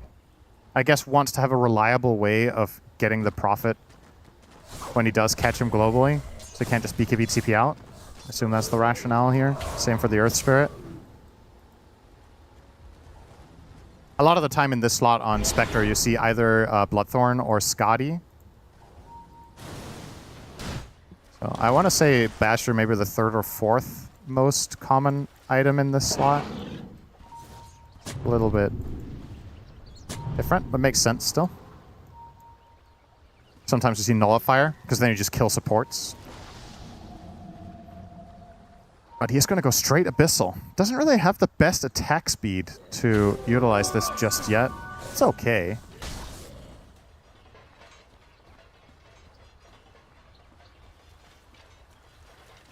$12K lead for Spirit, though, as Roche up in 40 seconds. And in terms of, I mean, Liquid has got a pretty scary lineup in terms of fighting into the Roche pit. They have tons of vision. They always have Haunt, obviously Ravage. Even have Lina that can just fly around. Like, there's a lot of opportunity to contest the Roche. Shiva on Death Prophet will prompt the Moonlight. Again, in similar fashion to other Liquid deficits, doing a good job at not getting caught out too much. And if they do, they generally tend to find some sort of a trade. Look like Spirit will get anything out of this except ground, which might just be good enough. They're gonna Roche. Yeah, he will belch though. Yeah. And you can see the smoke now from Liquid. We're going to try to counteract this. They're going to kind of show in this mid lane, though. Despite being smoked, you see some spells being used. Scan comes out in the triangle, so Liquid are aware that nobody's in the pit. The old wraparound now. Spirit are trying to have Laurel be the first point of contact, and then he's just going to instantly BKB and get his spells off. And they have a blink snowball as well if needed. Pops the smoke, roll, not going to hit.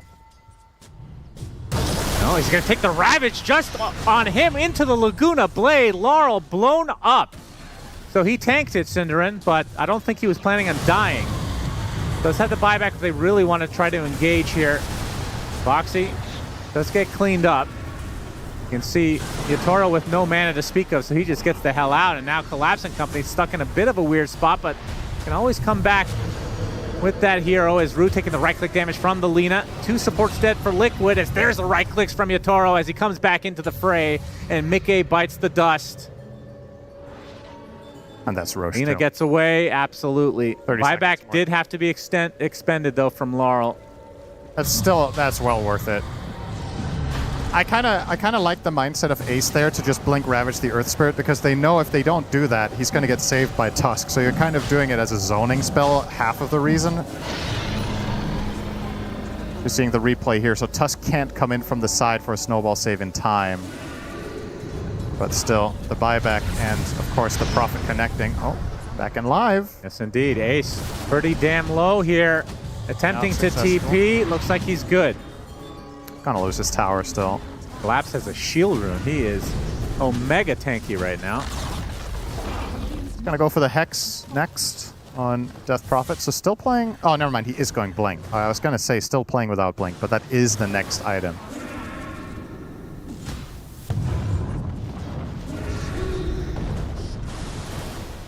Is Hydra's Breath Mjolnir combo common on Nature's Prophet? Yeah, I think so. It's either this hero always wants a Dragonlance upgrade. So in Pike games where that's really important, you will get that. But Hydra's Breath is obviously significantly more damage. What makes this not a good Pike game? I think it's less important against a hero like Spectre because she's going to stay on top of you anyway. Most likely, I don't think you can create enough distance for that to be meaningful. And the way Lina is played here, the range doesn't make as much of a difference. Let's say he was playing Prophet against Terrorblade. I think he would be much more likely to want to buy Pike so he could reset position. Also because if you're playing against heroes that buy Pike themselves, it's really good to have Pike to match. So if they force in aggressively to try and overwhelm you, which Terrorblade can, you can do the same in turn and reset the position. But it's not necessary this game. The main upside to it is having it against Clockwork, but evidently it hasn't really been enough of a problem that Yatoro has felt like he needs it. I don't know if he's been hookshot a single time this game. Yeah, that's true. Feels like most of the hookshots are Boxy getting away from trouble, more so than anything.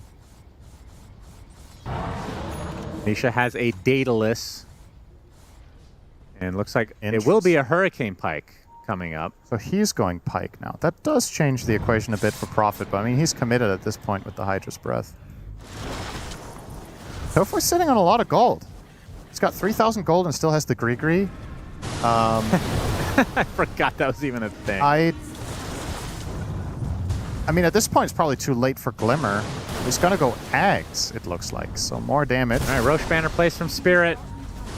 Going to force the action here. Lina does have some good range to try to take out the banner eventually. The tower's dead, though. She has to be super careful with Blink Punch if she goes to hit the banner. That's what Nisha's scared of. Yeah, hook shot, Boxy. Okay, Yatoro ends up in no man's land. They do get the kill on the Clockwork, but Yatoro's taking a ton of damage. Maledict is applied, so BKB's not going to do much. That's life number 1. Roll in from Laurel. Not going to find a connection. Pops his BKB. Oh, good Yule. Yule's onto Ace. Gets off the Ravage. Finally does clip the Nature's Prophet, but the Tusk is going to save him with the Snowball, and now they're going to turn this around on the Tidehunter instead. So Ace is dead to rights. Meanwhile, Collapse in no man's land. It's off the Exorcism. He's maledicted. Still alive for now. Nisha ticking out in the base. Oh, the cast! Attempting to get out. Collapse. Gets saved by the Snowball again onto the creeps. He's going to get healed up by these Exorcisms. Now they kill off another core hero in the form of Mickey. And just like that, okay, finally the Death Prophet does fall. but it's at a heavy, heavy cost. 4 dead for Liquid. And Team Spirit get a lane, and they're going to get more. Such a heads-up play from the Spirit supports in that moment. That is the best Jules usage I've seen all tournament, I think. Not me, very quick thinker, gets in there, Jules the Tide to prevent the Ravage out of the Prophet Aegis. Then they Ravage after, and it still clips him, but they created enough distance that there was time for a follow-up snowball save. So, very beautiful stuff from Spirit, coordinating, keeping Yatoro alive with everything they have, and he pays it back big time. Second lane secured for Spirit. Looking very, very good now. And Liquid, can they find a way to hold on? I mean, how is their high ground, would you say? It feels like it's okay. Not incredible, though. The Gush, very annoying. Yeah, Lina's annoying too, for sure, but the thing is, the way Lina kills in this game is pretty counterable because they have Tusk in particular. So, I don't know. If you just have an Aegis and you go and hit the tower from long range on Prophet, you're probably going to see a situation similar to the one we just had, where if Liquid want to kill him, they kind of have to dump a lot of stuff, and if there's any clutch snowball save or any geomagnetic grip to get him out, maybe Earth Spirit could even buy a Blink Axe. I wouldn't mind that. Looks like it's going to be Octarine, though, for Laurel. But if I'm Spirit, I'm not too worried about sieging once I have an Aegis. But until then, of course, it's risky. Liquid going to try to take matters into their own hands here. Smoking up. There is a very nifty rune down bottom for Nisha. He's actually going to find it here. So we'll get an Arcane with him. Nice. Immediate Flame Cloak, but not going to find anyone. Going the literal only way on the map that they don't interact with a hero. It happens. Unfortunately for them, the smoke is not going to work. And the lines are being drawn by Spirit now. They are connecting the dots like, okay, they're not mid, they're not top, they're not bottom. Process of elimination. There's not many options left. Wrapping around is not me. He's trying to fish them here. Bit off here. He might end up dying, but he'll get the vision. Hookshot Laguna Blade ends up being an easy kill for Liquid. Yeah, they did have to walk for a minute for it, though. Spirit still want to fight, though, apparently. They think better of it. No buyback for the Mirana, so it is 4v5. That's 2 back-to-back smokes used for Liquid, though. They must be running out of them now. I think this is their last one for quite a while. Smoke to get away from another smoke. Won't know about Roche for a minute and a half. Yeah, looks like Spirit are able to dodge this.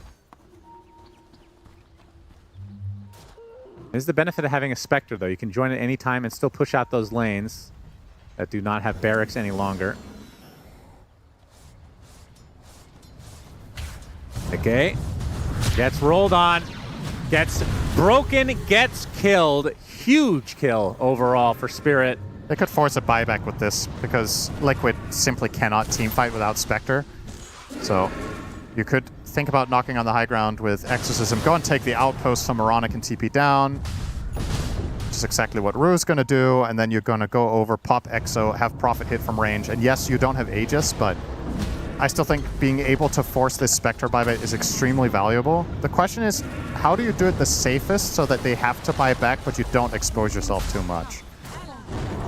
All right, last remaining barracks here. Need to defend for Liquid. Moonlight Shadow, there's a Yule setup. Yule setup with the arrow, not going to connect, Nisha. Looked like they're trying to bait something there, almost. Maybe the buyback. Either the buyback or maybe a failed Ravage or something. But Liquid keep their cool. Foxy. They keep position here.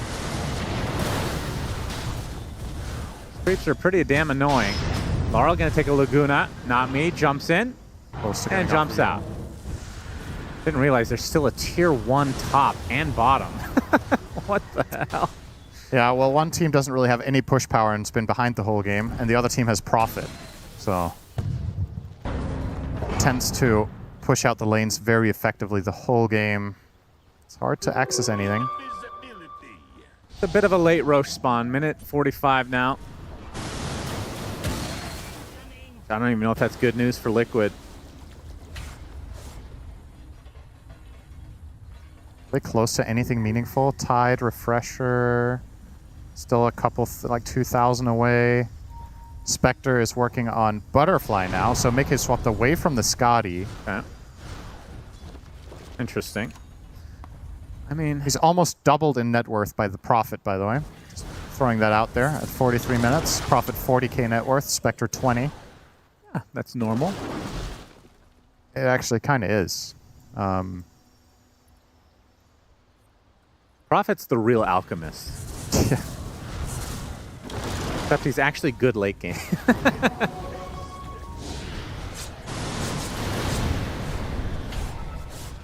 I mean, is there any room for him to grow, though, at this point? Moonshard, eggs. I think that's pretty much it. I don't know. I don't know what else he would get, really. I'd say either of those are that big. No. The eggs can be kind of nice, because it means he has a global way of forcing Lina to use BKB, for example. That's very annoying. If he casts it after Spectre uses Manta, you just root all of them. That's also really good.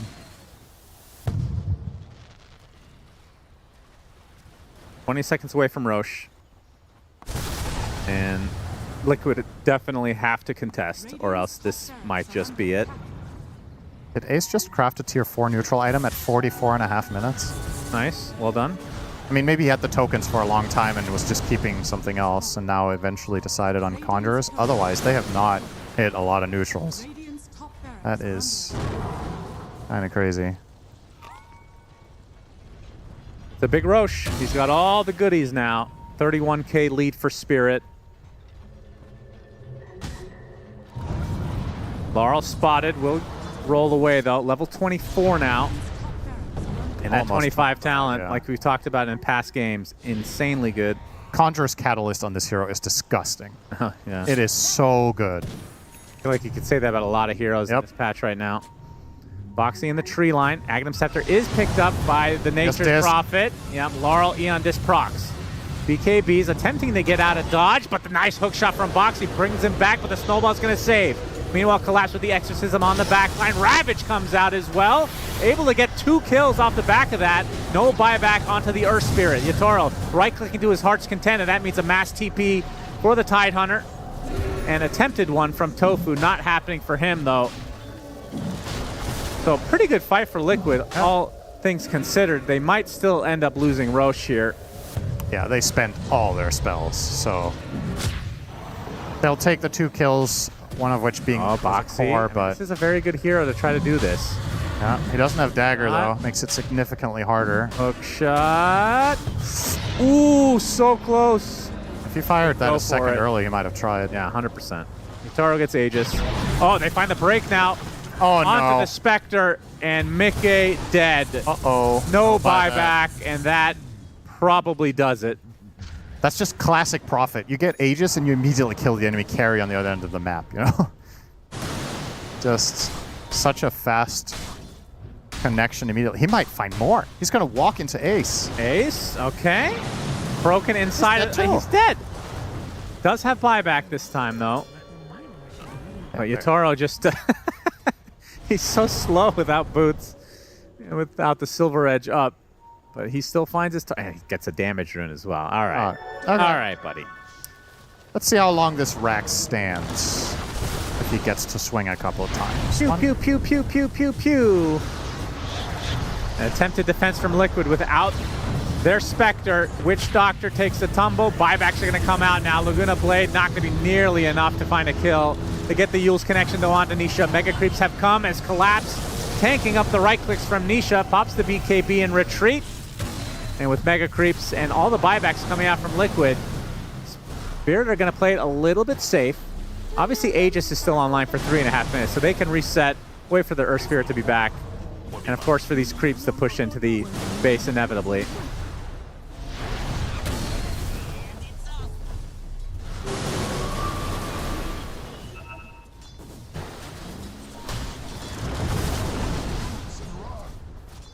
Not going to wait that long, though. Spirit ready to pounce. They know there's no Ravage.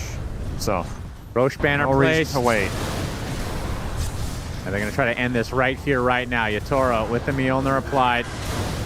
Going to take the shadow step. There's the punch from Rue. The kick as well. Not able to find the kick connection, though, onto Nisha inside of his own throne as the Magnetize comes out. You can see Collapse with the Yules. Looks like they'll find Boxy to start this fight. As Laguna Blade from Nisha, not nearly enough. Has to go back to base as Laurel ends up in the fountain somehow. Don't think that was planned. He will survive if they find the connection, though, onto the Death Prophet. That's going to be the death of Collapse, but you can see the throne is exposed as Yatoro, just objective base gamer. Going to try to finish this right here, right now. Going for some hero action, though. He's going to get stunned locked, and that's going to be death number 1 out of 2. As Spirit, they get the buyback on the Collapse. Now they can just focus this throne, surely. Spirit siphon on several heroes. Yatoro does die. Exorcism is more than enough, though, as Spirit will take game number 3 and take the series 2-1. Really, really nice series overall. I mean, obviously 2 very stompy games in this third one, also relatively one-sided, but I think it was nice to see from both teams in their victories just how decisive and how strongly they played to their strengths. And Spirit, do it twice. That's right, panel. A true testament to the way that these teams are able to prepare for each other, but also prepare for themselves. Game number 3. Whilst we loved what was coming out from Liquid in that draft, the Witch Doctor, the Tide, the Spectre, especially the Tide, right, monkeys? Just like you predicted, Spirit won it. No, just like I would have predicted. Yeah, well, yeah, as you said, Spirit, but sorry, I thought Dude, you I were Liquid debated you initially. so hard. He thought I was going to say the Liquid win. But yeah, Spirit won. I think the last pick Death Prophet really did solve the Witch Doctor problem. It laned really well against the Spectre and was just able to have a really good early game. Open up these towers early on, and I think kind of what we talked about, you know, this last pick Death Prophet did a lot more than the last pick Luna's in the previous two matches. So I think Spirit kind of like fixed their drafting issues, and they just came out very strong here. I think in particular it put pressure on Team Liquid. If you see like this clip we just saw, they're like diving past this tier 1 tower. I feel like it made it so it's like you're losing your towers, you're losing your map, you're losing your lanes to this Death Prophet, and you're like, okay, we have to do something proactive. We don't want to constantly react. We have the Spectre, we should be the ones going, and then you just take that one little step too far, and now you've given them another advantage to Team Spirit. And I think that like you make one or two of those mistakes versus this Nature's Prophet, the Death Prophet is like very fast mid game, and just like we were saying before, it's like you just hit the timing 1, hit timing 2, and then timing 3 is the game ending. It's the Prophet plus the Spirits lineup. Dead Prophet, Nature's Prophet, Team Spirit, a lot of Spirits coming out from the Exorcism, Earth Spirit on top of that. I feel like with this type of a lineup, you can easily snowball. If you look at the support duo, this is, at least to me, one of the stronger support duos in meta, because you have Tusk, you have Mirana on top of that. These heroes like are easily paired up. Like maybe ideally you could throw in Ember Spirit instead of Earth Spirit because it's an easier setup for the spells, but they play the map so well. They like between after 6 minutes, they're going to be in your face. You also have Nature's Prophet who can TP on top of that. So it's very difficult to try to outnumber these type of heroes who are going to be in your face constantly and looking for kills, which makes it like, you know that they're going to play aggressive, which also means that you need to respond. And if you don't have like the support duo, the mid that can respond to some of these engagements, it could snowball out of control, and definitely did in this one. The support duo of Team Spirit being so pivotal there, and the inverse I do think as well for the side of Liquid, because whilst there were so many good things about Witch Doctor and what he can do, at the end of the day, so much of it is down to positioning, and I feel like the counter positioning of Team Spirit was just that little bit better. The silence always coming out as soon as the ultimate for Witch Doctor comes out. It's like you feel pretty much useless once you leave the laning phase, once early game isn't really there, and you know, teams can start sustaining through your Maledict. And you're like, well, am I even a hero at this point? Like, what am I offering to my team? Because Cask also isn't necessarily that reliable. Yeah, it's like, oh yeah, guys, I have 2 people stand just like you don't want them to be right on top of each other, yeah. Because then the sun's falling. So they have to be like, like just that little bit away from each other. It's a perfect casket range. But I like the experimentation, but didn't really work out in this game. I do just want to shout out again Collapse. I think the Death Prophet was like really good for a lot of things they needed, and the Nature's Prophet. A lot of the fights we saw him like TP in right on top of like the Lina on the Spectre with the Silver Edge getting these kills. I think a lot of it was just him making like the correct kind of TP aggression plays, like knowing where he can go without dying. Right when we were talking about, oh, there aren't that many like global mobility heroes coming out, like where have they gone in this meta? Both of them pick one for themselves and feels like we know which one is slightly more superior. It is that Nature's Prophet. And just when we think we've exhausted every possible aspect of this game number 3, well, Purge is here to prove us wrong. There's so much more we get to look at. That's right. There's always a really pivotal moment in the game, at least in the last match, and this one as well, where the game turns around a lot. And they kind of snowball with really good teams. And this is that mobility that we're talking about. Spectre jumps on the Nature's Prophet. You think, haha, I can get on top of the Nature's Prophet. I can kill him. And Liquid was successful here in this moment. But unfortunately, the great reaction from Team Spirit results in both of these heroes dying. So they actually get punished moderately hard by this. And then things start snowballing a little bit. They push into the mid tower. And in the meantime, Earth Spirit rolls on the clock in the mid lane. Nature's Prophet teleports using global mobility in the other way, and that gives them another window of 30 seconds where they get to hit buildings with no response, because nobody can get close to this while they're hitting this buildings. And on top of this, they're also stealing stacks at the exact same time, and nobody ends up dying from this either. So they're getting one small team fight win into a gank mid, into a tower killed, into the stacks cleared, and all of a sudden the game that was even ends up being a 4K gold advantage out of nowhere. And then they say, okay, we're not done yet. We're being aggressive right now. We're going to go contest the Wisdom Shrine. Great aggressive TP there with the Mjolnir. Tidehunter does not have the survivability for this. Witch Doctor dies as well under the tier 2 tower. They even run down the Lina. This takes a little bit of doing the Yules here finally into the arrow, and she ends up dying. So the snowball really just comes out of nowhere. These good teams are so good at keeping the pressure up. A minute later, they're again looking for kills. They catch Lina just barely with the Essence Distiller. A really good arrow there from Not Me results in the Lina kill. They didn't even need to bring Prophet to this. In the meantime, Prophet's just hitting creeps constantly, always looking to TP, and he even thinks about TPing in this pressure here. Spectre, keep an eye on his items, actually. He's got this urn, but it doesn't actually do anything because he hasn't been getting any kills. Their team is behind by a lot, so he can't even join fights now. So his HP is low. They end up having vision with the Essence Distiller, so despite Mirana leaving, he ends up getting dove under the tower, and they end up pressuring the tower afterwards. We almost saw Nature's Prophet TP before this, but he realized, like, I can finish this creep, and then I can take the 2-2 tower. So they're basically constantly ready to go at all points in this game, with the global mobility coming from the Nature's Prophet, with the high mobility coming from the Earth Spirit, and all of their other jump heroes. Even Collapse, just completely invulnerable, basically, to something like Maledict. They get to dive and kill all of these heroes. So this is just a big snowball that all started from that one fight in the top lane. You cannot make any major mistakes against a Prophet lineup because their ability to take towers afterwards is so good, but very well played by Team Spirit. And very well explained by you, Pudge. Thank you so much. I appreciate that breakdown there of the pivotal moment in which we do end up seeing Spirit use their lineup to their full advantage for them to close out a game number 3 and now be the second team that is 3-0. It's down between Spirit and Team Vision as to who can be our first our one and only, I should say, 4-0 team. Obviously, that's not going to happen today. That's going to be tomorrow. But alluding to it, Lacoste, do you have a little bit more of a favorite between Vision, Spirit? Because they both went to a game 3. They were both pushed to their limits. Sure. I think Spirit, maybe I would give more advantage in this matchup to Team Vision because Spirit, they are powering up. It's TI time, but they also didn't have the best season. You can definitely feel the magic happening again for this team because all the things are clicking. But I feel like Team Vision, they're just the next, they have like the upper hand when it comes down to drafting. Even though Miposhka is back, I feel like some of their drafts are like very hard to execute. If you give their draft to any other teams, they would not be able to execute them. But seems like they know what they want to do in and out. And I think the team talked about a lot ever since the puppy joined, like how he's doing the draft and everybody else is just, you know, chilling. We don't have to do much because the puppy, he is in charge of the drafting. Yep. And that guy has been around for so long. He's got to pick up a secret or two about how to draft. And you're pulling back references from like TI 5. He's pulling it all the way back from TI 1. You know, from Dota 1, even before that. So I do really like the new version with Puppy.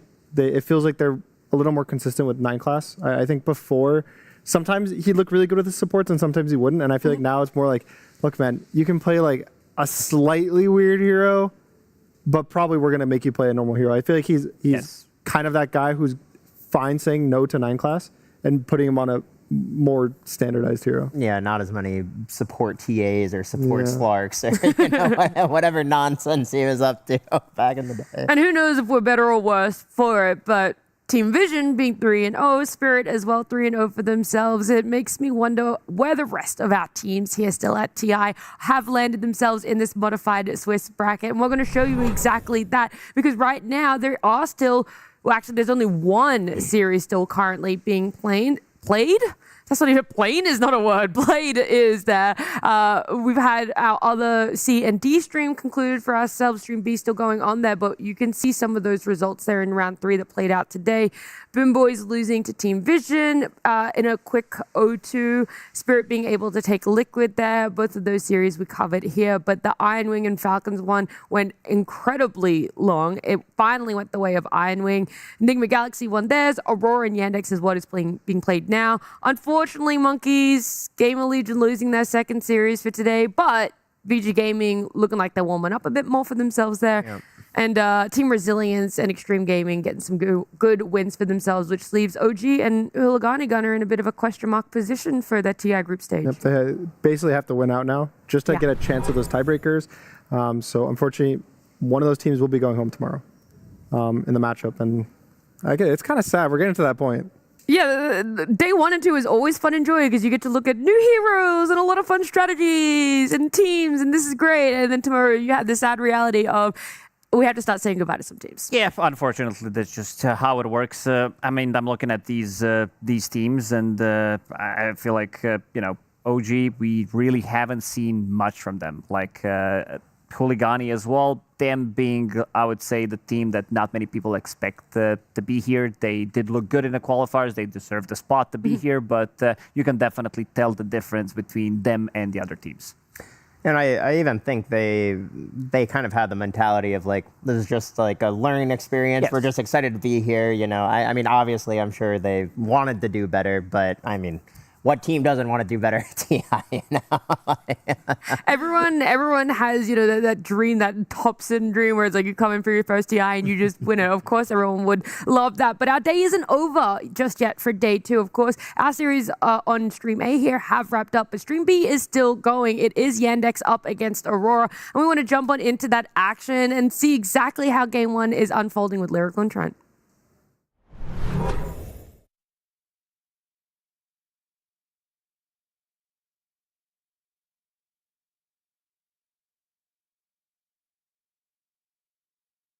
The insanity of this game, just number 1. DM jumps in, finds the winner, Wyvern. Nightfall trying to get away. The Reaper sight is going to be enough. They find that finish. And Makoto getting chased down on the east side here.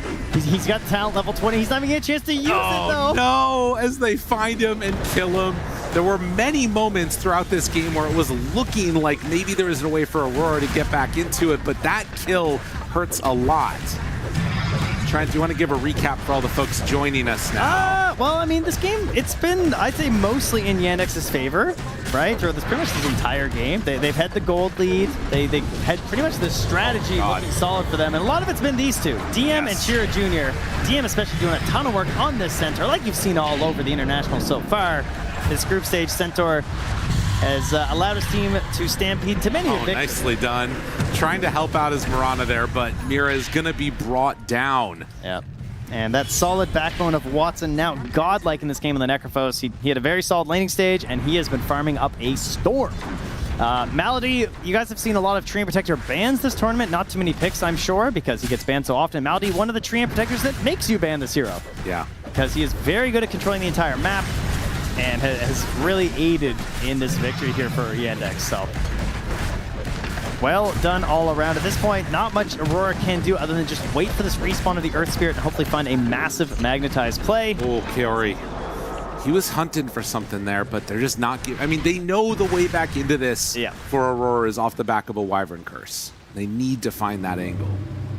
Yeah, the BKBs, they're starting to whittle down a little bit, but I mean, look at that. 8,700 gold gain in the last 5 minutes on the Necrophos is insane. He is 13k ahead of the next highest hero and its own friend, the Centaur, so he's feeling pretty damn good. Well, and like the other thing too is that the curse only really works with Chira Jr. to pull him back in. Like these heroes, they're not going to die to it. So you like need to find Hoodwink and they next don't to do Monkey anything, King. you know? Yeah, exactly. Like they're not hitting that hard. So, yeah, it's very specific that they need. It's mostly just a time waster. I feel like the curse in this one. Right. Or allowing them to like set up for a big magnetize afterwards. Sweet arrow, baby. Yeah. What if Mira just arrows them all? Chira Jr. Arrow goes out, tries to find somebody. Makoto still in trouble, hoping to escape. Not going to happen. And Chira Jr. now finding Nightfall too. Right on top of him. Has he gone out a bit too far though? Wait a minute. Chira Jr. down. All right, they're going to cover this Aegis respawn. Watson's still close. Yeah, Arrow is, DM, nicely played. BKB, blink forward, no problem at all. The Winter's Curse is going to come out now. Do they have any follow-up? Nightfall, looking for the Requiem, thinking about going, lets it fly, moves in for the finish. No more DM, but now Chira Jr., he too goes in, and the Reaper Scythe will be there. They take down the Shadow Fiend. WS also in the grave. Chira Jr., he will not be denied. Get back over here, sir. And GG is called Yandex. They're going to take game number 1. Called the GG to save the Mirana's life. It won't save Makoto's, though. Stocks will pick up one more after the call. But what a play by DM there, too, to cover the Aegis with a blink in with the BKB. He knows that Chira Jr. can clean this one up. The Wukongs comes out, gets a bunch of the kills, and that's going to give Yandex the victory. Beautiful stuff. And just like that, we're going to head to the panel, let them talk about all the action from that game.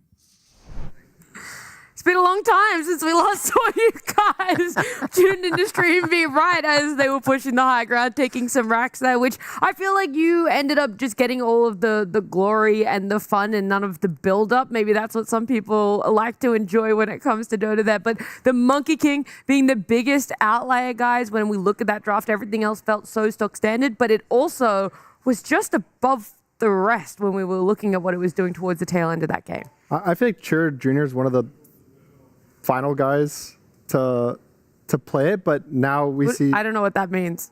To be able to, like, he's like the only guy I've seen pick it recently in tournaments.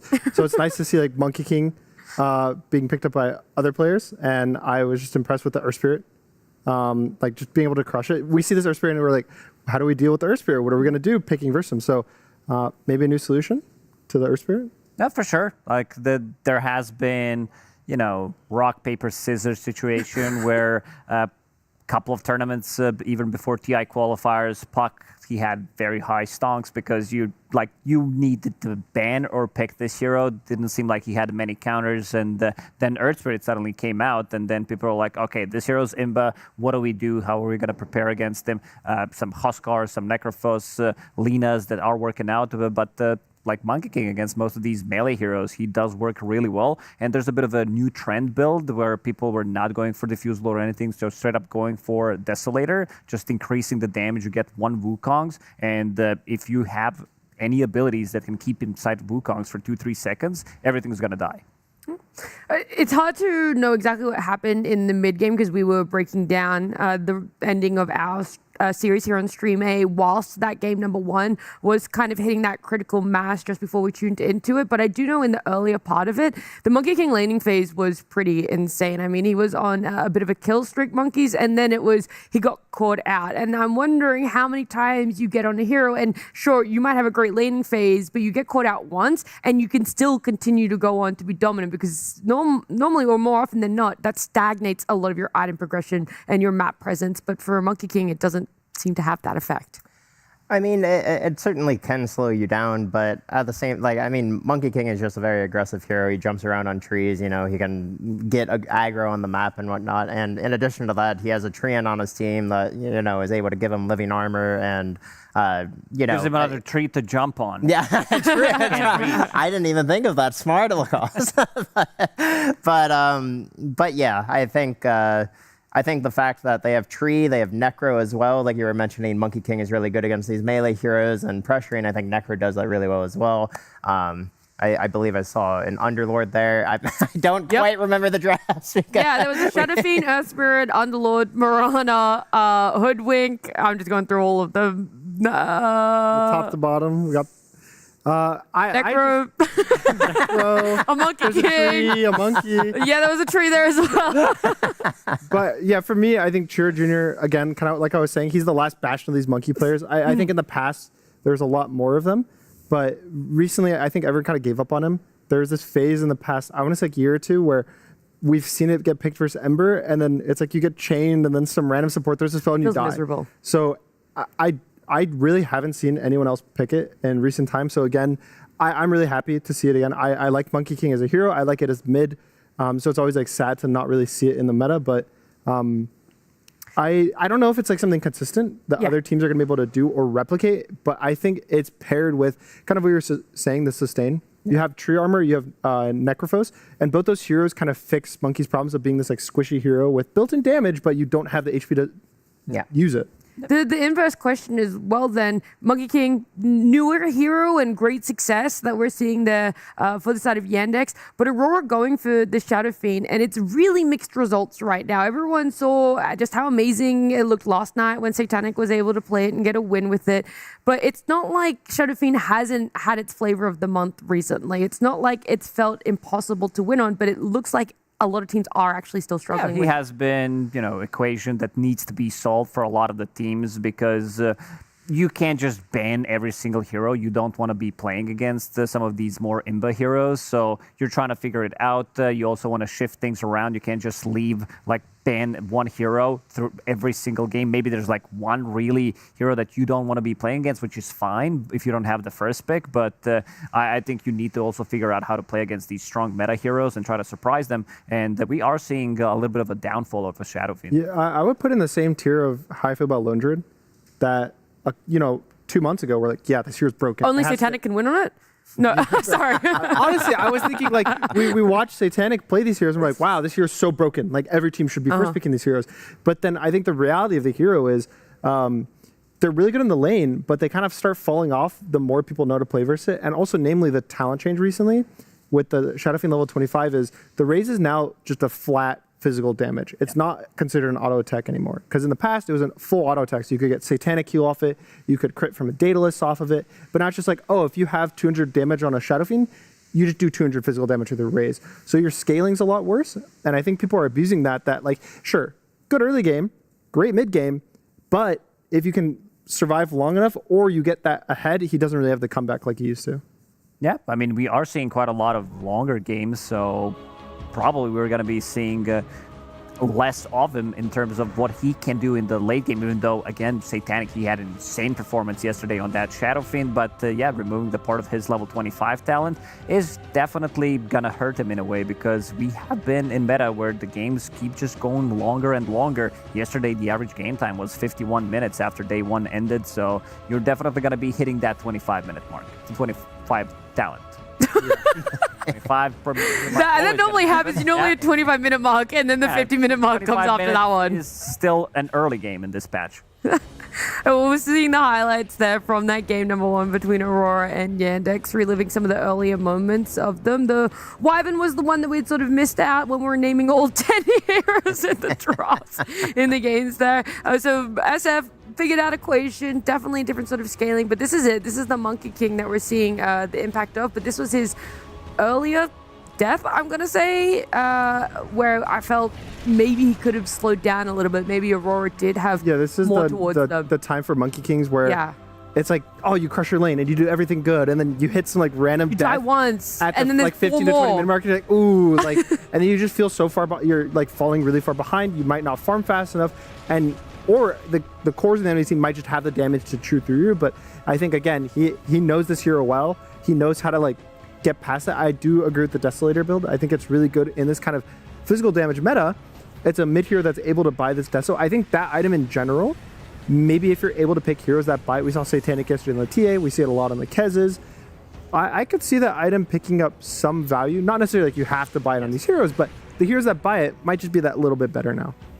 For sure. And this is something that he did play, I believe, 2 times during EWC. And we could see some of the issues during those games where he had a good start. He picked it to counter a hero in the lane, and then he dies once. He gets his tree cut. Suddenly he can't like really put that pressure anymore, because this is not a farming hero, like especially with the build that you're going for. It's not you're playing it from a carry role where you're going for, you know, back in the days with the Battle Fury, with the Mjolnirs, with the Aghanim Scepter, where you're just heavily relying on farm. Instead, you want to be fighting, and if the game slows down with 1 or 2 deaths, the hero can fall off. But seems like in this one, he was just constantly putting that pressure on the map, being the vision hero as well, and making sure that the Necrophos with Boots of Travel, he can show up, has a little bit of a global presence coming out from the Treant Protector, extra bit of a heal that sometimes you need to get the Jingu off Stampede to outmaneuver them in the team fight. So quite a lot of small tools that they have to amplify the damage and the impact of this monkey. I think the worry for me is the support duo for Aurora. It's a bit low damage. The cores have the ability to kind of back it up, but I think we've been seeing a lot of success with high damage supports, at least one of the two. It's like they'll run some Hoodwink or a Tusk, or even like we've seen the ones where it'll be like a Shadow Demon +1 or this Mirana plus a Wyvern. You kind of have a, sure, the Mirana scales into damage, but you miss this mid game of a Pretty easy similar damage. to what happened with Spirit in game number 2, where they had the Wyvern plus Rubik, and then they didn't have like the most damage coming up from their mid lane, and suddenly it snowballs out of control. I think it's also going to be a very thin margin when it comes down to these higher caliber teams that we've seen in 2025, 2026 season that are winning the tournaments. Like a couple of these small mistakes, like one mistake in the draft, is going to be much more punishable, because these teams are so good that they're going to try to exploit that, and one mistake turns into 2 more mistakes, and then it just snowballs out of control. I do think that's why we're also, sorry to cut you off, monkeys, why we're seeing such long games, right? Is because when you see drafts on paper, there should be a slight favorite more often than not, but everyone's making smaller mistakes. Everyone's really good at being able to capitalize on those mistakes as well, and so you're just getting pushed further and further. And so I actually think seeing Spirit and Liquid have such dominant games for themselves was the anomaly of what we're seeing for TI. I mean, we even saw it there in the highlights of what was happening between Aurora and Yandex. There was still a big back and forth. They were still able to kill what felt like the heroes that were putting them in a position to snowball the game monkeys and run away with it in, let's say, 30, 35 minutes. Yeah, I mean, it definitely looked like Aurora was hanging on there for sure. But I mean, I from my limited info of the game, it seemed like Watson did kind of pop off on that Necro. He had 40,000 net worth, I think, by the end of the game, which, I mean, that's very high net worth for a Necro. So, I mean, absolutely, it looked like Tira Jr. was, you know, kind of taking over the game and creating a lot of space. But, you know, Watson, he certainly did his job and, you know, pulled his weight and was able to, you know, really just be the menace that Necro carries really become, you know, with the, it looked like he had Radiance BKB, he probably had a heart in the late game, you know, just classic Necro stuff. So I think Yandex just probably again. I'm theorizing because we were watching the Spirit versus Liquid one. That's totally fair. But everyone on the side of Yandex stepping in, doing their roles, whether it's from the supports, from the mid laner, from their carry. But on the flip side, when it comes to Aurora, it felt like they also had their hands on some pretty meta heroes. It was rough for them to not be able to get a game 1 win. It's still a best of 3 for themselves. But before TI even started, before we had our group stage kicks off, we had Nomad talking to Nightfall and seeing how he's feeling coming into TI 2026. I'm here with Aurora's carry player, Nightfall, and we're going to talk a little bit about TI. So, Nightfall, coming into this one, you know, firstly, when you look back to last TI and how that all went, what do you think about that situation now? For last TI, it was, I'd say, like the roughest TI for me. I mean, just didn't really go our way, but we played like elimination game. We kind of threw quite easy game, but what can you do? Life goes on. So I'm hoping to do better at this one. Do you feel like you learned anything there, which you're now taking into this TI?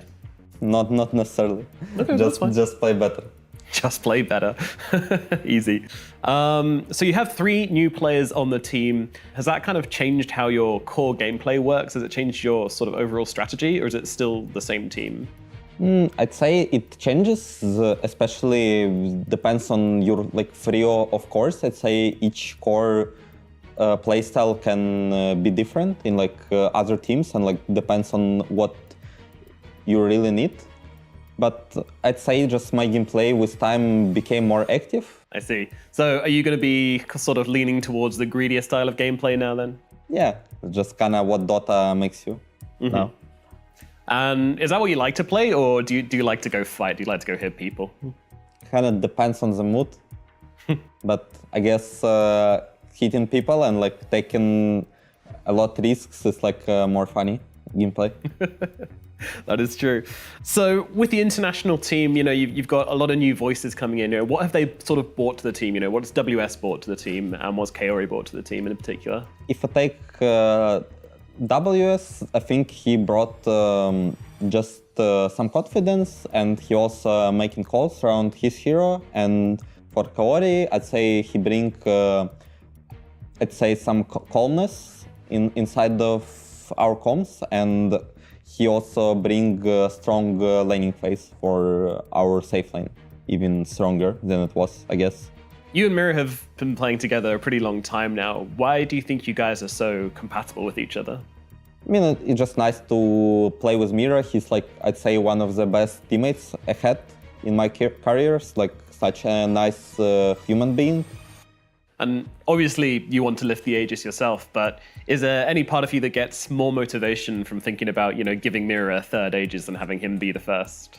If I wouldn't think about like myself lifting it and like it's been dream, I guess the second thought it will be like for Mira, like for the one, yeah. But ultimately, lifting the Aegis is your #1 goal as a player, isn't it? Great. And is there any carry player you think is playing very well right now and you've sort of been watching a bit? I'd say which I can highlight is probably Satanic and Mickey. Mickey been playing good, I'd say, recent like month, and Satanic just won in Paris, so he played, I think, amazing at the tournament. And what's it been like having KP on as a coach as well? How's his sort of impact on the team? Having KP is nice. I think he's one of the best at analyzing games and just making good replay analysis out of all coaches, and he can make it kind of informative and quick, and at the same time productive. Brilliant. Well, Nightfall, thank you so much for coming to talk to me, and good luck at the International. Thank you, guys.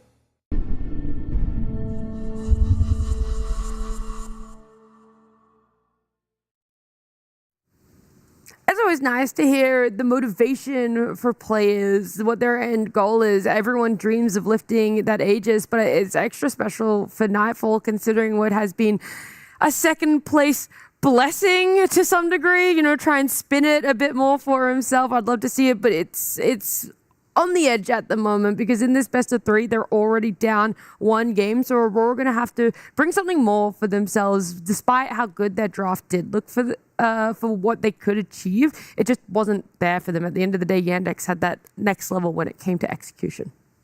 Yeah, I don't know how much you can go in depth of the draft when there's some like a weird pick like Monkey King. You could be like, oh, your Yandex 400 IQ, here's the win.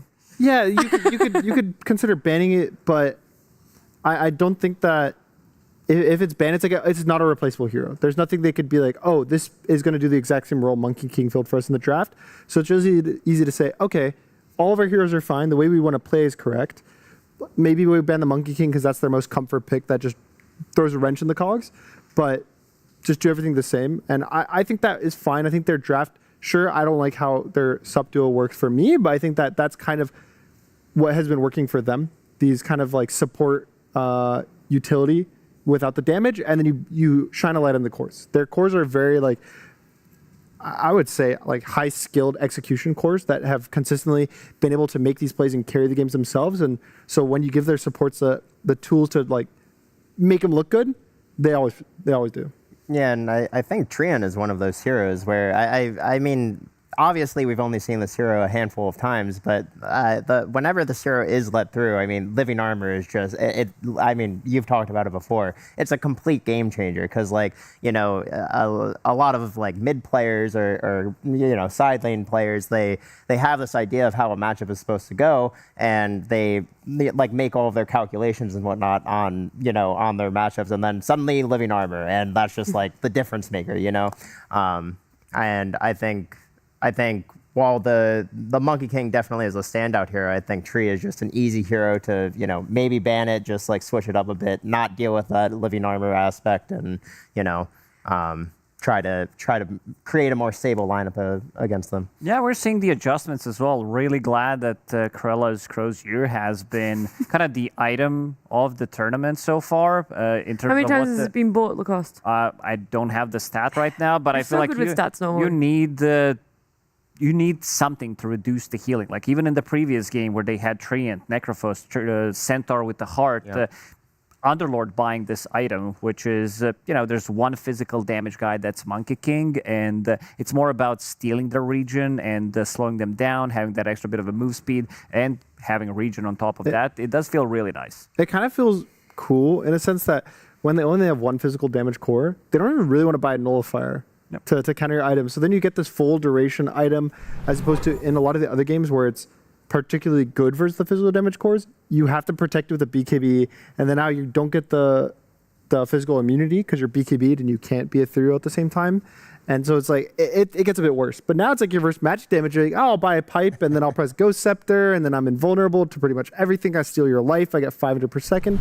And so I definitely have been a big fan of it in this tournament, and I think it will maybe not be the tournament defining item, but it's definitely going to show up in like responses to drafts. It's more about stealing the region rather than being invulnerable to physical damage. Like we've seen Darkseers utilizing that pretty much perfectly, because what you want to do is slow them down. So we've seen like Shivas, we've seen Corellas on top of that. Just a good combination of the items together. All of our players are seated. They're ready for their game number 2. Their draft has started. So we're going to head on over to B stream. When that game concludes, though, we'll be here to break it all down for you guys and give you some more insight and information on how it plays out. Okay. You're working out our muscles. Yeah, that makes sense. Just keep tensing them over and over again. I think that's probably what our players are up to right now. Tensing their strengths here. We're going to have a Lina picked up here. The Fiery Wonder returns. Some teams I feel like are really comfortable just first overalling her, especially a team like Yandex, because Watson is quite the Lina player. So we saw, by the way, the Lina get taken up there and look incredibly strong earlier. 70% win rate at the beginning of our day, I think, if I remember correctly. Really? Now dropped down to 57. So it feels like this is maybe one of those heroes that had a really good start throughout day number 1. And as people are starting to come up with some answers to it, it's looking a little bit less good. That is a lower number. I mean, she has it's lost still, some games. It's still quite good. That's true. But that guy. We like that guy. Oh my God. I have not been disappointed in a single Centaur pick this tournament. Yeah. Every time I watch, I'm just like, oh, and you know what? They look like they're having a lot of fun. Like, you get to the late game too, you get the honestly, that's actually surprising. Only a single mid. Like, watching some of the recent tournaments with the position 2 Centaur in that mid lane, it looked really nice. Yeah. Into some of these matchups where you can kind of greed it out, and I mean, he's just unkillable. He gives a global stampede. And it's interesting too, right? Because a lot of times when you see these heroes that can flex into a different role, they tend to flex down, has been my experience. That's true. Like, I know what you mean. Yeah, it's like, it tends to go from like a 3 to a 4 or like a 4 to 5 or 2 to 3, and this one is now moving up in priority. I think it just speaks to like how mid can sometimes be a little bit weird with so many bans focused on it. Could he go higher? I think Ramses once played a position 1 Centaur. I believe it has happened. That was back in the Manta days though, when Manta would have the retaliate. I think we managed to pull out a couple of those. All right, well, I mean, no Lone Druid this game. That's definitely one of the heroes that has been terrorizing many a squad. Earth Spirit also still in. I hope Makoto plays his Puck, well, Puck's banned, so he won't be playing Puck. I hope he plays Ember. If I could just pick a Makoto hero, give the boy an Ember. Now, that being said, unfortunately, Yandex know this. They know he's very good at Ember. Thus, they pick Lina, because if he wants to go for an Ember, well, they're just going to shove this Lina in the mid lane. He's going to have a bad time. If he doesn't pick Ember, he picks something that maybe Lina doesn't want to lane against, then she just goes safe lane with Mr. Watson. Should mention, by the way, some people might have missed this. We had a game earlier today where BZM countered Lina by taking Arc Warden. And what happened? And, well, he ended up losing. but the it lane. looked good. The lane. The lane was cool. It looked really cool. I really highly doubt that that's going to happen. But it speaks to like how big of an issue this has become. How do you deal with this Lina out of the mid lane? You know what? This is a good point here from our ban rate. The Coddle is still in. He gets banned. Okay, well. See you later. We were so close. But Shira Jr.'s Invoker is still in. That's kind of interesting. If the Watson ends up playing the Lina. Banned first phase, wasn't it? Last time around? It was indeed, yes. I believe we were scouting that out. Part of that, of course, being the replacement of needing to ban the Treant Protector, which I would agree is much more important to ban than Shira Jr.'s Invoker, as much as I love to see it. It's too good. Kaori, he is still off the Phoenix. Just can't make her work, so he's going with the Wyvern. Okay. Fair enough. And, you know, not a bad pickup for this already high right-clicking hero in the Lina. We have also seen, like, the Ags build with the Dagon and stuff like that. So you could just switch it up if you're worried about the Winter's Curses coming out. First game banned. Interesting. That's not... Oh, no, that's not what I was like. That's he was not banned true. in the first game of the series. Listen. He was the fourth most banned hero. Listen, it's been a long night. Okay, I was like, that seems weird. Right? He was just keep me on my toes, Lyrical. I appreciate it. It's very important stuff here. All right, so at this stage of the draft, we're going to do a little double pick here for old Yandex. Oftentimes, you're going to grab two supports, especially when you're working with this flexible position 1 or mid hero. Ideally, we want a melee support for the Lina lane if you're going to want to run here position 1. They actually go for the Mirana, which I gotta say did not look that great for Aurora last game. Struggled to get much done. So I hope they'll find more successive combos with the hero, because I think she's very dependent on her combos. Yeah. And there's the melee hero. As you expect, Undying is banned, Treant is banned. Next in the list is either Tusk or Clockwork. I prefer Tusk. And this also sets us up more for like the potential for swapping Lina around, right? Because now you can either play Mirana running to her lane and, like, you know, find themselves some potential damage off of Mirana rotation, or you can do, like you talked about, the Tusk Lina together in the safe lane. Yeah, or you can also do Mirana 5, opens up any position 1 hero, like your melee 5 or melee position 1s. You can do Tusk 4 to open up your off lane heroes. So very versatile duo in terms of the laning setups when you have Mirana and Tusk. Not super good at covering a lot of facets of a successful Dota 2 draft. They don't have great team fight. Mirana is a very weird hero. Like, she gives a lot of good damage with her Q, but she needs setup with the arrow. Moonlight Shadow can be incredible, but can also just be kind of a big whiff that doesn't help a whole lot if it's not used in the right situations.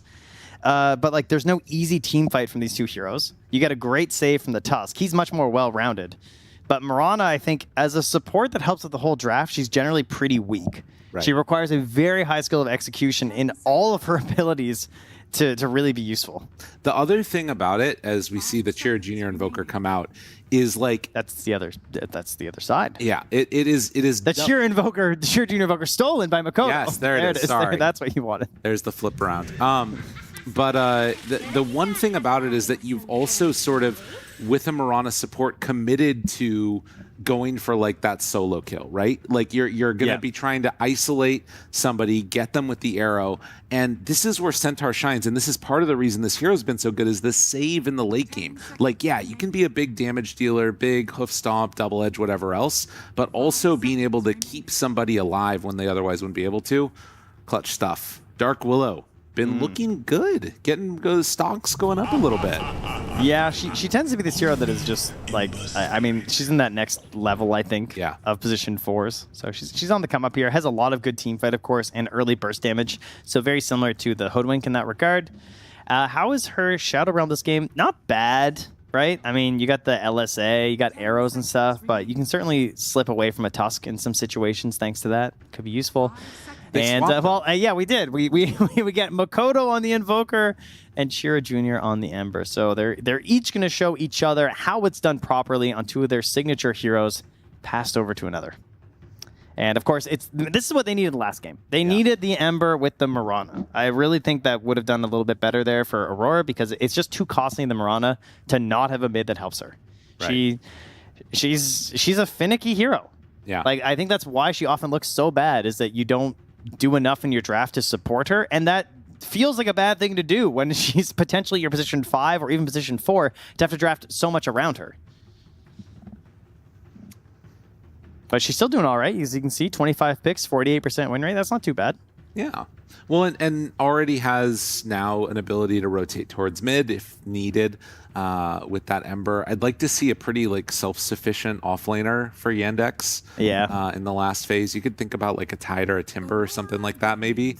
There's like maybe a chance you could do some Darkseer, you know, pair together Ion Shell with the Ember and the Tusk, but it's not the greatest. Yeah, I mean, I was thinking that for WS last game versus the Centaur, he might Mars. I don't expect the same thing out of DM here. There is the Doom. Not an incredible Doom game, though. Like, I feel like he often gets banned at this stage anyway, but like versus Stampede, you know, people can just get bailed out because of that. You could go for a Beastmaster, I think would be kind of interesting with everything they have. It sets up for more arrows. It gives them some solid lockdown versus Stampede. It isn't a Wyvern, though, which can be a little bit troublesome, but I mean, he is a reliable hero. Underlord again. Yeah, that's a classic. Much more DM style for sure. Yeah. Oh, most banned heroes in the last phase. There you go. There's the Doom coming up in that. And also the Sven. Yeah, we are getting the... called it stats. Well done. As the Sven instantly gets banned. Yeah, it has been a lot of these Svens later on. Man, you know who's fallen off the face of the earth in our drafts is Drow. Yeah. Dead hero. Completely. We've Solved. lost her. Soft hero. Nope, no good. Don't even touch her. Yeah. Patch notes. Leave her be. So Sven's win rate coming into the series today was 100%, if I'm not mistaken. Yeah, I think he was 4-0 to start the day. Yeah. Been a bit of a rough one. I believe that would then mean he's been 0-3. Yeah. If my math checks out. Yeah, I think so. All right, a few seconds left here.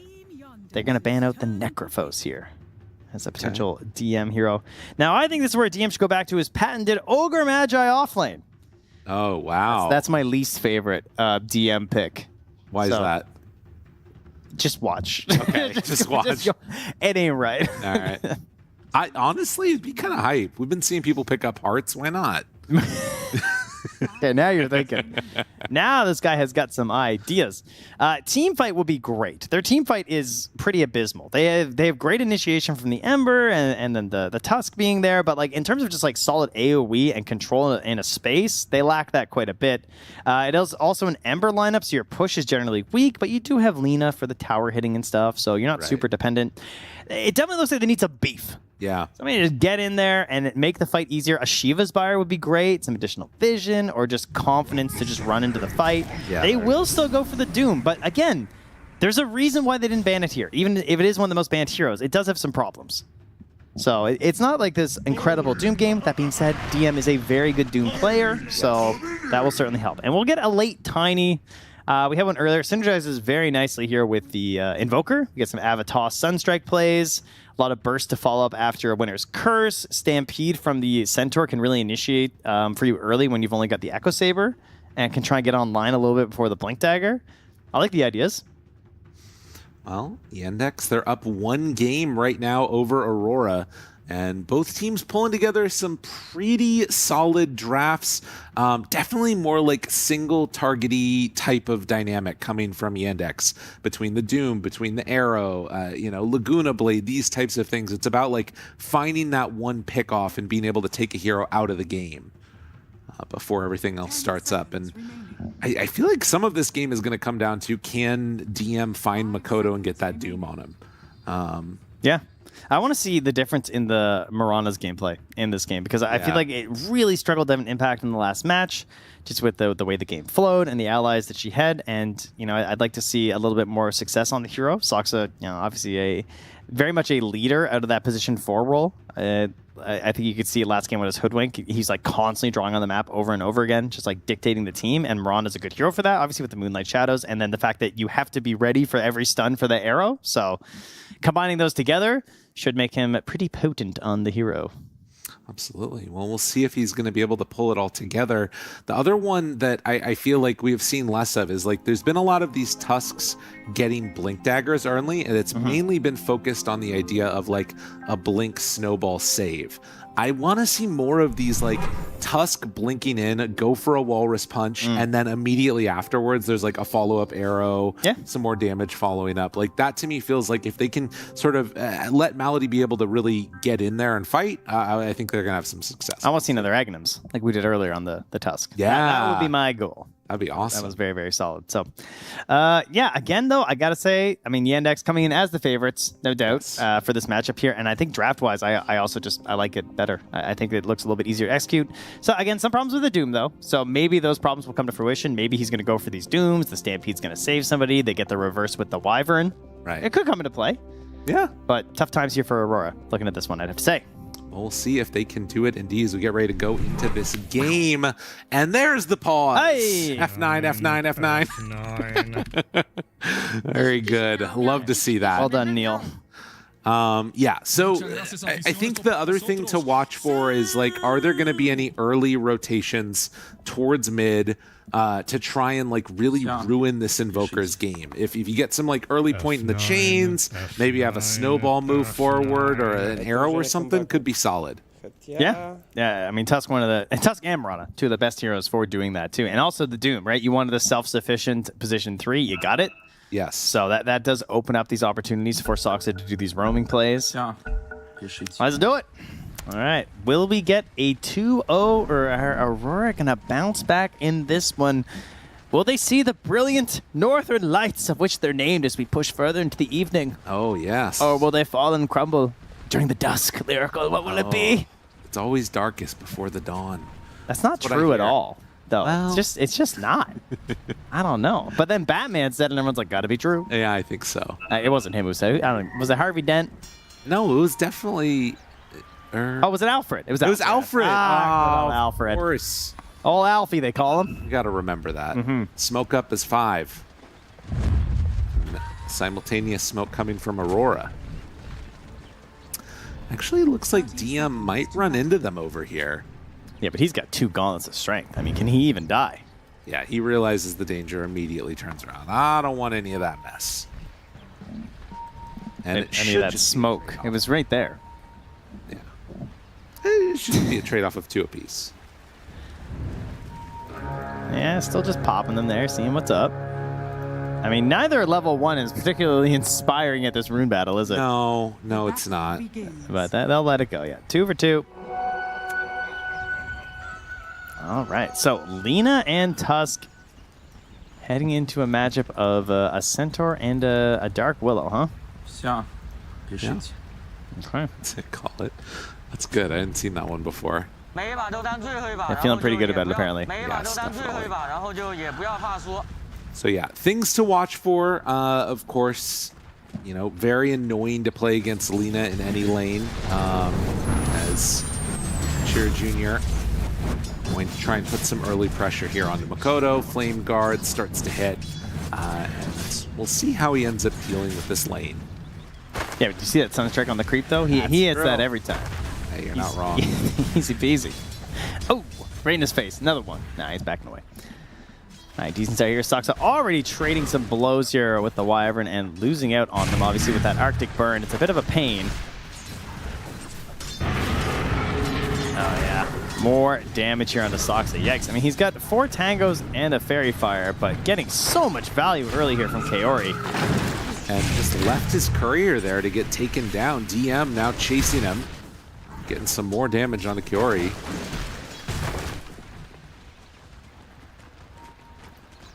Oh, they'll still happily get a creep wave coming into the tower. Has to pull it back, though, so plenty of space now for Kaori to manage the creep wave. No punish here from Soxa, so very good start for Aurora. And that bottom lane Sunstrike coming out. Ooh, that feels good. Yeah, that one is nice.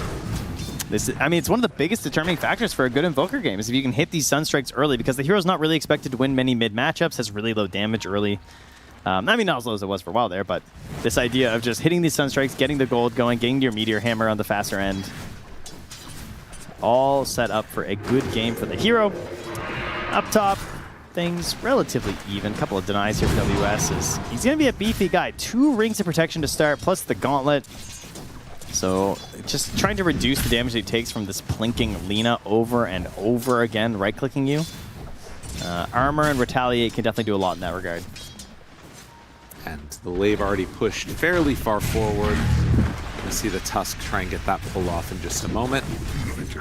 And DM, at least for now, seeming to have a pretty okay time of it. 8-2 versus the 10-3. Did lose his courier, of course.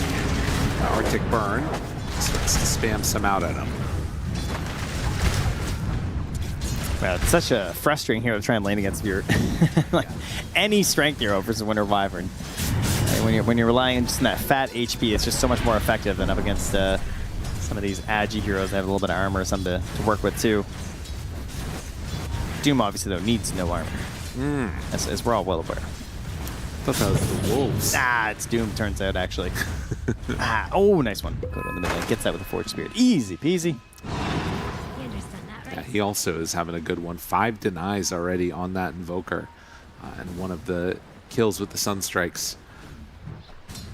So it will be something to watch for as they get the pull back behind the tower here. Nightfall can deny out a couple of creeps. Soxa, in the meantime, trying to soak some of this experience and maybe get some pull action himself. I think things are set up for Yandex to really start pulling away in this game, though. Like, they could just start ripping things if they start making these rotations, going with these arrows you were talking about before. Like, they just get the easier solutions available to them, so they're going to have to be really cautious about their vision on Aurora, like keeping an eye on like when Sox is moving, when he's pulling, when he's actually just doing these annoying creep dragging plays, because if he's out of vision for just a moment, suddenly he's in another lane and you've lost the core. Yeah. No, it's absolutely true. I mean, so far, Aurora seemed to be up to the task in just this like base laning stage. Doom is getting swallowed up a little bit down there by the Tiny. And then you think about this first 15 minutes, what you want to do on Aurora. Like, Centaur going to be very static with the Helm. Invoker going to be quite static, looking to help out with Sunstrikes.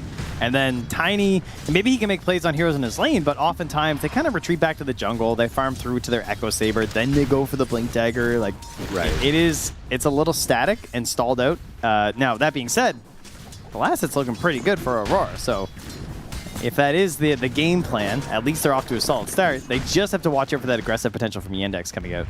Right. And that means 6-minute runes could be the first time we see those moves.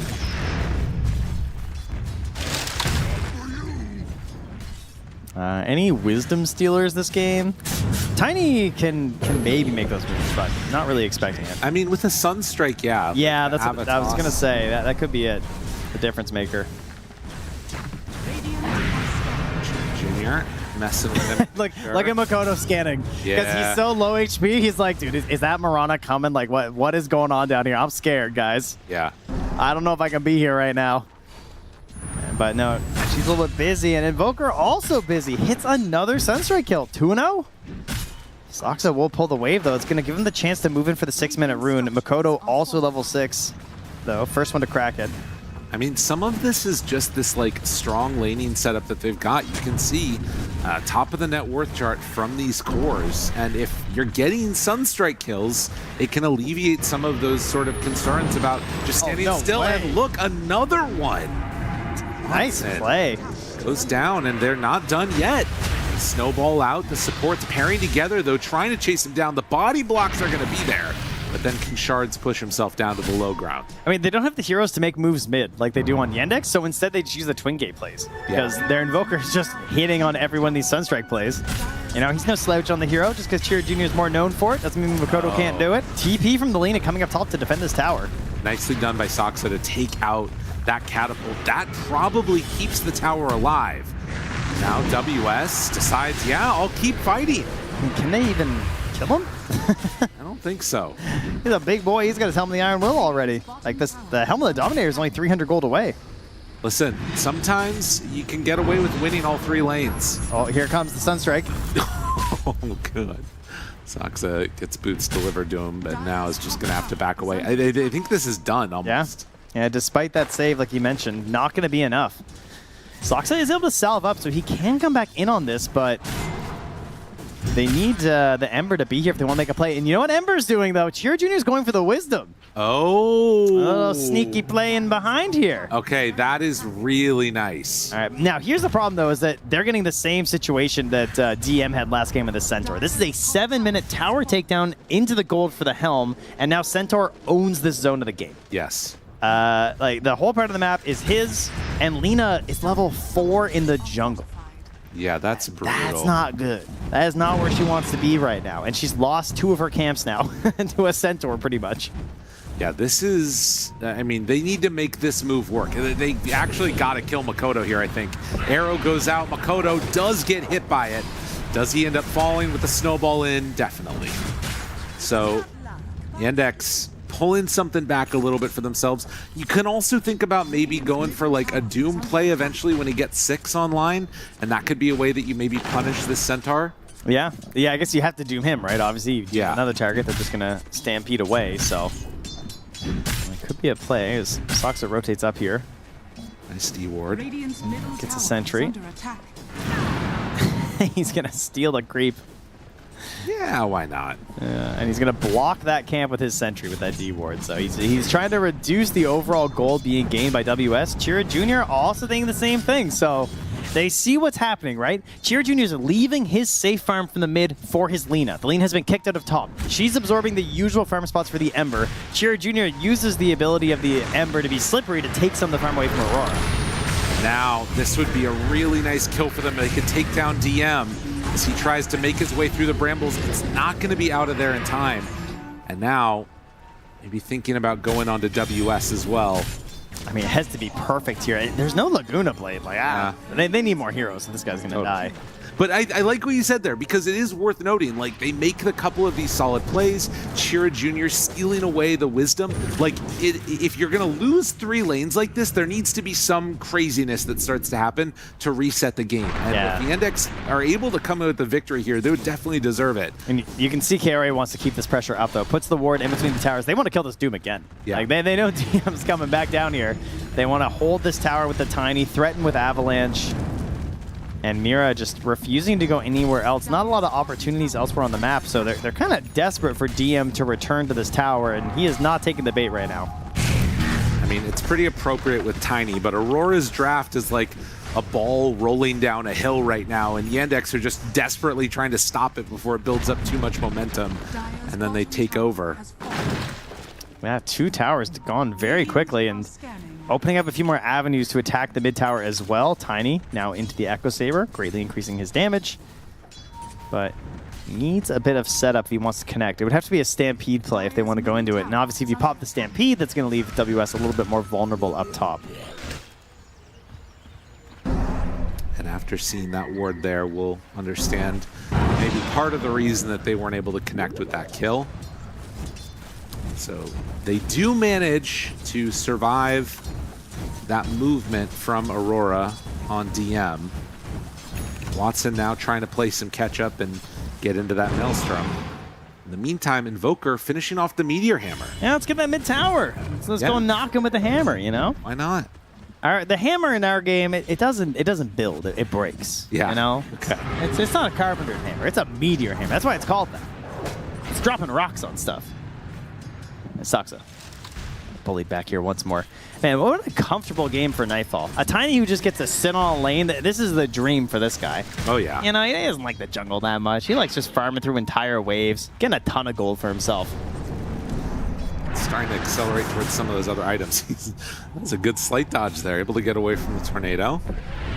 Oh, I like the early Shadow Blade over the Blink Dagger. That could be a nice play here for Nightfall. We'll see if that ends up being the choice for him.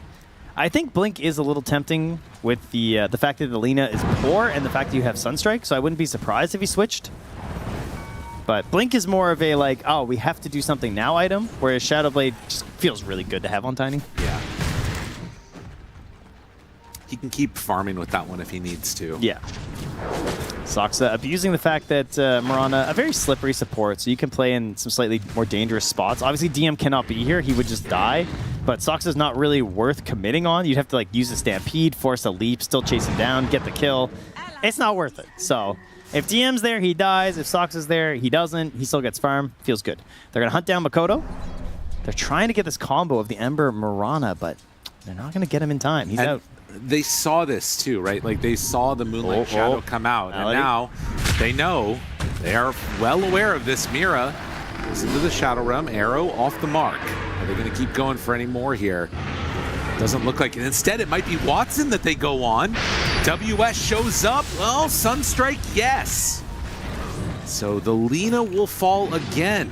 That was his recovery move. Yeah. I'm going to get involved in a kill. And well, he did. Just not the way he was hoping. So this is really bad for the Lina. Like, he's trying to farm into his Maelstrom. He goes down. This is going to set up way further back. They don't connect on a play with their Ember. Cheer Jr.'s wasting time trying to set up these arrows for his Mirana. This hero is cursed. Yeah. She's dragging these teams down. Honestly, it's looking really rough. And trying to make it connected and get the value out of these arrows and these early Starfalls, but it's just not there. Yeah. Well, Saksa gonna get some stacks going.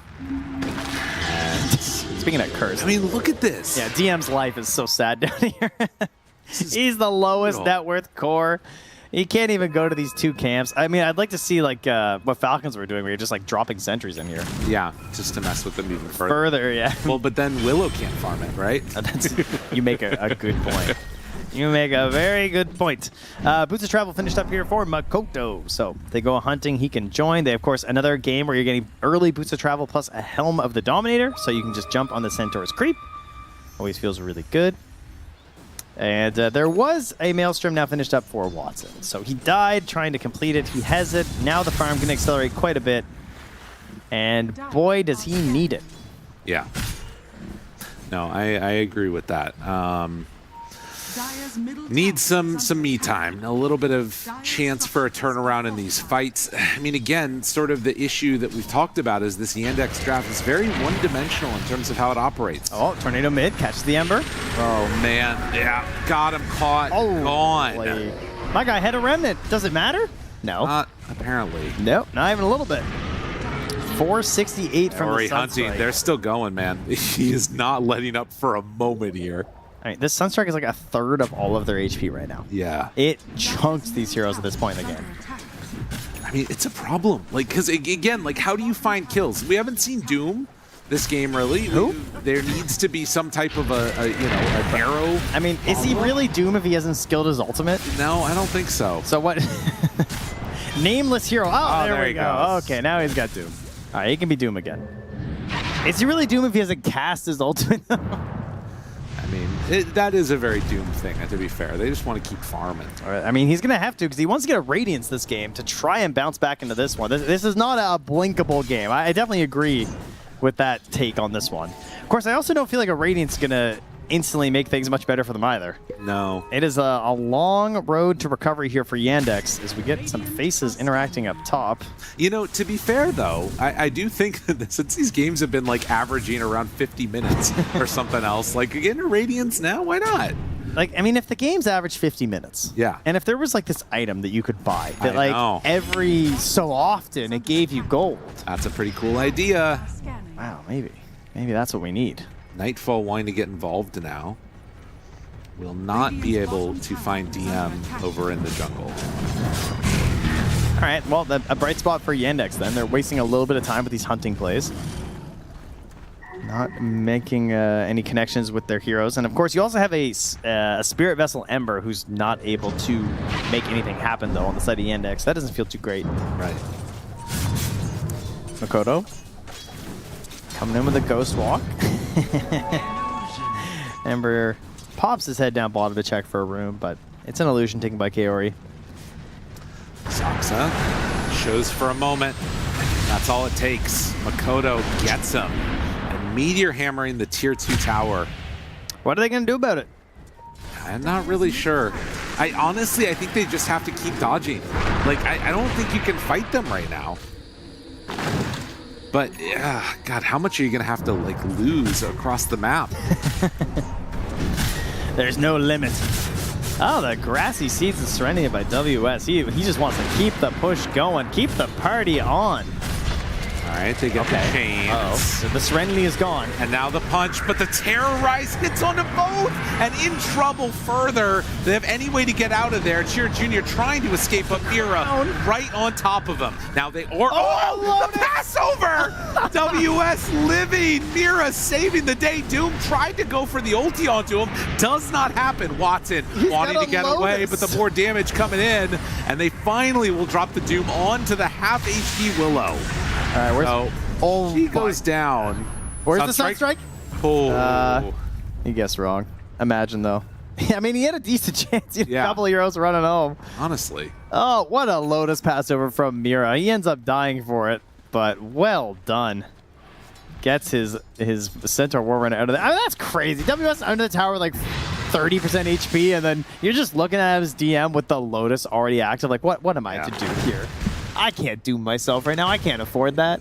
Well, the other thing, too, that was still the tier 2 tower also taken. They managed to finish it off. Yeah, true. This is 17 minutes. Like, what's going on? I mean, they're getting close to the Radiance on DM. That's the bright spot. I'm trying to find the bright spots. I'm with you. So are Yandex right now. I mean, they had a really good game 1. That's a bright spot. That is true. Root lands, but no follow-up. Nightfall finds the Tusk. Toss decides not to go for anything else. Tornado lifts Sunstrike. He's just waiting for it in the tree. Oh no, there's an eye roll there. Malady was done. Oh geez, I saw it. Oh. I mean, he's very yeah, he's having a rough time. Another smoke. They are not letting this pressure ease up at all. They're gonna find Soxa. Shadowblade leading out of the smoke. Goodbye. Saving the kill from Makoto. Continues to be involved. Terrorize again. Hits the Ember. And he held the toss because he trusted in the Invoker spell casting. That was going to get the kill. Then he hit the toss for the Ember. Now they're on top of DM. What? What is happening? Oh, man. I believe Makoto was dominating with a double kill there. Makoto is owning. So this is how it works, huh? This is what the game 1 was supposed to look like, is what they're feeling right now. Invoker plays 13-2, and well, there might just be another one. This is the most early game Sunstrike I've seen in a while. Yeah. Well, the shards did not save him there, that is for sure. I don't think anything would have. As the kills just keep on racking up. I mean, I wanted to say something like, well, at least they're not taking objectives, but they're doing that too. Yeah, they're really doing it all right now. I mean, this the Shard Invoker just running around the map and having the BKB coming in soon. Yeah. He's a menace. I feel like this is one of those pub menace builds right now. Watson doing everything he can to become a relevant hero in this game. Obviously, Lina, I mean, doing pretty well net worth-wise. Considering where she started, yeah. Like, Watson is finding the gold that he needs, and he can eventually become the biggest hero in this game. The way Lina scales and having the range that she can play at in these fights with the teammates like this that can provide it for you. You get into an Agnum's Ember, I know it's a ways away, but that is what you need in this one. And that's why you're seeing Aurora just consistently pushing this tempo. A little bit of a battle of brewing as the BKB is done for the Invoker. Jump forward stun. They find one. In trouble. Chira Jr. feared low, and now they're on top of the Lina. Although the Winner's Curse is about to wear off, they can back away for the moment. Now a chance for a turn. He's stunned forever. The arrow hits, and WS onto him. Watson dropping quickly. Tried to get the kill on Mira. Not gonna happen. They did get the Invoker, but it comes at a hell of a cost. I mean, had to drop the Doom on him because they needed something desperate. Great target, of course, but it is the one way they're going to get a high-value kill, and then it's just time to run toss in. Trying to find a further chase, but not going to be there. Honestly, for how bad that could have gone, the fact that they get the Invoker is pretty clutch. Feels a little good. But he also has a BKB done now, so that might be the last time it happens. Man, well played so far here from the side of Aurora, moving in towards like the safety items, the BKB. I'm sure they'll be going for the Aegis pretty soon. There's also a Tormentor they can claim. And the nice thing about this is that although many teams have garnered big leads like this today on our stream, they actually have tower hitters this time. So they have been progressing the map the entire way through. Only a couple more tier 2s to clean up. It's not as big of a gold lead as we've seen in other matches, and I think that, you know, there is a little bit of fragility that lives here, but you know, we'll see. It's not a foregone conclusion. Stomp. I mean, this is pretty nice when you can do that to DM. I mean, what can you do? Yeah. Invoker is just, it's a pain. Yeah. Malady had no TP on the Tusk. He's just waiting with Watson. Like, Watson is the win condition, so he's got his Blink Dagger on Tusk. That same play happens to Watson there, yeah, maybe Malady can save him. Right. Maybe he can delay it a little bit. Maybe they get 1 kill in a trade. But he's not there to look after DM. DM got his Radiance. He's on his own. Yeah, he's doing his own thing. Mylena needs some help. You can see Yandex like shoving in this mid wave while they're taking, or rather, excuse me, now flip that around.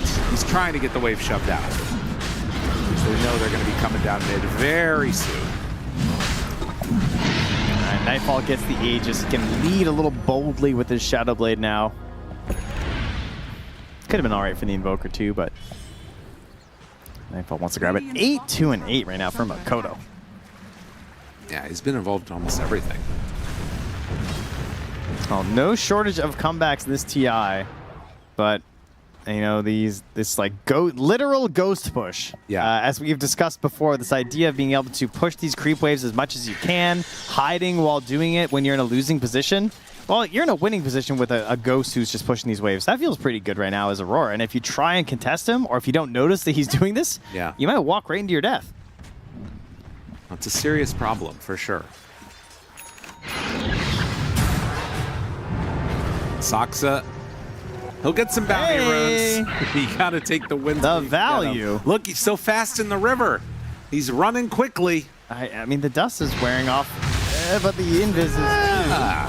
the polywalks aren't quite enough, huh? No. They're not strong enough to take down this brave Marana. Sadly not. Oh, man.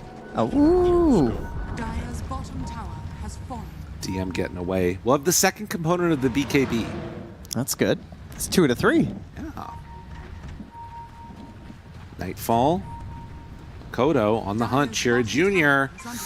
hiding in the trees. They jump in. They find him. Laguna Blade out. Do they have enough damage? They get the Winter's Curse to interrupt. Makoto backing away. Now he's inside the snowball.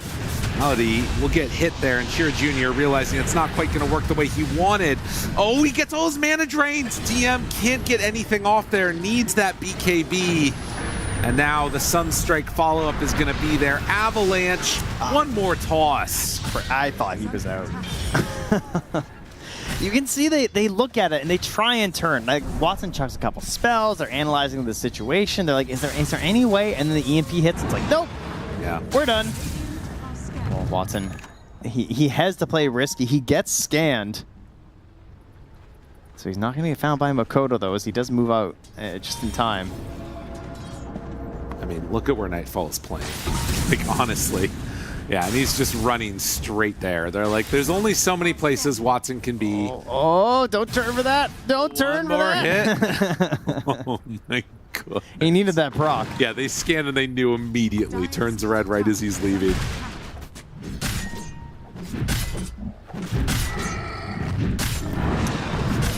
And there's still a Tormentor they can do if they'd like. But they're a little more bloodthirsty right now by the looks of it, as they're going to bring the Willow and the Invoker through the Twin Gate. Moonlight Shadow. WS, he is the bait right now. They have a sentry down. They see Makoto. Essence Distiller stun lands through him. Arrow going out, not going to land. Oh, and these moments, like, that's the one you got to get if you want to make these comebacks happen. Oh, the Croaker. Oh, he doesn't get him. Good juke. And the Force Staff has one more leap in 7. Not sure if he's going to be able to make it out all the way. Is he really living?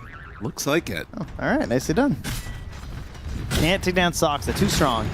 DM actually in the jungle between the team of Aurora right now. Yeah. Dire Scan connects, knows that he went through. DM so desperate for farm that he's actually finding it here. It's kind of crazy. I mean, okay, look, BKB's here. This is like maybe going to be one of the last gasps for them. They've got to get something done with these BKBs being completed. I feel like they need the Mjolnir or something too. Like, they just don't have the damage to win a fight. Right. So we need a clutch Doom. We need Mirana just freewheeling. Being up a hero would be nice. Arrow hits in the Shadow Realm. Definitely. He's just burning while stunned there in the AoE. Gets the gem. Very good. They can actually get a little bit of vision, set up for some plays. And Makoto forced back with the amplified damage. All right. A small but important win here for Yandex, because now with the gem, they can get out, drop some wards, and maybe that will open up the opportunities for some pickoffs. Only 32 seconds left in this age for the Tiny, so... I think that that's the type of play that, like, as Aurora, you're willing to take that loss of the Willow. Obviously, the gem sucks. But if it stays at that level, that's not going to be enough for Yandex to pull it back. They need to be able to sort of find a win and then turn that into an objective, turn that into another fight win.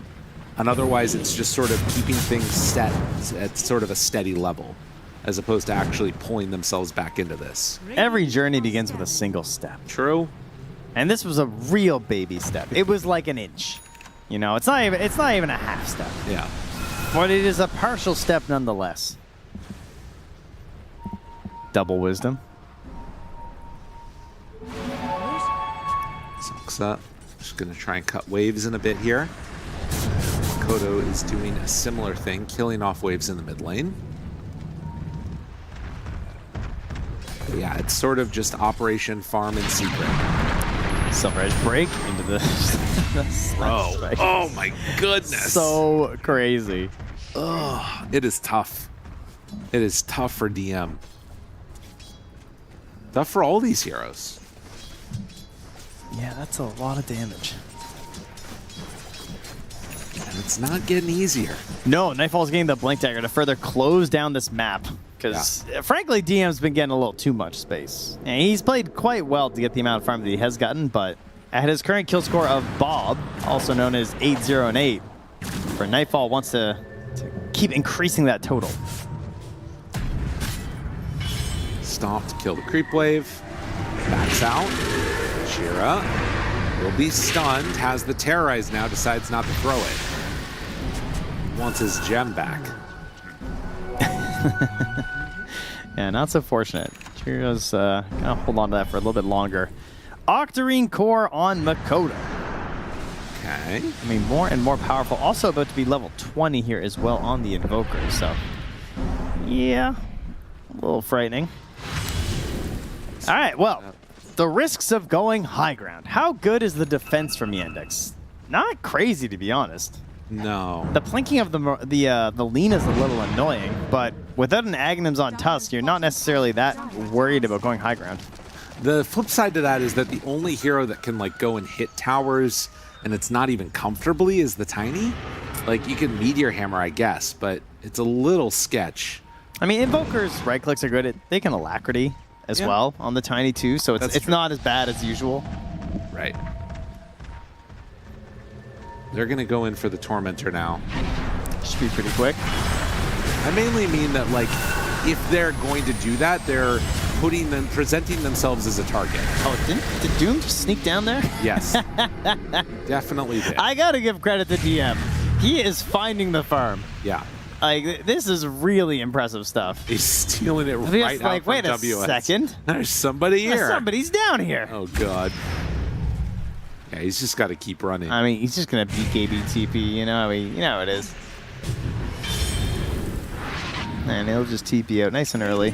All right, that's the Blink Dagger. So, okay. Step one to a good fight from Yandex. Dooming a strong target. Invoker, great Doom target. That guy gets Doom, what's he? Now, he just stands and watches. Mira. The Essence Distiller trying to run this down, finding him. Terrorize off the mark. Soxa is going to be stunned. Sunstrike is there for the follow-up. Oh, he finds the nice little path out of there. And the TP away, not going to happen. That's hate right there. That is unfortunate. All right, big value item picked up here. getting themselves a Vlad's on the Tusk. So Malady just recognizing when you're in these situations where the game is going poorly and you don't have a lot of gold, Vlad's is one of the best items you can get just to increase your team's damage, and that is something they're definitely struggling with. Right. Vlad's, drums, very cheap items that can give you a chance in a fight that you have no right winning. But it does mean that the dreams of the Aghanims are quite dead at the moment, unless he gets some crazy fight wins. Of course, it was never happening anyway. He's he's not getting any creeps to hit on a Tusk this game.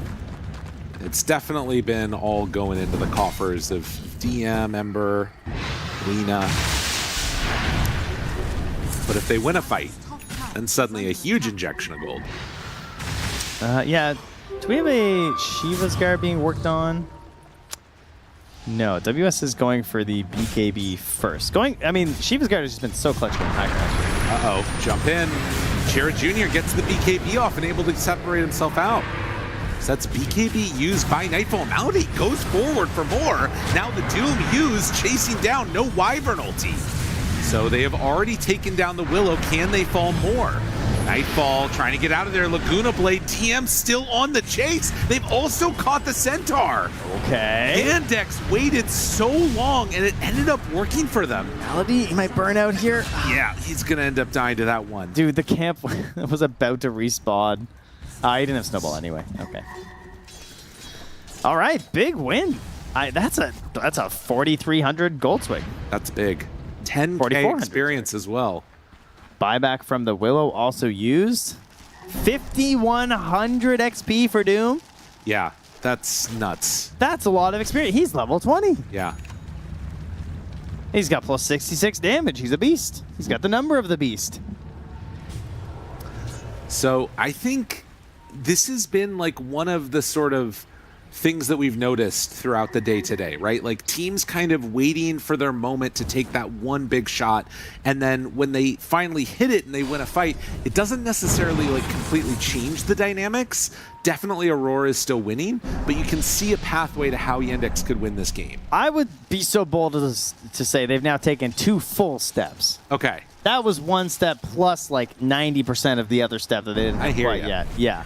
No, this is good. Very much pulling it back into something resembling a chance. Aghanim Scepter done for Mirana. I mean, they can't resist this item. No Mirana player can say no to it. So they're going to go for the safety of the Aegis here on Aurora. Nightfall runs in. Roshan has roared. There's only 35 seconds. I mean, if this is not a bait to come fight us, I don't know what is. They're running. They want to take this fight. Again, this is Ags on the Mirana, and they are going to... This is such a strange time to Roche. Smoking back out. They want to get it on their side again. Like, it screams they want to fight them. Thinking about it. Nightfall. He spots him, Saksa. But they don't have that gem. It's still on Chira Jr. Oh, man. So they're running into Moonlight Shadow gemless. Yeah. Yeah. Are they really trying to take this? Malady down low, but now the stun. Trying to back away from this one. The snowball, I don't think he's getting out of that. Do you really need a Sunstrike there? Apparently. He really wanted that kill. He just get it either way. Roche is heading down. Very interesting stuff here. Can someone get chucked by Roche so you can speed up? That would be nice. I like when that happens. Ember. He needs the Aghanims so desperately. It completely changes this hero. It opens up so many more opportunities for the Doom, for the Lina. And that's what it takes being down, 10K gold, is that he's just a little ways away when like this pivotal fight is happening and Nightfall walks right in. They find immediately onto the Lina, toss back Watson. BKB now trying to run out of there. Doom getting lifted up by the tornado. He pops BKB as well. Turning their sights on the Nightfall. It's going to be a retreat for DM. Still holding Who's going to get stunned? The Winter's Curse, the turnaround, it's there! The follow-up kill. Now it's a 1-for-1, but Doom being gone for 75 seconds, they do get the Aghanim Scepter on the Ember. He's got it delivered. Jump forward. Great dodge of the stomp, but then ends up just dying for nothing. Yeah, they don't have the capability to fight this. Like, they need the Doom right now. They can't just jump in with Ember and try and lay into them with the Lina or something. And they know that too. I mean, he could try and be crazy and go for a steal with the Remnants, but... Sox is arrowing the waves now at this point, so looking very much like they're... Wait a minute. Hold on a second now. He has an open slot. Tries to go in Did for he a get moment. anything? No. The banner was down, but Soxa gonna be found. Tries to leap away for Staff, but in the end, it's not gonna happen. mega kill streak for Makoto, putting on an absolute clinic in this one on the Invoker, alongside all his teammates. Very good synergy, making it work with the Sunstrike. Just what they were missing with the arrows last game for themselves, and also what has not been glued together in this one by Yandex either. Not a lot of solid coordination plays coming out of that combo. And right back to controlling 80% of the map here from Aurora with that take of the Aegis and death of some dire heroes. It's feeling like it's a good spot for them. Yeah. I mean, it is still just a 12k gold lead, but it's sort of that momentum, and obviously, like you talked about, having the Aegis ready. Terrorize out. Malady is there to help if they want to make a go of it. Nightfall to the side, and no, they're just going to let him die. And, you know, they saw the Agnums. They probably know he has no buyback. Yeah. Like, That's that's a no buyback item for sure. And Ember at 37 minutes is not saving buyback for an Agnums. He wants to play out on the Zags and be the hero and win the game. He gets caught, he gets bursted down. It's such a bursty lineup here. So much chain stun from Aurora, so just a simple flaw in your movement is going to result in the death. WS, speaking of death, sacrificing his creep to the tower, hopefully to garner the favor of the gods. No, Look at it go. There you go, let's go. I think for Malady, there was like a question of does he go in there and try and snowball save, but it was like not looking good, and it was into roots, and well, now they jump forward, get some good damage. The turret Lita starts to beat down onto WS. Watson continue to lay into these heroes. Nightfall is going to be found. Nightfall is dead. All right, what do you got? Second salvo. Doom is ready. Do they want to commit for this now? Arrow as he lands. Big jump in. The Hex is already out. Damage coming. WS is off to the side. They're waiting for their target, but DM doesn't like what he's seeing. Nightfall tries to jump away. There's another hit from DM. And as the damage comes in, he's going to try and drop the Doom, but no, it's not going to be enough. Now Watson. Winter's Curse finds it. The buyback moves in from Malady, hoping to turn this around. But Lita is just getting destroyed, demolished, and Chira Jr. forced to Remnant away. He jumped back in and reset the curse, catching himself as well. A full freaking wipe there. 2 down, no buyback. And at this point, at least, Yandex very much looking to be losing this game unless they can come up with something here at the very end of it. But another set of racks. Aurora, they have led this entire game out of the laning stage and just trying to put the finishing touches on it here. Arrow from Soxa, but the save is there immediately from the Wyvern. One last set to go here, and it's a big center leading the way. There we go, Snowball waiting as the Avalanche is gonna expend, and Soxa is dead. He doesn't have buyback either. They jump in, continue to look for more. Chira Jr., the only one left alive, as Aurora is gonna clean up Mega Creeps. GG is called. Aurora, they're not gonna go quietly, they're pushing it to a game 3. They do indeed wish to see the Northern Lights, which obviously will be coming out very soon here in Shanghai, I'm sure.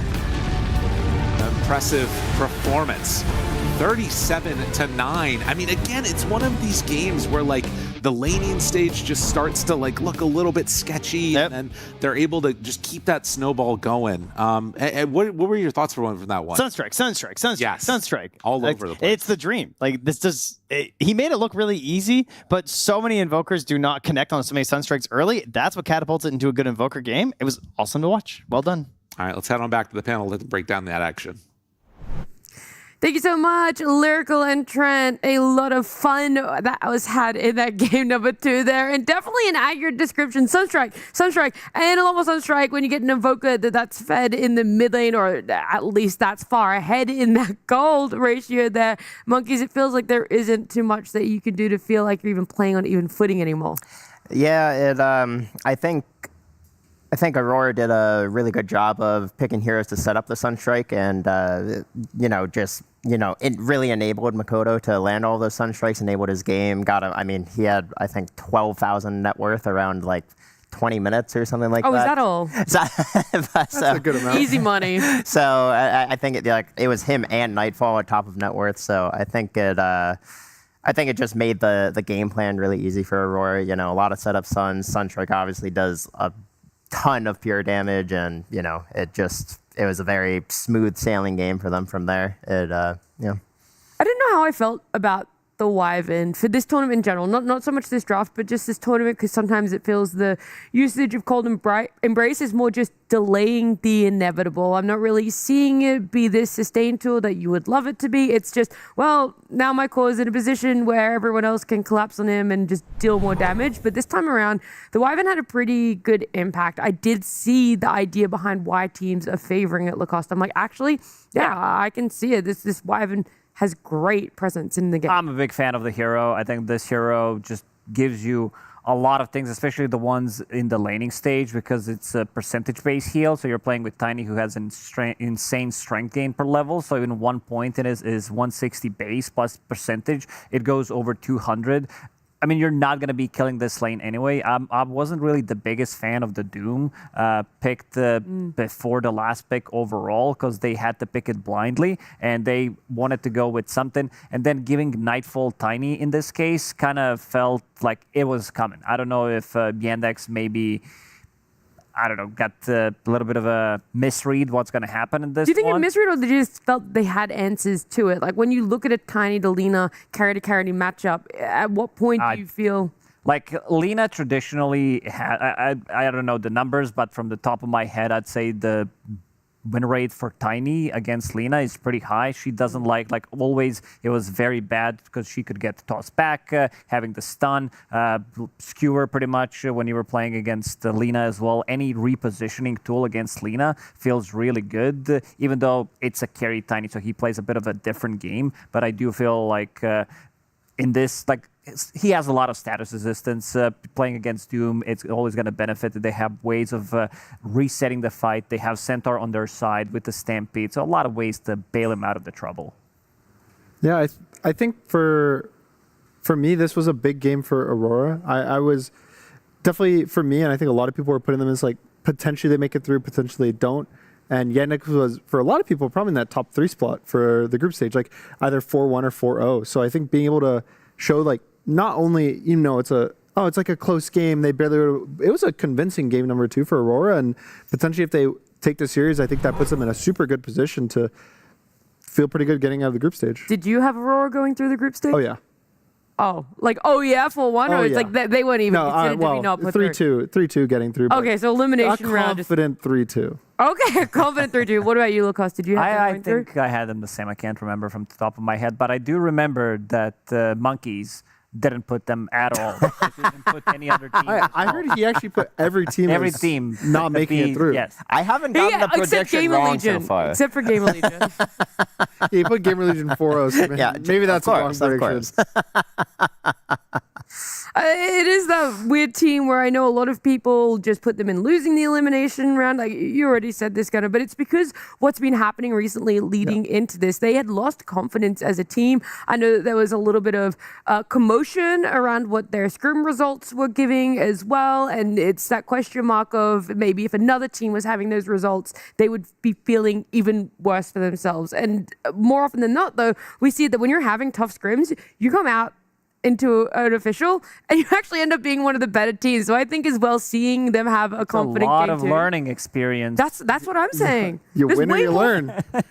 And did you say you win and you learn? You win or you learn. Or you learn. Okay, I was gonna say I don't think that's the saying, bro. You can't lose. You cannot lose. There's no losing in this situation. That's why you pub every day, just because no matter what happens, it's a great experience. But I think Aurora, unfortunately for them throughout the year, they've had a lot of actually pretty good performances of getting to that top 4, I think a couple Second top place. 2s, and they haven't really hit that mark of making it to the win.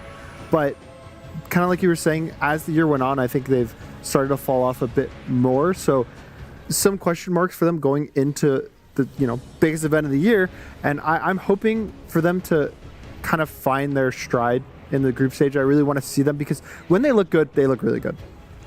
A fun little fact as well while we're talking about the Aurora Yandex. I don't know if you guys know, every year Tsunami does a blog on the teams that are participating at TI. He released his yesterday. Did you guys read it?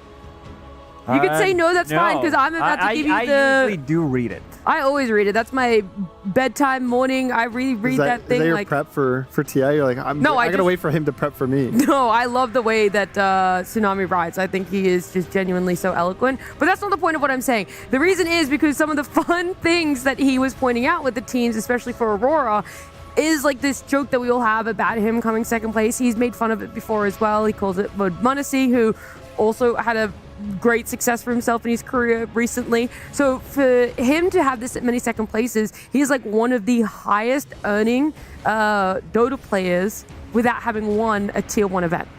Like that's a testament to how good his results are, like how far he can go, and all of Aurora has had that. They've gone so far so many times, so that when you see them being a team that bows out in a group stage, you really do wonder, where is the bounce back for them? Where is the mentality? And then when they lose a game 1, are they still that older style of, you know, a more Eastern European team that might struggle to get back on the horse, or is it the mixture of the RCA that brings them back together and they can have a dominant game 2? I think what's going to happen with them, eventually they're going to win a tournament, and the same thing at some point. They just got to keep going. Yeah, basically, like someone believes in them out there. No. I think they're good enough. I feel like they have. My point is they have a little bit of a mental thing where something similar happened with the Boom Boys, where they couldn't really win for a long time. Went with the different roster changes, recycled some of the rosters and the players as well. And once they finally won, you could feel a lot of pressure was relieved, and then they started to kind of feel and play better in other. Even like the losses that they had afterwards didn't really feel as bad. That's just how I feel about them, and I think the same thing's going to happen with Aurora. One step at a time, a little bit after a little. Of course, it does start. They got in so many second places. This team, I know that a lot of people said that this kind of feels like a fraudulent team where they're squeezing. Who said that? Give me a list of their names, Lacoste. I mean, I can't really snitch on Gunner here, but no, it wasn't him. But I feel like they have been consistently good throughout the year. This is the mix of the players that I don't think a lot of people also expected to be this good, to gel this quickly, and they showed everybody that sometimes a weird mix can definitely work, and for them it's working. They're just lacking that first place. Sorry, my train of thought now is just thinking about when OG had that Toronto-Tokyo period as well recently for themselves. So it is interesting to see what mix works, what percentage works for them. But I'm going to move this along a little bit more. I know everyone wants to see a game 3, but our players aren't ready just yet to continue this series. However, we did have, just before TI began, we had Nomad sit down with Saxa and talk about how they're feeling as a team for Yandex coming into TI. One of the legends. It is Saxa from Yandex, and we're going to talk about your year leading up to the international. So, starting out the year, why did you end up with Yandex? What sort of took place there? I was considering the options, and it was either take a break or look to start a new team. I talked to Watson, I think, first, and I heard that he's going to Yandex. I heard the team, and at first, I wasn't really sure. And then we played some scrims. I started to get a feel for the guys, and I stood in for them for the visual LAN. And we got top 3, so everything was kind of clicking. So I decided maybe I'll give this a try and see how this goes. So how are they sort of different to your expectations? I think they're all very hardworking. They're open to listening. They're all kind of young guys, and they are very hungry. And I think anything I say to them, they will listen and they will try to improve. So I think for me it was kind of refreshing to see how overall chill they are in real life, I guess. Yeah, it kind of feels like there's not really any big egos on Yandex. Would you agree with that? Yeah, there's almost no ego. That must be nice. So you sort of followed Watson to the team then. I mean, what is it about him that you like as a player and a teammate? I mean, obviously he's a very strong carry player. He was rank 1. He's very high skill. Yeah. But also, I think as a person, he's very chill. He's not one of those carry players that has a high ego and he doesn't really listen. He's very open to advice and he's very hardworking. So I like that about him, and I think there's many benefits to him. But is he still able to get across his ideas and be a shot caller in the game when you need him to be? Yeah, overall he is. I think maybe in the past he wasn't so much. He was kind of just focusing on his game, but now he's trying to take that leadership role more, and when he feels strong in the game, he's going to make strong calls. So I think he's improving on that a lot. I want to talk about Malady as well. Malady is a pretty funny guy in interviews, and when we get to talk to him, he always makes people laugh. I mean, what is he like as a player and a teammate? He's a bit quiet, I guess, like a quiet guy, but he's kind of like, cold funny. He's like, he's just gonna say something like with a straight face, but he's like gonna say some stupid joke. As a player, I think he's obviously very high skill and he knows what he wants to do in the game. I think him and Watson are like really good on the same page. Overall in the game, I think he's more of a quiet role and he tries to kind of let other people like take charge more. And he's just kind of like going to focus on his game and focus on his spellcasting. In the early days of Yandex, did you have a big focus on building communication in the team? Was that already in place? Yeah, we had to work on it for sure, especially when I'm like the only English-speaking guy on the team, so we kind of need to work on these things. I also try to bring in some experience from my old team, so it's definitely something we've worked on. So for yourself, when you've already got a TI under your belt, of course you want to win it again, but is there an extra motivation for you to help these sort of new guys who haven't done it yet to lift the Aegis? Yeah, for sure. I mean, I want to win it myself and I want to win it for them. What is the communication like when you're about to get into a big series? What are you guys talking about typically before the series starts? I guess the enemy's strengths and weaknesses and understanding what they want to do and how we want to counter it. I think those are the big things. And the other thing is also focus on ourselves, make sure that we do the right things. We're like in a good place, in a good mindset, that we don't do anything desperate, just stay cool, calm and collected. If someone has made a mistake in the game, how do you approach it? Just move on as soon as possible, like, just accept it. Everybody's gonna make a mistake, especially on a tournament like TI. People make so many mistakes and you have to be ready to make those mistakes. And once you're ready to do that, you can make as many as you want as long as you're like still trying to win. Just don't let it affect you at all. Despite having a lot of TIs under your belts and wins under your belt as well, do you still find that motivation, that hunger to go and play on that main stage and be in front of the TI crowd? Yeah, for sure.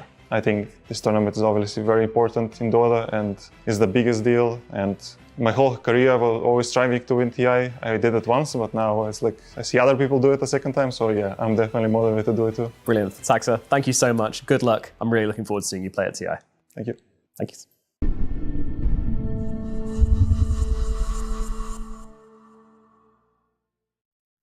Well, the dream is still very alive for Saxa to be able to have that victory again, although they're not looking in the best position right now for our modified Swiss bracket in the group stage.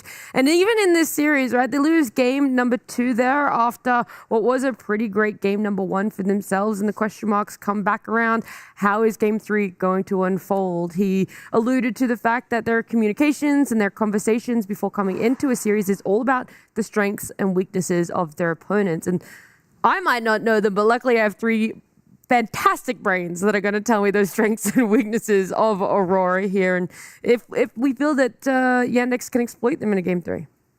I think the biggest one for me is Makoto has done a lot of work ever since he joined the team, specifically on Spirit Heroes. But the last game we saw was Invoker.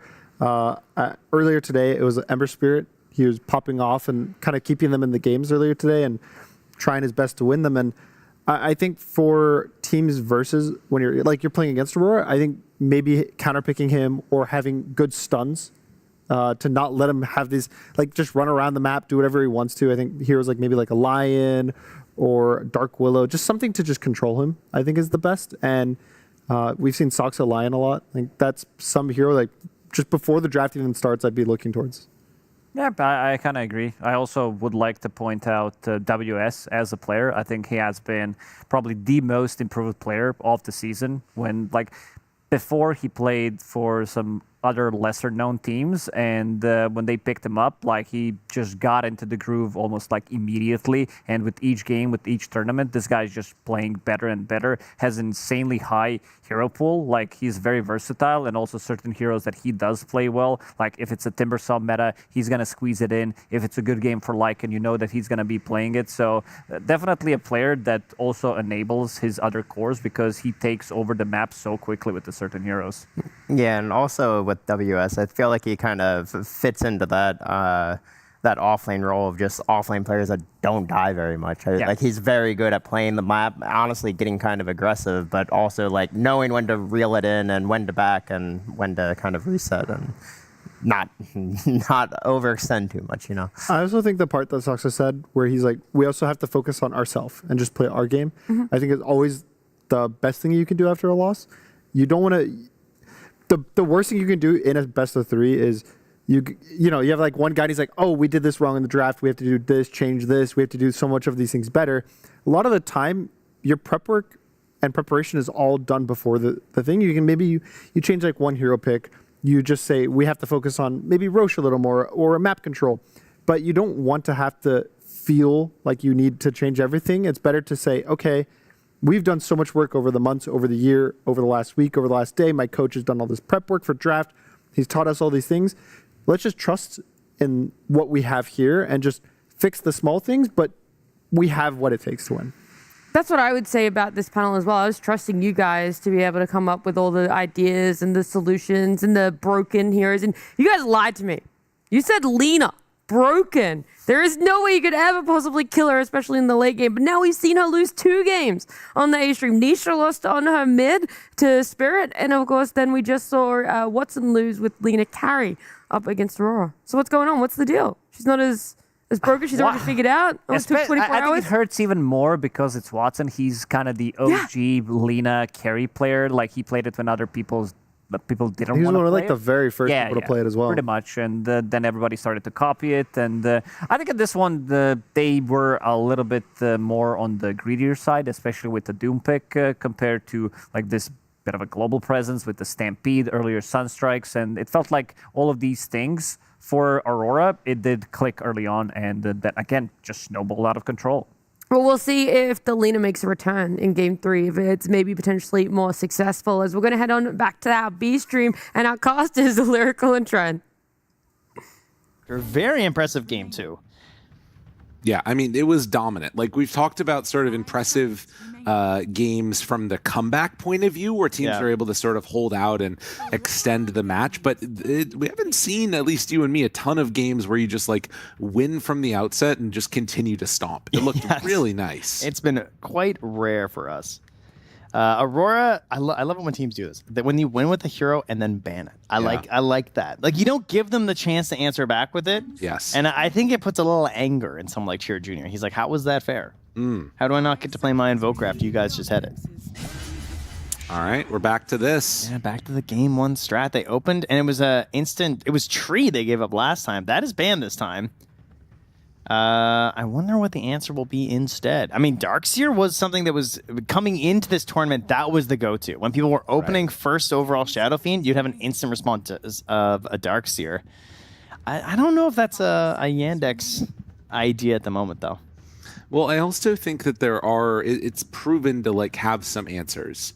And there are ways to mess with the Darkseer. We saw in our previous series, Snaking on an Enchantress went back and blocked 33's camps and just made him have a really sad game the entire rest of it.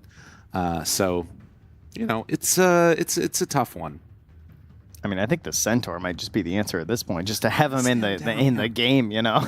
you at the very least need to take it away from Aurora, because SF Centaur is nasty. Yeah, okay, we're taking it. I like this. He's been too good. He's won Game 1, he won Game 2, right? It's a Centaur series.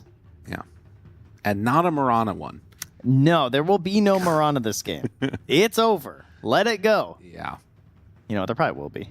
12 and 7. I know. It's going to be tough.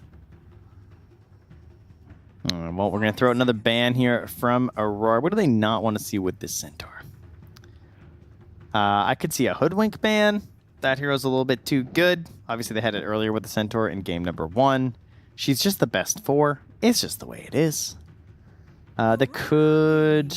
No, they're going to ban the Drow. Okay. At least for one of their slots. Pretty good 1-to-1 matchup versus the Shadow Fiend. You know, another ranged hero piercing through that armor. Also, much like how the Centaur is very good versus the Shadow Fiend, and with the Shadow Fiend, Drow, all the same things with Centaur. It's that same idea and concept. And yeah, featured in less drafts than I thought, honestly. This hero's crazy. It's interesting, like, because the teams that play it, as you can see, are still winning, but It feels like maybe one of those things that happened behind the veil of scrims, you know? Yeah, a little figured out and stuff, and only like the big teams still want to grab it, or they just feel like other stuff is better. Maybe she's not bad, but they're just like, yeah, the Shadow Fiend's just easier. The other band will just be the Hoodwink because it's Soxa. Yep. So they will make sure to take that one away. And I mean, they dare him to get the Marana. He's gonna pick Marana. Honestly, I'd like to see him take the Tusk. Maybe Centaur cancels it out. Maybe Centaur is strong enough to bring Marana into the winning side of this series. Maybe. I think Tusk could be good. It puts you in a weird situation with your lanes a little bit. WS popping off right now. Yeah, he's having a good time. Yeah, he's got some ideas. He's very chatty at the moment. So's Nightfall. Yeah.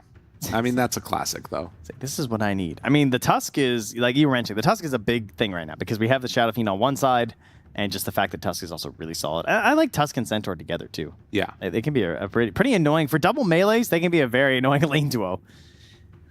I mean, it would still likely run into some issues against the Shadow Fiend, no doubt about it. I like it as a 5 that comes through the Twin Gate to help like the Hoodwink plus Centaur or the Dark Willow plus Centaur. I think you're at least thinking about banning it. If you don't want to take it yourself, that needs to be a thought.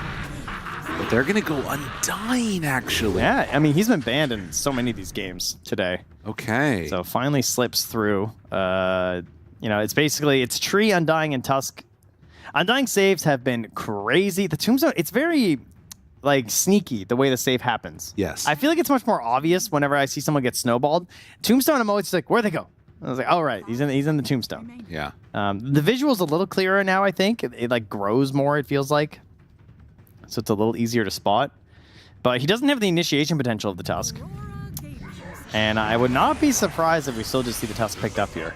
And this is interesting. The Jakiro to like both hit the Tombstone and then also just be a strong laner. I think they picked this earlier versus Spirit. I think it was them who had it. Okay. Didn't like it. Yeah. He got nerfed a lot. I mean, we all got a little tired of Jakiro. Yeah. He was a bit much for like a year. It's true. He had to get knocked down a few pegs. And I think he's still climbing the rungs back up. The other thing that we've got here now is 2 super hard saves on Yandex. You've got the Centaur Aghanims, which obviously it's been like going away from a little bit recently. I feel like we're seeing a lot of these other like Hearts and the Lotuses come up earlier, but then also like you talked about the Tombstone. So multiple ways to keep people alive. The Jakiro makes the other pick so interesting here, though. Oh, no. Ooh. Yeah, they see how it just says picked. Just says picked. All right, Big for anybody fat that L's. just tuned in right now, Marana has lost every game so far in this series. That sounds like a lot, but it is just 2 games. Well, she also lost some earlier. They're both correct. She's never won. Unfortunately, she is still sporting. She might be down to 50-50 with that last loss. She was pretty close. She was like 52% earlier. Okay. Depending on how she's doing elsewhere. I don't know if there's any other streams going. I'm going to guess no. I don't think so. But maybe. Maybe a C or a D still going. Shoutouts if you're out there. We get another Necrophos game. So he's getting picked into quite a bit of magic damage. That is the first thing that comes to mind. It's like, whoa, hold on here. Kind of spooky. But he's still a very strong hero, and he's paired up with this Undying for just like push and sustain and Tombstone playing around. They're a dirty bog combination here. You're just stuck in the muck. Yeah. I mean, thankfully, at least for Marana, you've got some leaps that are ready, but they're going to take the Shadow Demon to pair with this now, too. So drop the ultimate onto him. That's interesting. We saw this also in Game 3 of our last series, which was the combination of Shadow Demon and Necrophos together. You double ult a target. Yeah, it felt more like it was there to prevent the Shadow Demon being picked against them, though, last time. You know what I mean? It felt a little forced. This feels just like they just want it. It does pair nicely with the Centaur, I guess, right? It's also kind of the same logic as the Darkseer versus the Shadow Fiend as well. Like the illusions are really nice. Yes. That's pretty powerful. Yeah, really interesting. But yeah, all the reasons that Shadow Fiend is good versus Necrophos. Like having the cleanse on top of him can be good. The Disseminate is pretty good on top of Necrophos too. But with all that magic damage and the weakness that he's going to have to it, they get themselves the Earth Spirit. But game 1, Makoto got this hero, and he had a bad time mid versus that Chiro Jr. Monkey King. Surely that's getting banned, but we'll see if he has another solution up his sleeve. Yeah, the ban of the Monkey King feels like a nice get here. Again, that's just sort of the context of what happened in game number 1. Makoto got bodied a little bit and was never able to recover throughout the whole rest of the game.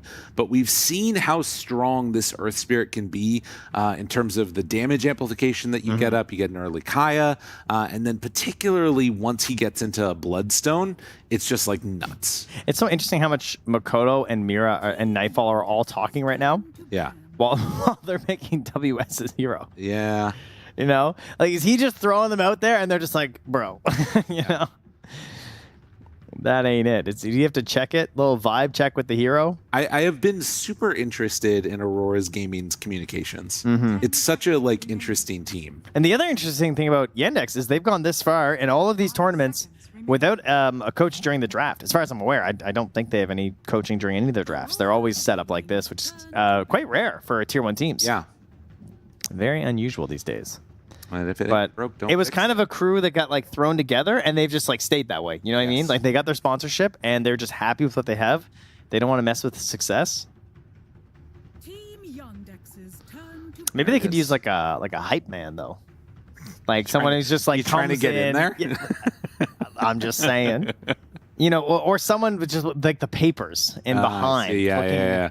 Distracting, accidentally dropping papers with picks they're never going to use, stuff like that. I like this. You know, these are the kind of tactics that I or another unnamed individual could bring to your team. There you go. Play a little defense in the draft. That's what we're missing. Exactly. Just start waving across the booths up on the TI stage. That's really what is necessary. All right, Night Stalker band out here, and as predicted, they do not want to see the Chiro Jr. Monkey King, but they could Primal Beast though. Give me the Primal. They don't have anything that good versus it yet. Dude, is it time? It's time for the WS Mars. Is he finally gonna bust it out? It's versus Centaur. It's versus Necrophos though. I just want to see WS play Mars. Is that so much to ask? I feel like it's not a great game for it. What about his Brewmaster? That hero's mega dead. Yeah, but he's got a Dispel. It's true. That would be nice. That part's cool. But even that doesn't feel worth it, does it? Yeah, I'm not sure what else we could run with here. He hasn't collected the gauntlet of spirits yet. He needs a Storm Spirit game, but it got banned earlier. I think a good laner, somebody that can provide some extra team fight oomph so it's not on the Earth Spirit. Maybe a Tide? Yeah, it's kind of rough. Tied into Tombstone and Necrophos and Centaur can feel kind of like you have to connect everything perfectly. Yeah. I think Axe. Axe is good. Like smaller pickoffs, jumping in. Like it. Okay, so not control, but the idea of just continuing the aggression that you get. Also, the ability to delay the game. Yeah. That is definitely something that you get out of the Lycan that you don't really get out of the Axe. I mean, it's kind of nice just to run those wolves at the SD in the midst of a fight. Or like if you can force the Undying to Tombstone himself. Yeah, even just tracking these two supports can be very strong. Yes. So should have the vision advantage in this game most likely.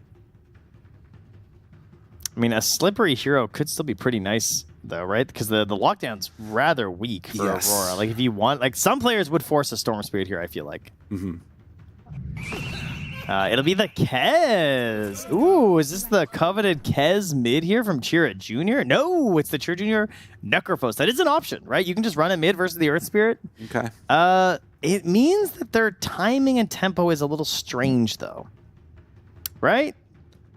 Yeah. Like their supports don't offer a lot of damage at level 6 or anything. There's no snap. There's no hoodwink. They're just kind of there. They're very much good enabling supports. They're ready to enable heroes who want to play in the early game.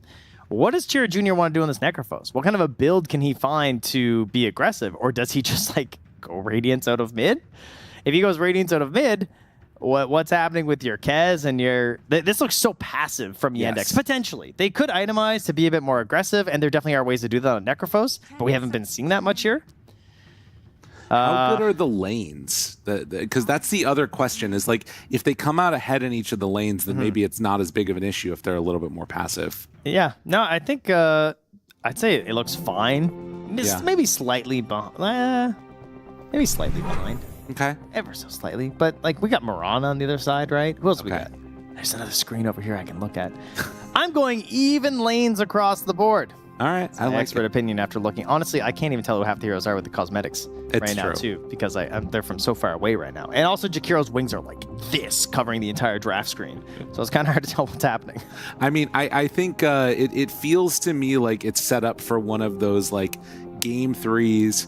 We're not going to be fighting too much. We're going to sort of sit back a little bit, and this one could be going a little bit late. There's definitely a chance. That's what's happening. Yes, I'm sorry. I made a comment. I was like, well, we finished at 11:17 last night by the time we got back to the hotel. And I said, it'll be faster tonight. And the second I said it, I was like, why, dude? Why would you say that? But you know what? Secretly, that's what I want. It is. I want a long game because it's been very fun. We have been blessed with amazing games here today. Honestly. I'm not going to lie. Our last game was, still a great game to watch, but it was definitely the most one-sided of the games we've had. It was actually kind of surprising to see a team actually keep the lead for once. Right. It's been like, I think I saw Knoxville post that there was like 4 different comebacks today that were over 10,000 net worth. So if you're just waking up wherever you are in the world and wanting to see some good high-quality Dota, go check it out. There was a ton of action all throughout today. And we're getting ready to go into our final game of the evening. Team Yandex facing off against Aurora. Both of these teams sitting at 1 win apiece, 1 loss apiece. And it's very much a situation where if you're dropping down to 2 losses, there's some scary teams you might run into. Falcons, LGD. You don't want to drop down there. Ready? What's that? F9. I tried to call it. There's been a pause at the start of every game. Yeah. Can you imagine though? That would have been pretty good. No, we are ready to go this time. No pauses. They've sorted their configs. It's fine. It just took them a couple of games. Look at this move that they're doing. Where are Yandex going? Up and around. So typically they loop down in behind this bounty rune on the dire side, and they come at the strangest angle, and you find the one person that lurks behind for that rune in the river. Get him. The SF. He wasn't ready. Ooh, I think having Shadow Demon and not hitting that combo with the Centaur is actually kind of a draft L. Yeah. You know, like you're forcing an opposition 4, and you don't make that play feels kind of bad. Can Coyote stick around and get the rune? He's thinking about it, but will not go for it. No, they're getting the other 2. It's fine. All right, no opportunities for a wolf play either here.